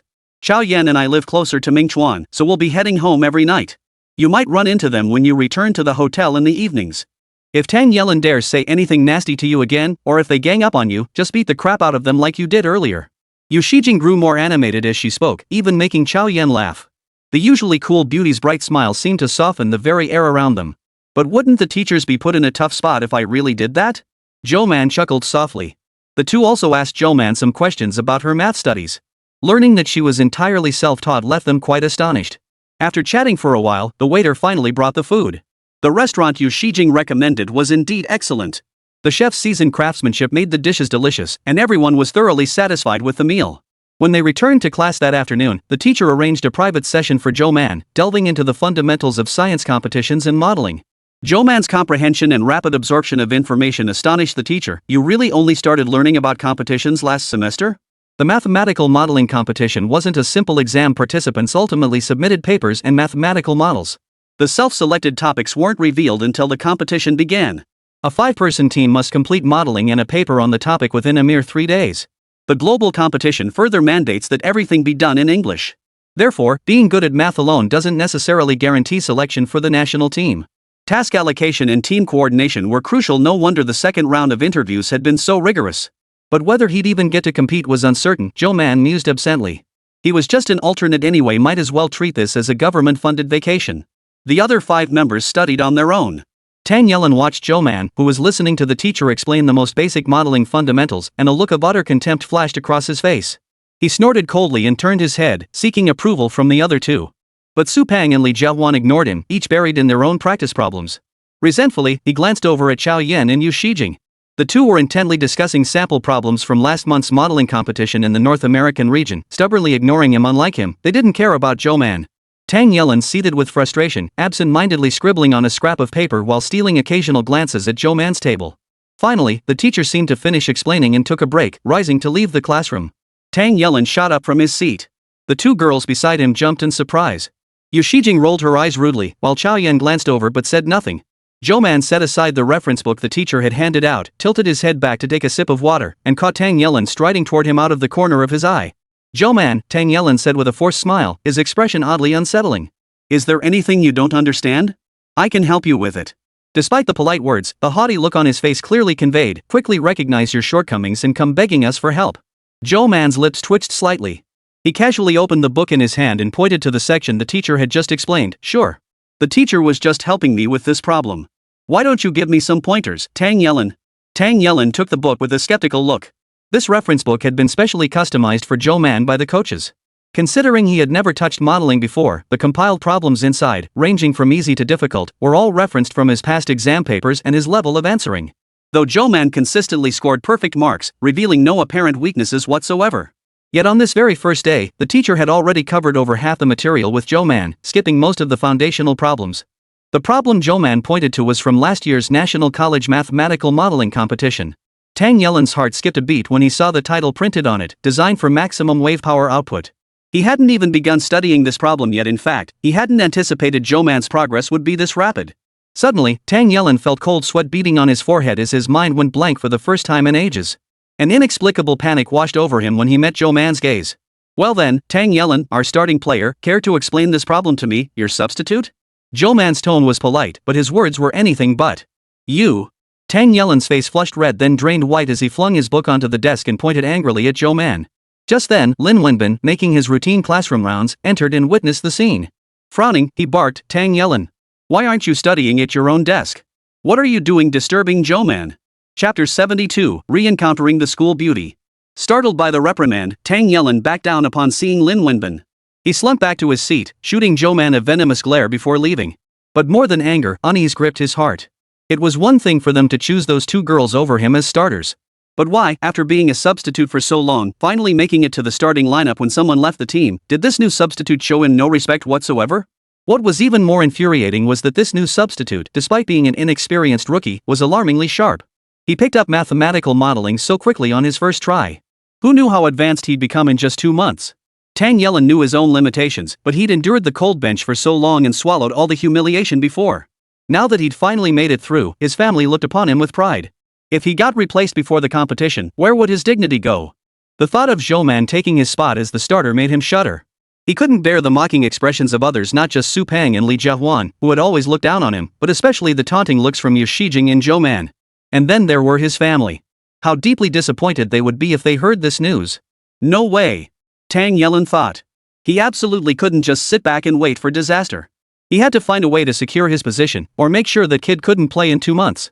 After evening class, Tang Yellen composed his expression and approached Zhou Man with a forced smile. Zhou Man, let's head back together. The hotel the coach booked for you is right next to ours. He specifically told us to look after you. Seeing his twisted, insincere expression, Zhou Man felt a twinge of amusement but didn't dwell on it. He neither agreed nor refused. Seeing Zhou Man ignore him, Tang Yellen forced himself to control his anger and doggedly pursued him. Zhou Man, wait for me. Don't walk so fast. He caught up in 2 strides and continued his chatter. I heard you're from Ninghai City.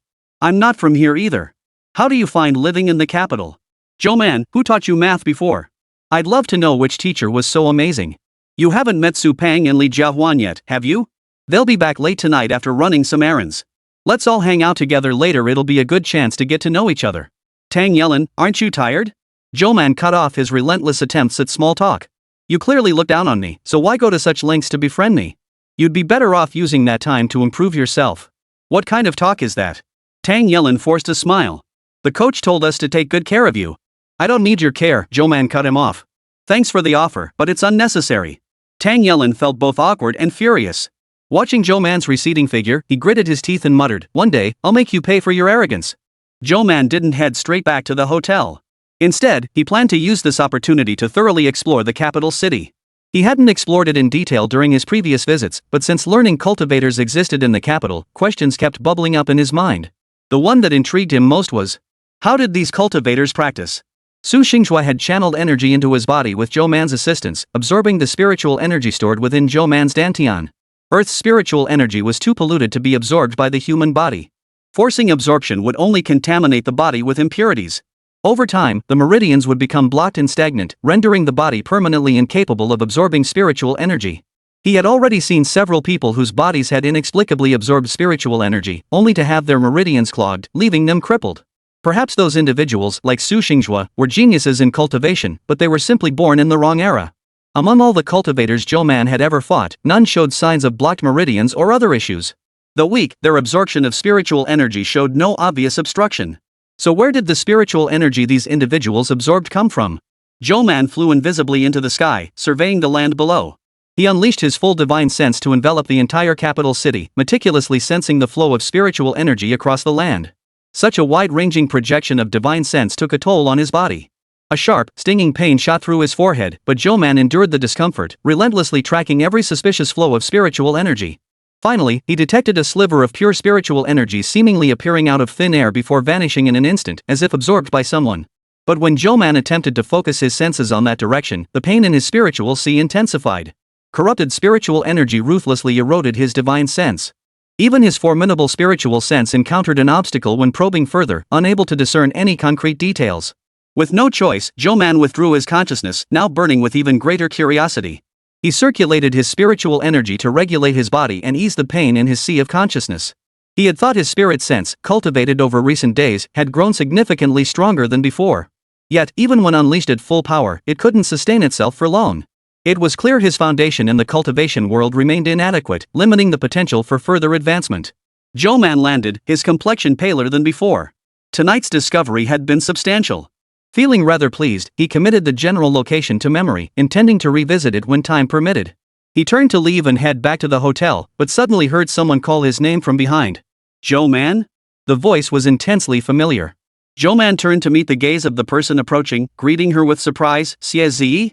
Xie Ziyi had just finished her college entrance exams in June, so she must be in Beijing for school now. He hadn't expected to run into her at this moment. What a coincidence! What brings you to Beijing? I'm here for a training camp on someone's behalf. Zhou Man kept it brief, and Xie Ziyi immediately understood.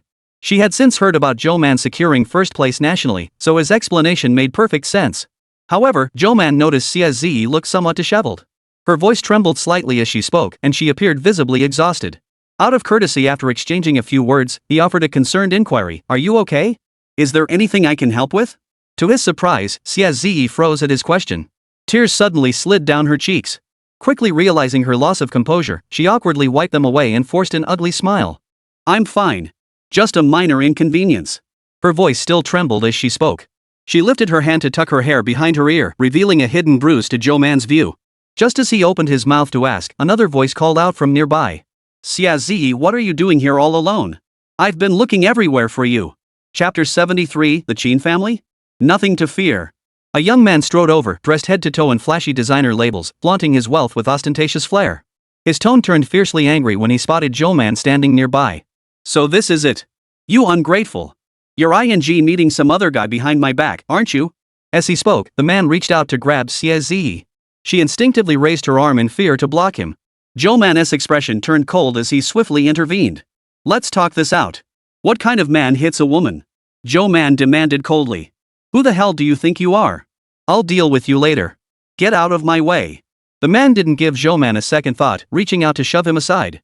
Xiaozi quickly shoved Zhou Man aside, shouting at the man in front of her, her voice breaking, Qin Shuowei. We've only met a few times. Don't go picking on other people.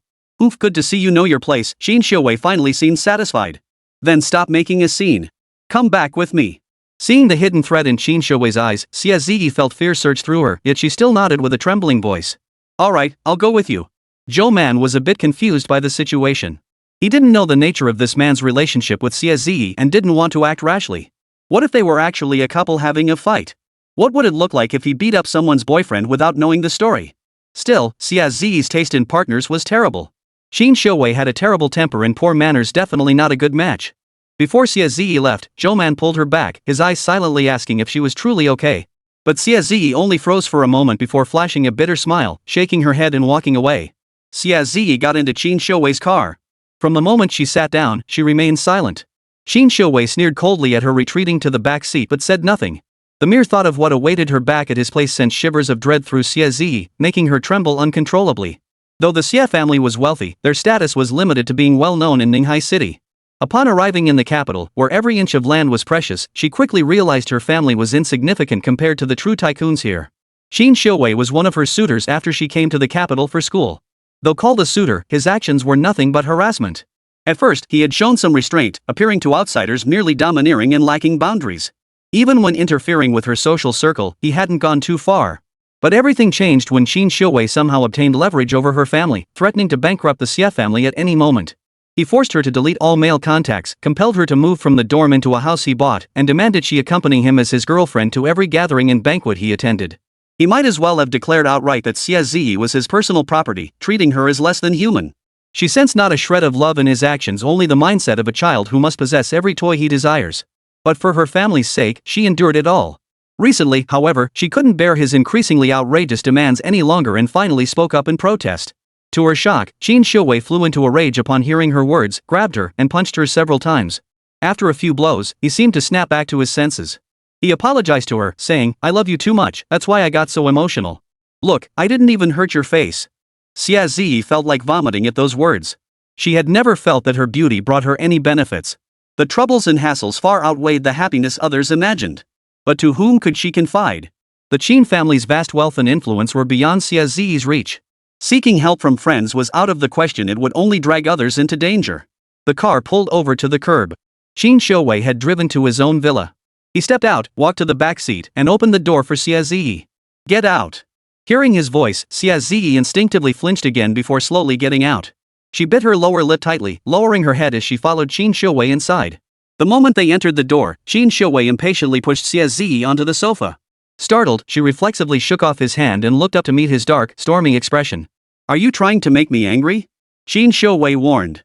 Xiaozi fought back the nausea and stopped struggling, yet tears of resentment still streamed down her face. Qin Shuowei, what exactly do you want before you leave me alone? Let you go? Sure. Spend the night with me. Qin Shuowei sneered. Don't try to play innocent with me now. Don't you know what I want? Xiaozi was furious, we're not even boyfriend and girlfriend. Don't you think this demand is outrageous? So they weren't even boyfriend and girlfriend. Zhou Man finally relaxed. That made things much easier. Qin Shuowei roared with laughter, utterly unrestrained. I never intended to be with you anyway. It was just a game. Xia, you don't seriously think you're worthy of me, do you? Then after tonight, will you leave me and my family alone?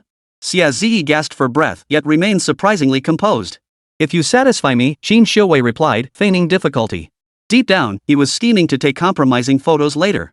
Think I'll let you off that easily? No way. Fine. Remember your words. If you dare go back on your promise, I won't hesitate to destroy you along with myself. Xia forced herself to calm down, meeting Qin Shiwei's gaze with feigned composure. Qin Shiwei approached her with a lecherous grin. She tensed, resignedly closing her eyes. Then came a loud thud, followed by a muffled groan and the sound of something heavy crashing to the floor. Filled with confusion and fear, she cautiously opened her eyes. A dark-haired youth crouched before her, offering a gentle smile as he extended his hand. Come on. It's all right now. Zhou Man? How did you get here? Xiazi's taut nerves instantly relaxed, her body going limp in disbelief. I was worried, so I followed to check on you. But how did you follow me? Qin Shiwei was driving. I have my ways. Zhou Man held Xiazi's gaze steadily.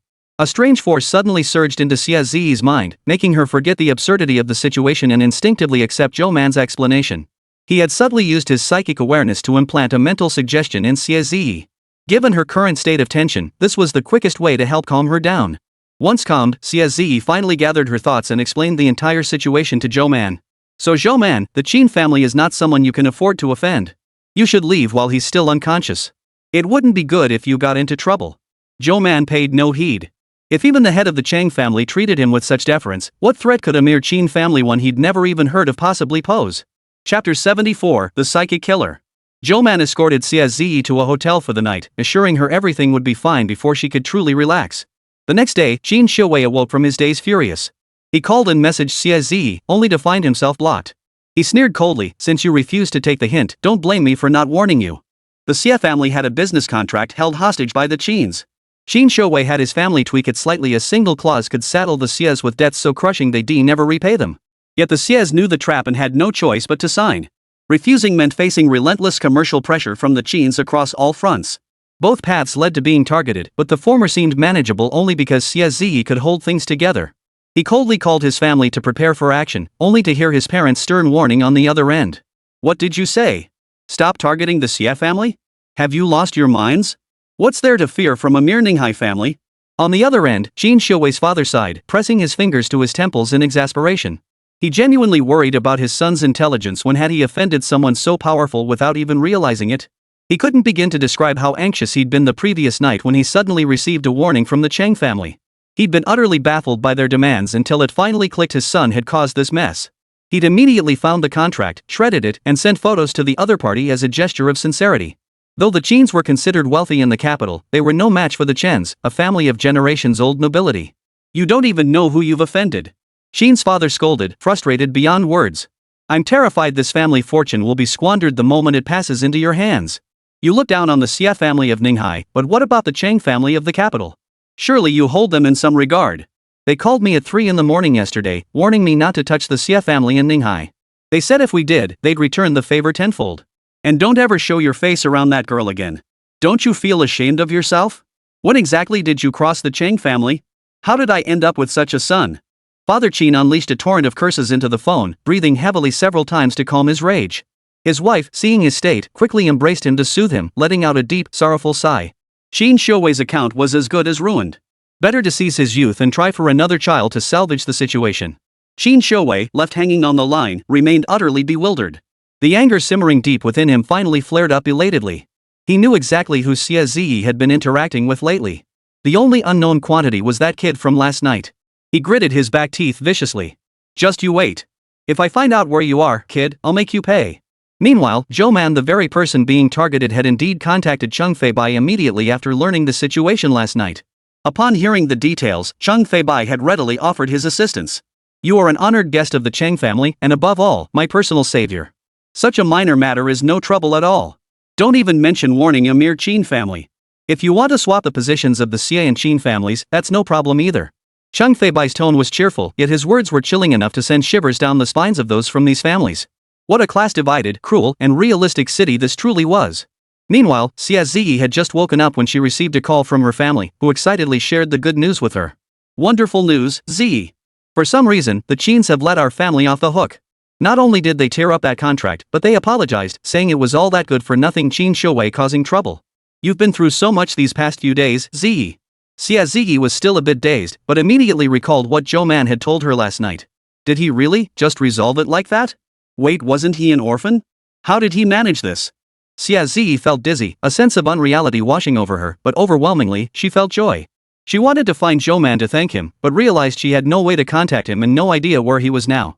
Gritting her teeth, Ziyi straightened her clothes and stepped out of the hotel, determined to search for him. He was in the capital for training camp. Asking around in that direction should lead her to him. Little did she know, the moment she stepped out of her hotel room, she bumped right into Zhou Man. Zhou Man had actually been waiting here for her. Considering the questions and unease swirling in her mind, he thought it best to come explain things and check on her state of mind. After Zhou Man assured her the Qin family would never dare trouble the Xie family again, Ziyi thanked him repeatedly.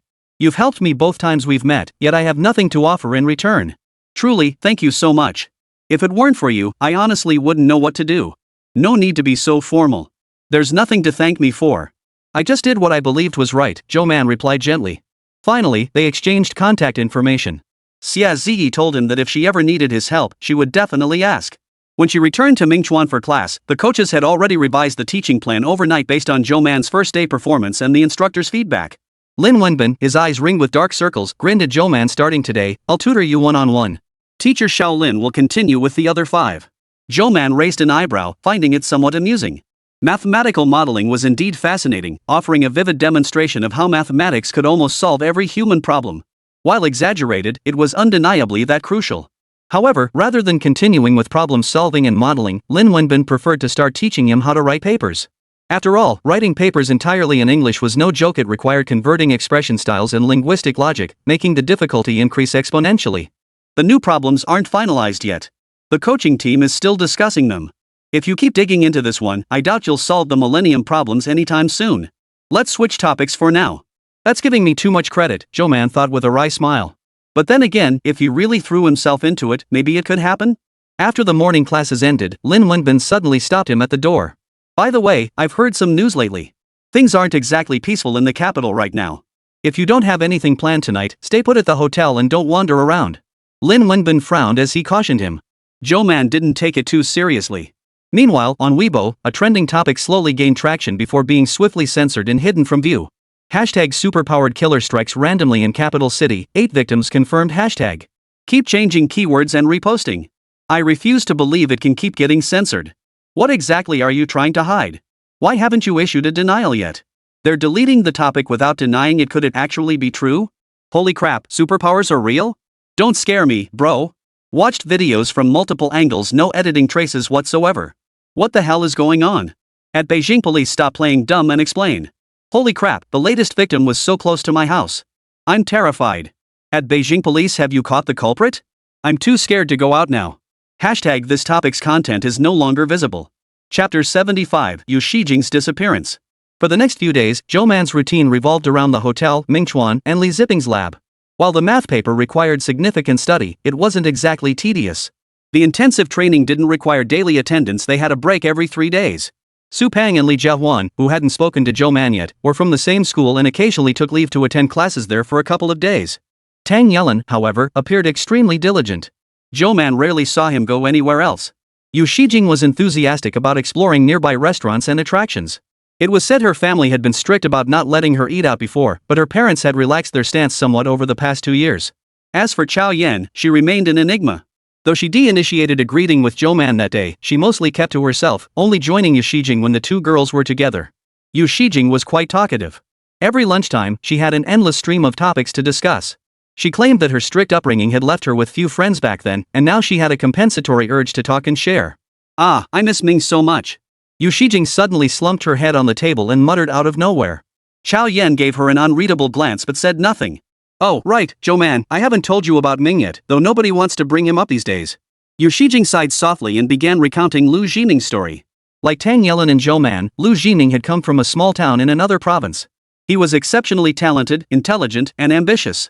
The coaches always treated him as a key development target, and basically all of Lu Jining's requests were met. Everyone feared he might feel poorly treated by the Huagua team. Even the other team members genuinely liked this captain. Tang Yelin also sincerely acknowledged that Lu Zhiming deserved this position, and no one had wronged him. Yet despite this, after Lu Zhiming demonstrated exceptional skill in last year's US mathematical modeling competition, representatives from various countries began reaching out to him. Ultimately swayed by the British team's offer, he withdrew from China's squad to join them, becoming the opponent no one wanted to face. Sigh, if Ming Ge were still here, there'd be no room for that Tang Yelin guy. Ah, but that's not quite right either, then I wouldn't have met you, Zhou Man. I really don't know what Ming was thinking. China offered him a substantial prize, and besides, did he really want to become our rival? He seemed so happy when we were all together. Yu Shijing's voice grew heavy as she spoke, her mood sinking. Didn't you hear? The British team offered to connect him with their country's most advanced medical team. His mother's illness couldn't wait any longer, that's why he agreed. Xiao Yan set down her water cup and replied calmly. Yu Shijing's eyes widened. What? I've never heard Ming mention this. He didn't want to worry you all. I only found out by chance myself. Xiao Yan stood up. Alright, I have something to attend to shortly and need to head out. You two go back on your own later. It's so late. Be careful on your way, Yu Shijing said reluctantly as she bid her farewell. Are you sure it's okay? Zhou Man turned to ask Yu Shijing. Xiao Yan had been busy with something lately, leaving alone every night after dinner. To Zhou Man's surprise, Yu Shijing didn't offer her usual reassuring smile. Instead, she looked uneasy. Now that you mention it, I'm starting to feel uneasy too. Haven't there been some troubling rumors lately?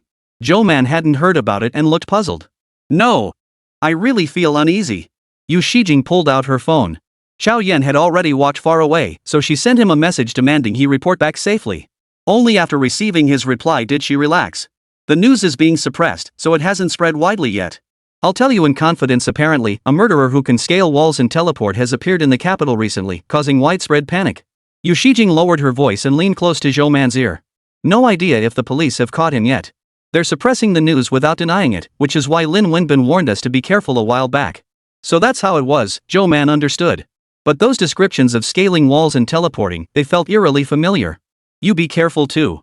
The hotel was close by, and Yu Shijing's family would be arriving soon to pick her up. The two parted ways there. After Zhou Man left, Yu Shijing sat alone in the shop scrolling through her phone. The relevant topics on Weibo had long been deleted, but some people still persistently discussed the matter using cryptic codes. As she scrolled, she felt an unusually cold night breeze. With October approaching, the temperature had dropped. She rubbed her arms, covered in goosebumps. Suddenly, a cat emerged from the flower bed, catching Yu Shijing's attention. She had always loved these little creatures and immediately moved closer to pet it. The cat obediently lay down, exposing its belly for her to stroke. Lost in the animal's cuteness, Yu Shijing failed to notice the figure approaching from behind. A pair of hands reached around the girl from behind, covering her mouth and nose.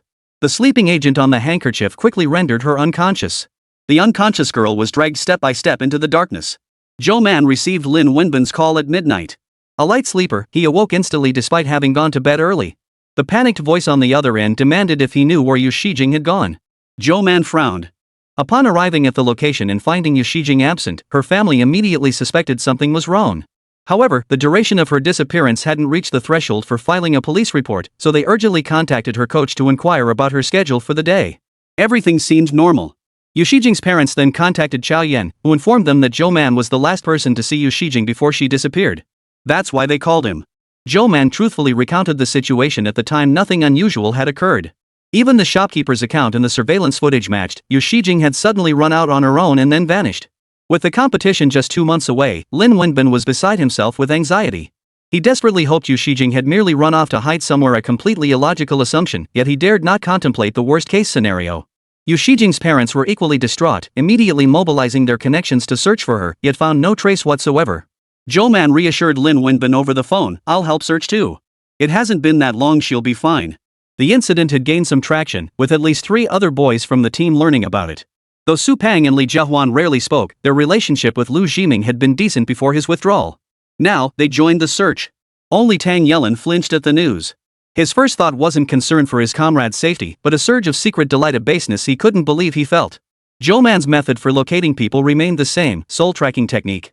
Having spent so much time together, he was already familiar with Yu Shijing's soul essence, making the search relatively straightforward. Only this time, the tracking technique yielded no response. Chapter 76, The Cultivator Who Lost His Mind. Zhou Man was taken aback. He tried again, yet still detected no trace of Yu Shijing's location within the capital. Only 2 possibilities remained: either someone had used a treasure to shield her from tracking spells, or the person he sought had perished, her soul scattered to the winds. Zhou Man leaned toward the first possibility. That scenario carried both good and bad news. The good news was that if it was a cultivator, Zhou Man possessed countless methods to pinpoint and track any suspicious cultivator within the capital. The bad news was that if it truly was the murderer rumored to be terrorizing the capital lately, then Yu Shijing was in grave danger. Without hesitation, Zhou Man unleashed his divine sense once more, enveloping the entire capital. Nothing escaped his perception, any trace of spirit energy left a mark. He began his search at the very spot where Yu Shijing had last vanished. Returning to the scene, Lin Wenbin was also present, looking somewhat lost and helpless. He clearly hadn't dealt with this kind of situation before. The moment he arrived, Zhou Man's divine sense caught a familiar trace. The target cunningly concealed itself within polluted spiritual energy, but Zhou Man knew it too well to miss. It was demonic energy. Before Lin Wenbin could even greet him, Zhou Man turned and sprinted off in another direction. The traces of demonic energy were intermittent but easy to track. Zhou Man weaved through countless alleys and intersections, eventually catching the pungent scent of blood. There, the girl who had been smiling and chatting with him just moments ago lay in a pool of blood, her body covered in wounds. The killer seemed to have taken pure pleasure in the act of torture, as many of the injuries appeared to have been inflicted after she was already dead. Most crucially, Zhou Man sensed no trace of the victim's soul. Zhou Man bit her tongue lightly. If her soul had remained, Zhou Man would have had ways to revive her within 12 hours. Suddenly, a chilling gaze swept over her. Zhou Man sharply pinpointed its source, a pair of eyes filled with malice, fixed on her from the darkness. Your soul looks delicious. The figure concealed in the shadows spoke. Did you come to save her? Heh, you're too late. If you still wish to see her, I can give you a ride. The figure emerged from the shadows, shrouded in thick demonic energy. Their eyes had been corrupted to pitch black, appearing airy and terrifying. Zhou Man recognized him as a cultivator who had lost his mind to demonic energy. What have you done to her soul? The demon-corrupted cultivator flashed surprise, then wild delight. You know, you're a cultivator too? Perfect. Cultivators' divine souls are stronger than ordinary humans. Come join my nourishment. With that, the figure lunged forward, eyes gleaming with greedy lust. Unfortunately for him, events did not unfold as the demonic energy had anticipated. A sword chi pierced through its body, scattering the demonic energy. The sword tip pointed directly at the sea of consciousness where it hid. Zhou Man asked, enunciating each word clearly, where did her soul go? Despite Zhou Man's calm tone, the demonic energy distinctly sensed the rare human emotion of fear. The oppressive pressure emanating from Zhou Man made it realize that this person before it could obliterate it with a single flick of the finger. I haven't eaten yet. I just finished digesting the last person's soul and had only just emerged to hunt. The demonic energy softened its tone, attempting to beg for mercy, while scheming in its gut. This man cared so much about the girl's soul's fate, perhaps it could use that very thing to threaten him. Alas, its scheme was cut short. Upon receiving the answer, Zhou Man thrust his sword through it without hesitation. The demonic energy screeched in agony, how dare you? Don't you fear that her soul will vanish with me? Even if you die, I have 10,000 ways to preserve her soul. Zhou Man's sword was decisive and unwavering, leaving the demonic energy no chance to react before it screamed and dissipated. As the possessed cultivator collapsed, Zhou Man swiftly tracked the drifting remnants of Yu Shijing's soul in midair. Guiding them with spiritual energy, he slowly reintegrated them back into her body. Zhou Man was no skilled healer, but fortunately, the last of the blood-activating and stasis-dissolving pills he had previously refined remained. Reviving the dead and mending broken bones was no trivial matter. The spiritual energy within immortal pills was profoundly restorative to ordinary mortals, capable of healing even the most severe injuries.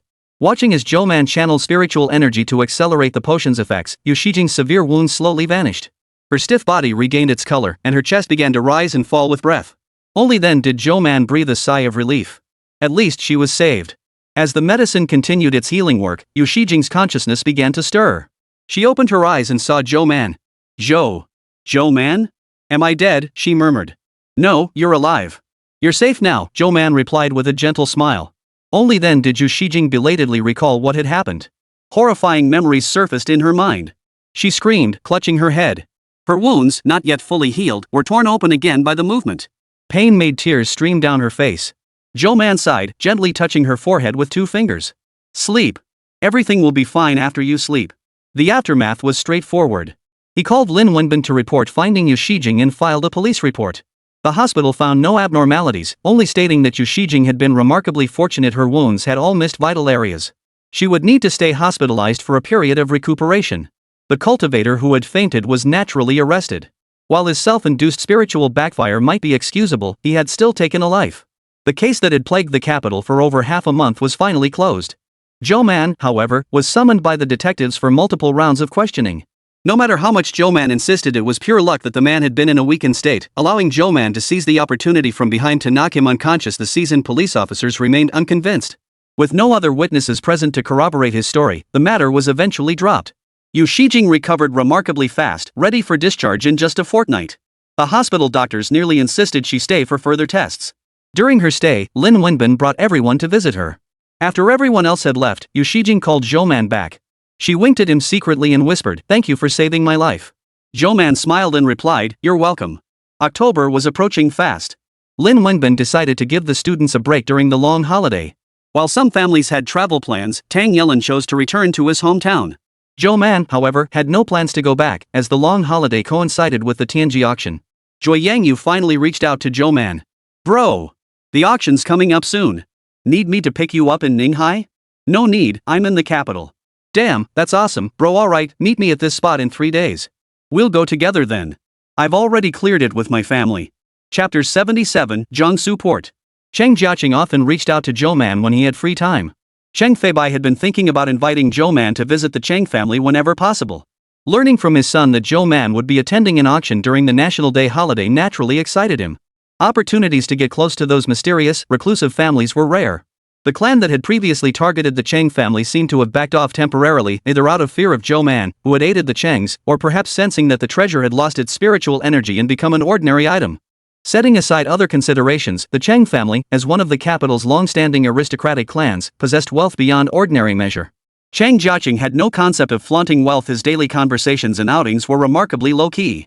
Yet if one were to rank families by total assets, the Chengs undoubtedly ranked among the top 10 in the capital. Such families are so wealthy that even their children's pocket money starts at millions. Only Zhou Man, with his steadfast nature and transcendent detachment, views money as something external to himself. Otherwise, it's hard to say whether he might feel envy. Zhou Man currently possessed a considerable sum himself. After setting aside funds for daily expenses and experimental investments, his account still held over 50 million. As long as the hidden family's assets weren't absurdly vast, he'd be fine. Still, for auction preparations, more money was always better. So when Zhou Man asked if there was anything they needed help with that required spending money, both Cheng Feibai and Cheng Jiaqing's eyes lit up. "To be perfectly honest, I do have a request," Cheng Feibai began cautiously after a moment's consideration. "But I've hesitated to mention it, fearing it might be beneath your capabilities." Cheng Feibai had a shipment stuck at customs. If it didn't reach the capital within 3 days, he might lose a previously negotiated deal. Ironically, the Gu family, who had previously lost a bidding war with the Chengs for this very contract, now controlled the capital's largest transportation network. They deliberately detained that shipment, inventing excuses to delay its return. Even private jets were barred. It seems the Gu family has taken a grudge against my family and is determined to sabotage this deal at any cost. I've been troubled by this for days. Thankfully, Reverend Zhou has spoken up. I wonder if you could assist in this matter. Should you succeed, the Cheng family will still offer the promised 30 million reward. The price was clearly excessive, but Cheng Feibai's intent to cultivate favor was evident. Zhou Man didn't refuse, nodding his agreement. "If the goods aren't brought in openly, will that affect your deal?" Zhou Man asked cautiously. "Not at all. As long as it arrives in time for the transaction, any subsequent inquiries into how or why the goods were delivered can be handled with plenty of ways to stall and deflect." Cheng Feibai's expression brightened at Zhou Man's response. That made things much simpler. Zhou Man only needed to make one trip and draw a teleportation array to resolve everything. Zhou Man turned his gaze back to Cheng Jiaqing. The young man had been watching him expectantly since the start, waiting for his conversation with Cheng Feibai to conclude. "And you? What do you need me to do for you?" "I want to learn cultivation from you." Cheng Jiaqing blurted out immediately. "I really want to learn. Please. I'll pay whatever it takes." Zhou Man felt both amused and exasperated. How long had this kid been fixated on this? Beside them, Cheng Feibai cautiously glanced at Zhou Man upon hearing this. Seeing no sign of displeasure on his face, he exhaled in relief, his eyes involuntarily lighting up with fervor and anticipation. When it came to cultivating immortality, how could any Huagua citizen not be curious or eager to learn? "It's not that I don't want to teach you, but the current environment is unsuitable. Since you've researched cultivation, you should know that cultivators need to absorb spiritual energy. Earth's spiritual energy is too polluted to meet the minimum requirements for human absorption. Even I can't solve this problem yet. When I find a solution, I'll teach you then." Cheng Jiaqing's face fell with disappointment, but his spirits lifted at Zhou Man's last words. "Really? Then it's a deal." Revered Zhou, actually I also." Cheng Feibai spoke softly. Zhou Man understood with a faint smile. Age has no bearing on whether one can embark on the path to immortality. Otherwise, he wouldn't have become the first to ascend in the cultivation world despite having over a decade less cultivation time than the natives. Jiangli Port. The envoys sent by the Cheng family had lingered here for over a week. Despite filing applications and reports daily, the air transport channel remained closed to them. The only option available was to send personnel while leaving goods behind. Chang Ying, who had deliberately taken this assignment to impress the family head, was now suffering terribly. Had he known the task would prove so arduous, he never would have agreed to it. Now, the fastest flight from Jiangli Port to the capital took 16 hours. Approval required advance planning for routes and departure times. If they failed to secure clearance today, this shipment would miss the trade deadline, guaranteeing Chang Ying would face accountability. These thoughts made Chang Ying feel irritable. Staring at the long queue ahead, he wondered when it would be his turn to submit today's application form. The Gu family really was petty. Unable to win the trade contract fairly, they resorted to sabotaging him in these minor ways. They clearly didn't fear provoking the collective anger and vigilance of other families. Chang Ying idly scrolled through his phone when suddenly, someone shouted his name and dashed in from the doorway, his errand boy. Panting, the boy thrust a phone toward Chang Ying. "Boss, word from headquarters, they've sent reinforcements on short notice. Orders are to follow their lead unconditionally. They should arrive any minute." Chang Ying raised an eyebrow, unconcerned. He retorted sarcastically, "What good will sending reinforcements do now? Can these reinforcements persuade the Gu family or what?" The subordinate scratched his head. The boss had a point. Why else would the head of the family send someone? Surely not to hold them accountable? It wasn't their fault the goods couldn't be transported back. Meanwhile, Zhou Man had spent over half an hour reaching Jiangsu Port. This was his first time in this city. His previous coastal visit had been during Cheng Jiaqing's first kidnapping. Gazing at the boundless ocean, Zhou Man still felt a sense of novelty. The seas of the immortal realm were vast, yet only a fraction had been explored. He wondered if the ocean depths of this world held the same dangers and marvels as those of the immortal realm. Following the navigation, Zhou Man circled around several times before locating the hall where the two were. He frowned at the long queue but soon identified the pair he sought based on the photo Cheng Feibai had provided. "Hello, Chang Ying. I'm the person sent by Cheng Feibai to assist you." He walked over and tapped Chang Ying on the shoulder. The man was engrossed in a game and jumped at Zhou Man's sudden touch. His hand jerked, causing the screen to go gray, and his character died instantly. Frustration boiled in Chang Ying's chest. He whipped his head around and barked at Zhou Man, "Damn it, you scared the hell out of me. Couldn't you at least warn me first? What good is the head of the family sending you now?" Chapter 78, The Goods. Zhou Man paused, unfazed by Chang Ying's attitude. He simply repeated his request, "I was sent by Cheng Feibai to assist you. Where are the goods? Take me there." Chang Ying snapped impatiently, "Do you even know what's going on? What good is it to take you to the goods now? Can't you see I'm almost at the front of the line?" The line in front of him shortened again, leaving less than 3 people between Chang Ying and the window. In the hall, staff members observing Zhou Man's movements from the shadows exchanged glances, their hearts filled with contempt. When they first heard the Cheng family had sent reinforcements, they had tensed up. But now it seemed this so-called helper hadn't grasped the situation at all. His arrival was nothing but a waste of time. These staff members were employed by the Gu family, so their allegiance naturally lay with them. Zhou Man sighed. Explaining to him would be too troublesome, so he simply repeated himself, "Cheng Feibai should have told you to assist me unconditionally. Now take me to the warehouse where you store your goods. Got it?" Chang Ying felt a surge of irritation, but restrained himself somewhat under the gaze of the surrounding crowd. There was nothing to be done. Seeing that the man stubbornly refused to follow him, Zhou Man couldn't force the issue in public. He stood patiently to the side, waiting for Chang Ying to submit his documents. Unsurprisingly, less than half a minute after his documents were handed over, the young woman behind the counter stamped the application form with a rejection seal. Her expression was dripping with sarcasm. "I'm afraid we can't approve this application, sir." Chang Ying felt a wave of bewilderment wash over him, followed by a slow-burning anger. "You didn't even bother to look at the documents I submitted. This is nothing but a slapdash job." "I'm sorry, sir. We conducted a thorough review and made a decision on the materials you submitted during the first round. The documents you submitted afterward didn't show any significant changes." The young lady's tone was patient, but the underlying meaning wasn't particularly friendly. "Our decision remains unchanged. However, you may continue to apply. Please return tomorrow." Chang Ying was furious.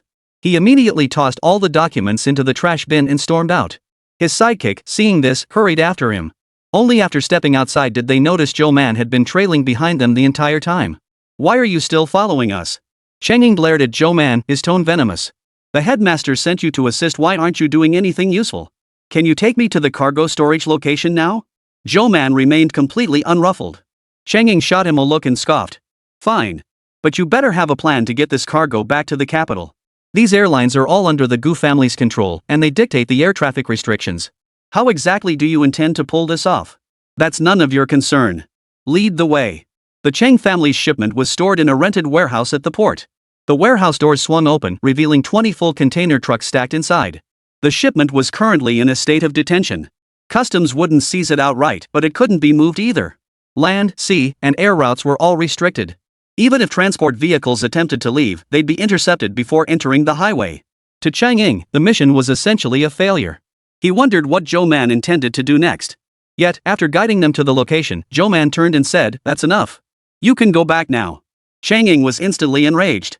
The humiliating treatment he'd endured at customs over the past few days had already left him feeling bitter, and now the assistant sent by the principal client was adopting the same dismissive attitude. "No way. Leaving you here alone? Who knows what you'll do with this shipment?" Chang Ying stood his ground, his expression saying he wouldn't budge until he got answers. Zhou Man sighed helplessly. "I have my own methods. Instead of wasting time here with me, you'd be better off heading back to the capital." Chang Ying tried to reason with him, but Zhou Man had lost patience. He merely gave Chang Ying a flat stare, and the terrifying pressure emanating from him instantly pinned Chang Ying to the spot, unable to move an inch. The next second, as Zhou Man turned to leave, the oppressive force vanished as suddenly as it had appeared, like a fleeting illusion. Beads of sweat the size of soybeans rolled down Chang Ying's temples as he nervously swallowed. What just happened? That feeling. His instincts warned him Zhou Man was dangerous. The words on the tip of his tongue flipped his attitude 180 degrees. "I get it, I'll leave. If anything happens to this shipment, it's not my problem." Chang Ying wiped the sweat from his forehead and hurriedly left the warehouse, looking rather flustered. Only after hearing both men leave did Zhou Man focus intently on constructing the teleportation array. Teleportation arrays for items differed slightly from those for people, but the overall principles were largely the same. The warehouse was vast, filled with countless containers, far too many to transport all at once. A massive teleportation array began to flicker. Suddenly, one container vanished from the warehouse. Moments later, more and more containers disappeared from their original spots, materializing in a warehouse thousands of miles away. At the receiving warehouse, the Chang family father and son stared in astonishment as the containers materialized out of thin air, once again amazed by Zhou Man's capabilities.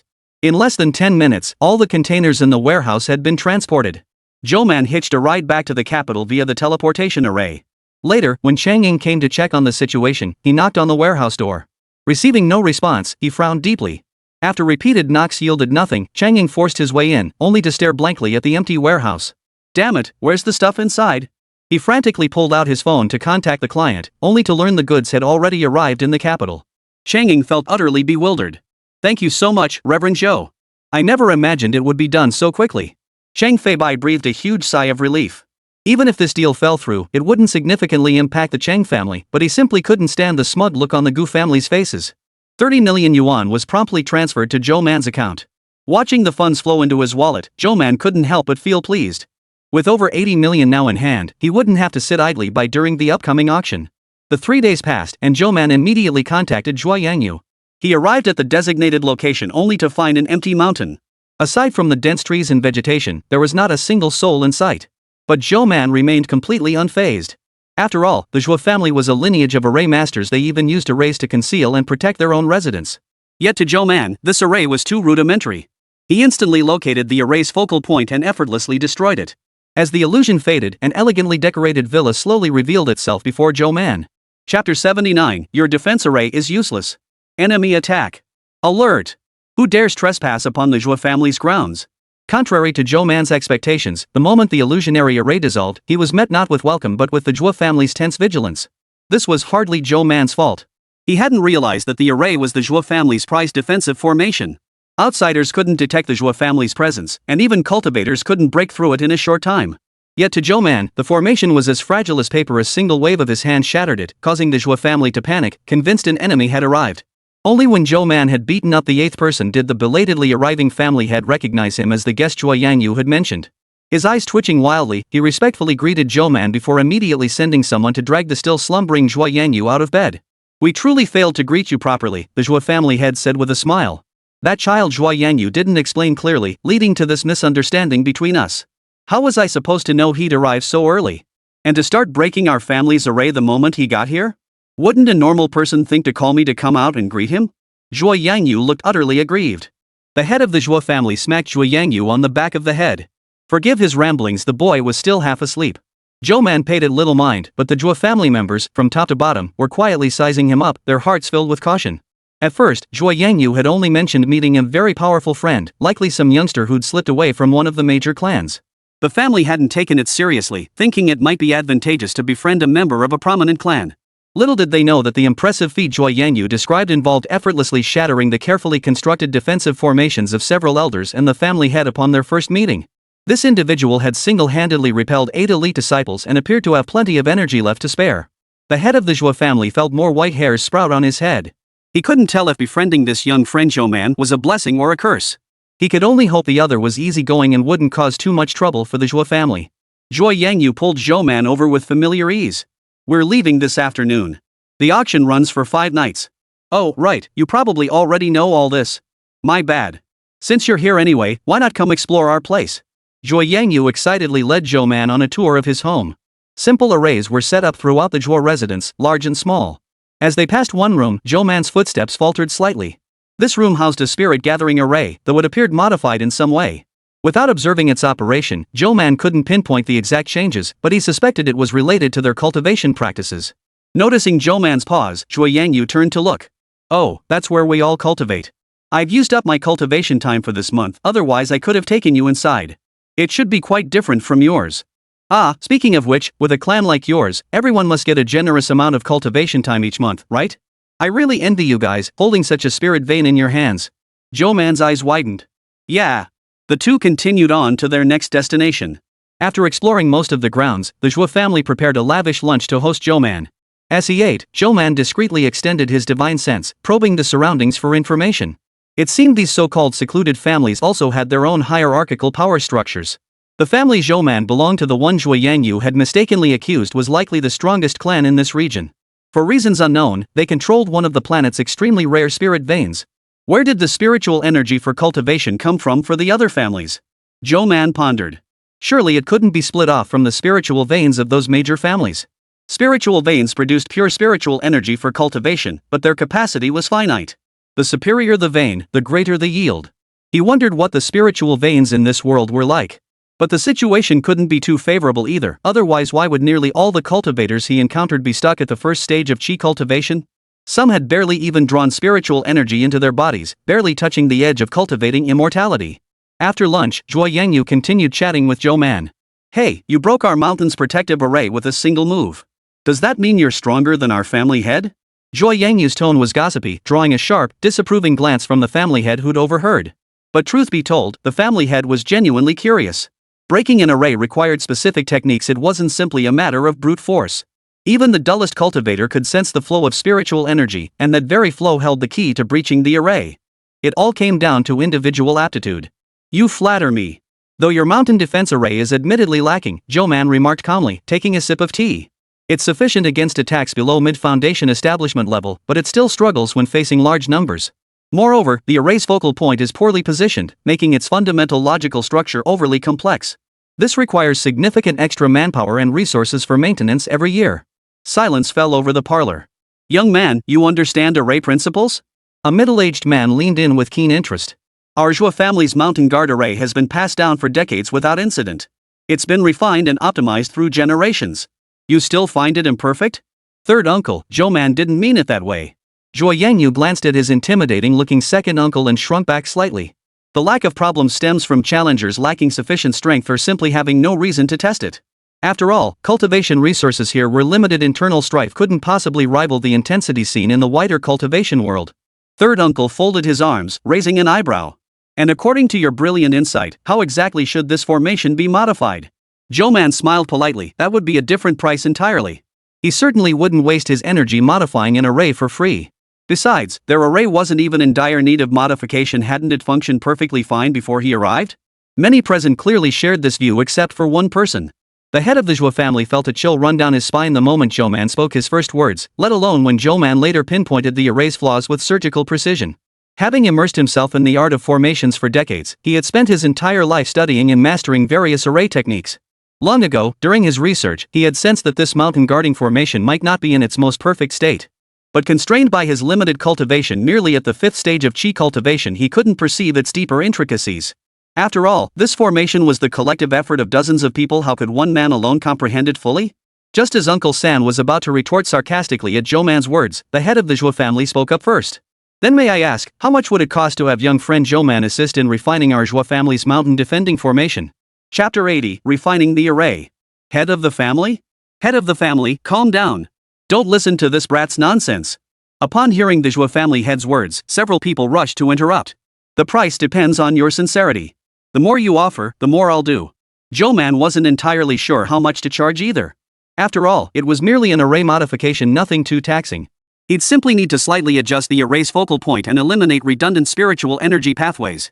The Zhou family head's expression turned grave upon hearing this. His hunch was confirmed. The man before him was indeed a master of array techniques.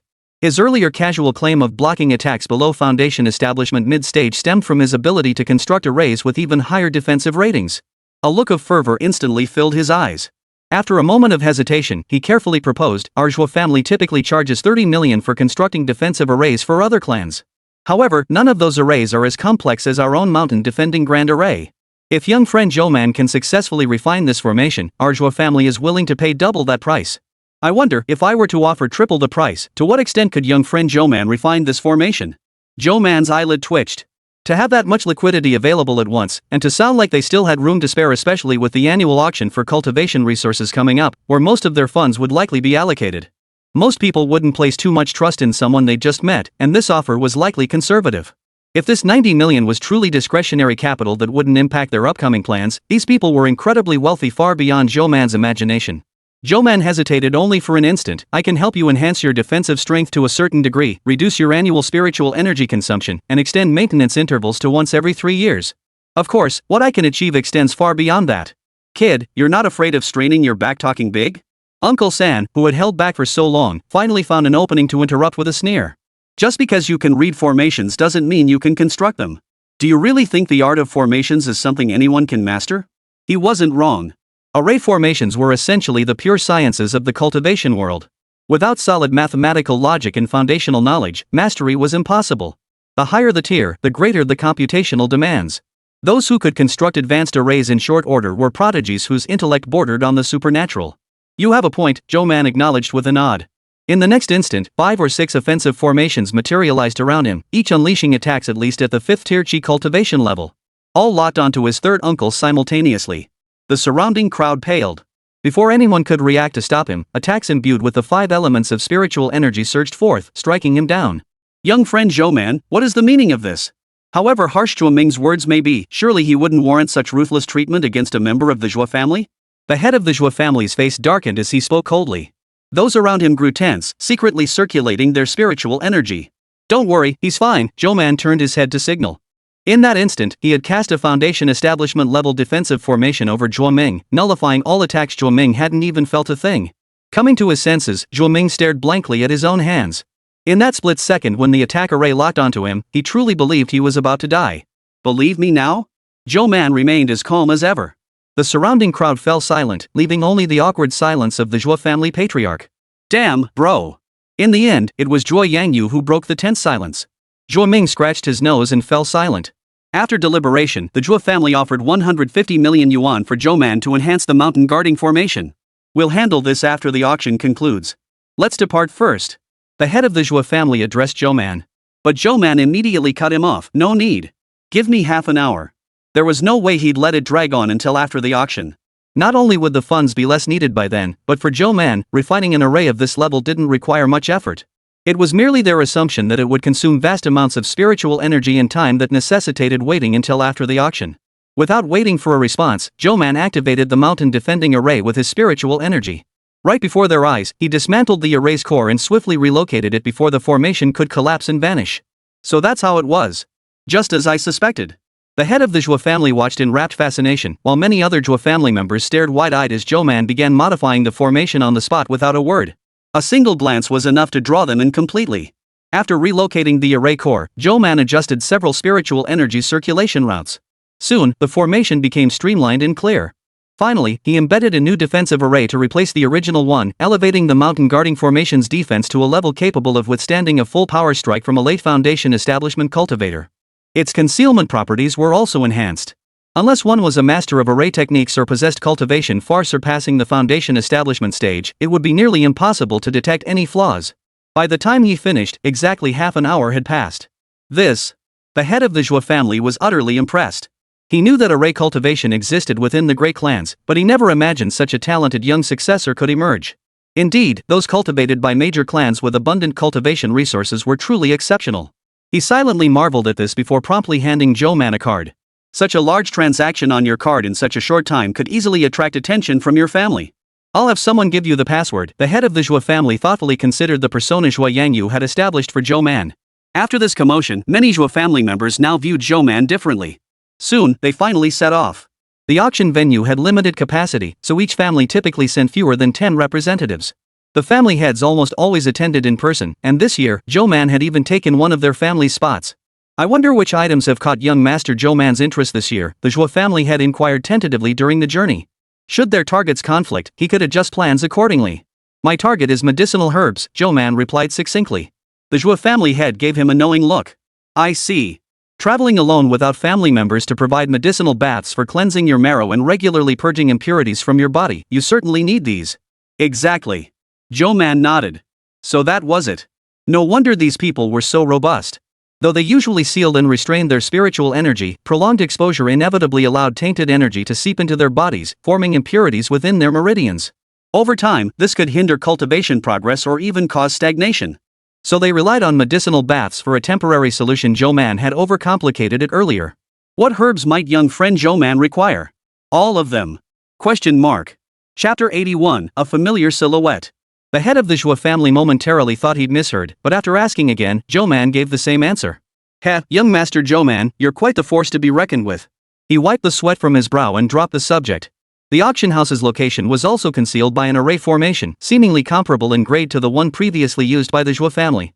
Noticing Zhou Man's expression, Zhou Yangyu promptly offered a considerate explanation. The Zhou family also participated in the array formation for the auction house, along with some array cultivators from other families. Passing through a layer of hazy mist, the group finally beheld the auction hall in its entirety. The place was enormous. Beyond the main auction hall, there was a free trade zone for private transactions. However, most people only gathered here to chat and socialize, with few actually conducting trades.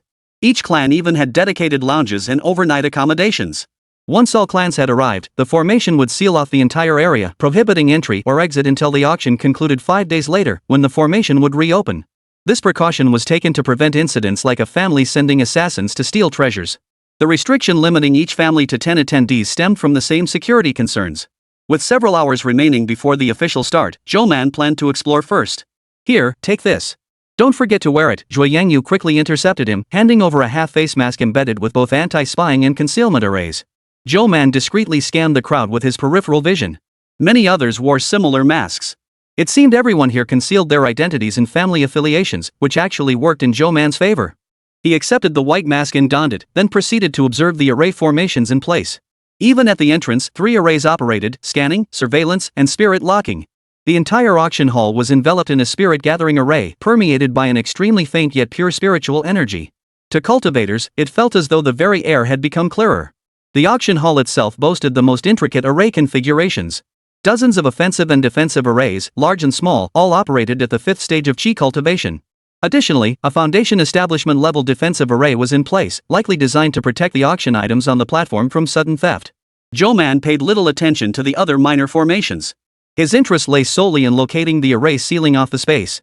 Navigating past the myriad arrays, Zhou Man finally located the core of the space sealing formation. He confirmed it wouldn't detect or restrict the movement of divine sense. Only after verifying this did he relax. Next, Zhou Man planned to browse the free trade zone.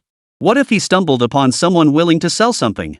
Though with cultivation resources this scarce, the odds were incredibly low. Arriving at the free trade zone, only 7 or 8 people were present. Some sat quietly in corners sipping tea and observing others, while others had already begun chatting with those beside them. He found a seat and sat down, pretending to sip tea while secretly releasing his divine sense to probe the surroundings. Those with keen senses detected the moment Zhou Man released his divine sense, glancing warily around before quickly returning to a look of confusion. It wasn't their fault. Cultivators at the chi cultivation stage couldn't cultivate divine sense, let alone detect others' divine sense. Zhou Man moved with considerable freedom. Few people had arrived yet, and even their conversations were mundane pleasantries. For a moment, Zhou Man couldn't find the information he sought. After searching for a while, he finally noticed a conversation in the corner. Hey, did you hear? The foundation establishment pills up for auction this time are from the Wen family. The Wen family's alchemist can make foundation establishment pills now? I thought she was only at the second stage of chi cultivation last year. Is it that easy to cross cultivation realms to make pills? Who knows? But it's good news for us either way. True. Even though I can't use it and won't be able to bid on it, those major clans will definitely fight over it. That means their budgets will shrink, giving us a better chance to snag other items. The One family? Zhou Man silently noted this information. It seemed this world's few alchemists hailed from that clan. He could try gathering intelligence through their people later.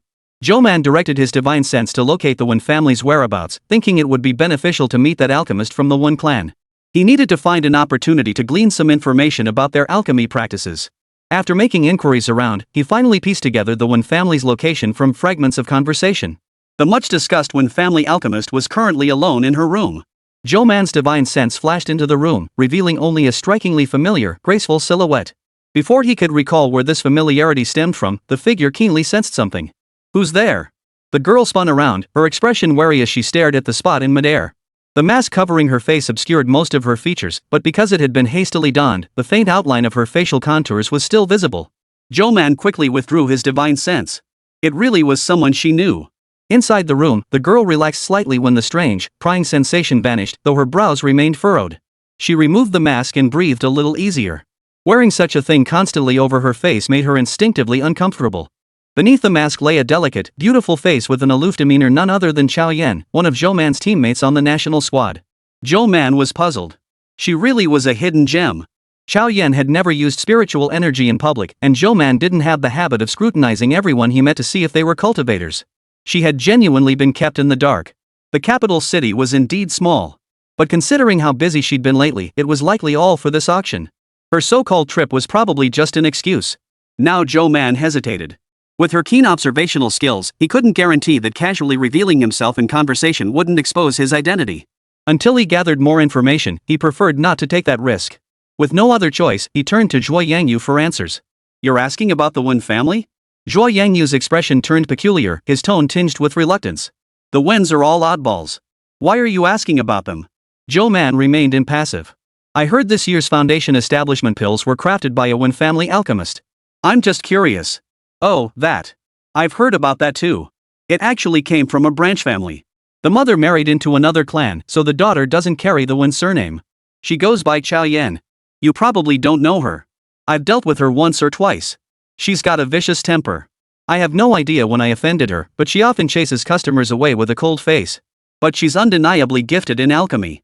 She was only at the second stage of chi cultivation last year, and who knows what level she's reached now. She's a prodigy whose sudden progress is downright terrifying. I suspect her rise came after her alchemy talent was recognized, and the main family allocated more cultivation resources to her. She's also worked hard to prove herself." Zhuo Yangyu chattered on endlessly once she started talking, while Zhou Man silently took in every detail. It seemed that this Chao Yan was just as mysterious as she appeared on the surface. Chapter 82, Genshan Grass. That evening, when the auction officially commenced, Zhou Man entered the venue alongside the Zhuo family. They navigated through narrow passageways to the Zhuo family's designated area.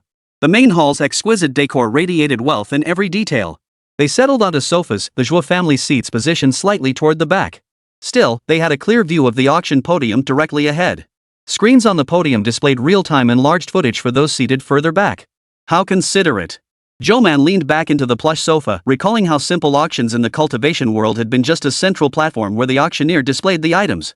The bidding process was straightforward too. Each family section had a remote control with buttons on their table. Pressing it allowed them to place bids directly. Once everyone had gradually taken their seats, the auctioneer emerged slowly from behind the curtain. Dressed in a tailored qipao, the auctioneer wore her long hair in an elegant updo and a professional smile. She introduced herself as customary. "I am today's auctioneer, Su Chioha. It is an honor that you have chosen to grace our Tianji auction with your presence. Now, let us present the first item up for auction." Su Chioha turned slightly and lifted the black cloth covering the display stand. Beneath the glass dome lay a vine-like plant. Zhou Man recognized it instantly, the mystic heart vine. While the mystic heart vine could be used to refine elixirs, it was also commonly employed in crafting armor and weapons. For Zhou Man, it wasn't something he particularly needed. He decided to observe the reactions of the other bidders first. But as the first lot up for auction, the crowd's enthusiasm soared, and the bidding shot up to 800,000 yuan. After a moment's hesitation, Zhou Man pressed the button. 850,000. The moment this bid was announced, the murmurs of potential counters fell silent, likely because the price had become too steep. Su Chioha remained professional, her expression giving nothing away. It was impossible to gauge the item's true value in this world based on her reaction. 870,000. A calm female voice from the corner raised the bid. Zhou Man raised an eyebrow. 900,000. 920,000. The female voice followed Zhou Man's bid without hesitation. 1 million. The room fell silent at Zhou Man's bid, even the woman who had been matching her remained quiet. 1 million, going once. 1 million, going twice. 1 million, going 3 times. Sold. Congratulations to the Zhou family on successfully acquiring Lot 1, the Mystic Heartvine. Staff will deliver the item after the auction concludes. Su Chioha brought the hammer down decisively. 1 million for this thing? The Zhou family must be out of their minds. Who knows? The Zhou family has money to burn. If they want to waste it on the earlier lots, that's their problem. Isn't the Zhou family known for array cultivation? Why are they competing with the Wen family for this medicinal herb? Whispers circulated among the crowd, every word clearly audible to Zhou Man. Brother Zhou Man, why are you bidding on this? I don't recall the marrow-washing medicinal bath requiring Mystic Heartvine, Zhuo Yangyu asked curiously, leaning in to whisper to Zhou Man. I have my own uses for it. Alright, anything else catch your eye? See if we're bidding on the same items. Zhuo Yangyu dropped the inquiry upon hearing this. Zhou Man simply urged him to focus on the auction items. Even if he intended to bid on every single medicinal herb, no one would take him seriously. The subsequent items ranged from pills to magical artifacts, including talismans, amulets, and jade pendants. However, their grades were too low to pique Zhou Man's interest, so he only gave them a cursory glance. The Zhou family, however, showed keen interest in the magical artifact category, snapping up several high-priced items. From simple talismans engraved with offensive spells to defensive magical treasures, they left little untouched. Watching the Zhou family spend tens of millions, Zhou Man's eyelids twitched uncontrollably. These magical artifacts were far more valuable than Zhou Man had imagined. The chi-restoring pills were auctioned in sets of 5, fetching far higher prices than Zhou Man anticipated, some reaching as high as 2 million per pill. Most were snapped up by several wealthy clans. 3 medicinal herbs were also put up for auction during the proceedings, which Zhou Man secured for 50,000, 75,000, and 80,000 respectively. Finally, the last item of the day was up for auction, nearly 2 hours into the proceedings. Su Chioha showed no signs of fatigue as she presented the day's final item to the crowd. It was another medicinal herb, specifically the type Zhou Man had eyed in the auction catalog. Combined with the herbs he'd already acquired today, it would be perfect for refining the restorative pill, the Yuan Restoration Pill. This pill's efficacy was several times stronger than the blood circulation and stasis removal pill. Designed to enhance a cultivator's physical resilience, it specifically targeted injuries caused by spiritual energy. And now, the final item of the day, Jinshan grass. Starting bid, 350,000. Each increment must be no less than 10,000. 40,000. 42,000. 43,000. 500,000. The bidding fervor persisted in the hall. The bidder was Chao Yan from the Wen family. Wearing a mask, she calmly announced the figure of 500,000. None of the herbs up for auction today were particularly precious, so it wouldn't matter if someone else won them. However, having gone the entire day without a single successful bid, she felt a deep sense of frustration. Without much thought, she casually threw out a price.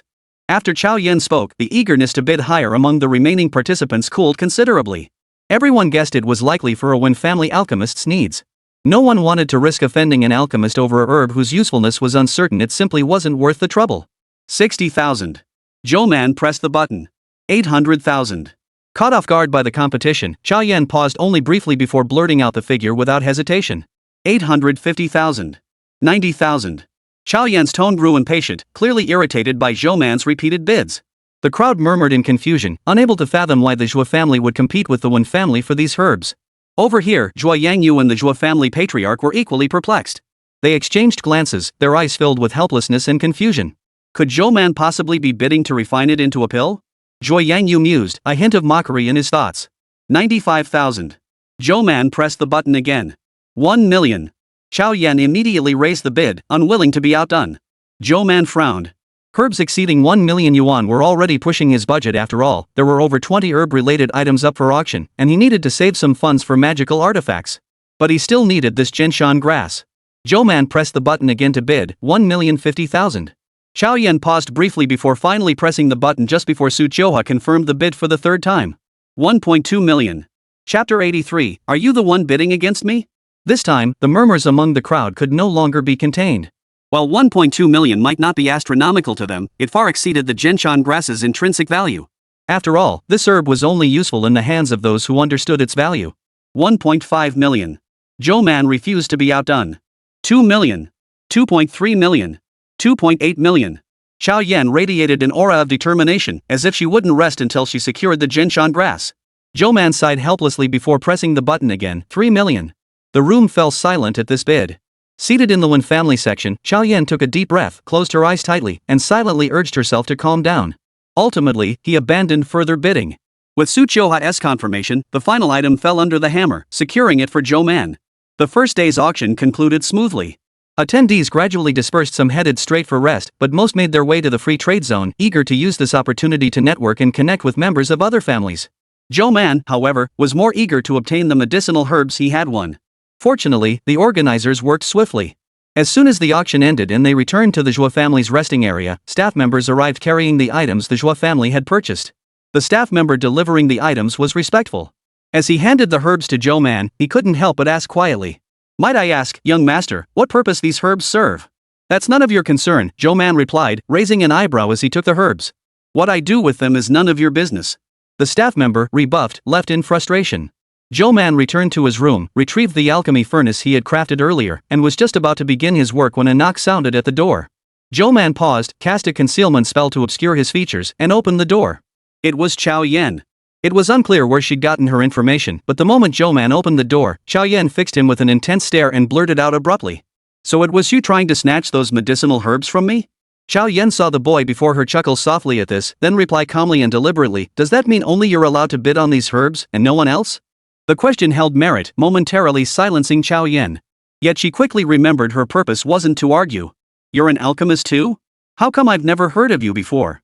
Having seen him bid on so many herbs at once, Xiao Yan could only assume he intended to use them for alchemy, just like her. Yet alchemists were scarce in the capital, and someone like Zhou Man, a complete unknown who suddenly appeared, was particularly unusual. Any child tested with alchemy talent was snatched up by major clans for training from a young age. Which alchemists the capital had produced and their approximate skill levels were common knowledge among even moderately well-connected cultivators. "Are you so certain I'm using them for alchemy? What if I have other purposes, or simply bought them for fun?" Xiao Yan felt a pang of irritation. "If not for alchemy, then you're simply wasting resources. They're scarce enough as it is. Why stir up trouble and make everyone unhappy? I'm spending my own money. Why should it concern anyone else?" Xiao Yan instantly lost her composure at this remark, forgetting her original intention to exchange insights with a fellow practitioner. "If everyone were as selfish as you, what would be the point of cultivating immortality or seeking eternal life?" Xiao Yan spat out these words before turning and walking away without a backward glance. "So righteous inside?" Zhou Man was slightly surprised, but now that Xiao Yan was gone, he could focus entirely on alchemy. These herbs were identical to those he'd encountered in the cultivation world, so he had no worries about failure. This process was second nature to him. The room was saturated with dense spiritual energy. Zhou Man didn't forget to cast a protective barrier to prevent any disturbances or changes inside from being sensed by outsiders. Within half an hour, Zhou Man observed the alchemy furnace as its reaction stabilized. He already had a rough idea of the outcome in his mind.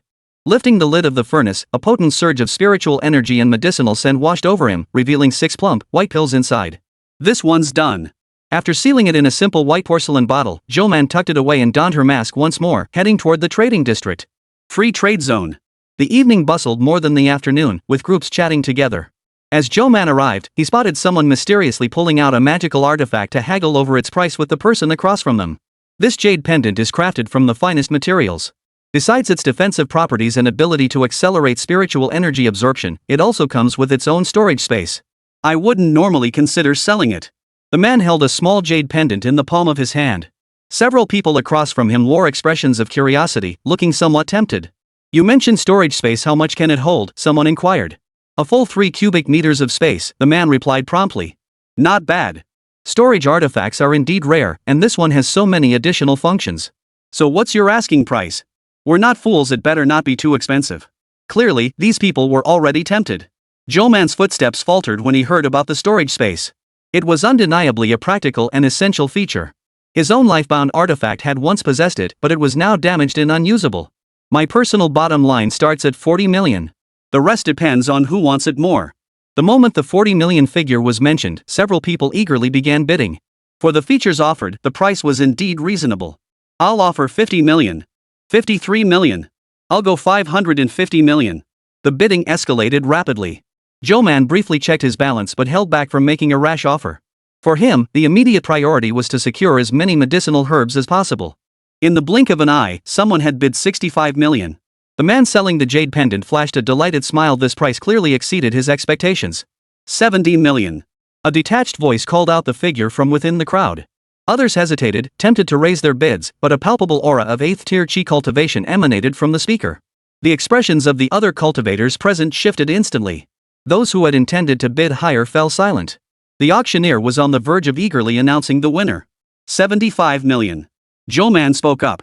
Chapter 84, Buying Information? The moment Zhou Man finished speaking, the man who had bid 70 million fixed his gaze intently on him. The oppressive aura of an 8th-tier chi cultivation practitioner made everyone present struggle to breathe, frozen in place. Only Zhou Man remained utterly unfazed, meeting the gaze with equal composure. A mere 8th-tier chi cultivation kid? Zhou Man couldn't be bothered to look down on him. After deducting the nearly 10 million spent at today's auction, Zhou Man still had a balance of 226 million yuan. For someone who had been penniless just moments ago, this was already considerable wealth. His primary motivation for bidding on the jade pendant was to test whether its materials could be dissolved to repair his own broken jade pendant. The secondary reason was that the 8th-tier chi cultivation cultivator's bid had come at a perfectly timed moment. Out of caution, even if he wanted to continue bidding, he wouldn't raise the price too high, lest he offend someone whose strength he didn't know but who was definitely no weaker than himself. 76 million. Sure enough, after a moment of silence, the next bid was significantly lower, a clear signal of probing. 80 million. Zhou Man immediately followed suit, causing the crowd to collectively gasp in shock. 80 million. The highest bid at today's auction had barely reached 60 million. Sure enough, realizing Zhou Man wouldn't back down, the man fell silent and made no further bids. Zhou Man turned his gaze toward the jade pendant's owner. Can we announce the result now? Zhou Man said with a faint smile. Of course. Yours. The man snapped out of his daze and handed over the jade pendant after Zhou Man completed the transfer. Upon receiving the jade pendant, Zhou Man immediately probed its interior with his divine sense. After confirming the authenticity of its built-in storage space, he bound his divine sense to it without hesitation. Though he'd eventually melt it down, it still served a purpose now. With so many eyes on him, failing to bind and use the artifact immediately after acquisition would only invite suspicion. With 146 million credits in hand, Zhou Man now had a rough grasp of the auction prices for artifacts and elixirs in this region. Elixirs and artifacts commanded steep premiums due to their scarcity, so naturally, he intended to seize this opportunity to see if he could turn a profit. He settled into a corner as usual, extending his divine sense.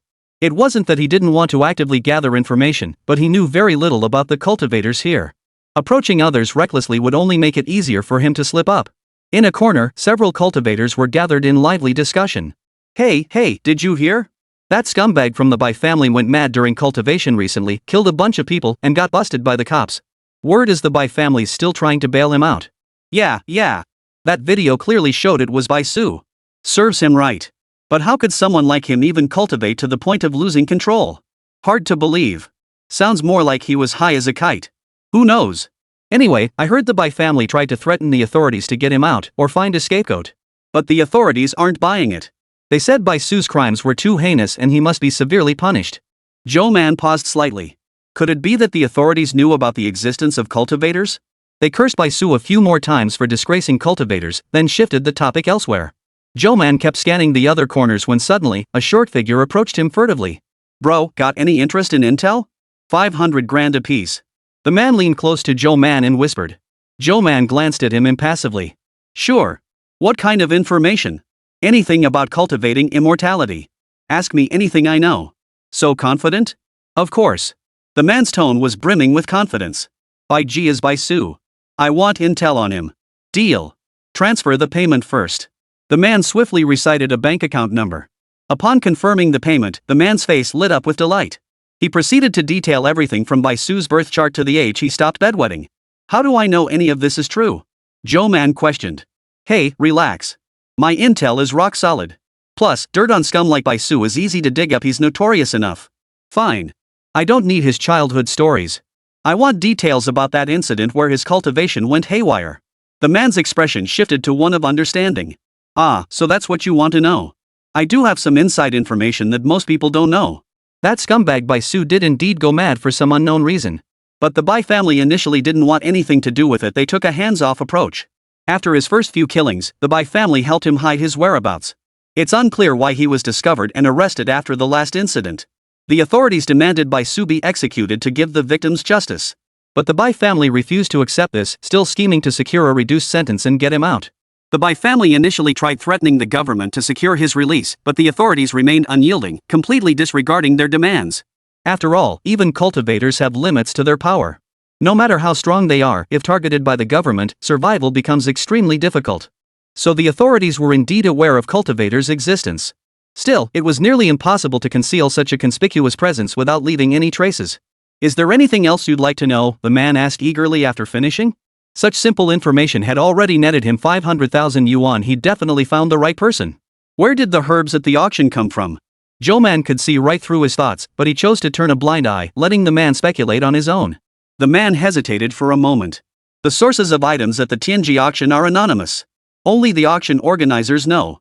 But I do have some guesses about the likely origins, the man hastily added. Deep within 9-Star Mountain in Longhai County, herbs have been found there before. Besides that, there's also Kaitian Peak in Menyun Province and Puyan Town in Pingyun City. Herbs have been discovered in both those places too. Zhou Man silently noted the locations and transferred 500,000 yuan to him. Seeing Zhou Man showed no further interest in purchasing information, the man turned his attention to finding his next target. Zhou Man scanned the area with his divine sense and finally found someone in a corner looking to buy pills. Brother, do you have any restorative pills? Someone in my family suffered severe injuries and urgently needs a recovery pill for treatment. Restoration pills? No. They're too expensive, I can't afford them either. What about other recovery type pills? You should ask an alchemist. Why not go to Chao Yan? I already did. The alchemist at the One family said he doesn't have enough materials to refine it. I'm just hoping to get lucky this time. Zhou Man stepped forward and patted the man on the shoulder. I have a recovery pill. The man's face lit up with joy, as if he'd seen a savior. Really? Zhou Man took the freshly refined pill from the porcelain bottle and held it in his palm for the man to examine. But the man's expression shifted abruptly. His eyes narrowed in suspicion. Brother, this revitalizing pill of yours something off, isn't it? Chapter 85, Premium Rejuvenation Pill. I may not be an expert in alchemy, but I know a recovery pill should be green. A high-grade one is red. This white one you have. Could it be you were swindled when you bought it from someone earlier? The man's tone was cautious, yet his words clearly expressed his disdain for the pill in Zhou Man's hand. But Zhou Man paused slightly upon hearing this. High-grade Yuan Dan is red? Wasn't it green for low-grade and red for medium-grade? High-grade revitalizing pills should be purple. As for his own white revitalizing pill, that represented the pinnacle alchemists pursued a supreme-grade pill. A supreme-grade pill possessed 4 to 5 times the potency of a high-grade one, with not a shred of its medicinal power wasted. It was the most perfect elixir imaginable. No, this revitalizing pill was personally refined by me. Its efficacy is flawless. This. The man's expression was filled with hesitation. I've never heard of anyone refining a white revitalizing pill before. I bet that kid's got a fake, a heckler shouted from the crowd. Soon, several onlookers chimed in one after another. Yeah, the rejuvenation pill is rare, but we've seen them before. This guy probably just pulled some random pill out to fool us. And personally crafted? As if alchemists were as common as cabbages. That white-colored pill is probably a failed experiment. Don't make us laugh. Zhou Man's expression remained utterly unchanged, causing the man to hesitate for a moment. Let me take a look. A cool, clear female voice cut through the crowd. Everyone turned toward the source of the voice as a woman slowly stepped forward. Though the erase technique on the masks prevented them from discerning the wearer's features or remembering their voices, its effect on Zhou Man was negligible. This was Chao Yan. I am Chao Yan, the alchemist of the One family. If you have concerns, you may show me this Yuan Dan. Chao Yan proactively removed her mask and revealed her identity, causing the crowd to look at her in astonishment. The man's expression was that of someone who had found his savior. Really? Thank you so much, Alchemist Chao. Zhou Man handed over the pill. Chao Yan took it cautiously, holding it close to examine it carefully. This. Chao Yan's voice trembled, and the surrounding onlookers couldn't help but grow tense as well. Did you truly refine this pill yourself? Zhou Man met Chao Yan's gaze. Yes. Chao Yan returned the pill to Zhou Man. Taking a deep breath, she turned to the man and declared, "This is indeed the Yuan restoration pill." What? Could it be that Master Alchemist Chao has been deceived by this youngster's sleight of hand? Master Chao, would you care to verify this again? The crowd was stunned, and even the man couldn't hide his astonishment. Is it true? Master Chao, could this pill be unfinished, hence its white color? Chao Yan shook her head. No. She turned to face Zhou Man, her tone unusually animated. I recall reading in ancient texts that long ago, elixirs were graded into 3 tiers, superior, middle, and inferior. Yet today, we can only refine 2 types, hence the current dual-tier classification. Even I, on my best days, can only refine mid-grade pills as described in the ancient texts. According to ancient texts, the characteristics of low-grade huayuan pills long ago were green in appearance, medium-grade were red, and high-grade huayuan pills were purple. The man's expression had just lit up with excitement, but it froze upon hearing Chao Yan's final words. Then this white one doesn't match any of those characteristics either. Chao Yan shook his head, a hint of longing flickering across his face. The ancient texts mention a grade above high grade, the ultimate pursuit of alchemists, pills where not a single drop of medicinal power is wasted. They are the most difficult to refine, yet the most perfect, the supreme grade pills. And the supreme huayuan pill is precisely white in color. A deathly silence fell over the crowd, stunned into speechlessness by Chao Yan's words. Could Master Chao have made a mistake? A supreme grade pill? I've never heard of such a thing. Are you absolutely certain of what you're saying, Master Chao? Is this real? I've never heard of a grade beyond the highest quality. Master Chao Dan can't even refine it himself, how can he confirm it's a supreme grade pill? Finally, someone voiced a precise objection. We alchemists possess the fundamental skill to discern the authenticity and efficacy of pills. If you question even that, then I have nothing more to say, Chao Yan responded calmly and confidently. Impressive insight, Zhou Man thought with some surprise. He'd assumed these people knew nothing about supreme grade pills, yet here was evidence of prior knowledge. After a moment of deliberation, the man still hesitated. Someone in the crowd couldn't hold back and blurted out, I'll give you 50 million. Brother, if he won't take it, sell it to me. Quickly spurred by this offer, the man turned to Zhou Man. I'll take it. Name your price, brother. My family desperately needs this pill. Just because you need it, I have to sell it to you? I need it badly too. Let's make this fair, I'll offer 60 million. 70 million. Having been authenticated by Chao Yan, the significance of this top-grade pill seen by these people for the first time was far more than just the pill's intrinsic value. More importantly, the man standing before them had personally claimed to have refined it himself. This represented not merely a supreme pill far surpassing ordinary rejuvenation pills in potency, but an unknown alchemist whose prowess exceeded even Chao Yan's, a figure none of them had ever encountered before. Securing this pill meant an opportunity for alliance, a prospect far more precious than the pill itself. Onlookers speculated about Zhou Man's identity while urgently contacting their clan members to bring funds immediately. Simultaneously, upon receiving intelligence from their scouts in the trading zone, representatives from major clans swiftly mobilized their forces to converge on the scene. Within moments, the midnight trading zone buzzed with an energy even more intense than during the auction itself. Naturally, this commotion caught the attention of the auction organizers. Top-grade elixir? Is it real or fake? The man in the suit slammed his hand on the table and leapt to his feet. Confirmed. Chao Yan of the Wen family personally verified it. Good. Send men to maintain order at the scene first. Later, find an opportunity to intercept him. We must find a way to befriend him. The man waved his hand, directing his subordinates to begin their tasks. The bidding here had already soared to 95 million. Representatives from various major families, having received messages from their clan leaders, were now raising the stakes with reckless abandon. The man who had initiated the bidding clearly couldn't afford such a sum. His face drained of color as he watched the others, filled with regret. If only he had bought it outright earlier instead of questioning it. Now he was out of luck. Not only would he miss out on the elixir, but he might have damaged his standing with the alchemist. Thankfully, the mask worked both ways. He didn't know the man's identity, and neither did the man know his. Chapter 86, The Unknown Alchemist. About 10 minutes passed, and news of the auction hall quickly spread among the cultivators. Crowds pressed in to watch the spectacle, proving the organizers' decision to deploy personnel for crowd control was wise. The Wen family bids 120 million. Chao Yan, having received word from the family head, naturally stepped forward as their representative to place the bid. This price had already skyrocketed for a huayuan pill, but the value of a top-grade elixir could multiply several times over. Moreover, it represented an opportunity to befriend an alchemist capable of crafting such supreme elixirs. Unsurprisingly, a hint of fervor crept into the expressions of the crowd. Zhou Man remained relatively unfazed. As long as competition among cultivators persisted, alchemists would never hold a lowly status within their ranks. The Zhou family bids 150 million. A youthful voice rang out excitedly, raising the price by a full 30 million in one go, its expression radiating absolute determination. This was none other than Zhuo Yangyu, and Zhou Man couldn't help but find it somewhat amusing. The Zhan family bids 160 million. The Chen family, 170 million. 190 million. May I inquire about the name of this unknown alchemist? Might you grant the Wan family the honor of purchasing it? Hey, Wan family brat, don't be shameless. Everyone's bidding fairly. You think you can sneak out? Someone immediately interrupted the Wan family member in a flustered tone. What's the big deal? I'm sure this alchemist has more than just this one revitalizing pill. If there are other pills, no matter their effects or price, my Wan family will buy them all. The Wan family member's words instantly reminded everyone present. Right, why were they all fixated on this single revitalizing pill? Exactly.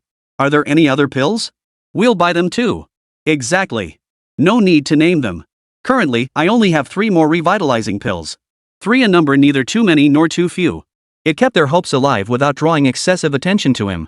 Hearing this, the crowd below collectively breathed a sigh of relief. If there had been only one, bidding it up to an astronomical price would have been unwise after all. There were still items they needed in the auctions over the next few days. Finally, the first revitalizing pill was won by the Wan family for 190 million. The Wan family representative, the very same young man who had been bidding earlier, stepped forward with a smug look, took the pill, and then brazenly handed over his family's contact information. Considering this transaction, I hope you'll accept it. Perhaps we can collaborate again in the future? Zhou Man didn't refuse. He understood this was precisely why these people had driven the price of the revitalizing pill so high. Besides, no one had asked him to give his own number. Before Zhou Man could produce the second Yuan restoration pill, the bidding began spontaneously. 130 million. 150 million. 155 million. The second pill ultimately sold for 180 million, won by the Chen family. Zhou Man accepted their contact information. As the final Huayuan pill came up, the crowd held their breath. The bidding grew even more frenzied than before, ultimately reaching a staggering 220 million, exceeding the price of the first pill. Zhuo Yangyu strode forward smugly, winking at Zhou Man. Brother, I'm Zhuo Yangyu. Here's my Zhuo family's contact info. If you ever need help drawing any arrays, just give us a shout. Zhou Man chuckled and nodded, neither confirming nor declining the offer. After the 3 pills were auctioned off, the crowd showed no signs of leaving. Everyone was scheming over how to strike up a conversation with Zhou Man without seeming pushy. Zhou Man, of course, intended to leave. Wait a moment. Might we speak privately? Someone quickly interjected, holding him back. The Zhan family has a request to make. May I ask where you hail from, brother? Would you consider joining our Zhan family? We can provide you with every resource you need. Zhou Man firmly declined and turned to leave. Reluctant to give up, the others tried to chase after him for one last plea. Staff members who had been observing nearby immediately understood the situation and stepped forward to block those who still wanted to pursue him. Thank you. Zhou Man stepped out of the trading area and thanked the staff member beside him. No need to thank us. However, we at the Tianji auction house would also like to speak with you privately. Would you be willing to grant us this favor? Zhou Man pondered for a moment before nodding. All right. A look of delight spread across the man's face as he led Zhou Man to the host's reception area. Hello, I'm Chang Chengha. May I ask your name? The man in the suit extended his hand warmly. My surname is Zhou. Very well, Master Zhou. We've invited you here specifically to discuss something. Should you ever have any elixirs you've refined, we'd like to suggest entrusting them to our Tianji auction house for consignment. Of course, our commission is only 1%. We hope Master Zhou will choose our Tianji auction house for this reason, and we absolutely guarantee the protection of your privacy. The man's tone was sincere. Zhou Man had already intended to do so and readily nodded. Agreed. Chang Qinghe's face lit up with delight. He ordered a servant to present a box. This is our auction house's token of appreciation for Master Zhou, in gratitude for your willingness to participate in our annual auction. An attendant opened the wooden box to reveal a dagger inside. Zhou Man recognized it instantly as a magical artifact, a mid-grade second-tier piece. Even the highest-priced magical artifact auctioned yesterday was only a second-tier, low-grade item. The auction house was showing considerable sincerity. This dagger is called Autumn Waterblade, a mid-grade second-tier magical artifact. It excels for both self-defense and ambushes. It's a treasured piece from our Tianji auction house. Zhou Man accepted it without hesitation. Though he had no immediate use for it, he could always melt it down for refining materials. Free gifts were never a bad thing. The commotion Zhou Man had stirred up hadn't subsided yet. After he left, members of the major clans scrambled to inquire about his identity. Does anyone know who that alchemist is? No clue. With that mask on, how could anyone tell which family he belongs to? Too many people were present, virtually every clan was represented. No one could discern his lineage. Unfortunately, the array protecting the mask was no mere decoration. No one knew his true appearance beneath it, nor did anyone recognize him. They could only speculate in their hearts. Initially, some suspected it might be the Zhuo family, as they had unusually purchased large quantities of medicinal herbs this year. However, after the Zhuo family made their bid and secured the transaction, those suspicions were largely dispelled. They were anxiously wondering how to obtain Zhou Man's contact information, fearing that falling behind would prevent them from establishing a relationship with him. The 3 families who had successfully transacted with Zhou Man, however, were completely unconcerned. In their view, once Zhou Man had their contact information, the most discreet way for him to sell more pills without drawing attention or suspicion would naturally be to reach out to them privately. Zhou Man took a different route back to his room, only to find an uninvited guest waiting at the door. The girl leaned against the wall, her gaze shifting toward him the instant she heard his footsteps. Her tone was complex. You were the alchemist in the trading area today, weren't you? Chapter 87, The Incomplete Ancient Text. The materials auctioned today were precisely for refining the rejuvenation pill. It was an unknown alchemist, unheard of before, and the manner of speaking and actions matched perfectly. Chao Yan's expression was complicated as she voiced her deduction. How did you manage to refine such a top-grade pill? That was indeed what intrigued her most. You've mistaken me for someone else, Zhou Man denied. No, it's you. Don't underestimate an alchemist's observational skills. Zhou Man sighed. What do you intend to do? Expose my identity? No, Chao Yan shook her head. If I intended to do that, I wouldn't have sought you out privately like this. You can refine top-grade elixirs, which means your alchemy skills are definitely above mine. I have a favor to ask. I'm not idle enough to help just anyone. If this is about exchanging alchemy knowledge, forget it. Zhou Man looked at her. Chao Yan paused. No, though it does involve alchemy. I'll offer you a reward that will satisfy you. Please hear me out. Nearly half a month ago, Chao Yan unexpectedly obtained ancient texts detailing alchemical knowledge from an unknown source. These very texts contained the information she was discussing today, proof of the existence of supreme-grade elixirs. The knowledge within was obscure and complex, containing numerous discrepancies with the current alchemy knowledge system. This left her deeply perplexed, yet she desperately wanted to know the truth behind the recorded content. And today, Zhou Man's appearance with the supreme-grade elixir seemed to materialize precisely to validate the authenticity of that book. Though I have no proof, I suspect you might know whether the contents of this book are genuine. Chao Yan's purpose was straightforward. She wanted him to help verify the contents of the ancient text. Since you've seen the supreme-grade elixir, you must already believe the book's contents to be true. Why seek my confirmation now? To be honest, Chao Yan's expression darkened. This ancient text is incomplete. Much of its content is missing. I sought you out hoping there might be a chance to uncover the full story it holds. My intuition tells me you might know what it contains. Chao Yan's words did pique Zhou Man's curiosity. From what she said, this ancient text had likely never been seen by cultivators in this region, or perhaps their knowledge of alchemy was simply very limited. All right. After a moment's hesitation, Zhou Man agreed. But I can't guarantee I know what's written inside. Chao Yan's eyes lit up as she immediately pulled out her phone. The ancient text is safely stored at the Wen family residence. Here's a scanned copy, I'll send it to you for reference. After a quick file transfer, Zhou Man received the document Chao Yan sent and opened it. After glancing at the first page, Zhou Man already had a clear understanding. It was indeed an alchemy manual, and the content recorded was precisely the foundational knowledge he was most familiar with. In fact, when he first began studying alchemy, his master had given him a book just like this, instructing him to copy it over 100 times. Beyond the true grading system for elixirs and characteristics of common elixirs mentioned by Chao Yan, the latter sections documented alchemical formulas and properties of medicinal herbs. The damaged sections that were missing were merely some basic knowledge in single-ingredient formulas, which Zhou Man could easily fill in. Well? Chao Yan asked anxiously as Zhou Man finished skimming through it. The content here is quite interesting, and I can indeed fill in the missing sections. Zhou Man's opening words left Chao Yan's heart suspended in suspense. Before she could relax, Zhou Man continued, in exchange, could you tell me where you obtained this book?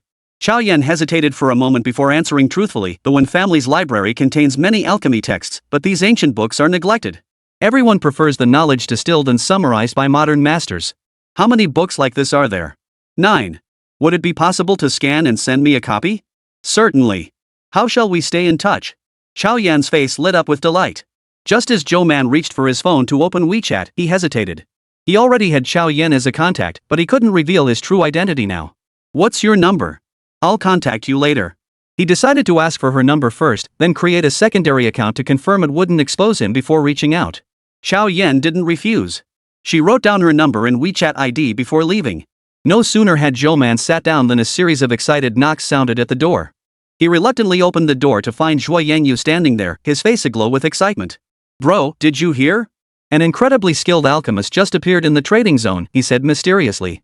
And according to Chao Danshur from the Wen family, this person's skill surpasses even hers.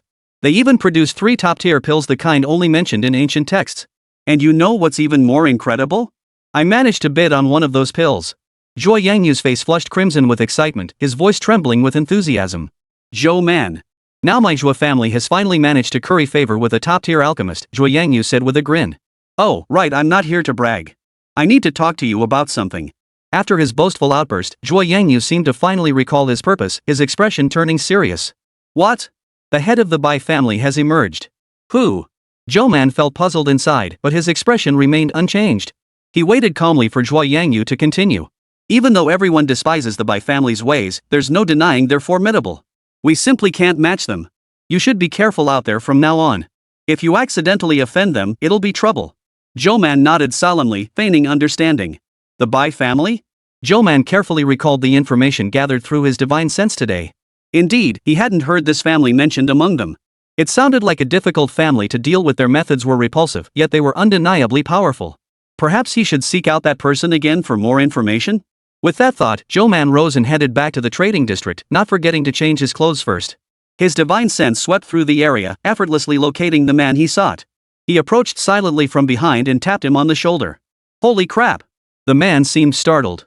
I'm here to buy information from you, Zhou Man stated concisely. Wary and suspicious, the man's expression betrayed more fear of Zhou Man's power than anything else. How had this man recognized and tracked him down while wearing this mask? Just how terrifying were his abilities? What kind of information are you looking for? He asked cautiously, not daring to provoke the man before him. The Bai family. I want everything you know about them. Chapter 88, The Bai Family.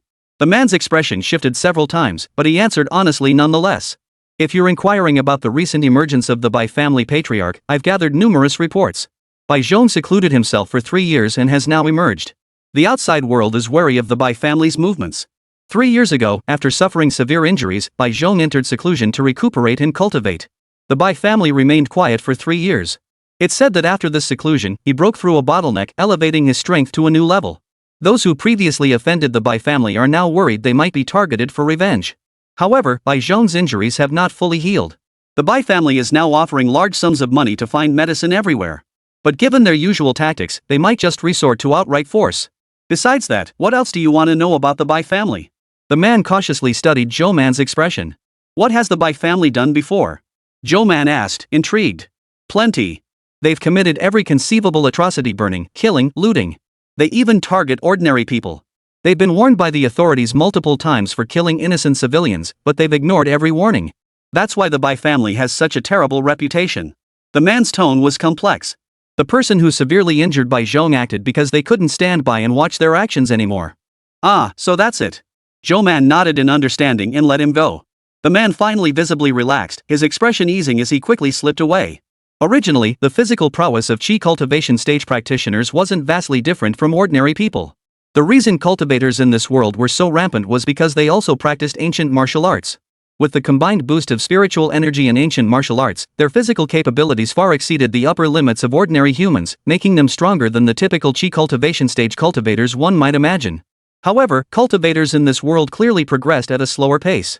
The next day, the major clans were still discussing the unfamiliar alchemist who had appeared in the trading district the previous day.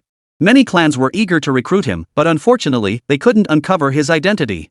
Zhou Man wandered through the trading area but found nothing particularly interesting. That evening, the auction proceeded as scheduled. With yesterday's substantial funds now in hand, Zhou Man bid with renewed confidence today, raising his offers without hesitation. He refrained from competing with Chao Yan for only 2 or 3 herbs he didn't urgently need, holding back out of courtesy since they were acquaintances. Today's offerings were rather unremarkable, with the final piece of cultivation technique serving as the grand finale.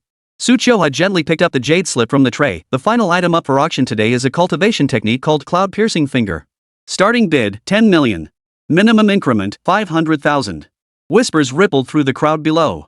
Martial arts manuals rarely appeared at auctions, as those who obtained them would usually keep them for themselves, even if they couldn't cultivate them, rather than put them up for sale. This cultivation technique was probably found by that lucky bastard who explored the 9 Paths monastery ruins last time. Definitely. I recall quite a few valuable items surfaced during that expedition. The Zhou family members beside Zhou Man discussed animatedly, and he listened intently. 15 million. 20 million. 30 million. The bidding atmosphere below remained quite lively, with the Zhou family members all looking eager to compete. However, being primarily array cultivators, they weren't particularly skilled in physical combat and didn't pursue offensive techniques with the same fervor. As for the other families bidding fiercely, it was clear they favored a martial-oriented style. In the end, the cultivation technique sold for 97,500,000. Ugh, what a letdown, Zhuo Yangyu sighed, burying his face in his hands as the crowd dispersed. Didn't find anything you wanted today? Zhou Man asked curiously. Nope. Our family came for the pills this year, you know, foundation establishment pills. But I doubt there's a single family here that doesn't want them. The Wen family too? Zhou Man recalled them mentioning that foundation establishment pill was crafted by Chao Yan. Oh, they probably wouldn't go that far. But now that you mention it, something doesn't feel right. Zhuo Yangyu suddenly seemed to realize something. Why would Chao Yan auction off such a precious resource as Foundation establishment pills instead of handing them over to the Wen family? Would his own people be willing to accept that? We're talking about Foundation establishment pills here. Zhuo Yangyu's tone was filled with confusion.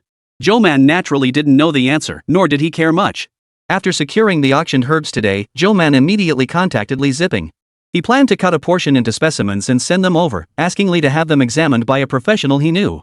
Li Zipping readily agreed and took the opportunity to update him on progress. The launch of the new material is almost fully arranged. Once it passes the review, we can immediately proceed to the financing, mass production, and commercialization stages. However, securing investment for this project should be quite challenging. Let's be clear, I won't be responsible if it loses money, since I'm not skilled in that area myself. Zhou Man found this amusing, but since he was no longer short on funds, he wasn't the least bit concerned. How much investment are we looking at roughly? For this kind of question, my answer is always the same. The more, the better, Li Zipping said with a teasing tone. If I have to give a serious answer, conservatively, we'll need 100 million. And that's just the preliminary cost estimate for mass production. Once the new material gains recognition, more manufacturers will source from us, and profits will follow. But rest assured, I'll discuss this thoroughly with junior sister Qi. No need, Zhou Man cut him off. I'll cover the initial production costs myself. Even if we can't secure investment, it's fine. Li Zipping didn't doubt Zhou Man's sincerity, but raised an eyebrow on his end of the call. Who knew you had such savvy? Did you pick up this money-making mindset from junior sister Qi? Zhou Man couldn't possibly explain how he'd earned this money, so he laughed it off. Li Zipping didn't press further. As for the new materials research paper and public release, those were matters for the coming days. Zhou Man remained fully focused on gathering intelligence at the auction. Compared to other cultivation experiences and knowledge, what Zhou Man needed most were things that were practically common knowledge to cultivators in this world. Unfortunately, precisely because it was so fundamental, they rarely mentioned it in conversation. Zhou Man only occasionally caught a word or two here and there, piecing them together with great effort. Recently, a hot topic among them besides the true identity of that alchemist was the Nine Paths Monastery ruins, brought back into discussion by the emergence of this cultivation technique. I recall the Nine Paths Monastery ruins only opened for half a month before closing. Is there any way to reopen it afterward? Seeing all the treasures they brought back from there makes me a bit envious, a male cultivator complained to his companion. I turned down my clan's invitation to explore it because I was unwell at the time. Thinking back now, I deeply regret it. Chapter 89, The Ruins of Jiudao Temple. According to the man, the Jiudao Temple ruins had appeared roughly half a year ago. They seemed to be abandoned cave dwellings of former cultivators, their emergence unexplained and their patterns unknown. Such ruins rarely appeared, one or two at a time, and seldom gave any warning. Yet when they did emerge, they were always accompanied by fluctuations in spiritual energy, which nearby cultivators could sense to varying degrees. The Jiudao Temple ruins were the only such site to appear in recent years, prompting virtually every secluded clan to dispatch their young disciples for exploration. The entrance was protected by a barrier that took the combined efforts of many months to breach. Inside, the layout closely resembled a cultivator's cave dwelling. Beyond cultivated spirit herbs and some lingering pills, there were also handwritten copies of cultivation techniques. Those with exceptional luck even unlocked storage treasures, obtaining the artifacts within. Unfortunately, the site remained accessible for only half a month. Before they could explore further, the entrance vanished, and no one could find a way back in. Zhou Man listened thoughtfully. This news contained a wealth of information. First, the existence of such a place carried the distinct flavor of the cultivation world, where ancient ruins often surfaced unexpectedly, usually triggered by fluctuations in spiritual energy. Most of these ruins were places where powerful cultivators from ancient times had once resided. Calling them cave dwellings felt inadequate, they were more like their own personal domains. Other ruins were once communal dwellings for ancient cultivators, later sealed off for unknown reasons, rendering them inaccessible. Such ruins were often sought out by cultivators for treasure hunting, as they contained many ownerless artifacts. If such ruins existed in this world, might Zhou uncover more clues about the cultivation realm or even acquire valuable artifacts? His excitement surged, surpassing even his anticipation for the upcoming auction. Zhou Man once again sought out the man who had previously sold him information. This time, the man, though startled by Zhou Man's sudden reappearance, seemed slightly more composed, perhaps having grown accustomed to it. "What information do you require this time?" the man inquired, his tone almost practiced. "I need all available information on the Nine Paths Monastery ruins." The man was somewhat surprised that Zhou Man had repeatedly purchased relatively easy to obtain information, but with money to be made so effortlessly, he was naturally happy to oblige. He immediately spilled everything he knew: the Nine Paths Temple ruins location, past exploration attempts, the experiences of previous expedition teams, and even thoughtful notes. The Jiudao Temple ruins were located in a remote western province, somewhat distant. After pondering for a moment, Zhou Man decided to wait until he had more time before heading there. His main concern was uncertainty about how long the trip might take. He hoped the ruins would still be intact when he finally made the journey. Are you planning to try your luck at the Jiudao Temple ruins again? The man asked tentatively, seemingly judging Zhou Man to be reasonably approachable. Yes, Zhou Man admitted frankly. I see. With your formidable strength, I'm sure everything will go smoothly. The man's expression betrayed a hint of reluctance. But I wonder if you might need some additional inside information about the Jiudao Mountain ruins? What? Zhou Man's curiosity piqued. The entrance to that ruins is protected by a barrier that can't be breached by brute force alone. I have some intel from when they collaborated to break through it.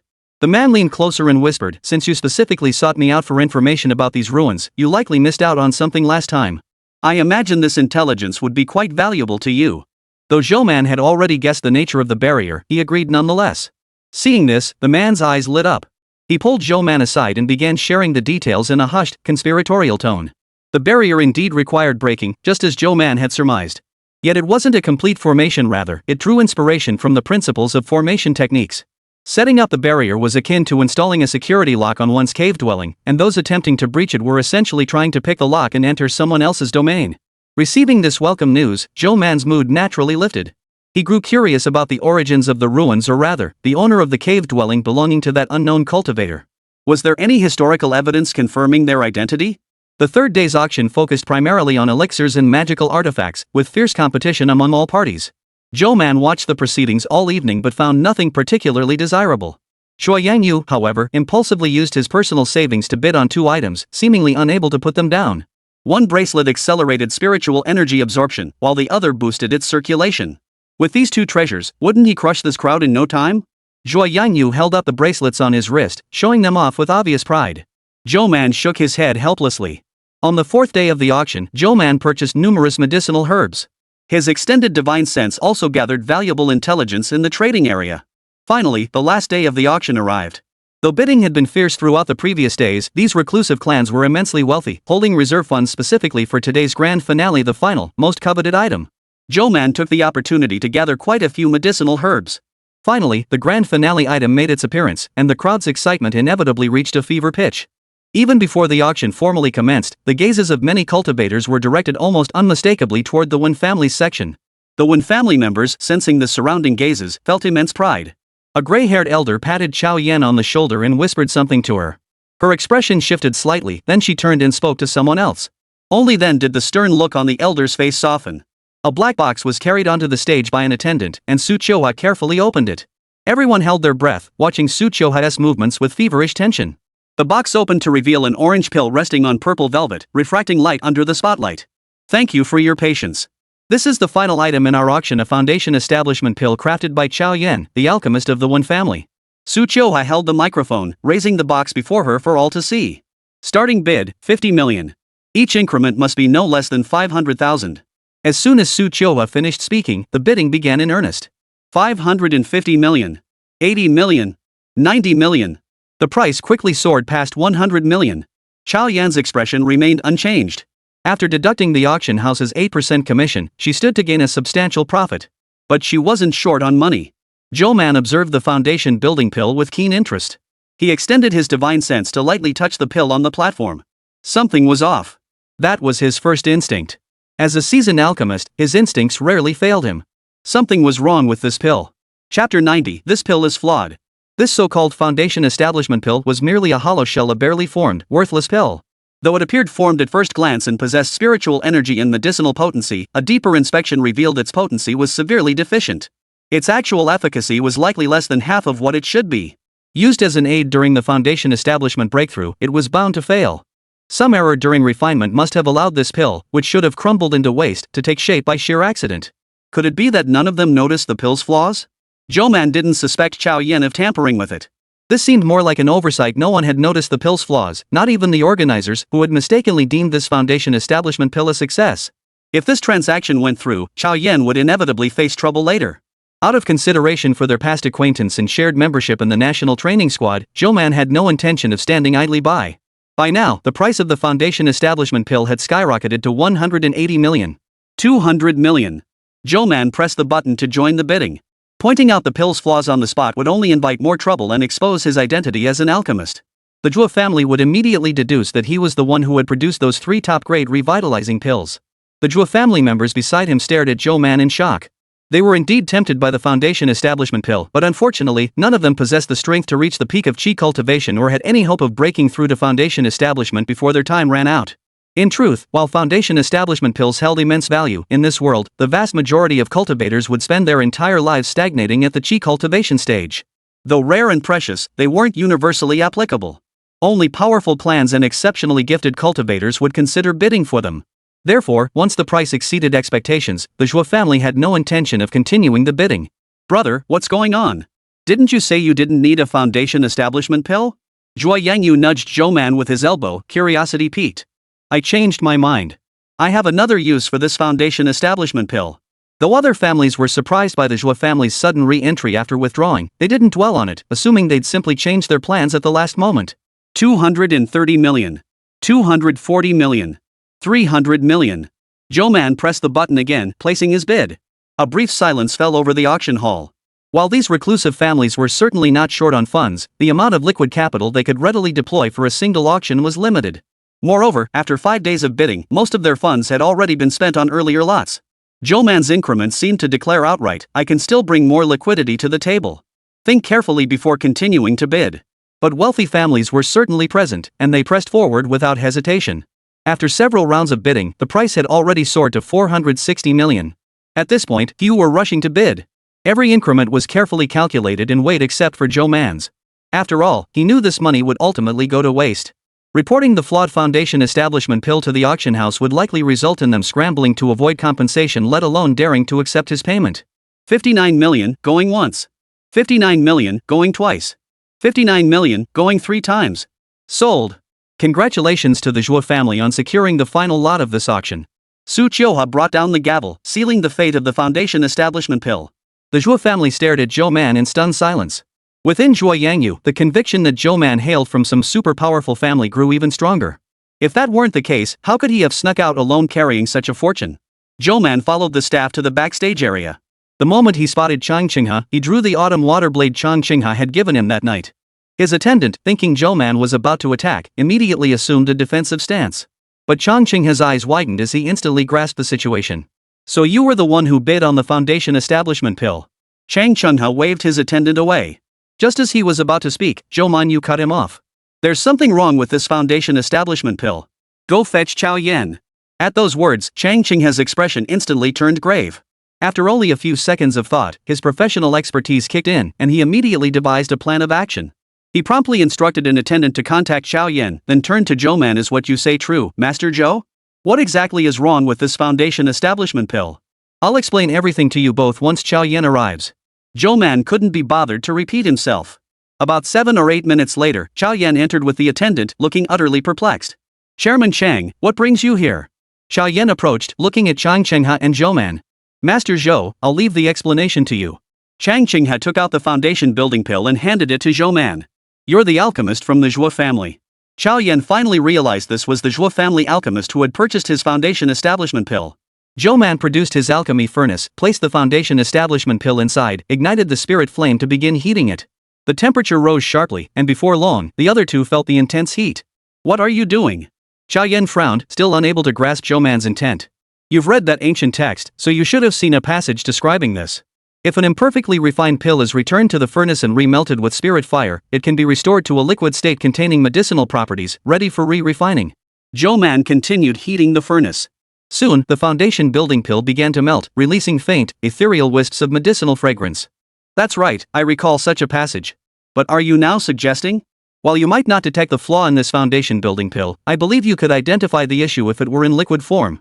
The pill had fully melted and returned to liquid form. Zhou Man lifted the lid of the alchemy furnace. Normally, this step of reducing the pill to liquid wouldn't be so swift, but since this Foundation Establishment pill wasn't a true pill in the strictest sense, it refined quickly. A pool of orange liquid swayed gently within the furnace. Chao Yan understood Zhou Man's meaning with just one glance. To prevent the medicinal properties from evaporating, the alchemy furnace lid must remain sealed during the refinement process. Consequently, most alchemists never witness the stage where the pill dissolves into liquid before solidifying into its final form. Yet, upon witnessing it, most alchemists could sense the potency contained within the liquid, Chao Yan included. How is that possible? She exclaimed, losing her composure. Chapter 91, First Visit to Longhai County. With a single glance, Xiao Yan determined the potency within this liquid was deficient. It absolutely did not possess the potency befitting a foundation establishment pill. In truth, its so-called condensed potency was merely superficial. It might as well have been discarded medicinal residue. This can't be. Xiao Yan murmured, her face turning pale. Nothing is impossible. Your luck, whether good or bad, is hard to say. This situation is quite rare, Zhou Man offered reassuringly. Transforming waste residue into a pill defies the fundamental logic of alchemy. Perhaps you can recall the circumstances when you refined this foundation establishment pill? Xiao Yan racked her brain. I can't recall many details offhand, but I strictly followed the methods and formulae documented in the texts. Nothing unexpected occurred during the process. It's fine, no big deal, Zhou Man waved it off. After all, no one could have predicted such an extremely low probability event. Regardless, thank you, Xiao Yan exhaled in relief. Had someone else purchased the pill and only discovered its flaws after consuming it during their foundation establishment breakthrough attempt, Xiao Yan would have faced far greater trouble. Not only would she have offended a cultivator at the peak of the Qi cultivation stage, but she would have ruined her own future prospects as a pill cultivator. Our auction house bears responsibility for such a major oversight. Chang Qingha bowed his hands, fully aware of the catastrophic consequences this incident could have caused had Zhou Man not discovered it. Failing to break through a cultivation realm could result in anything from regression in cultivation to death. Should such a tragedy occur, they would undoubtedly face severe repercussions for failing to detect the pill's defect. The damages would be beyond what any auction house could cover. It's fine. I just happened to notice and came to warn you. Let's keep this under wraps for now. Don't let it get out. Zhou Man said to the two. This was the best possible outcome for both of them. Understood, Master Zhou. As compensation, our auction house will privately compensate you with some items. Please let us know if there's anything you need. Chang Cheng and Song Yi both breathed a sigh of relief, implying they would draw from the auction house's private reserves to offer gifts. Xiao Yan added, we truly owe you for this. As a token of our gratitude, whether it's cash, magical artifacts, or any medicinal herbs you require, just let me know. I still have some allocation rights to the Wen family's storerooms. Zhou Man didn't beat around the bush. After reviewing the list they provided, he selected a few items he needed. Oh, right. Before leaving, Zhou Man remembered something else. I'll be heading to 9-Star Mountain in Longhai County soon. I heard medicinal herbs can be found there. Do you have any intel on the place? Both men seemed quite familiar with the place. Without hesitation, they nodded and began sharing their knowledge with Zhou Man. Longhai County was a remote and underdeveloped region, and 9-Star Mountain was an untouched wilderness. Virtually no one ventured deep into its heart, as rumors abounded of fierce beasts lurking within. Poachers were known to roam the area, making it extremely dangerous. The man who brought back medicinal herbs from there couldn't recall the exact location where he found them, but he did indeed return with herbs. Later, others who searched based on his description also found some. Cultivating spiritual plants required too much time, and Zhou Man was eager to mass-produce them. It was better to gather as many samples as possible first and send them for testing and analysis. The 5-day auction concluded, coinciding with the end of the National Day holiday. Zhou Man bid farewell to the Zhou family. Upon returning to Mingchuan, he immediately requested a 2-week leave from Lin Wenbin. What are you taking leave for? Lin Wenbin asked, his face bearing heavy dark circles beneath his eyes, his tone tinged with resentment. During the National Day holiday, the coaching team had been working tirelessly, frantically revising lesson plans, workbooks, textbooks, and question banks tailored to Zhou Man's needs. Everyone had been looking forward to the break ending so they could help Zhou Man catch up on his progress, only for him to request a fortnight off the moment he returned. We have only 1 month left before the competition. Are you certain this week off won't set you back? Unless it's something truly urgent, I suggest you reconsider. I'll be fine, Assistant Coach Lin, Zhou Man replied with unwavering confidence. This leave is only for something truly urgent. Whatever happens, I take full responsibility. If I'm lucky, I might even return early. All right. With no other choice, Lin Wenbin hesitated before finally approving Zhou Man's leave request. Zhou Man packed lightly and immediately set off for Longhai County. Longhai County was located in the far southwest corner of Huagua. After flying for about an hour, Zhou Man finally reached his destination. From mid-air, he could already see an endless expanse of lush greenery stretching as far as the eye could see. Longhai County was indeed as backward as Chang Chengha and Xiao Yan had described. Upon reaching the foot of Jiuxing Mountain, Zhou Man spotted a cluster of low-lying, self-built rural homes in the distance. The farmer's attire was simple and worn. To avoid startling the locals, Zhou Man maintained his stealth until he had ascended the mountain before deactivating it. The air on 9-Star Mountain was refreshingly crisp. Zhou Man took a deep breath. The dense forest stood tall, and it was indeed easy to lose one's way deep within the mountains. Both informants had provided consistent intelligence. The cultivator had found the medicinal herbs near a mountain cave, roughly a 3-hour trek into the mountains, passing a small stream along the way. If medicinal herbs could be found on this mountain, there were bound to be more than just that one spot. Zhou Man couldn't rule out the possibility that the others had missed some, so he intended to explore the mountain to the best of his ability. He carefully sensed the concentration of spiritual energy on the mountain. Perhaps due to the abundance of trees and plants, the spiritual energy here felt slightly purer than outside. Zhou Man extended a portion of his divine sense outward, probing the surrounding area and carefully noting fluctuations in spiritual energy density. After advancing about 30 li into the depths without finding anything, Zhou Man remained undeterred. Soon, his divine sense detected the presence of other large creatures nearby, likely wild beasts. A spark of hope lit up in Zhou Man's heart. He wondered if these creatures, lacking spiritual intelligence, could be forcibly communicated with using beast control techniques. If he could enlist their help, his search would become considerably easier. He moved toward the direction his divine sense indicated. The moment he drew near, the beast, sensing his approach, abruptly turned and lunged toward him. Thud! The beast never even touched Zhou Man. Suppressed by his spiritual power, it was pinned to the ground, unable to move. Sensing danger, it instinctively backed down, letting out a low, whimpering sound from its throat. It was a leopard. Zhou Man studied the oval plum blossom pattern on its coat and began casting beast control spell upon it. Chapter 92, Poachers. The principle behind beast control was to forcibly establish a connection and contract with a spirit beast's consciousness using spiritual energy, enabling the beast to understand its master's commands and act accordingly. However, most of these beasts hadn't awakened their spiritual intelligence and remained nothing more than dull beasts. Zhou Man wasn't certain if the beast control technique would succeed, but he had to try anyway. As Zhou Man's spiritual energy penetrated the leopard's forehead, it seemed to sense something and began struggling violently. Yet it remained no match for Zhou Man. Zhou Man cautiously used his spiritual energy to carve out a path in the leopard's untouched mind sea. After dozens of attempts, its mind sea finally showed a faint response, accepting Zhou Man's spiritual energy. Finally, 10 minutes later, the leopard ceased struggling entirely, sitting obediently on the ground and watching Zhou Man. "Shake hands," Zhou Man said tentatively, observing it. The leopard merely tilted its head, making no other move. It seemed to have received the command, but it couldn't comprehend its meaning and thus couldn't respond. Well, Zhou Man sighed, retrieving medicinal herbs from his storage jade pendant. He held them before the leopard's eyes and pointed, saying, "Find something similar to this, something with spiritual energy, not a different plant." The leopard stared intently at the herb in Zhou Man's hand, seemingly sensing and memorizing the sensation of its spiritual energy. Moments later, it rose, scanned its surroundings, and sprinted off in one direction. Zhou Man quickly followed. The agile leopard moved swiftly through the mountain forest, but Zhou Man had established a brief contract bond with it, allowing him to sense its location and ensuring he wouldn't lose track. After about half an hour, its location stopped shifting, and it stood perfectly still. When Zhou Man arrived, he found it guarding a plant nearby. It looked up at him obediently, its expression seeming to spell out "praise me" in 3 words. Zhou Man approached the plant and carefully dug it out of the soil. It was indeed a spirit-infused medicinal herb. Zhou Man could sense it.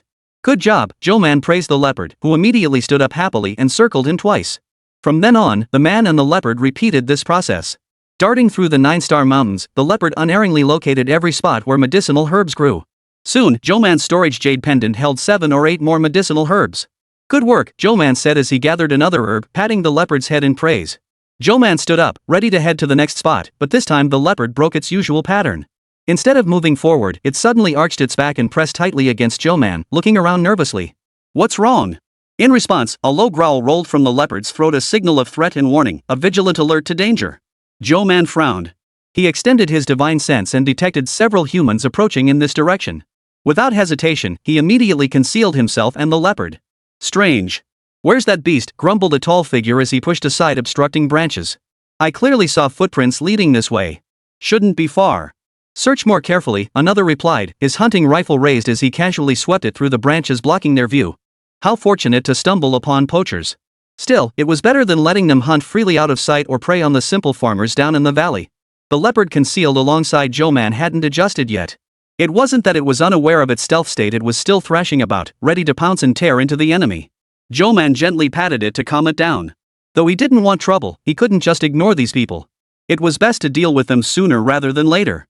Unable to find any trace of the leopard, the men soon departed, following the direction the last leopard tracks disappeared in, speculating where it might have gone. Zhou Man flashed behind one of them and knocked him unconscious without a word.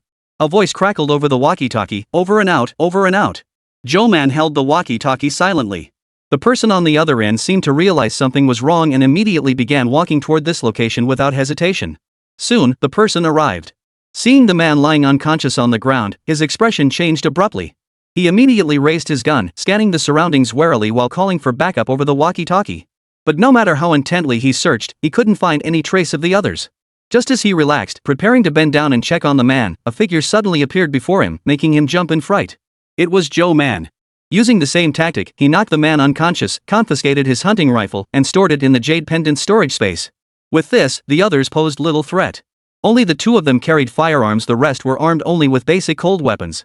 Those who arrived later were also knocked unconscious one by one and bound together. When they awoke, they found themselves bound hand and foot, unable to move an inch. Looking ahead, they saw a teenager of 17 or 18 standing nearby.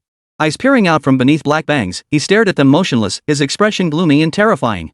Though their minds hadn't fully processed the situation yet, they grasped one thing: their actions had been discovered, and they'd been knocked out and captured. The man immediately pleaded, "Let me go. I'll give you whatever money you want." Zhou Man ignored him, instead turning his gaze to the leopard crouched beside the man. Only then did the men notice the massive leopard crouched beside the youth, lying on the ground and leaning against him with complete trust, showing not a hint of aggression. "Take care of them," Zhou Man commanded softly. The poachers' faces paled with terror. "You're killing people. That's illegal. How dare you? Then isn't poaching illegal too?" Zhou Man sneered inwardly, showing no fear. In the end, it would only be traced back to them as unfortunate victims of a wild beast attack. Receiving the command, the leopard rose to its feet and slowly approached the men, opening its mouth to reveal sharp, dangerous fangs. The leopard lunged forward, sinking its jaws into the man's neck. He was dead within moments. In less than 5 minutes, all of them were dealt with. Only after confirming these were ordinary men, not disguised cultivators, did Zhou Man breathe a sigh of relief. He then commanded the leopard to lead him in search of medicinal herbs. Man and leopard pressed deeper into 9-Star Mountain. Meanwhile, on the opposite side of 9-Star Mountain, two shadowy figures had also made their way up the mountain. Using some unknown method, they had slipped past the heavily guarded border and infiltrated the area covertly. Upon closer inspection, their route ultimately converged directly with Zhou Man's path. Chapter 93, Spirit Veins. 9-Star Mountain lies at the farthest southwestern edge of Huagua's map. Crossing its forests leads directly to the borderline, where countless smugglers attempt to cross each year only to be detected and intercepted by border guards. These two shadowy figures bore striking differences from the typical features of Huagua citizens. The taller man sported a thick beard and eyes of a deep, piercing blue. From beneath the hood of the shorter man's cloak, a strand of dull, dark gold hair peeked out, a color that appeared to have been dyed and faded multiple times. "Ben, we've definitely evaded the Chinese soldiers' search now, right?" the shorter man asked his companion. "You're right, Bowen. Those Huagua soldiers are too stupid to spot us. We're top-tier operatives in the organization. This kind of infiltration search is child's play," the tall foreign man named Ben replied with disdain. Dressed in camouflage, the pair moved cautiously through the mountain forest, pausing frequently to scan their surroundings with vigilance. The journey passed without incident, and Bowen soon grew restless. He turned to his companion. "Hey Ben, what exactly is the organization trying to uncover by sending us deep into China? Several assassins sent before us came back empty-handed. Some even vanished without a trace in China. Every assassin who returned reported that the Chinese wield some kind of mysterious magic. The organization suspects there's some mysterious Eastern power at play and wants us to get to the bottom of it." "Oh, I've heard about that. Who's meeting us this time? It's not that guy Robbins, is it? I really don't want to see his face. Why would the organization trust a Chinese national?" Bowen stuck out his tongue, mimicking a gagging motion. Ben frowned and scolded him, "Your racial prejudice is too strong. Robbins has renounced his Chinese nationality and even changed his name. He's our comrade. Don't let personal feelings interfere with the mission." "Fine," Bowen waved dismissively. "I just think people with different skin colors can never truly understand each other. Anyway, I don't like or trust that guy." Meanwhile, with the Golden Leopard's help, Zhou Man had located at least a dozen spirit plants. After running for so long, even the leopard was exhausted, panting heavily as it lay sprawled on the ground. They had encountered other fierce beasts along the way, but before Zhou Man could even release his aura to threaten them, they were all scared off by the golden leopard's low growls. Zhou Man stroked its head with a smile. "Good job." After prolonged communication with Zhou Man, the beast had developed a rudimentary sentience within its mind, much like a chick's attachment to its caregiver, viewing the man before it as its dependent human. Feeling that faint echo of dependence, Zhou Man was somewhat surprised. Still, he had no intention of keeping it as a pet. After all, it wouldn't be easy to raise in the city, and explaining it to others would be even harder. "Still, I'll give you a name. How about Dustless?" Hearing Zhou Man's words, it excitedly nudged his palm with its head, emitting a soft, affectionate murmur from its throat. "You've worked hard. If fate brings us together again, I'll find a way to take you with me." 9-Star Mountain was vast, and who knew how many medicinal herbs still lay undiscovered. Zhou Man had taken a fortnight's leave, and things had gone surprisingly smoothly. It seemed he'd need far less time than anticipated. Zhou Man estimated that exploring the entire mountain would take at least another week, and that was flying at full speed. Even rushing on foot, it would take over 20 days to traverse the range. Moreover, the presence of spirit herbs on these mountains suggested faint spirit veins buried beneath the earth. Discovering them would be excellent news for Zhou Man. With a spiritual vein, he could slowly begin restoring his cultivation and replenishing his spiritual energy, while also purging the impurities accumulated within his body. He and Zhuechen found a clearing to rest briefly. To reward Zhuechen for its hard work, Zhou Man caught several small beasts for its lunch. The beast lay on the ground, happily devouring its meal. After half an hour of rest, Zhuechen had mostly finished digesting. The man and the leopard resumed their previous task. Zhuechen grew increasingly adept at searching, his senses becoming more acute in detecting spiritual energy concentrations. Upon spotting a Hunyuan grass, Zhuechen suddenly grew excited, biting Zhou Man's sleeve to signal him to follow quickly in another direction. Zhou Man promptly stowed the mixed element grass and followed the leopard deeper into the wilderness. They arrived at an empty cave. Zhuechen paced anxiously, sniffing the air and pawing at the ground restlessly. "What's wrong?" Zhou Man crouched down to look at it. Zhuechen responded by nudging the ground with its snout. Zhou Man frowned in deep thought, placing his hand over the soil and extending his divine sense to probe deep underground. After penetrating roughly 2 kilometers, Zhou Man's divine sense suddenly detected a thread of exceptionally pure spiritual energy. His spirits soared instantly. He had found a spirit vein. He immediately released more divine sense, probing in that direction until he finally located the spirit vein. Over 5,000 meters underground, a miraculous pocket of space existed. The spirit vein itself had no tangible form. Instead, it continuously produced pure spiritual energy from the soil within this space, which was then gradually absorbed by the surrounding earth. It was unclear how long this absorption had been occurring, but it had finally yielded those few spiritual plants growing over 5,000 meters above ground. Zhou Man absorbed the underground spiritual energy with his divine sense. Unfortunately, the spiritual vein itself couldn't be taken away, otherwise, he might have seriously considered digging through those 5,000 meters of earth. He sat cross-legged and looked at Zhuechen beside him. "I'll be in seclusion for a while. Stay nearby and keep watch for me. I'll sense any emergencies. Don't try to be a hero." Zhuechen nodded, seeming to understand yet not fully grasping the meaning. Zhou Man closed his eyes and began his meditation. He channeled the primordial essence within his dantian, mirroring the same action with his divine sense deep underground, swiftly absorbing the spiritual energy. The spiritual energy here had accumulated over untold ages, slowly being absorbed by the earth. Yet the soil's absorption rate fell far short of the spiritual vein's production speed, leaving the underground realm richly saturated with energy. Though still far inferior to the concentration found in the cultivation world, it was more than sufficient for Zhou Man's current needs. At the very least, he could finally channel his energy to heal his internal injuries and expel the impurities accumulated from the tainted spiritual energy. 10 days passed. Zhou Man remained seated, not moving at all. Had he not been certain Zhou Man was still alive, Zhuechen would have been frantic with worry. Every day after hunting, Zhuechen would return to Zhou Man's side to keep watch. While Zhou Man channeled his energy, Zhuechen could absorb some of the scattered spiritual energy. During these 10 days, he had unknowingly cultivated, and a vague shadow of spiritual awareness began to form within his dull mind. Suddenly, its keen senses detected an unusual sound in human footsteps several kilometers away. It immediately stood alert. How could any human besides his master be here? Who could it be? Chapter 94, Blocking the Path.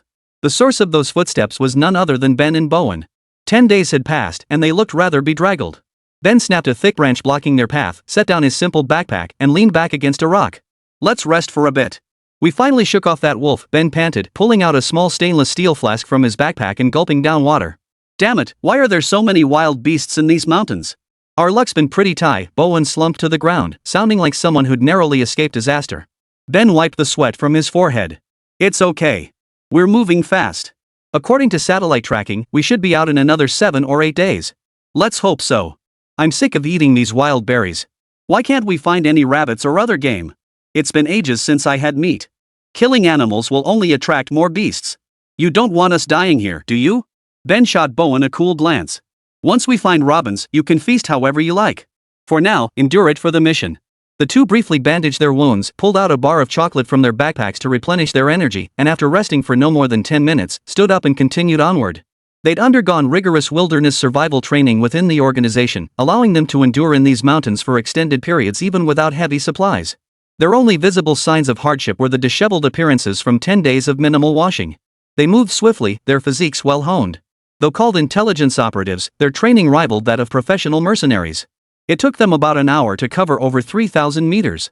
Fortunately, the altitude in this area wasn't too high, so the temperature didn't feel particularly low. "Hold on. Ben suddenly reached out to stop Bowen. He crouched down, crushed some soil between his fingers, and lifted it to his nose. Fresh blood scent. A predator hunted nearby recently. We've likely entered its territory. Bowen's expression turned serious. What should we do? Should we leave quickly? Right, Ben nodded. We need to stay alert and avoid startling it. Just as he stood up to leave with Bowen, a sudden, visceral sense of danger washed over him, the feeling of being stalked by a predator. Cold sweat instantly broke out on his back, and the hairs on his body stood on end. Bowen beside him sensed it too.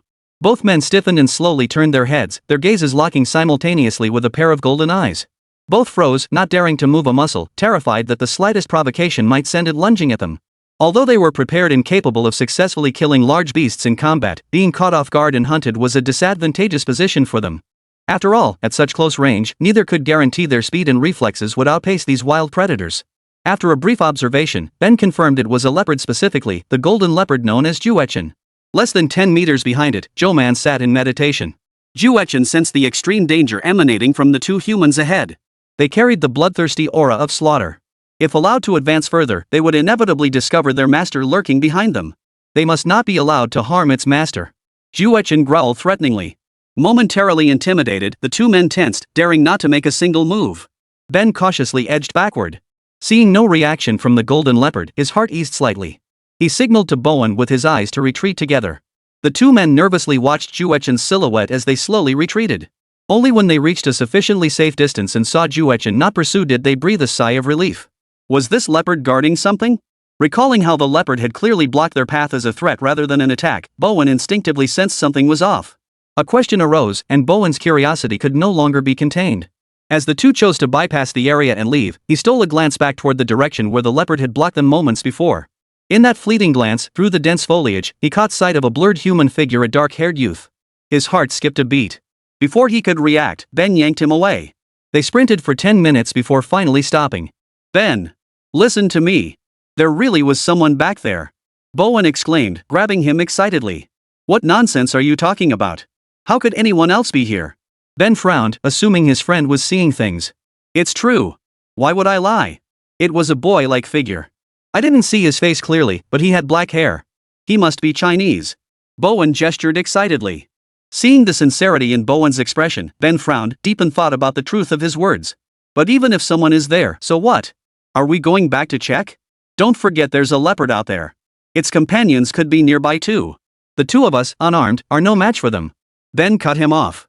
Besides, an unknown stranger suddenly appearing in such a strange place might not be good news at all.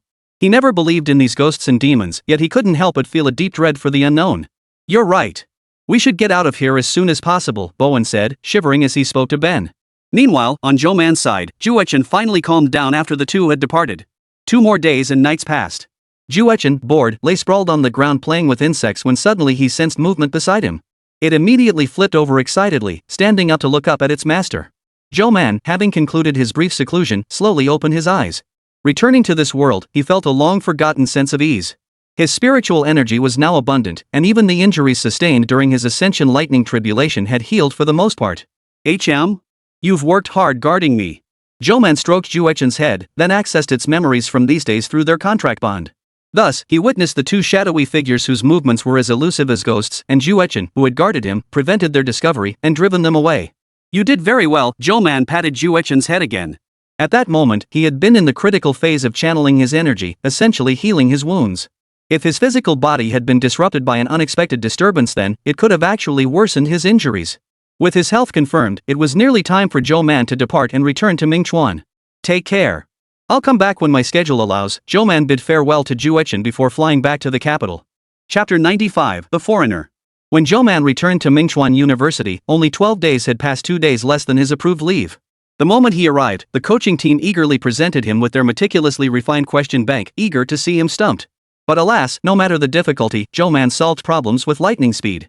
His math thesis, after a few days of intensive cramming, was already taking shape impressively. Everyone was astonished by the speed of his progress. In just over half a month, they would be preparing to travel to the United States for the competition. Zhou Man hadn't obtained his passport yet, so Lin Wenbin volunteered to accompany him to the office. On the way to the passport office, Zhou Man spotted 2 tall figures who appeared to be foreigners. Zhou Man didn't pay them much attention until they passed each other, and he caught a clear glimpse of their faces. They were the very humans who had accidentally wandered near Zhou Man on 9-Star Mountain earlier. Zhou Man paused briefly before continuing on his way without showing any reaction. Meanwhile, Ben and Bowen had also just arrived in the capital city today. After leaving 9-Star Mountain, it took them some time to obtain fake identities from Robins and pass through multiple layers of screening to enter the city. Both were utterly exhausted, but the mission schedule was tight. They had to hurry to the capital to conduct their investigation. Robins proved remarkably reliable. Even though these two foreigners had entered Huagui illegally, their forged identities raised no suspicions whatsoever. Though Boren harbored resentment toward Robins for how effortlessly they'd passed inspection, he couldn't deny the man's professional competence. Where do we go next? Boren turned to Ben. Let's book a nearby hotel first. We need a place to stay, Ben said, rubbing his nose. I've compiled the list of targets we need to investigate. Let's rest today and start our operation tomorrow. The two hurried toward the nearest hotel. Zhou Man watched their retreating figures, lost in thought. He knew the other side of 9-Star Mountain bordered Huagua. The sudden appearance of these two foreigners on the mountain, coupled with their strange conversation, clearly indicated they had snuck in illegally. After a moment's contemplation, he decided against immediately alerting the authorities. Firstly, these two had already passed official identity checks. Even if he reported them now, it might not uncover anything new. Second, he didn't want to alert them prematurely. After all, engaging in a struggle for control on unfamiliar territory felt inherently uncomfortable. Zhou Man released only a sliver of his divine sense, secretly tailing the pair. What's wrong, Zhou Man? Is something bothering you? Lin Wenbin, who had brought him out to process the passport, froze when Zhou Man suddenly stopped moving and stared blankly ahead. Nothing. Let's go, Zhou Man replied nonchalantly, looking at Lin Wenbin. Over the next few days, Zhou Man's intensive training entered Spartan mode, confronting him daily with countless models, practice problems, and other scholars' papers. Your progress is truly terrifying, Lin Wenbin remarked with some awe. Even someone as strict as him had to admit deep down that after just 1 month of study, Zhou Man was already strong enough to compete. The other 5 were equally engrossed in their studies, unusually free of mischief. During the day, Zhou Man drilled problems under the coach's guidance on weekends. At night, he used his secondary account to contact Xiao Yan, beginning to study those so-called ancient alchemy texts. Meanwhile, the divine sense Zhou Man had sent out finally yielded results. After several days of inactivity, the two men finally began to move. First, they pretended to be tourists, visiting every famous spot in the capital city. Then, seemingly satisfied they could relax, they abruptly altered their course of action. Unfortunately for them, the very first family they infiltrated for investigation was none other than the Zhou family of the capital. Zhou Yangyu, completely unaware of the approaching danger, yawned unconsciously as he walked through the empty living room. By some unknown means, they avoided being deceived by the illusions of the mountain protecting formation enhanced by Zhou Man and pinpointed the Zhou family's location with remarkable precision. Concealing their forms, they crouched in the shadows, whispering their discussion. This is the family the organization sent us to investigate? Sounds pretty ordinary. This is the first family on the list, Ben stated with certainty. Yet after observing from their hiding spot for a long time, it still looked like nothing more than an ordinary wealthy household. Bowen grew restless and suggested taking a look around on his own. Ben was uneasy, it was far too risky. But Bowen ignored him completely, turning and walking away. Just then, Ben, still watching the family's every move from the shadows, suddenly seemed to notice something. He snapped his head in one direction. Master! I've figured it out. This formation can be modified like this, extending the duration the items remain suspended. The head of the Zhou family nodded thoughtfully upon hearing the man's words, instructing him to demonstrate his findings. The man eagerly began constructing the formation. Thanks to Zhou Man's demonstration of his improved formation process that day, he had observed it for only half an hour yet felt he had achieved a new breakthrough in his understanding of formation techniques. Over the course of more than half a month after the auction concluded, he had finally achieved this breakthrough. But to Ben at that moment, what he witnessed was nothing short of supernatural. He witnessed a pile of miscellaneous objects suddenly levitate into the air, swirling around a young man. Yet not a single person nearby showed surprise, all wore expressions of excitement and familiarity, as if they'd witnessed this phenomenon countless times before. Holy? Ben blurted out an expletive, reaching for his phone to record the scene. Unfortunately, for some unknown reason, all electronic devices malfunctioned. No matter how hard Ben pressed the buttons, he couldn't record a thing. Just then, a voice suddenly rang out beside him. Before Ben could react, an inexplicable force knocked him unconscious. Meanwhile, Bowen wasn't faring much better elsewhere. He too had suddenly collapsed to the ground, unconscious. To avoid alerting others, Zhou Man personally flew over and carried the two men away. Until the very end, they hadn't triggered the Zhou family's protective formations or alerted anyone. After an unknown period, the two men finally regained consciousness. The moment they awoke, their alertness returned, but their hands and feet were bound, leaving them unable to struggle. They could only turn their gaze toward the person seated directly in front of them, who remained utterly composed. Speak. Who are you? And why did you trespass onto Zhou family territory? Zhou Man took a sip of water, leveraging his identity as a Zhou family member to begin the interrogation. Chapter 96, The Assassin Organization. Bowen and Ben exchanged glances, both utterly bewildered by how they'd ended up in this predicament. They tried to struggle but found themselves completely immobilized. Neither spoke, watching Zhou Man warily. Seeing their silence, Zhou Man set down his teacup and sighed. You've traveled all this way to China. Unfortunately, it seems you won't be getting back home. I believe there's been a misunderstanding, Ben said grimly. Truthfully, I don't need to ask you. I have ways to find the answers directly. It's just a matter of whether you're willing to cooperate. Zhou Man stood up and walked toward them. The two immediately watched Zhou Man warily, seemingly concerned he might attack them directly. Zhou Man fixed his gaze on Bowen. Who are you? A spell of truth was cast, and Bowen's expression grew dazed. He spoke slowly, we come from. Bowen. Ben, confused by the situation, desperately tried to interrupt when he heard Bowen actually begin to answer. We are intelligence operatives from the International Assassins Organization. We were assigned to investigate in China. Bowen's expression twisted in agony. Just as he was about to utter the mission's name, he struggled back to clarity. What did you do to me? He shouted in disbelief. Damn you, China. What kind of witchcraft did you use? Bowen shook off the truth spell faster than Zhou Man had anticipated. He raised an eyebrow. These two must have undergone specialized anti-mind control training. After all, the essence of the truth-speaking technique was to cloud and confuse the target's mind, compelling them to truthfully reveal their innermost thoughts. If someone had undergone specialized resistance training against this, the technique proved largely ineffective. Thus, in the cultivation world, interrogation often favored soul-searching over truth-speaking. However, soul-searching inflicted significant damage to the target's spiritual awareness, making it rarely considered as a direct option. But now, facing these two foreigners from an international assassin organization, Zhou Man saw no need for such restraint.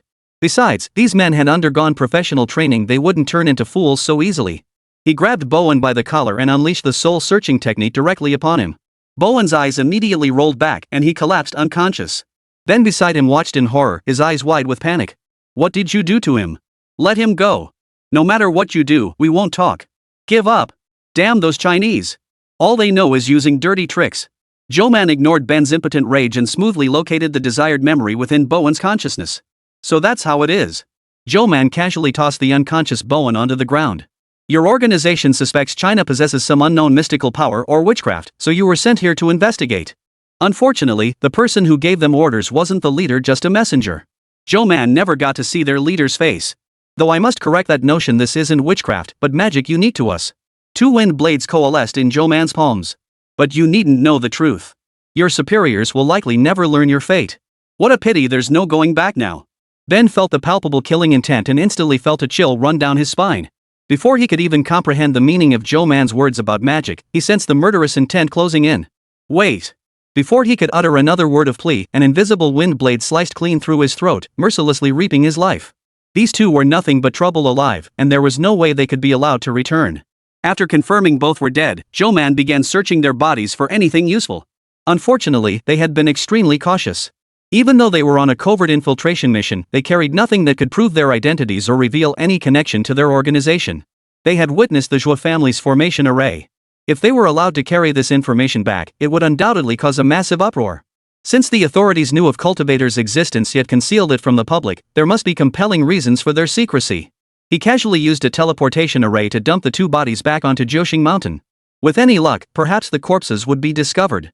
After leaving the Zhou family compound, he remained curious about this assassin organization and began seeking information. In Bowen's memories, their organization was called Dark Knight.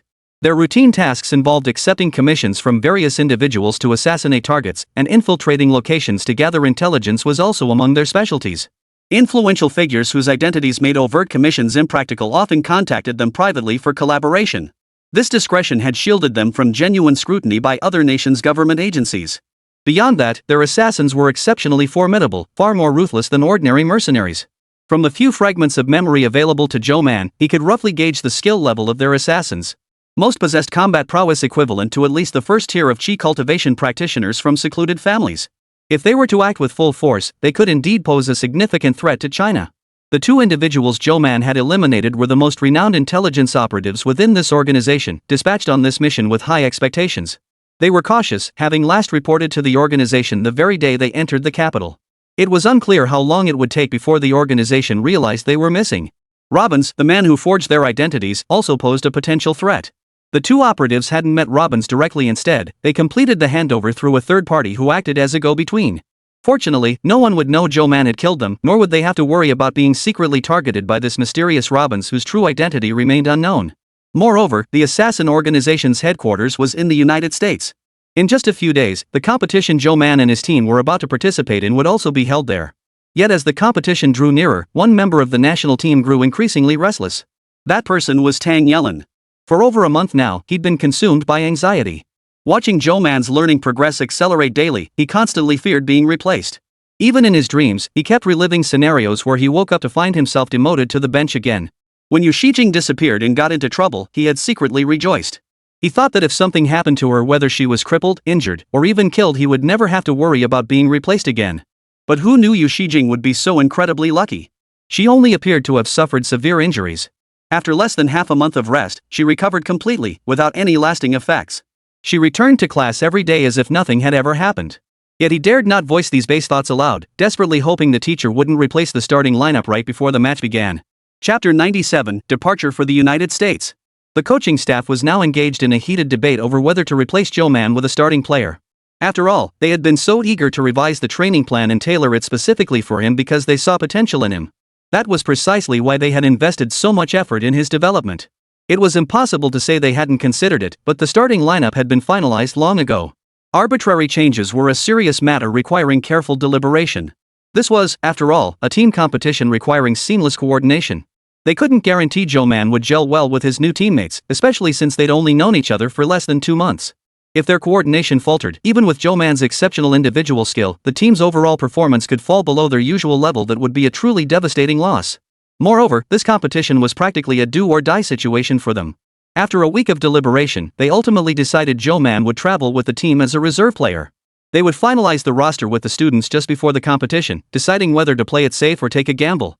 By late October, they followed their usual practice of arriving 2 weeks before the competition. This allowed the students to acclimate to the environment and local cuisine while adjusting to the time zone, ensuring they were in peak condition for the event. They were now in the departure lounge, waiting to board their flight. "Zhou Man, this is your first time abroad, right?" Yu Shijing looked at him curiously, idly striking up a conversation. "Yep." Zhou Man nodded plainly. "That's great. I'll tell you, it's a bit riskier than back home, but there are plenty of fun places abroad too. When we get there, I'll take you sightseeing." Yu Shijing had been strictly controlled at home growing up, and now that she was older, she craved exploring everywhere she went. Xiao Yan, sitting nearby, seemed distracted. Zhou Man guessed she was still engrossed in the complete edition of ancient texts he'd sent her earlier, her mind likely filled with the alchemy knowledge within. But Xiao Yan's energy was truly terrifying.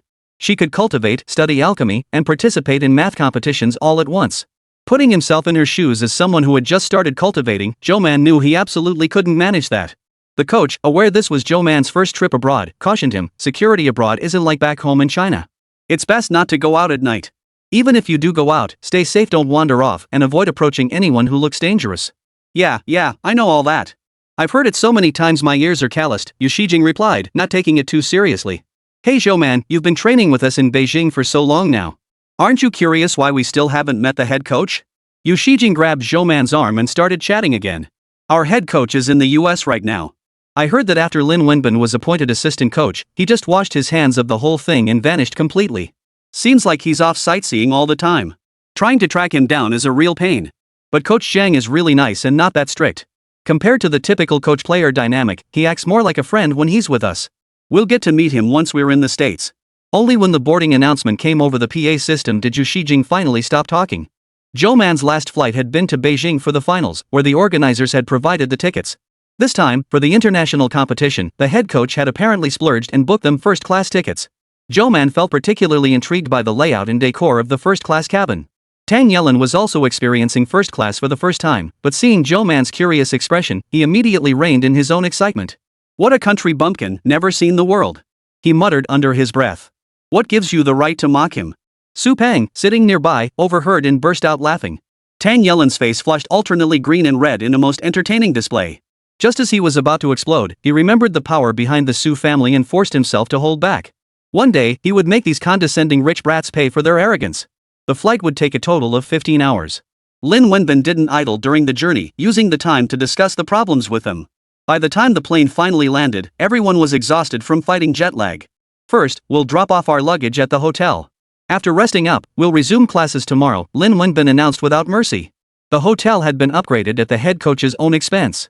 The one originally allocated by the Ministry of Education's budget was not only mediocre in environment but also had poor soundproofing, which could easily disrupt their rest and affect their competition readiness. Only when lying on the hotel's soft, comfortable bed did Yu Shijing feel truly alive again. Once she'd rested sufficiently, she immediately jumped up, eager to find Zhou Man and go out exploring. Unfortunately, Chao Yan declined her suggestion with a weary expression, leaving her to seek out Zhou Man alone. Fortunately, Zhou Man accepted her invitation without hesitation.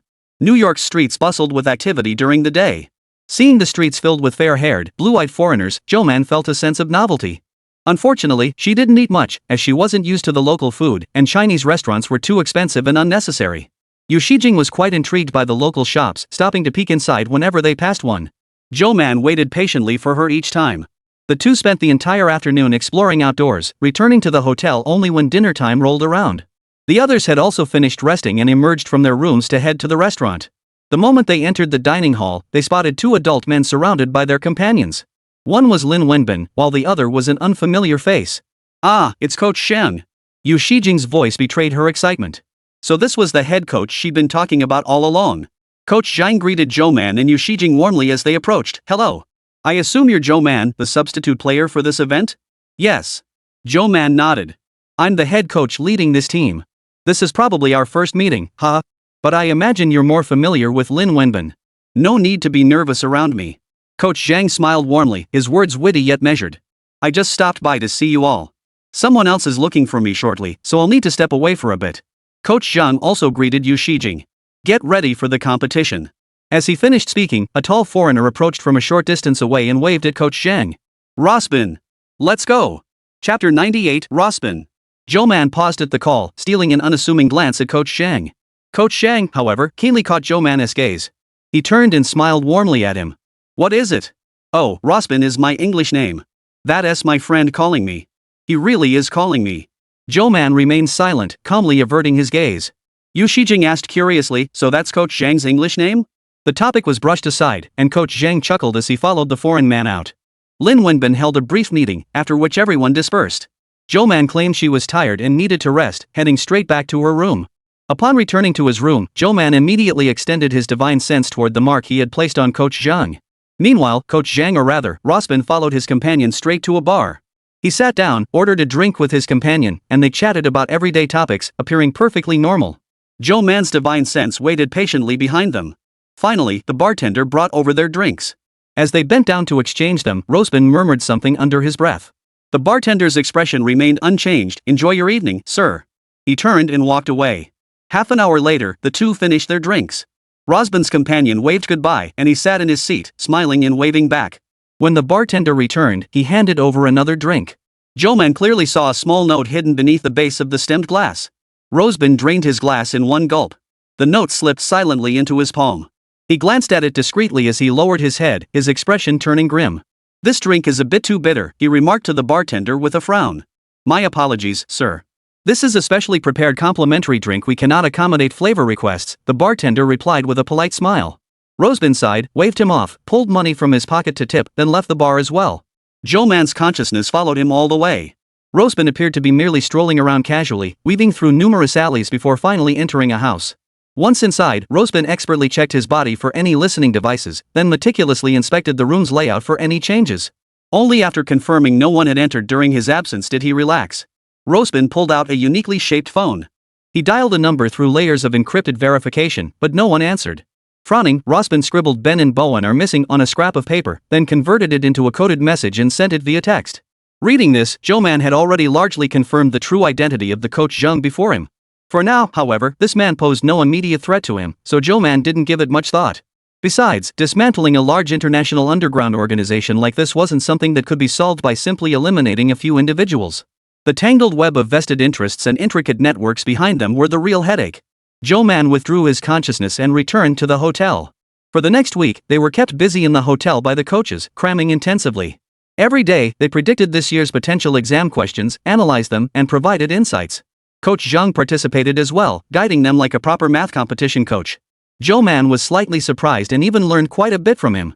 Seeming to notice Zhou Man's shifting mood, Coach Zhang pulled him aside privately when no one else was around and teased him. Zhou Man, do you have some kind of filter on me? His smile was so warm it was impossible to dislike him. Why do I get the feeling you look surprised when I'm teaching? While surprised might be an exaggeration, it wasn't entirely inaccurate. Because I'd never met you before, Zhou Man explained. Your actual appearance differs somewhat from my impression, so I was taken aback. Coach Zhang smiled knowingly. I see. It seems I don't quite fit your typical image of a teacher. Honestly, I prefer being your friend rather than just your instructor. With only a week left before the official competition, it was time to submit the final roster of confirmed participants. Each national team was permitted one substitute player. In the event of unforeseen circumstances involving a primary member, the substitute could take their place after approval by the organizers.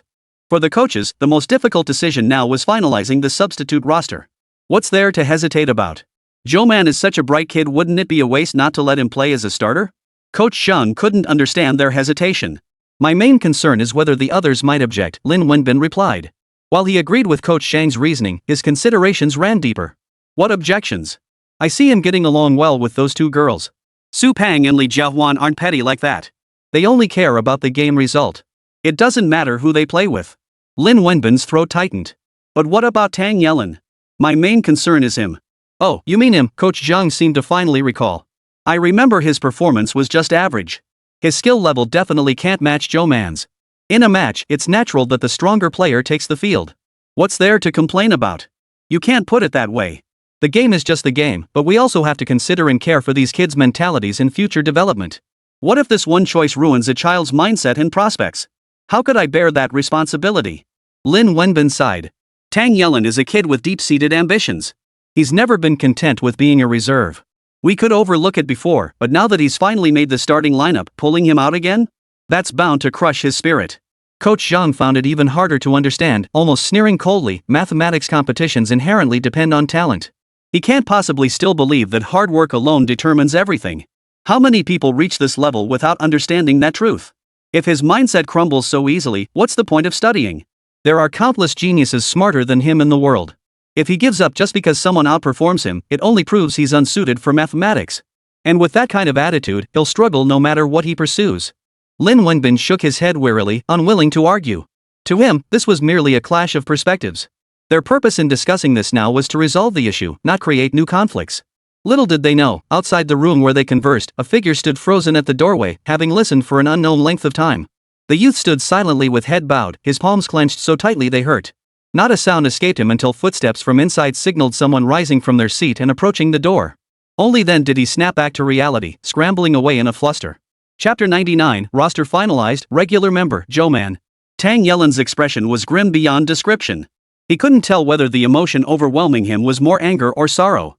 He stumbled back to his room in a daze, flopped onto his bed, and stared wide-eyed at the glaring fluorescent light, his eyes gradually reddening. Even without hearing the rest, the head coach's attitude had already revealed the answer. He was almost certainly being replaced, and his spot as a main team member would go to Zhou Man. Though he'd anticipated this outcome deep down, he still struggled to accept the inevitable reality.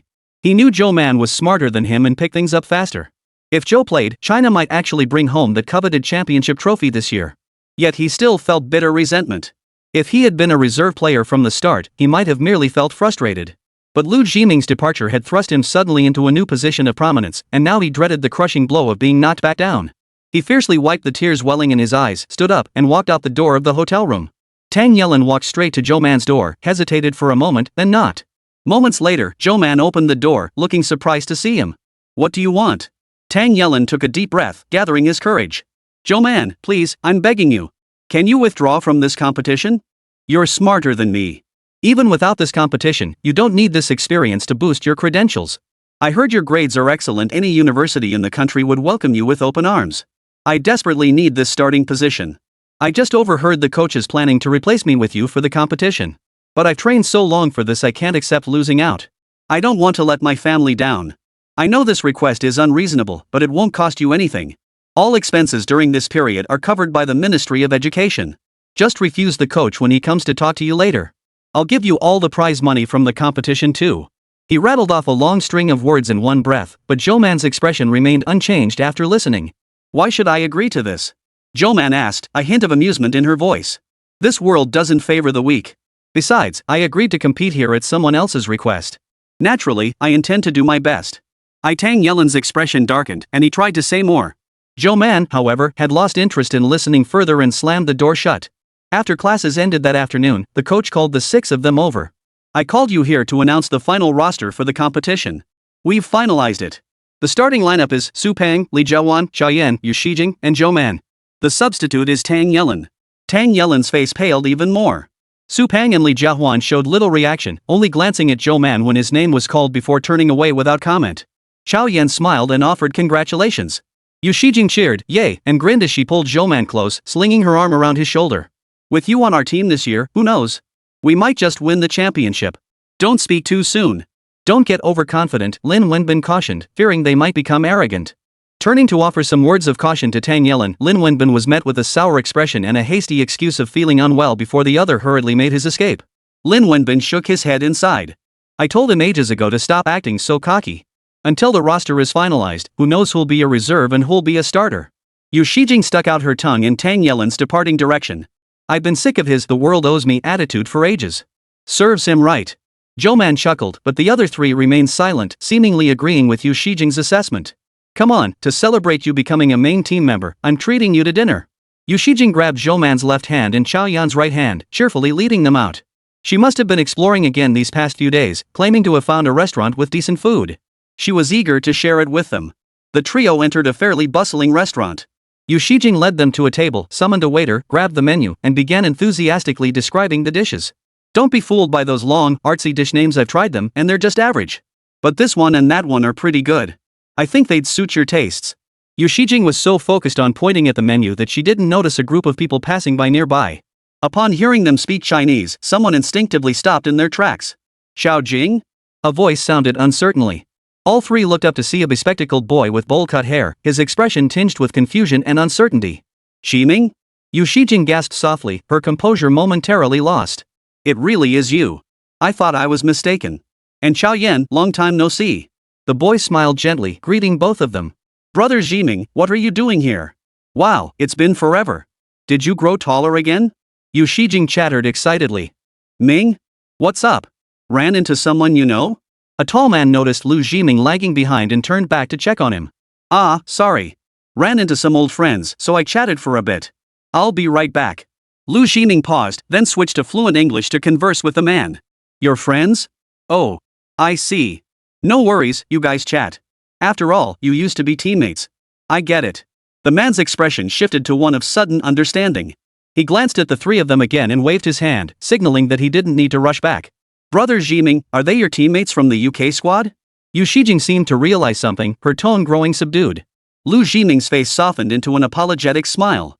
Yeah, we just arrived in the US today. Enough about them. How about you? Been doing okay lately? And this guy I haven't seen before. Is he your new teammate?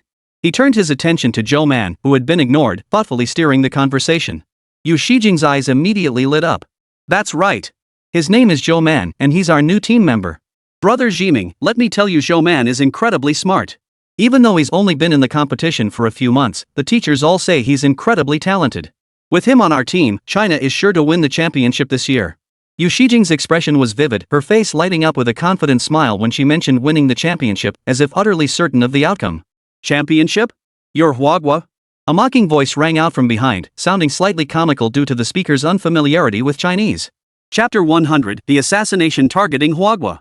The 3 turned to see a blonde-haired, blue-eyed boy walking toward them, hands stuffed in his pockets. Ming, why are you wasting time with them?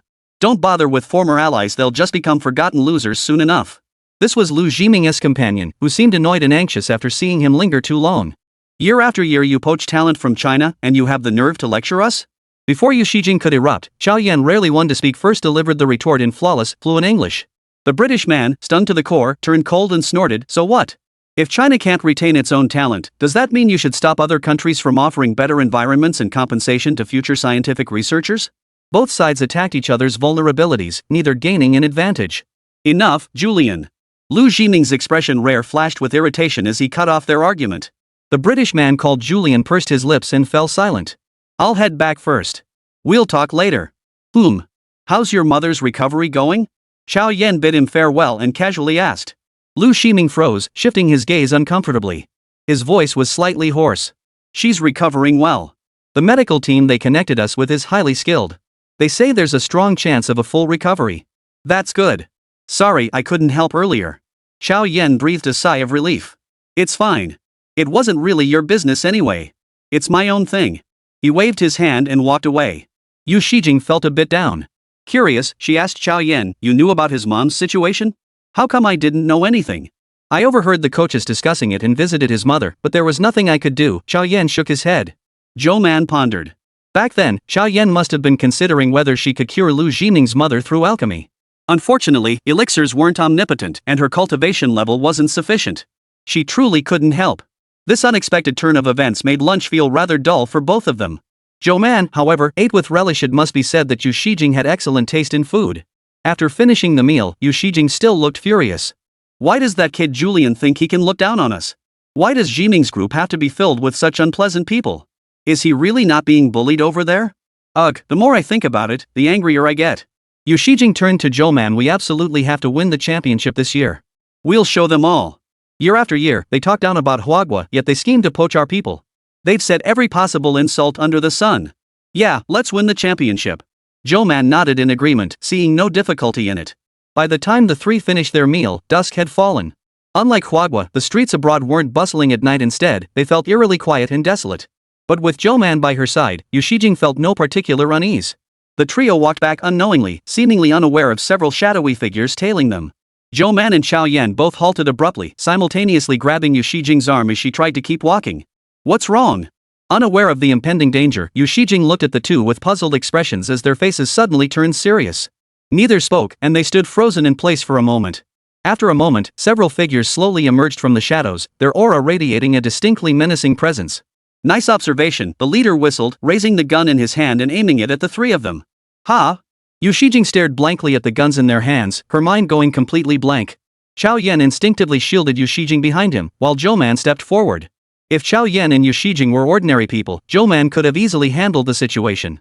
He would have knocked them unconscious, subtly altered their memories with his divine sense, and then dealt with these unidentified gunmen. But Xiao Yan was a second-tier chi cultivation cultivator, possessing some resistance to psychic suggestions and memory alterations. Only specialized cultivation techniques could perfectly conceal such manipulations. Moreover, the cultivators here hadn't trained their divine sense.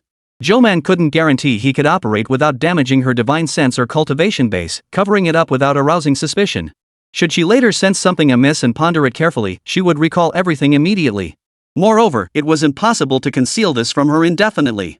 As fellow cultivators, and especially as an alchemist highly sensitive to spiritual energy fluctuations, she would inevitably discover Zhou Man's true cultivation status one day. Who are you? Xiao Yan asked with extreme composure while Zhou Man was still pondering. Us? You needn't know. You'll be dead soon anyway, the leader sneered coldly. Blame it on being Chinese. Xiao Yan's expression hardened as she assumed a defensive stance, channeling spiritual energy to form a protective barrier around her body. Unfortunately, as an alchemist, she was not skilled in combat spells and had little training in ancient martial arts. Her second-stage chi cultivation's spiritual energy defense was utterly incapable of stopping bullets. Deep down, Xiao Yan was far from calm. She immediately recalled the warnings from her clan elders before departure. They had received intelligence from the government. International assassin organizations had targeted Chinese cultivators, suspecting their existence and sending agents to investigate. Although the intelligence operative had died under mysterious circumstances en route, it seemed the organization already possessed an internally compiled list of suspects, one that was nearly certain. They were highly likely to target individuals from the families on that list for assassination and retaliation. Xiao Yan, traveling abroad for the competition, was essentially walking into the lion's den. Fortunately, before her departure, the elders had equipped her with several protective magical artifacts. While she didn't know if they could stop bullets, they should provide enough cover to buy time until the police arrived. Still, she'd have to figure out how to explain this to Zhou Man and Yu Shijing afterward, another headache waiting for her. As Xiao Yan nervously pondered how to survive these threats, Zhou Man suddenly tapped her shoulder, interrupting her thoughts. Xiao Yan looked up, surprised to sense that familiar flow of spiritual energy. A thicker spiritual energy shield descended over her and Yu Shijing. He touched Yu Shijing's forehead, and she immediately closed her eyes and fell into a deep sleep. Zhou Man offered Xiao Yan a reassuring smile. Leave it to me. Chapter 101, You're a cultivator too. Before Xiao Yan could say anything, Zhou Man had already shielded her behind him.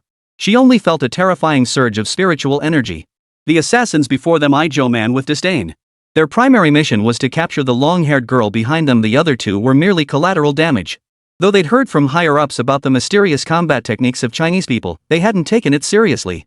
After all, they'd assassinated Chinese targets before and never failed.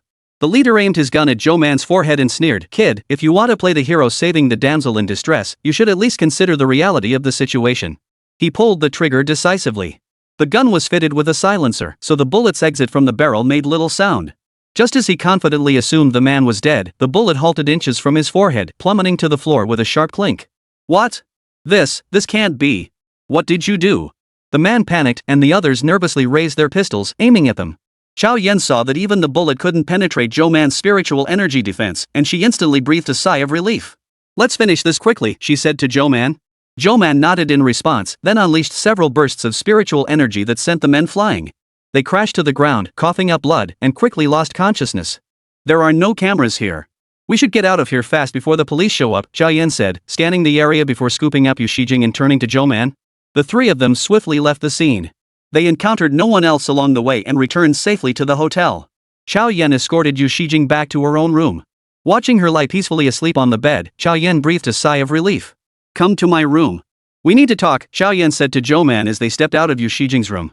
"Are you a cultivator too?" Xiao Yan asked the moment they entered. "It's obvious," Zhou Man replied with a smile. "Did you know all along that I'm a cultivator?" Xiao Yan's tone held a subtle edge. "You kept your identity hidden. If not for today's incident, I'd probably never have known my teammate was a cultivator." On the way back, Xiao Yan had already gone over every detail of her past interactions with Zhou Man. Aside from something feeling off about the day he found the missing Yu Shijing, there had been no apparent anomalies in their everyday interactions. So that incident with Yu Shijing wasn't luck. You took care of that person? She was well aware of the case involving the cultivator who had lost control and killed someone. At the time, she'd been busy searching for clues about the Bai family member. The Bai family mattered little to her, but she couldn't stand idly by. When she learned of Yu Shijing's disappearance, guilt nearly overwhelmed Xiao Yan. Fortunately, Yu Shijing was found safe, and the Bai family cultivator was apprehended. "Yeah, couldn't just let a comrade die." Zhou Man nodded in acknowledgement. "Regardless, I'm still very grateful to you." Xiao Yan briefly informed him that foreign assassin organizations had recently set their sights on cultivators in China.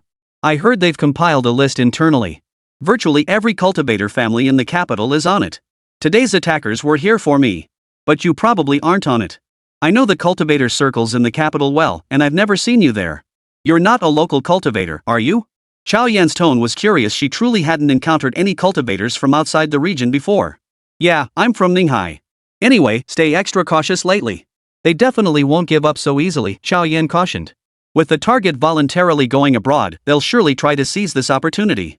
What's most frightening is that their ultimate goal might not be to eliminate us, but to capture us alive." "Don't worry, I'm strong enough," Zhou Man said with a smile, and Xiao Yan couldn't help but laugh too. "You really are formidable. You must be at the 4th stage of qi cultivation now, right?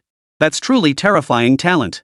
Do you realize most cultivators in the capital never reach that level in their entire lives?" Zhou Man nodded in agreement, though he couldn't possibly reveal his true strength to her. Zhou Man returned to his room. The following days passed without incident, and soon the day of the competition arrived.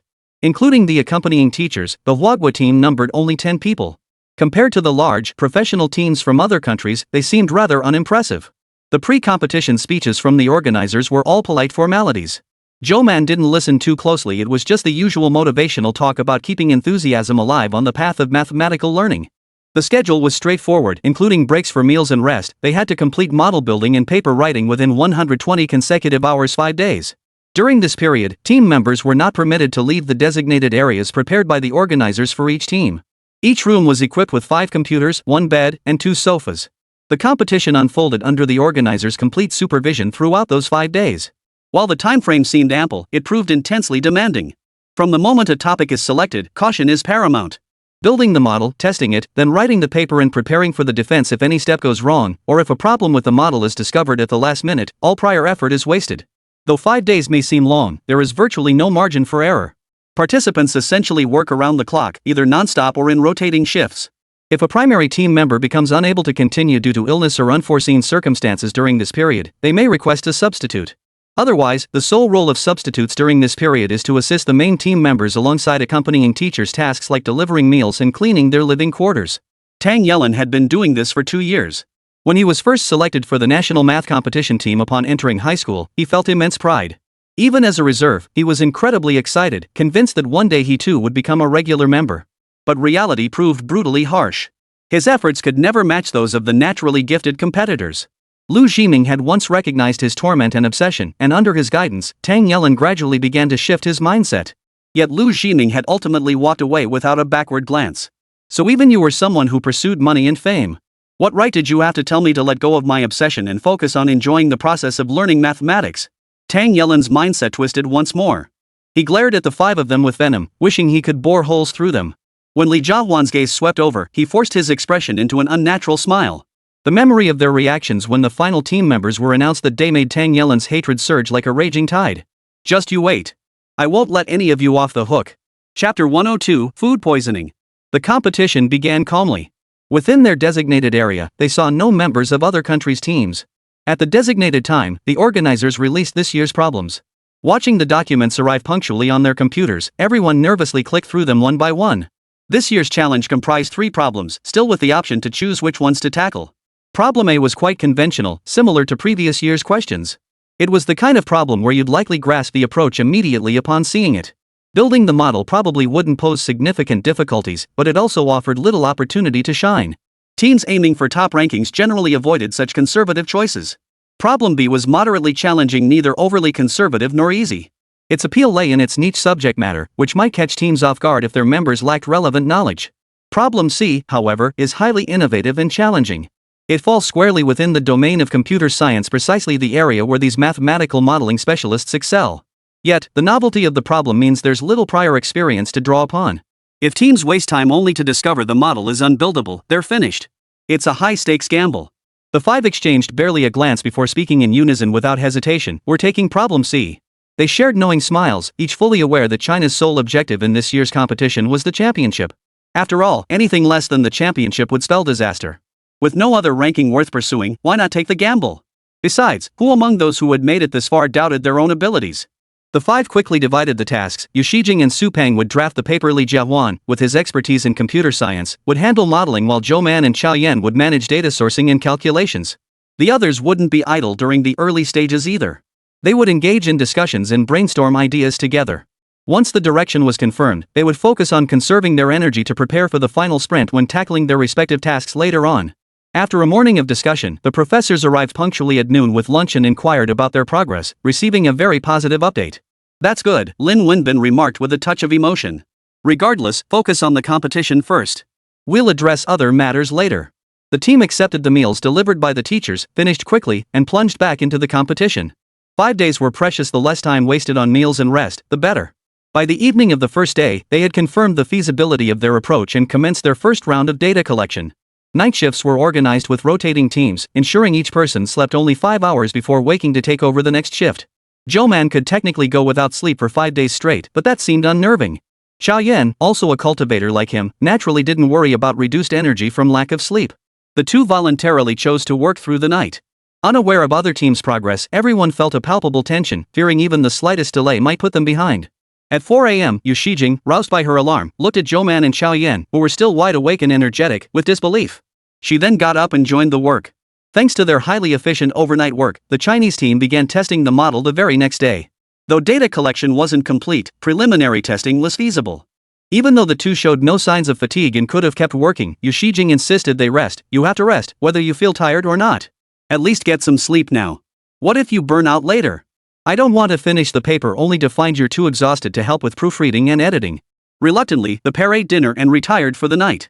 After 6 hours of sleep, Zhou Man woke up to find Li Jiahuan still seated at the computer, fiddling with software he couldn't comprehend. Zhou Man reflected that if he'd been participating in this competition alone, it wouldn't have worked out. He simply didn't know how to use computers or these programs. Seeing Zhou Man awake, Li Jiahuan said nothing. He merely glanced up before turning back to his task. A thick stack of discarded draft papers littered the floor. Their progress over the past 2 days had been decent. Ideally, they'd finish modeling and testing by the 4th day, reserving the final day for polishing the paper. On the morning of the 3rd day, the teachers arrived again to deliver meals and casually check everyone's progress. Tang Yelin was also present, standing at a distance from the group, listening impassively to their conversation, his eyes betraying an uncontrollable ferocity. Zhou Man remained engrossed in calculations and theoretical modeling when a sudden thud echoed through the room. A figure collapsed from behind the computer. The other four startled, immediately jumping to their feet to look over. It was Li Jiahuan. His face was a terrifying shade of pale. Panic spread through the group, but Chao Yan remained composed, immediately calling Lin Wenbin and the medical team from the organizing committee. Lin Wenbin rushed over urgently, and the medical team arrived swiftly. After a preliminary diagnosis, they immediately determined the cause. Food poisoning. Do you have samples of today's meals? He needs immediate medical attention. Lin Wenbin's face was as grim as could be, and the others were equally shaken. While Su Peng had only woken up at noon and hadn't eaten, the others who had gotten up early had all eaten the same breakfast. Why was Li Jiahuan the only one affected? In the corner, Tang Yelin, who had rushed over upon hearing the commotion, looked no better. Why was it only Li Jiahuan? Li Jiahuan was the only one in the team with expertise in computer science. If he were gone, their modeling progress would slow dramatically. What good would it do for him to step in as a replacement? He nervously bit his lower lip, hiding among the crowd, afraid of being noticed. Lin Wenbin felt dazed and flustered, but forced himself to calm down. He immediately called an ambulance to take Li Jiahuan to the hospital, then contacted the organizers, explaining that one of the main team members had encountered an issue and requesting to bring in the substitute. Tang Yelin, you're taking Li Jiahuan's spot. Lin Wenbin, his head throbbing, turned to Tang Yelin. A flicker of wild excitement nearly crossed Tang Yelin's face as he eagerly responded, yes. Zhou Man and Xiao Yan both turned to look at him, exchanging a glance. If it wasn't food poisoning from eating something wrong, but someone deliberately poisoning the food, then everything would make sense. As cultivators, that amount of poison couldn't harm their bodies at all, it would be automatically expelled and purified. Su Peng had been spared because he hadn't eaten breakfast, while Yu Shijing had been protected by the lingering spiritual energy from the pill Zhou Man had fed her earlier and the residual energy from her previous rescue efforts. That was why Tang Yelin was both startled and tense, yet also exhilarated. He chose to act on the third day precisely because he knew their modeling progress was solid. He believed that stepping in at this point would allow him to take over without disrupting the final schedule. He might even snag a good result. What a vicious and cunning scheme. Chapter 103, The Champion. Zhou Man and Xiao Yan exchanged glances, their eyes confirming their shared suspicions. No matter how furious Xiao Yan felt inside, she knew the competition came first. She resolved to endure it for now, waiting until after the event to confront her teacher and settle the score with Tang Yelin properly. Breakfast featured a large pot of congee and other pastries specially prepared for the Chinese participants. The organizers delivered it directly to the contestants' rooms via food carts, where everyone served themselves by scooping portions from the pot into their bowls. Therefore, if one person suffered food poisoning, nearly everyone could potentially be affected. Fearing their own food preparation might be at fault, the organizers actively cooperated, sending the remaining food for inspection. However, it later turned out the issue was poisoning, not spoiled food. Zhou Man and the others had temporarily reassigned tasks. Su Peng, his face dark, mentioned he'd studied software with Li Jiahuan and could take over the modeling work. Tang Yelin naturally stepped in to fill the gap in the thesis section. He gave Yu Shijing an awkward smile, but she didn't return it. Yet, they had no choice but to communicate since they needed to collaborate on the same task. This unexpected incident on the third day naturally dampened everyone's spirits. Su Peng spent a long time at his computer before he could finally settle down. Fortunately, Zhou Man and Xiao Yan worked efficiently, completing the theoretical model construction after dinner. Both breathed a sigh of relief simultaneously. Su Peng solemnly declared, "Leave it to me. I'll finish it by tomorrow." Zhou Man and Xiao Yan then turned their attention to assisting with the paper's supporting materials. By the afternoon of the fourth day, Su Peng had pulled an all-nighter to finish the work. After confirming the model's correctness and operability, joy spread across everyone's faces. With this progress, perhaps this year's championship truly held promise. After importing the model data into the paper section and completing the writing, the next step was endless checking and fine-tuning. Everyone felt their eyes growing weary from staring at the English text. "I can't go on." Yu Shijing slumped over her desk, her voice weak, deep dark circles ringing her eyes. The others weren't much better off. Zhou Man was holding up relatively well, though he was tapping away at his keyboard, having just caught another grammatical error in the paper. This kind of competition where papers must be written in English and defended orally is inherently not a home turf for Chinese participants. They have to learn an extra layer of skills compared to native speakers. The paper was nearly finished, but the weight of the word champion rested heavily on everyone's shoulders. They all craved this championship so intensely. To vindicate mathematics and to vindicate China's math competitions. On the fifth day, under the tense gazes of her teammates, Team Captain Xiao Yan confirmed all materials were complete in the final 10 minutes before the deadline and submitted the application. Everyone collectively breathed a sigh of relief. What remained was the defense in 3 days. Results would be announced a week after the defense. Whether they would return in glory or bear the shame of failure hinged entirely on this one decisive moment. Yu Shijing slept off her exhaustion for an entire day at the hotel, regaining her energy by the next morning, truly terrifying stamina. Many of their peers participating in the competition were nearby. While out exploring, they encountered Lu Jiming and his British team members again. Julian immediately wore a look of contempt upon seeing them. "Now that the competition is over, do you still have confidence in winning the championship?" Seeing the difficulty of the problems, you should finally have some self-awareness. If Ming were still on your team, China would indeed be a force to reckon with. But without him, the rest of you are nothing to fear. Yu Shijing rolled her eyes rudely, not even bothering to acknowledge him this time.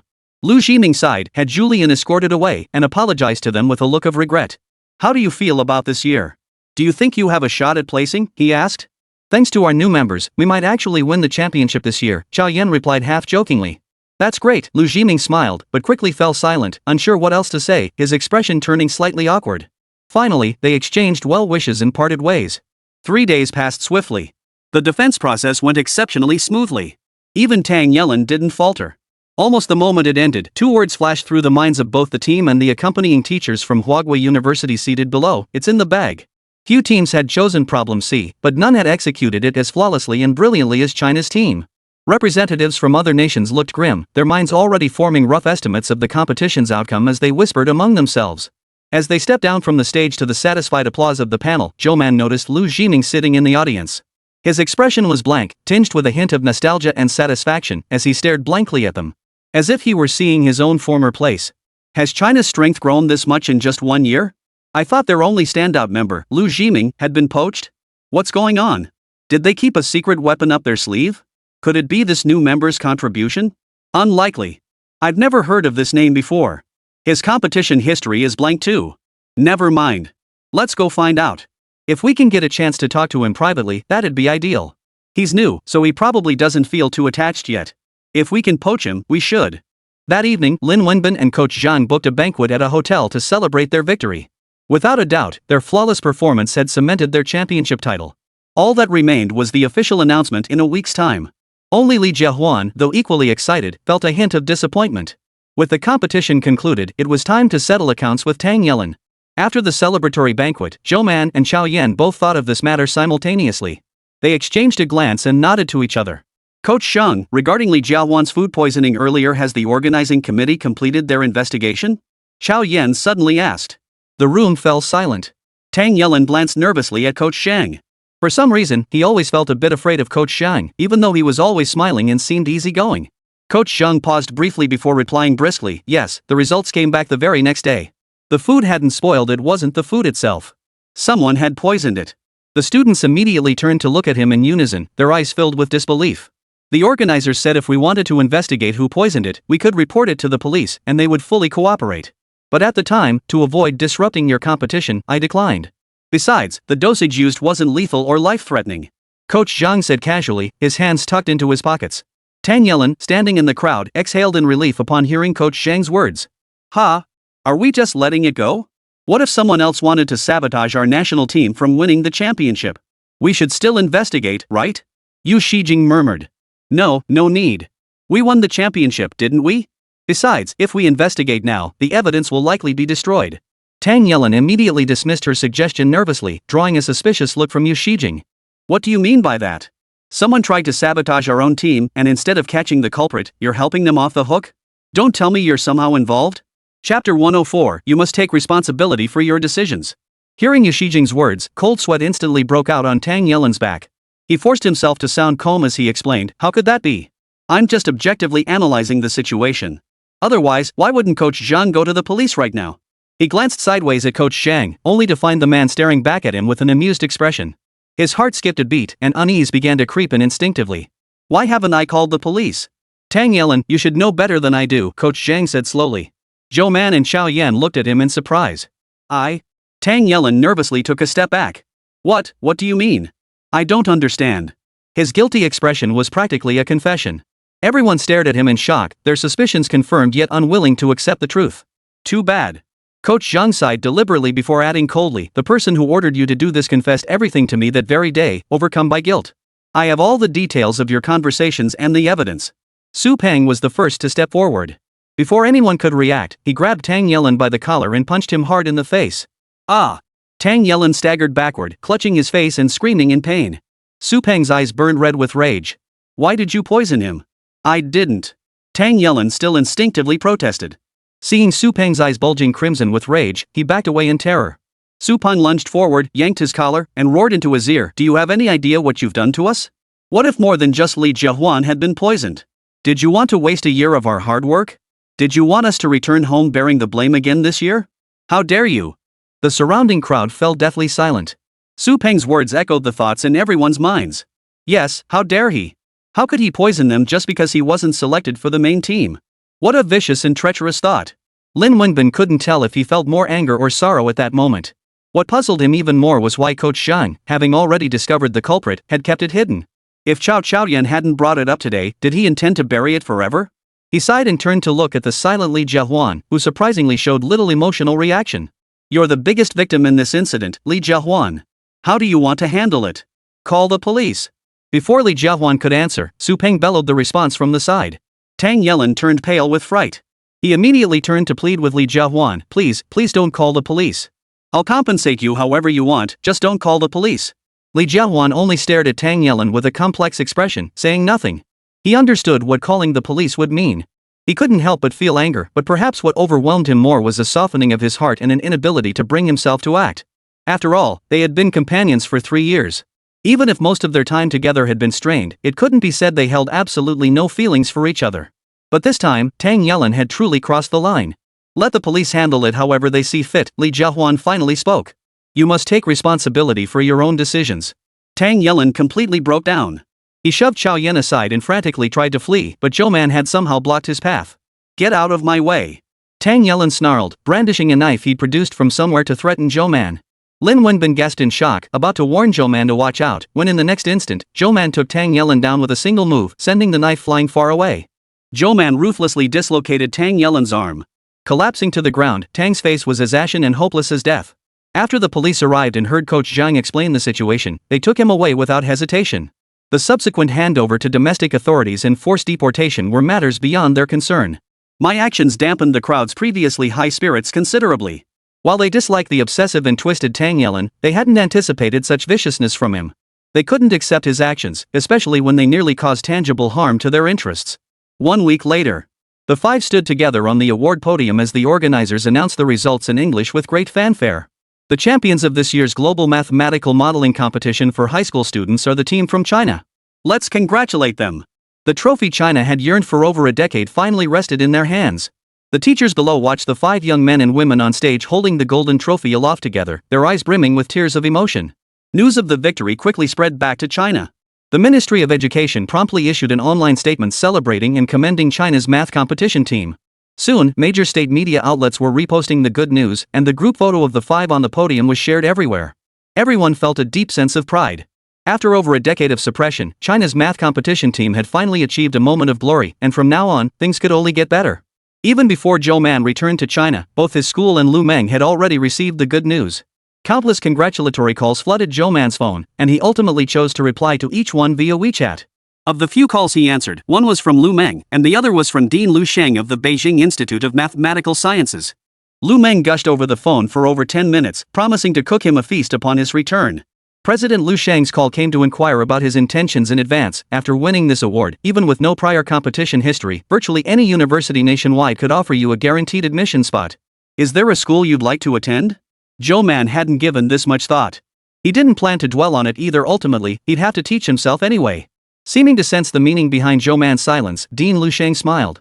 If you haven't decided on a school yet, personally, I hope you'll consider Beijing University of Science and Technology. Even though you won't be pursuing mathematics as your major, it's still a science-oriented field, and the programs at Beijing University of Science and Technology would be a great fit. Zhou Man didn't respond, but Dean Lu wasn't in a hurry after all. The college entrance exams were still several months away. At parting, Coach Zhang saw only the few of them off at the airport. Coach Zhang, aren't you coming back with us? Yu Shijing asked curiously. I've got some things to take care of over here. Don't worry, I'll definitely go back and show off to those folks at the Ministry of Education, make sure they give me that bonus. Coach Zhang joked with a smile, waving goodbye to them. After nearly a month in the United States, they were starting to feel familiar with the scenery here. Boarding the plane, they felt a bit dazed. Zhou Man found Chao Yan resting quietly and suddenly remembered something important he hadn't told her yet. What? Chao Yan looked confused. You mean Coach Zhang's identity? Chapter 105, they've all grown up? You mean Coach Zhang is part of that assassin organization and his real name is Rospin? And he was the one who fabricated the identities of those 2 dead intelligence officers? Chao Yan blurted out in one breath, her eyes wide with disbelief. How could that be? Coach Zhang is. I have no reason to lie to you. I followed him and confirmed his identity. He's probably staying because he has a mission to carry out. Zhou Man shattered her illusions. As if something occurred to her, Chao Yan's expression turned serious again. If Coach Zhang really is part of that organization, does that mean he might know my identity too? Since he was responsible for fabricating identities for those two agents, he should also be aware of the mission roster. It's possible he's on it too. Could he have leaked our whereabouts when those assassins tracked us down earlier? That explains why it seems so coincidental. Chao Yan's suspicions were all correct. His assignment from the organization was to assist the assassins in capturing Chao Yan alive, and he had indeed provided them with her whereabouts. But the unexpected complications that arose in the mission's failure were beyond his responsibility. I must report this matter to my family immediately, Chao Yan said gravely. Did Coach Zhang notice anything unusual about you? No. In fact, since you posed no threat, I didn't pay it much mind. I even forgot to tell you about it, otherwise, he might have noticed something. As soon as Zhou Man stepped off the plane, someone had already come to pick them up from the airport in the capital. Along the way, banners celebrating their achievements were displayed, drawing crowds of onlookers snapping photos. After handling some matters, Zhou Man headed straight back to Ninghai City. Manhwa had arranged a special vehicle to pick him up, with teachers offering congratulations throughout the journey. The weight of being world number one was immense, especially since this year marked China's first championship in over a decade since Zhou Man joined the team. It was hard not to wonder if Zhou Man had played a pivotal role in this achievement. The day the news broke, Manhwa had already begun widespread publicity. Even though it hadn't stayed on the local trending list for long, virtually everyone in the local competitive student community knew about it. Those who had previously held reservations about Zhou Man were now left speechless. His selection for the national team alone, coupled with his rapid rise from reserve to starting member within 2 months, was proof enough of his exceptional talent. However, upon learning that Zhou Man had secured a guaranteed admission spot at Beijing University of Technology, the teachers couldn't help but feel a slight pang of concern. After all, they had specially recruited Zhou Man in the first place hoping he would raise Manhwa's college entrance exam cutoff score. Over the past 2 years, Zhou Man had consistently performed well, studying diligently and never dropping in the rankings. But if he accepted this guaranteed admission and skipped the college entrance exam, wouldn't that defeat the whole purpose? With no other choice, the administrators discussed the matter and ultimately sent teacher Zhang to gauge Zhou Man's intentions. Zhou Man, I heard you've secured a direct admission spot at Beijing University of Technology. Congratulations. Teacher Zhang's smile felt awkward, weighed down by his concerns. Yeah, Dean Liu offered it. He wants me to go to Beijing Polytechnic, Zhou Man nodded in response. Actually, I didn't come to see you for no reason, Teacher Zhang struggled to find the right words. It's just that. Zhou Man, you should still remember the requirements Manhwa set when he recruited you, right? When Manhwa recruited him, the stipulation was that he must consistently rank within the top 3 in his grade on every final exam, and his citywide joint exam scores must never fall below the top 100. Zhou Man had met these expectations flawlessly over the years. Not only had he consistently ranked first under Manhwa for over 2 years, but his city-wide exam scores had remained firmly within the top 30. He understood perfectly what Teacher Zhang was implying. Whether or not he took the college entrance exam didn't really matter. But since Teacher Zhang had been so kind to him, Zhou Man naturally wouldn't want to put her in an awkward position. Don't worry, Teacher Zhang. I'll take the Gaokao. I'll come back with top honors, no matter what, he joked, not for a moment doubting his ability to achieve it. Only upon hearing his words did Teacher Zhang finally exhale in relief. Now she could finally report back to the administrators. When Zhou Man returned home, Lu Meng was already waiting for him, having laid out a table full of dishes and invited their familiar neighbors to join them. After the warm celebratory feast, Lu Meng busied herself sorting through the congratulatory gifts brought by everyone, while Zhou Man headed upstairs first to organize his things. Oh, right, Xiao Man, Lu Meng called out suddenly. I've been taking good care of those plants you asked me to look after. They're growing quite nicely. But what exactly did you plant? I can't tell what kind they are. Zhou Man was a bit surprised. He pushed open the door and saw the vibrant greenery in the flower pots on the windowsill. His eyes lit up with delight. They'd all grown? Though not yet mature, compared to his own plants that had only just sprouted after months of cultivation, this was astonishingly fast. Zhou Man sensed that these plants contained remarkably rich and pure spiritual energy. They were definitely spirit plants. At this rate, they should all be fully grown in less than 2 weeks. He never expected that after being away for over 2 months, he'd return to such a delightful surprise. Could Sister Xiaolu truly possess some unique talent for cultivation that others lacked? He presented the harvest from his recent trip to 9-Star Mountain. His current stockpile felt almost extravagant, so abundant was it. If it weren't for his ongoing alchemy needs, he'd be tempted to feed all these spirit herbs directly to the jade pendant, hoping to repair as much of it as possible. His current plan couldn't be simpler: gather more spirit herbs, contact wealthy reclusive families, charge them for alchemy services, and invest the profits into Li Zipingping's experiments.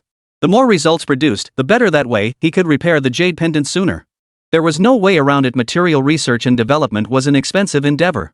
But once results were achieved, the profits would follow swiftly. He messaged Li Zipping to check on progress, but it seemed the other party was still occupied with the recent launch of that new material. This left Zhou Man suddenly in a state where he wanted to be busy but found nothing to occupy him. However, Chao Yan contacted him again immediately, specifically regarding the International Assassin Organization matter. Are you free to come to the capital soon?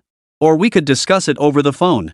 Regarding the matter you mentioned about Coach Zhang's identity, our family unanimously believes a cautious decision is necessary. Do you have any evidence or information you could share with us? Zhou Man felt torn. He had overheard the conversation through divine sense tracking, but cultivators in this world hadn't yet reached the stage of cultivating divine sense. How could he possibly explain that to them? Chapter 106, You've already broken through?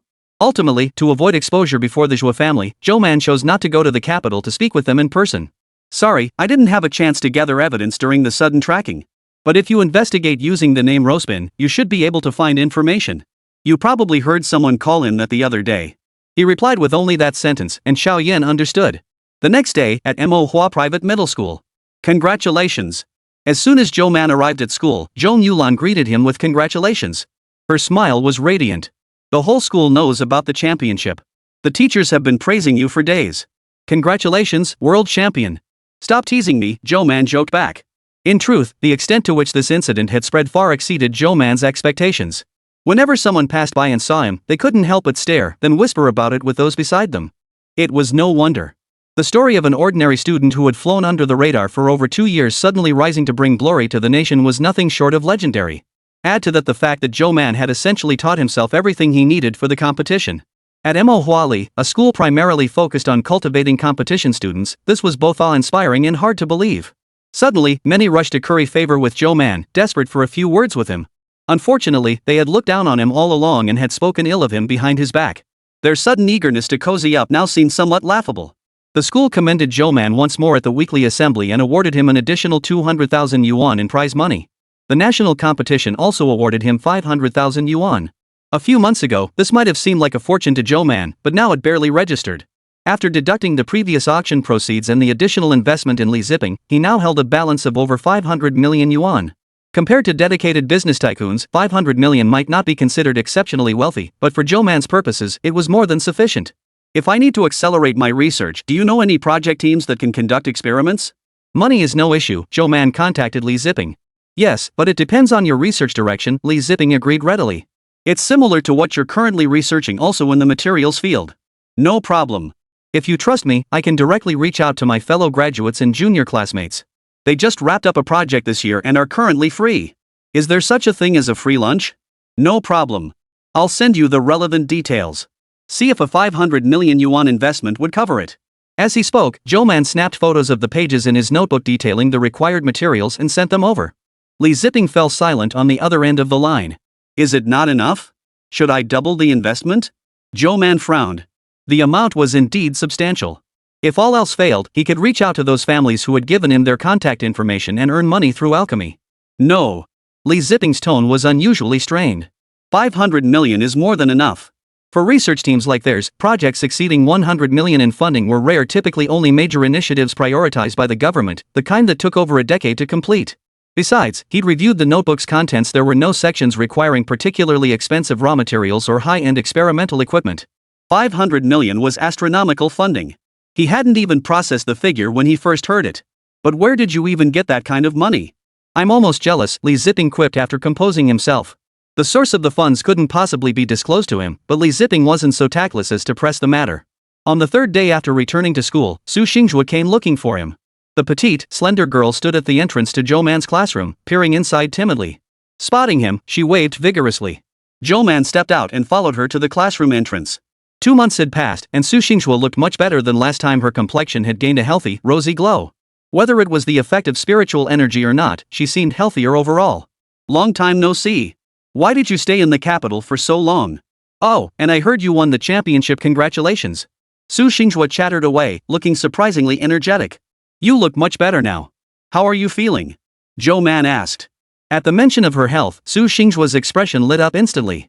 Like a child who'd just gotten a new toy, she immediately shared the news excitedly with her best friend. You won't believe this. It's absolutely incredible. Turns out everything in those novels is real. She pulled Zhou Man aside mysteriously, and the two hid in an empty corner of the corridor. Su Xinghua summoned spiritual energy from her dantian, leaving Zhou Man utterly astonished. Her spiritual energy was thick and her meridians wide open. The intensity of the spiritual energy surrounding Su Xinghua had doubled compared to before. The spiritual energy seemed like Su Xinghua's most obedient pet, effortlessly summoned from her dantian and circulating autonomously around her body. With each cycle, its density deepened imperceptibly to the naked eye. All of this was crystal clear to Zhou Man. Su Xinghua was cultivating. And she was doing it entirely on her own. During the 2+ months Zhou Man had been away from Ninghai City, Su Xinghua had already advanced to the second stage of qi cultivation. For someone born with a Dao physique, this pace was actually considered rather slow. But this wasn't the immortal realm. This was Earth, where Zhou Man had originally lived. Here, the spiritual energy was so polluted that it was virtually impossible for anyone to absorb it. Su Xinghua's cultivation involved unconsciously circulating her techniques, slowly absorbing the uncontaminated portions of this polluted spiritual energy into her body to achieve the effects of her previous cultivation level. Simultaneously, this practice gradually expanded her meridians, accelerating both the absorption and circulation of spiritual energy. But Zhou Man hadn't taught her any of this. He had merely helped Su Xinghua channel the energy into her body. It would be more accurate to say he never imagined Su Xinghua could cultivate in such an environment, let alone master it without formal instruction. Truly a natural Dao body. Zhou Man marveled silently. How about that? Pretty impressive, huh? After her demonstration, Su Xinghua withdrew her spiritual energy. Very impressive. But how did you manage it? Did you really teach yourself, like you said? Sort of. I'd read a few cultivation novels before and suddenly thought to try practicing based on what they described. Never imagined it would actually work. Su Xinghua scratched his head sheepishly. Do you realize you've already broken through? 2 months ago you were at the first stage of qi cultivation, and now you're a fully accomplished second stage cultivator. You're just a step away from reaching the third stage. Chapter 107, Jade Pendant. Su Xinghua showed Zhou Man several more things he'd researched on his own. Only then did Zhou Man realize that Su Xinghua hadn't just learned cultivation, he'd even mastered basic applications and manipulation of spiritual energy with remarkable proficiency. Wind blades, telekinesis, physical enhancement, he could even perform rudimentary mind control over others. You're doing very well, but remember, never reveal your cultivator identity in front of others, Zhou Man cautioned repeatedly. I know that, Su Xinghua nodded obediently, showing he understood. I truly don't know how to thank you enough. Thanks to you teaching me this, life feels so much more interesting now. And I'm not afraid of those people anymore. I gave the ones who bullied me last time a proper lesson. It's all thanks to the courage you lent me. Su Xinghua's tone was sincere. No need to thank me. It's all your own hard work. Zhou Man nodded, ending their conversation. He couldn't help but wonder how those cultivators in the capital would react when they learned that a novice, someone who had only just begun cultivation and still needed a powerful cultivator's assistance to draw energy into his body, had broken through to a realm in less than 2 months that had eluded them for decades. But for now, this matter must remain confidential. If word reached those in the capital, it would only cause trouble. After examining Su Xinghua's physical condition and confirming she was fine, he parted ways with her. Several days later, after confirming the medicinal herbs and pills in his possession, Zhou Man contacted each of the families he had dealt with previously. The Zhou family required 5 spirit-gathering pills, the Wan family needed several spirit-restoring pills, and the Chen family sought cultivation-enhancing elixirs. The more, the better. The requests weren't particularly difficult, suggesting they were likely just testing the waters. However, the compensation offered was generous, so Zhou Man didn't dwell on it. After spending several days refining the pills in his room, Zhou Man dispatched the items to each family. Soon after, he received their prompt payments. Another 130 million yuan entered his account. The team Li Zipping had helped arrange was also quickly organized and ready to begin experiments. Li Zipping, familiar with the notebook's contents, would serve as the chief coordinator, guiding their efforts. Upon learning of the substantial investment, they all wore expressions of disbelief, but quickly became excited. It wasn't just the ample funding that convinced them this project could proceed, it was also Li Zipping's explanation of what the new materials being researched truly represented. If successful, these new materials could profoundly impact the world, perhaps even revolutionizing their lives. With palpable excitement, they accepted the project and immediately commenced their research. Meanwhile, Zhou Man finally turned his attention to repairing the jade pendant. As his personal talisman, he knew its condition better than anyone. Although it was damaged beyond use for reasons unknown, Zhou Man could still sense a connection to it, indicating it hadn't been completely destroyed. This jade pendant possessed innate mystical properties. It could absorb spiritual energy from rare treasures imbued with qi, storing it within. This spiritual energy not only allowed the jade pendant itself to evolve in rank, but also served as a reserve for cultivators practicing within its mysterious space. After discovering this property, Zhou Man had fed the jade pendant numerous times, allowing it to advance countless times over. Therefore, repairing it would also require consuming a considerable amount of high-grade spirit-protecting herbs to feed it. When he tentatively fed it a few spirit-gathering stones, they quickly crumbled into powder, scattering away with a mere pinch. The effect these spirit stones had on repairing the jade pendant was like a drop in the ocean. Such a meager amount of spiritual energy was utterly insignificant. After feeding the jade pendant some extra magical artifacts and spiritual herbs he carried, Zhou Man felt the repair progress had barely advanced by 1%. He then recalled the storage jade pendant he had purchased earlier. After a moment's hesitation, he resolutely fed it to the pendant as well. The surface of the jade pendant flashed, and Zhou Man sensed the repair progress had advanced by at least 5%. A look of delight spread across his face. This jade pendant was truly extraordinary. Perhaps because of their similar functions, the repair progress accelerated significantly this time. He immediately contacted the Tianji auction house again, inquiring if they had any surplus magical artifacts available for sale. They had no idea what Zhou Man intended to do with them, but since he was a formidable alchemist, they dared not pry further. The auction house didn't hold many surplus magical artifacts. Hoping to curry favor, they offered them at very favorable prices. Zhou Man bought them all without hesitation, quickly depleting his remaining balance. After feeding all those treasures to his life-bound artifact, Zhou Man finally sensed the jade pendant's repair progress had advanced to 10%. Simultaneously, he sensed that some of the jade pendant's functions had been restored.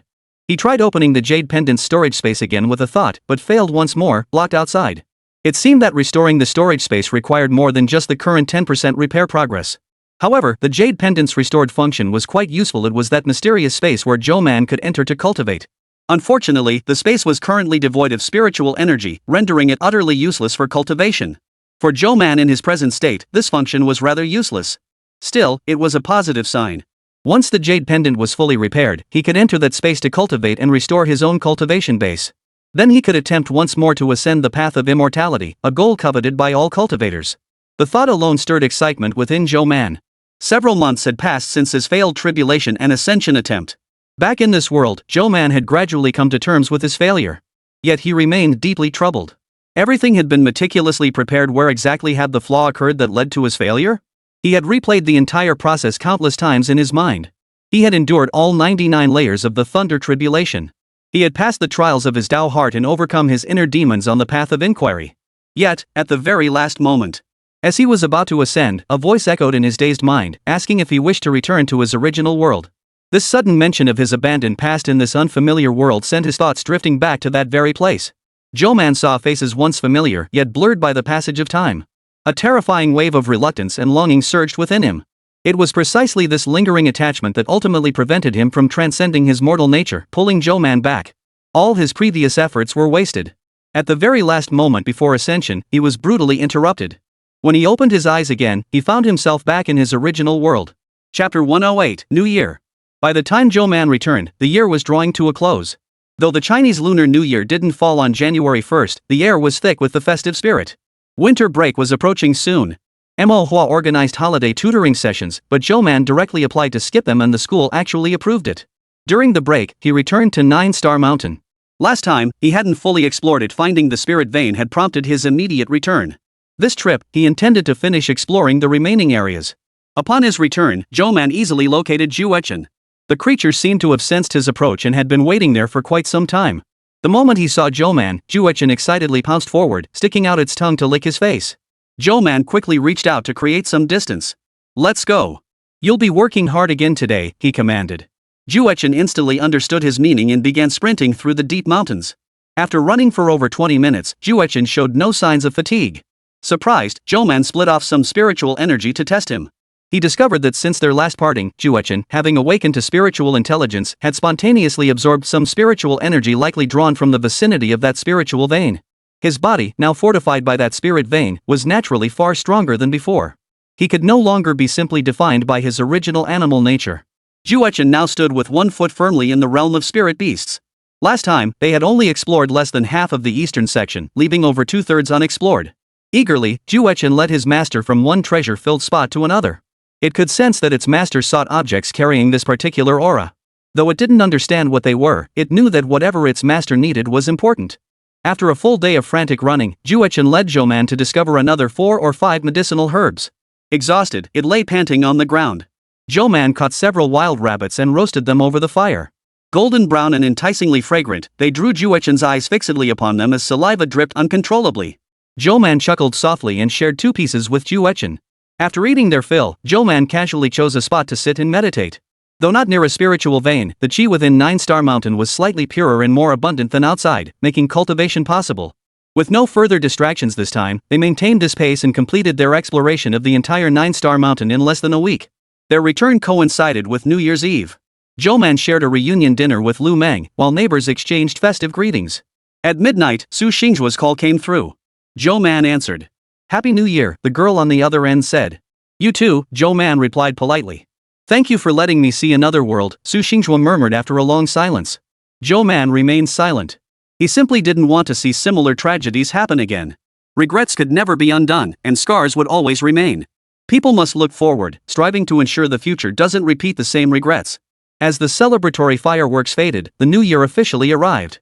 The International Assassin Organization seemed to have gone quiet lately, with no further moves. Perhaps realizing the difficulty of infiltrating agents, they had decided to lie low for now. A brand new year had arrived, and the college entrance exams were still half a year away. "The Bai family is inquiring about your whereabouts. Please be extra cautious." Zhou Man received a message from Chao Yan, though it was sent to his account as an alchemist. It seemed these people had finally set their sights on him. Zhou Man sighed. After all the commotion he'd caused earlier, the Bai family couldn't possibly remain unresponsive. It was only a matter of time before they turned their attention to him. Now, at last, they were making their move. But all his identity details were concealed. No matter how much they probed, they'd never guess it was someone like him, an ordinary-looking high school student. The question was which unfortunate family the Bai clan would pin it on. But the way the Bai family operated was even more despicable than Zhou Man had imagined. "I'm telling you, those Bai people are brain-dead," Zhuo Yangyu complained to Zhou Man over the phone. "Remember that powerful alchemist whose rejuvenation pills we bought? We left him our contact info, and he reached out to us recently. That old bastard from the Bai family found out about it and started threatening us to hand over the alchemist's contact info and the pills he made. The head of the family refused, so they sent men to attack our house in the middle of the night. If it weren't for you, Zhou Man, reinforcing our mountain defense array earlier, who knows what chaos we'd be in now." Zhuo Yangyu's words were filled with relief. What else did the Bai family do afterward? Zhou Man was particularly concerned about this. "They haven't made any further moves for now, but the head of our family is deeply troubled. If the Bai family continues targeting us, we won't be able to withstand it. I heard the Wan and Chen families were targeted too. Our head is reaching out to them to gauge their intentions. How can you tolerate this? You have to retaliate properly." A midnight ambush was both a sneaky and blatant threat. Zhuo Yangyu gave a bitter smile. "Of course we want to retaliate, but we're truly no match for them. That old bastard from the Bai family broke through his cultivation barrier the moment he emerged from seclusion. If he weren't still injured, he'd probably have stormed our family compound by now. Their urgency in finding that alchemist is to heal that old bastard's wounds. Once he's fully recovered, they'll be able to run rampant through the capital's cultivation circles." Zhuo Yangyu finished his rant, not truly expecting Zhou Man to solve the problem for him. He just needed someone to vent to. Keeping it bottled up was unbearable. After all, the capital's cultivators all feared the Bai family. If they allowed one family to grow too powerful, it would endanger the other immortal cultivation clans. They wouldn't stand idly by and let such a threat grow unchecked. Still, since it directly concerned him, Zhou Man wouldn't wait for the trouble to escalate before addressing it. He planned to take the initiative and meet with the Bai family. At the last auction, he'd purchased intelligence on the Bai family from a well-connected source. Naturally, he knew the location of the Bai family's main residence and other details. One piece of information particularly caught Zhou Man's attention. That was the tipster's claim that much of the Bai family's cultivation resources were ill-gotten, mostly seized by force. Whenever word spread of a treasure's appearance, they would stop at nothing to monopolize it. Except for natural resources like those found in 9-Star Mountain, which were impossible to monopolize, any weaker individuals who discovered treasures would inevitably have them snatched away by the Bai family. When the Chang family had been targeted by an unknown clan earlier, Zhou Man had already suspected it might be the work of the Bai family. Not to mention, his gut feeling hinted that it might even be connected to the deaths of his own parents. Chapter 109, The Rotten to the Core Bai Clan. The main residence of the Bai family was located in the outskirts of the capital city, a naturally secluded spot. Zhou Man observed the buildings shrouded in a faint aura of spiritual energy defense.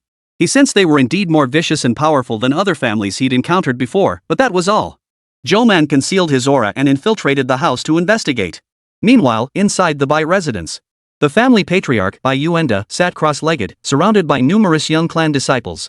Upon closer inspection, one could faintly discern an eerie formation beneath them. This formation channeled the spiritual energy and life force within the young disciples, slowly directing it toward Bai Yuenda at the center. This formation bore a striking resemblance to that of the heretical cultivator. Maintaining youth and power by draining others' vitality and cultivation. This was the path of the heretic cultivator. Such twisted paths were most prone to spiritual backlash. It was truly baffling how Bai Yuanda remained lucid despite whatever methods he employed. The moment Zhou Man entered and witnessed this scene, he immediately felt a wave of discomfort wash over him. This discomfort wasn't due to the cultivation methods of the heretic cultivator, but rather the way ordinary people were being exploited, much like being squeezed in a furnace. Even more absurdly, several vigilant members of the Bai family stood guard nearby, fearing their patriarch might suffer some mishap. As Bai Yuanda's cultivation progressed, the old man's previously pale and frail face gradually regained a healthy flush. His sunken cheeks even began to fill out, and his entire aura and appearance seemed to have rejuvenated by several years. This scene was utterly bizarre, yet not a single member of the Bai family present found it odd. Instead, they all wore expressions of relief. Soon, someone stepped forward respectfully to help Bai Yuanda to his feet. "Congratulations, patriarch. How does your body feel now?" "Oof. I'm feeling quite well now. Though this method takes time to work, it's not entirely useless. You bunch of good-for-nothings have finally served some purpose." With that, the old man kicked away the person sitting beside him. The pale-faced individual fell backward, yet no one paid them any mind. There was no other way. These disciples were specifically designated to supply blood to Bai Yuanda, marginalized members of the family who held little standing within it. To survive within the Bai clan, they had no choice but to endure this fate. But over time, having their already meager cultivation drained completely would gradually erode the foundations of their bodies. Only those with special constitutions like furnace vessels could endure the repeated cycles of cultivation surging and plummeting. What about those families? Still refusing to reveal anything? Bai Yuanda slipped on his outer robe, moving with such swiftness and vigor he hardly seemed like a white-haired old man. That's right. Those families seemed to have coordinated. They refused to budge no matter what. The responder hesitated for a moment before gritting his teeth. Useless trash. Bai Yuanda erupted in fury, sending the man flying with a single palm strike. Zhou Man shifted slightly to the side, narrowly avoiding the collision. The man spat blood as he fell to the ground. Though Bai Yuanda hadn't struck with full force, the blow still carried a trace of spiritual energy, more than enough to cripple cultivators at the first or second stage of qi cultivation. "My apologies, master. It is my incompetence," the man said, head bowed in deference, struggling to his feet despite the treatment. Seeing the man's submissive demeanor, Bai Yuanda's twisted vanity was finally satisfied. He waved his hand dismissively, sparing him. "Thank you, patriarch." The man bowed and withdrew, being escorted away to tend to his injuries. Bai Yuanda scanned the room, singling out another man. "This matter is now yours," he commanded. "Within 3 days, I want to hear those 3 families begging on their knees for the Bai family to spare them." The man's heart lurched at being singled out, while the others secretly breathed sighs of relief, though their faces betrayed nothing.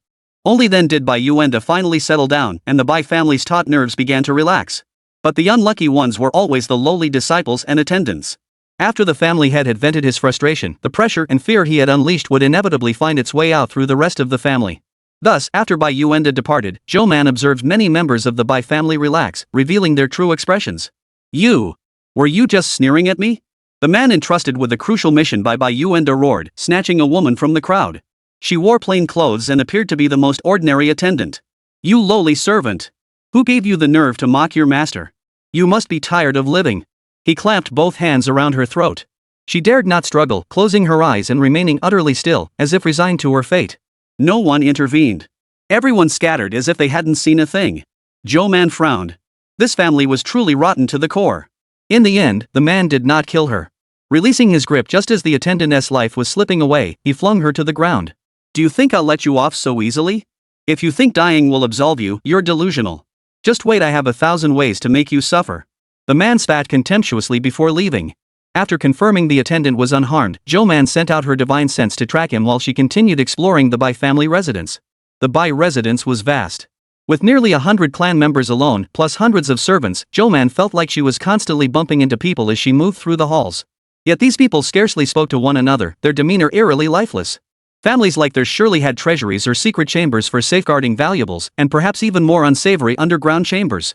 But clearly, they wouldn't leave any evidence or clues for him to find. After exploring thoroughly, Zhou Man found nothing suspicious on the surface. Progress was made on the spiritual sense tracking, though. The man Bai Yuanda had specifically ordered to handle this matter was named Bai Zhou. He spent his days idling away, relying on his mother's connections to coast through life without reproach. His lack of cultivation talent didn't matter, he had ample resources to prop up his cultivation level. Moreover, no one outside the family would be foolish enough to provoke a member of the Bai clan. Receiving this task directly from the family head sent panic rippling through his heart. Deep down, everyone knew this was a thorny problem. Those three families were tough nuts to crack. It was a task destined to bring misfortune to whoever took it on. But there was no choice. The head of the family had specifically named him. He scratched his head in anguish, then adopted a resigned expression. Since it's the head of the family's order, I can do whatever I want, right? Even the dirtiest tricks would be fine. His family would cover for him anyway. With that thought, he immediately began plotting to contact his family. He planned to visit the three households and kidnap their female relatives, using them as leverage to threaten the men. Such tactics were despicable, yet often surprisingly effective. Whether it would succeed, however, was another matter entirely. Chapter 110, Luring the Enemy into the Trap. Of course, Zhou wouldn't go alone. He summoned the clan's elite fighters in the name of the family head, intending to raid the three families at night and abduct their womenfolk. Zhou Man swiftly relayed the news back. Upon receiving word of a mysterious, powerful alchemist, the three families showed no suspicion whatsoever. Instead, they rallied their spirits and united, intending to use this as a trap to lure the Bai family into a snare. Night. Having failed in their previous assault on the Zhou family, though they hadn't broken the formation, they'd gained valuable experience. This time, their goal was stealthy infiltration, so they didn't plan to force their way in. The Bai family also possessed an expert in formations. Having visited the Zhou residence before, he had memorized the array's configuration and mentally simulated its dismantling countless times. They only needed to open a single breach, not completely destroy the formation, a feat impossible for him alone. Unexpectedly, the Bai family's operation proceeded smoothly. Under the pitch-black night sky, the group exchanged glances before slipping into the Zhou family's main residence one by one. Under cover of darkness, they slipped in undetected. At 3 in the morning, the Zhou residence was utterly quiet. Even the servants were asleep. With the array in place, no night watchman had been posted. The leader's face lit up with satisfaction. These array cultivators were so arrogant they had no sense of vigilance whatsoever, which made their operation all the easier. To guard against any surprises, they had prepared sleeping potions. Everyone had taken antidotes beforehand and donned masks. Waves of smoke drifted through door and window cracks into every room. It took a full quarter of an hour for the potion's effects to dissipate completely. The group sprang into action, intending to search each room for the women and children of their clan. The moment they pushed open the first door, a sudden crack echoed through the house, and every light in the main residence flashed on.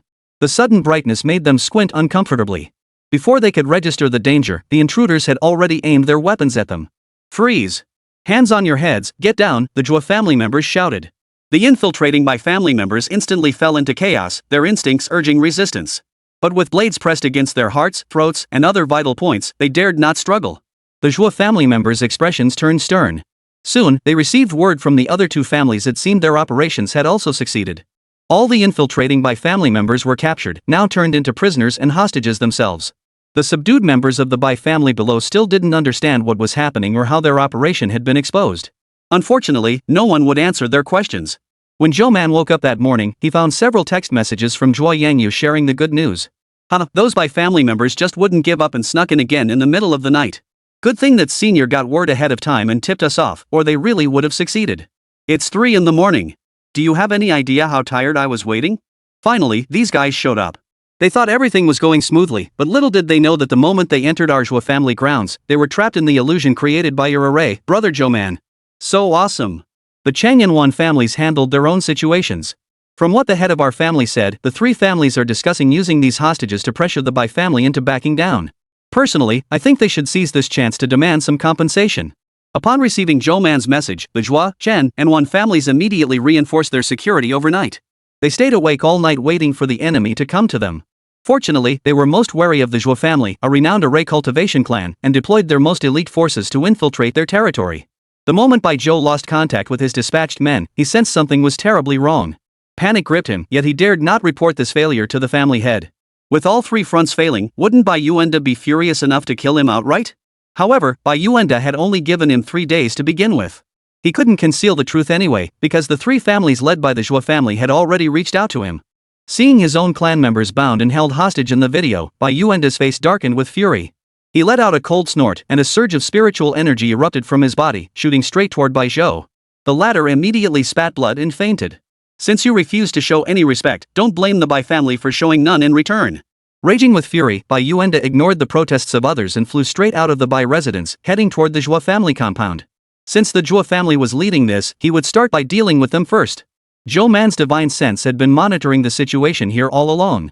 Without hesitation, he immediately headed toward the Zhou family. Though Zhou Man's journey from Ninghai City was slower than Bai Yuanda's, the Zhou family, having received word, were not entirely unprepared. The heads of the three families stood at the entrance, facing off against Bai Yuanda as he flew in. Both sides glared intently at each other, neither willing to back down. Bai Yuanda sneered coldly, "Since you refuse to grant my Bai family any face, then I see no need to be polite with you either."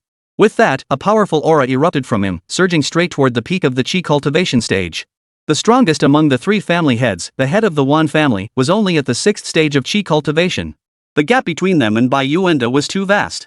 They never imagined that after emerging from seclusion, Bai Yuanda's strength had increased so dramatically. The three men watched Bai Yuanda warily, their faces turning faintly pale. The head of the Zhou family was the first to buckle. With only 4th stage Qi cultivation, this pressure hit him hardest. Just then, Zhou Man arrived. Seeing the situation, he immediately released a spiritual energy shield, saving the Zhou family head. Sensing an intruder, Bai Yuanda turned his head warily.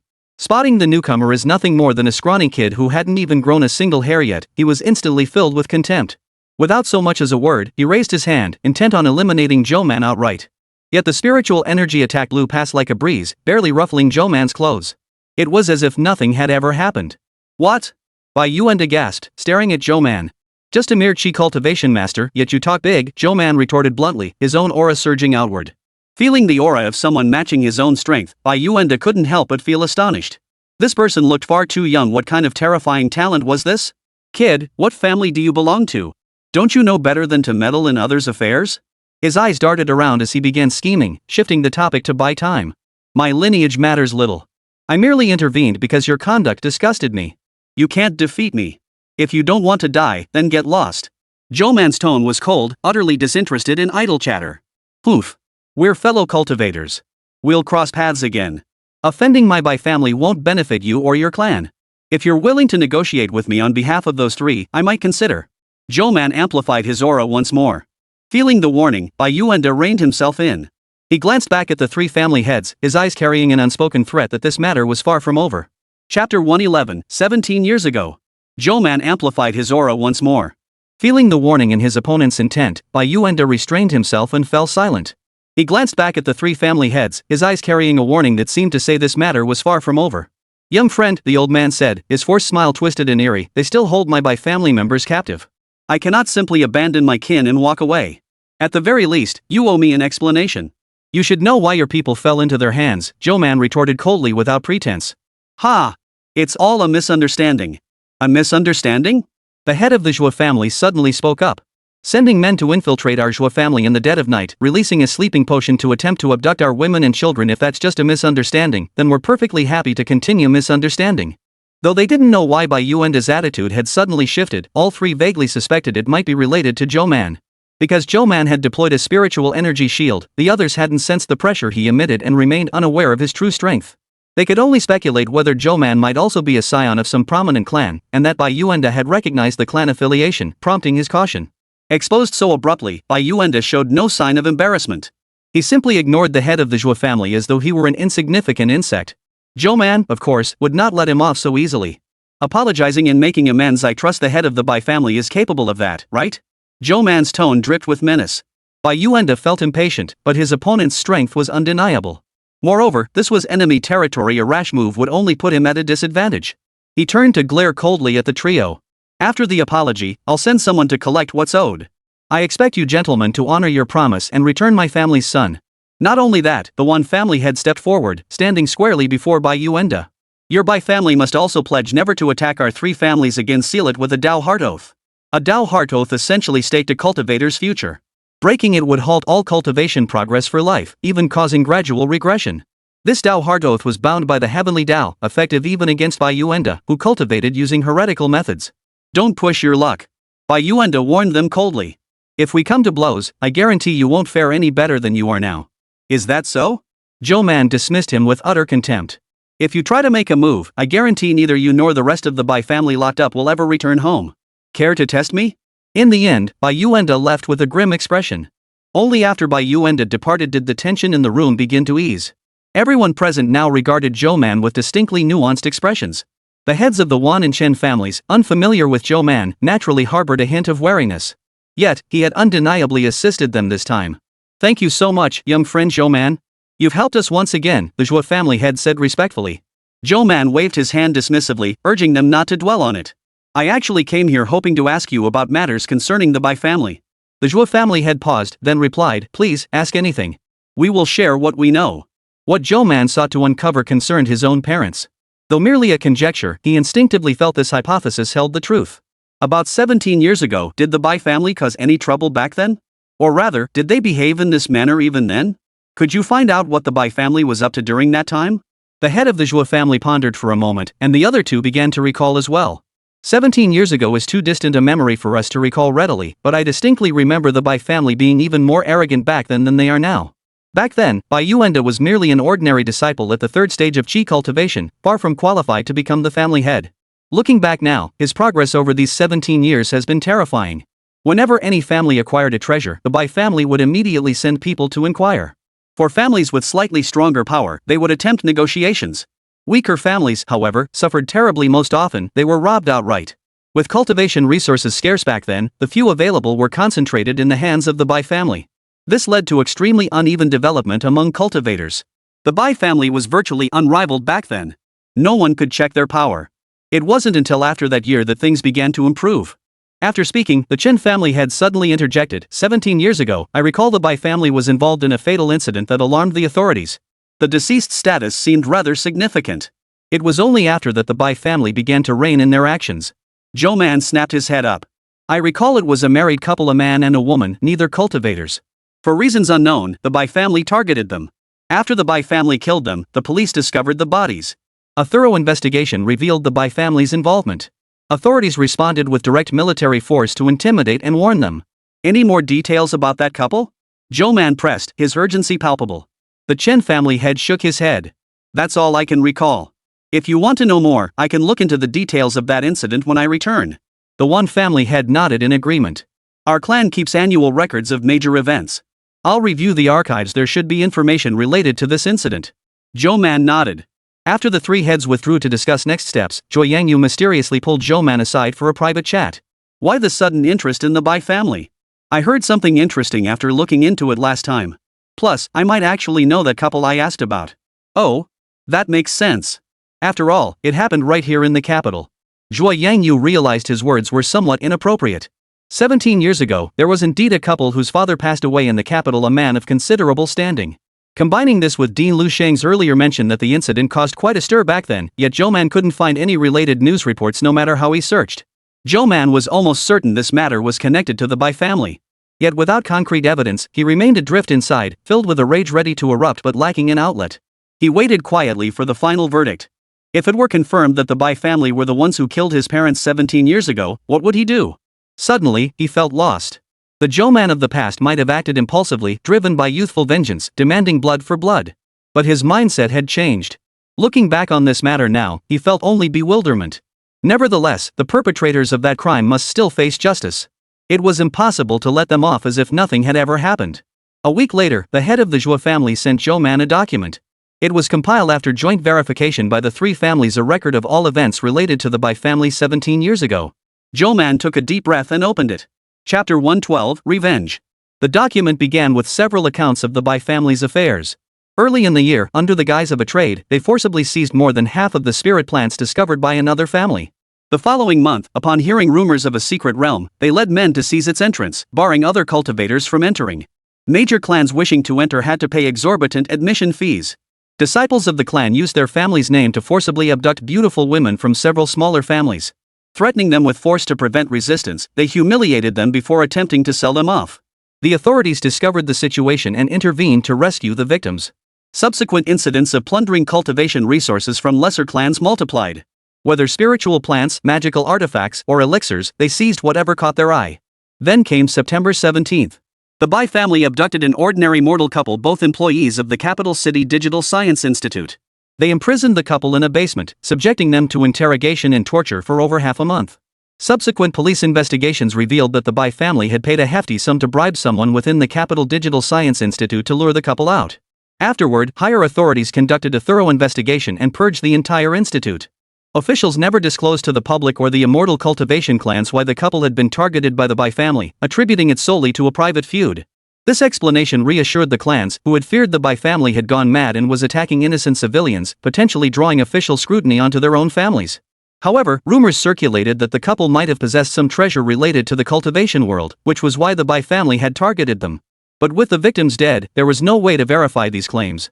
The incident was merely briefly recorded, adding another stain to the Bai family's record of misdeeds. Fortunately, the three families conducted thorough investigations and gathered comprehensive information, even uncovering the names of the deceased couple. To Zhou Man's shock, he found his own parents' names listed at the end. No wonder it was like this. He closed his phone.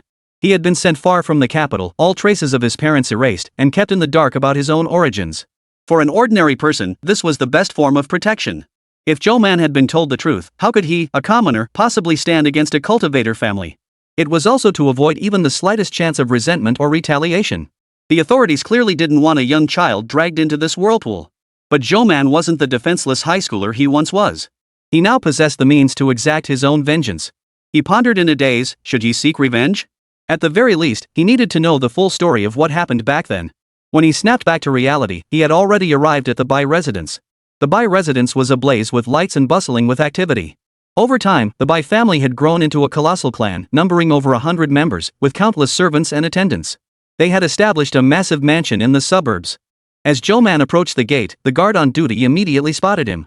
Frowning, the guard stood up and glared at Zhou Man, who seemed to have materialized out of nowhere. "Who are you? What business do you have at the Bai residence?" Zhou Man didn't even glance at him, striding straight inside.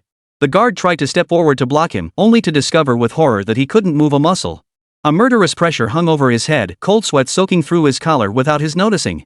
Only after Zhou Man had walked far away did he collapse to the ground, crawling up with a limp body. Trembling, he grabbed the walkie-talkie and shouted into it. "Intruder alert! Secure the premises!" Zhou Man walked all the way to the lobby entrance. Outside were only servants and ordinary people. Even if someone wanted to approach and question him, they couldn't get anywhere near Zhou Man.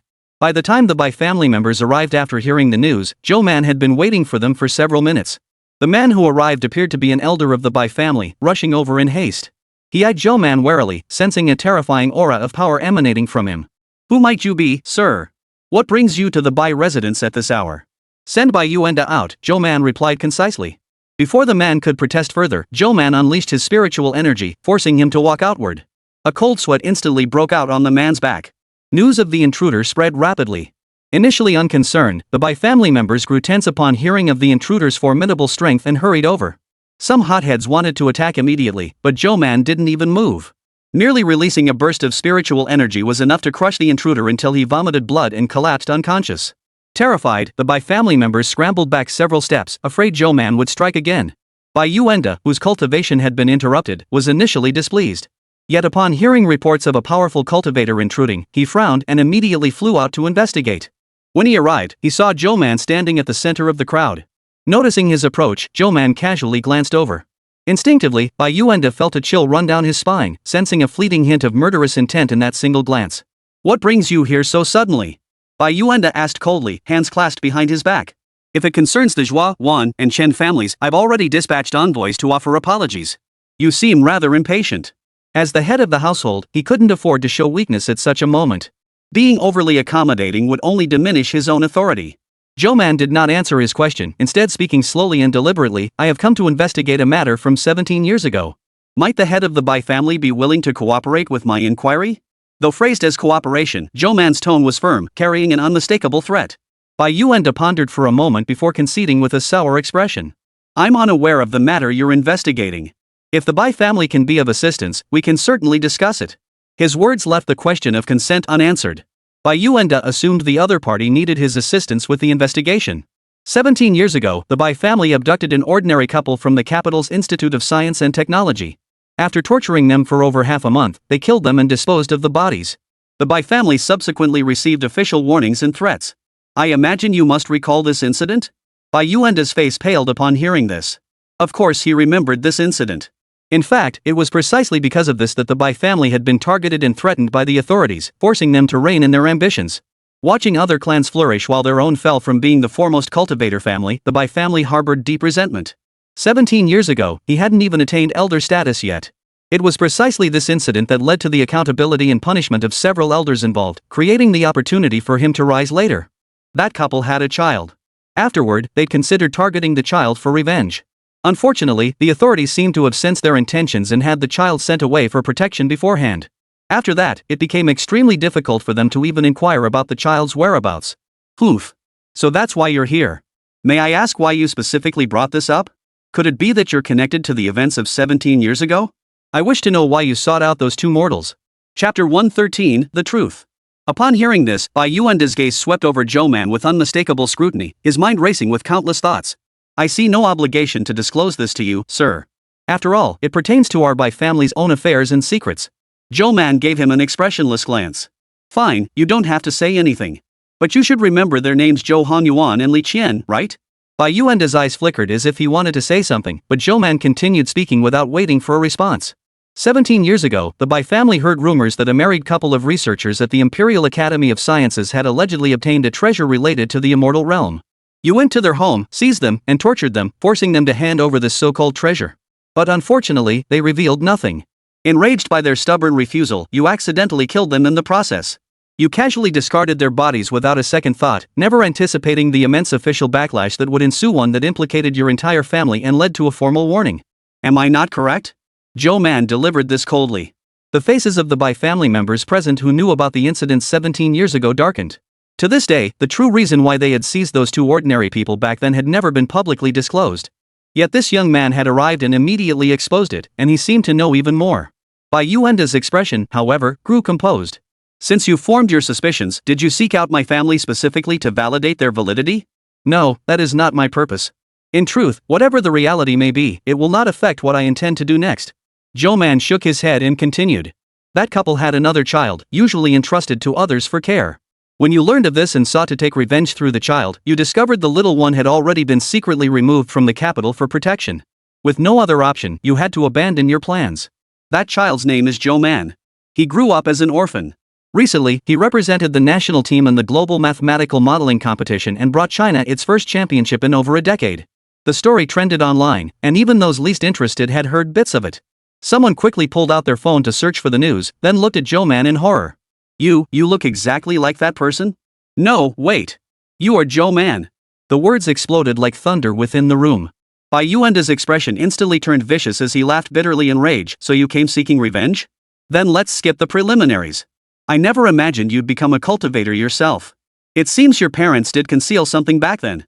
At these words, the expressions of the Bai family members, who had been harboring some fear, turned greedy. Indeed, they all knew the reason that couple had been captured 17 years ago. Unfortunately, they had died rather than reveal the treasures they possessed, leaving them for this boy to inherit. In just 17 years, he had become such a formidable cultivator. Back then, the couple had somehow acquired knowledge about the cultivation world. The family intended to force them to reveal their source, only to discover the pair were conducting research to recreate artifacts from that realm. But once they learned what those items were and the nature of the cultivator world, the couple immediately changed their tune. They refused to continue their research, burned all their records, and refused to hand over the treasures in their possession. One could only imagine the power of those treasures capable of so dramatically advancing one's cultivation. If they fell into the hands of the Bai family, wouldn't it be only a matter of time before they crushed the other clans and reclaimed their position as the foremost cultivator lineage? Bai Yuanda struck without hesitation, aiming to catch Zhou Man off guard. A greedy gleam flashed in his eyes. Boy, since you've walked right into our trap, we won't hold back. This is a blood feud, now hand over the treasures peacefully, and I'll grant you a quick death.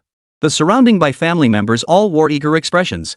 True, Zhou Man had demonstrated formidable strength, but with so many of them, did they really fear being outmatched by a single opponent? Zhou Man didn't even flinch at Bai Yuanda's sudden attack, appearing completely caught off guard. Bai Yuanda's mouth stretched into a wide grin, as if victory were already his. But the next instant, his attack slammed into a wall of resistance. The spiritual energy of his strike was completely absorbed and neutralized. Worse still, a counterforce several times stronger than his own attack surged back from Zhou Man. The distance was too close. Bai Yuanda had no chance to dodge. He was instantly knocked flying by the backlash of the protective spiritual energy, several bones in his body shattered. The Bai clan members, who had been poised to pounce on Zhou Man, froze in shock. They halted their movements and turned their wary gazes toward Zhou Man. Bai Yuanda was stunned by the attack, still reeling from the blow before he could react. Meanwhile, the aura of power emanating from Zhou Man began to surge relentlessly. Qigong perfection, foundation establishment, golden core. That should be sufficient. Disciples with slightly weaker cultivation had already fainted from the overwhelming pressure. Fear gripped Bai Yuanda's face. Just how powerful is this kid? My parents did indeed leave me a treasure, Zhou Man said, summoning the water spirit sword and pointing its tip directly at Bai Yuanda's throat. But unfortunately, it's not what you imagine. You Bai Yuanda's face drained of color, frozen in place. I originally came to observe your reactions and attitudes before deciding my course of action. Yet who would have thought you'd show not a shred of remorse? What's wrong with that? In the cultivation world, the strong prey on the weak. Resources are inherently limited, shouldn't they be controlled by the powerful? He choked out. If the strong can trample the weak without cause, then if I kill you now, you won't complain, right? The blade edged forward another inch, leaving a crimson trail on Bai Yuanda's throat. No, no. Spare me. Yet faced with mortal peril, Bai Yuanda quickly fell to his knees. I had nothing to do with what happened to your parents back then. If you want revenge, go after the ones who did it. I can point them out to you. Those old bastards are still alive. They're trying to slip away right now, aren't you going to catch them? The men he named flinched, glaring furiously at Bai Yuanda. They had indeed planned to slip away quietly. They'd been deeply involved in the events of that year. Now that someone had come looking for them, why stay and face vengeance when they could escape? Zhou Man sighed. I won't spare a single one of you. Don't try to shift the blame elsewhere. With that, the spirit sword in his hand shot forth, slashing cleanly across their throats. As they fell, their expressions froze in utter disbelief. Such overwhelming power was beyond their comprehension. The others were also frozen in shock by Zhou Man's sudden strike. Go to hell and atone for your sins. Bai Yuanda tried to struggle and say something, but Zhou Man killed him without hesitation. One sword through the heart, each strike fatal. Within mere breaths, every cultivator within the Bai family residence lay lifeless. Zhou Man departed without a second glance. The next day, the news of the Bai family's complete annihilation caused a tremendous stir. But since Zhou Man had acted entirely with spiritual energy, leaving no trace, even an official investigation could only conclude that another cultivator was responsible. And they certainly wouldn't suspect someone like him, a seemingly ordinary high school student. Chapter 114, Ascension. With this major concern resolved, Zhou Man's state of mind underwent a profound shift. His parents had always been an attachment he couldn't let go of. Reflecting now, he realized that this lingering attachment was likely the reason his previous ascension attempt had failed. Returning to his original world was itself a trial within the ascension process. Only by severing all earthly ties and worldly attachments could one truly attain the Tao and transcend mortality. For Zhou Man now, nothing of the mortal realm could hold his thoughts.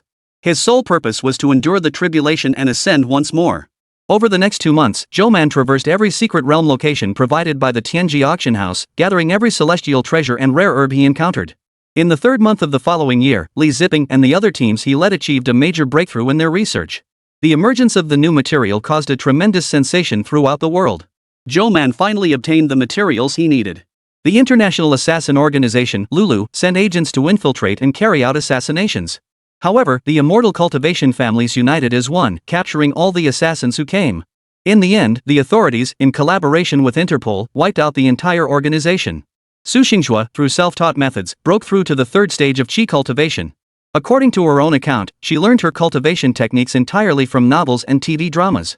After pondering for a moment, Zhou Man commissioned Li Zipping to craft numerous jade slips. He used these to record the cultivation techniques and immortal cultivation knowledge stored in his mind. He used all the surplus spiritual herbs to refine pills, selling them at premium prices to auction houses and depositing every penny into a bank account. April arrived, bringing the looming college entrance exams. The school buzzed with frantic last-minute cramming, while competition students with guaranteed admission quotas remained unhurried. Zhou Man ultimately chose not to pursue the direct admission route and decided to take the college entrance exam instead. Upon hearing this news, admissions offices from major universities reached out to him early, hoping he would choose their institutions during the final application phase. By mid-May, the jade pendant's cultivation progress reached 100%. Zhou Man retrieved the priceless magical artifacts and spiritual herbs he had stored away, selecting some to feed to the pendant. The abundant spiritual energy within the jade pendant's inherent cultivation space made it an ideal place to push for ascension. On the eve of the college entrance exam, Lu Meng, though unconcerned about Zhou Man's performance, couldn't help but feel a touch of nervousness. Zhou Man, however, was completely at ease. He smiled reassuringly at her. Don't worry, Sister Lu. I'll get a great score. On the day he entered the exam hall, Teacher Zhang patted his shoulder and simply said, do your best. The exam wasn't particularly difficult. Zhou Man encountered no challenging questions and completed it smoothly from start to finish. The month after the exams, he brought Su Xinghua to meet Xiao Yan. This child is also a cultivator, and quite talented at that. I may need to ask you to look after her from now on. Why? Her cultivation is already higher than mine. How am I supposed to look after her? Xiao Yan felt the faint presence of someone on the verge of breaking through to the 4th stage of qi cultivation and sucked in a sharp breath. I don't mean in terms of cultivation. On the day the results were released, Zhou Man achieved 743 points, securing the top spot in the province and setting the highest score nationwide on the unified exam. His lead over the second-place candidate was a staggering 15 points, sending shockwaves across the country. Television broadcasts covered the event, and Manhwa hung banners while setting off firecrackers all afternoon. Countless well-wishers flooded into Lu Meng and Zhou Man's modest home, their gifts piling up to fill an entire room. Lu Meng even spotted her parents, who had long ago severed ties with her. After seeing the story of this year's top scorer and her connection to it on TV, they had rushed over with her younger brother, eager to curry favor. But Lu Meng glanced at Zhou Man, who was smiling encouragingly at her. Without even acknowledging them, she sent them away. When college application season began, Zhou Man suddenly vanished, leaving only a letter promising his return in a week. During that week, Zhou Man devoted himself to cultivation within the Jade Pendant's spiritual space, finally restoring his strength to the peak of the Tribulation Stage. With a slight surge of spiritual energy, he could sense the oppressive thunder tribulation power in the sky, a faint yet overwhelming pressure bearing down on him. The constraints and order of the heavenly Tao prevented him from unleashing his full strength. Beyond death, the only path lay in enduring the tribulation, traversing the path of immortality, and ultimately ascending to immortality. He left the portions of the jade slip suitable for Su Xingzhuo with her, concealing the remainder in a hidden location. Only when the time came would it automatically send a message to Chao Yen to inform her. She was the one most concerned with the development of cultivators in this world, and thus the most suitable person to safeguard these jade slips and decide their fate. Zhou Man journeyed alone to 9-Star Mountain, returning to the same spiritual vein site as before. Juechen had been lingering nearby and, upon spotting Zhou Man, bounded excitedly toward him. Zhou Man sighed. A surge of spiritual energy flowed into Juechen's consciousness, fully awakening its intellect. After this, I shall depart this world for the immortal realm, a place everyone yearns for. I foresee drastic changes in this world's future. You once aided me, so I bestow upon you a karmic bond. Your future path now rests solely with you. With that, he carried absolute dust down the mountain, released the restraints, and summoned the thunder tribulation. Boom! A thunderclap ripped through the sky, followed by a sudden downpour. Pedestrians grumbled at the sudden change in weather, hurrying toward places where they could take shelter from the rain. The thunder rumbled on, lasting the entire night. If anyone had bothered to count, they would have found it was precisely 81 claps, neither more nor fewer. Each thunderclap not only assaulted Zhou Man's spiritual energy defenses but also struck at the very core of his Tao heart. The 99 trials were designed to force him to sever all worldly attachments. This wasn't Zhou Man's first tribulation. He had experience and had smoothly passed the first 80 trials. Now facing the final question, he recalled a familiar voice asking him last time if he missed his original world. But what would it be this time? He gazed into the blank expanse of his consciousness. Two shadowy figures emerged, their features slowly and painstakingly taking shape. His parents. The young parents in that old photograph. Zhou Man, they spoke softly. Zhou Man remained silent, staring at his parents. This jade pendant we left behind at the moment of our deaths brought you a glimmer of hope. Now, you have succeeded. The figures did not pose a question, but spoke of their own accord before vanishing. Thus ended the 81 questions. Zhou Man felt a sense of constraint being released. Simultaneously, his connection to this world grew weaker and weaker, and his very being would transform into a concept akin to the cosmic order itself. So this was the world beyond ascension. Zhou Man realized. The 81 thunder tribulations tore open a fissure, unleashing countless streams of pure spiritual energy into this world. They brought new vitality, but also new dangers. Su Xingzhuo's body was the first to sense this shift, instinctively beginning to greedily absorb the spiritual energy. Her long-suppressed body, like a traveler in the desert who had finally found an oasis, greedily drank it in. Her cultivation broke through at an astonishing speed, though her foundation remained unstable, requiring diligent cultivation in the days ahead. Zhou Man's jade pendant shattered, scattering its treasures to the corners of the world. Yet he no longer cared. Those possessions had long ceased to matter to him. In his final moments, he went to see Lu Meng one last time. She had received his scheduled text message and now held the bank card, dialing his number over and over in a daze, but no one answered. Thus, all attachments were severed, all karmic ties cut, and he transcended the mortal realm. In a world unseen by mortal eyes, Zhou Man smiled, shook his head, and departed. He stepped into the light, ascending the stairway to the immortal realm. Add me on WeChat, MNY66618. More book recommendations in my moments, Tomato, Tushio, Shuchi, Jihu, Story Club, and various platforms.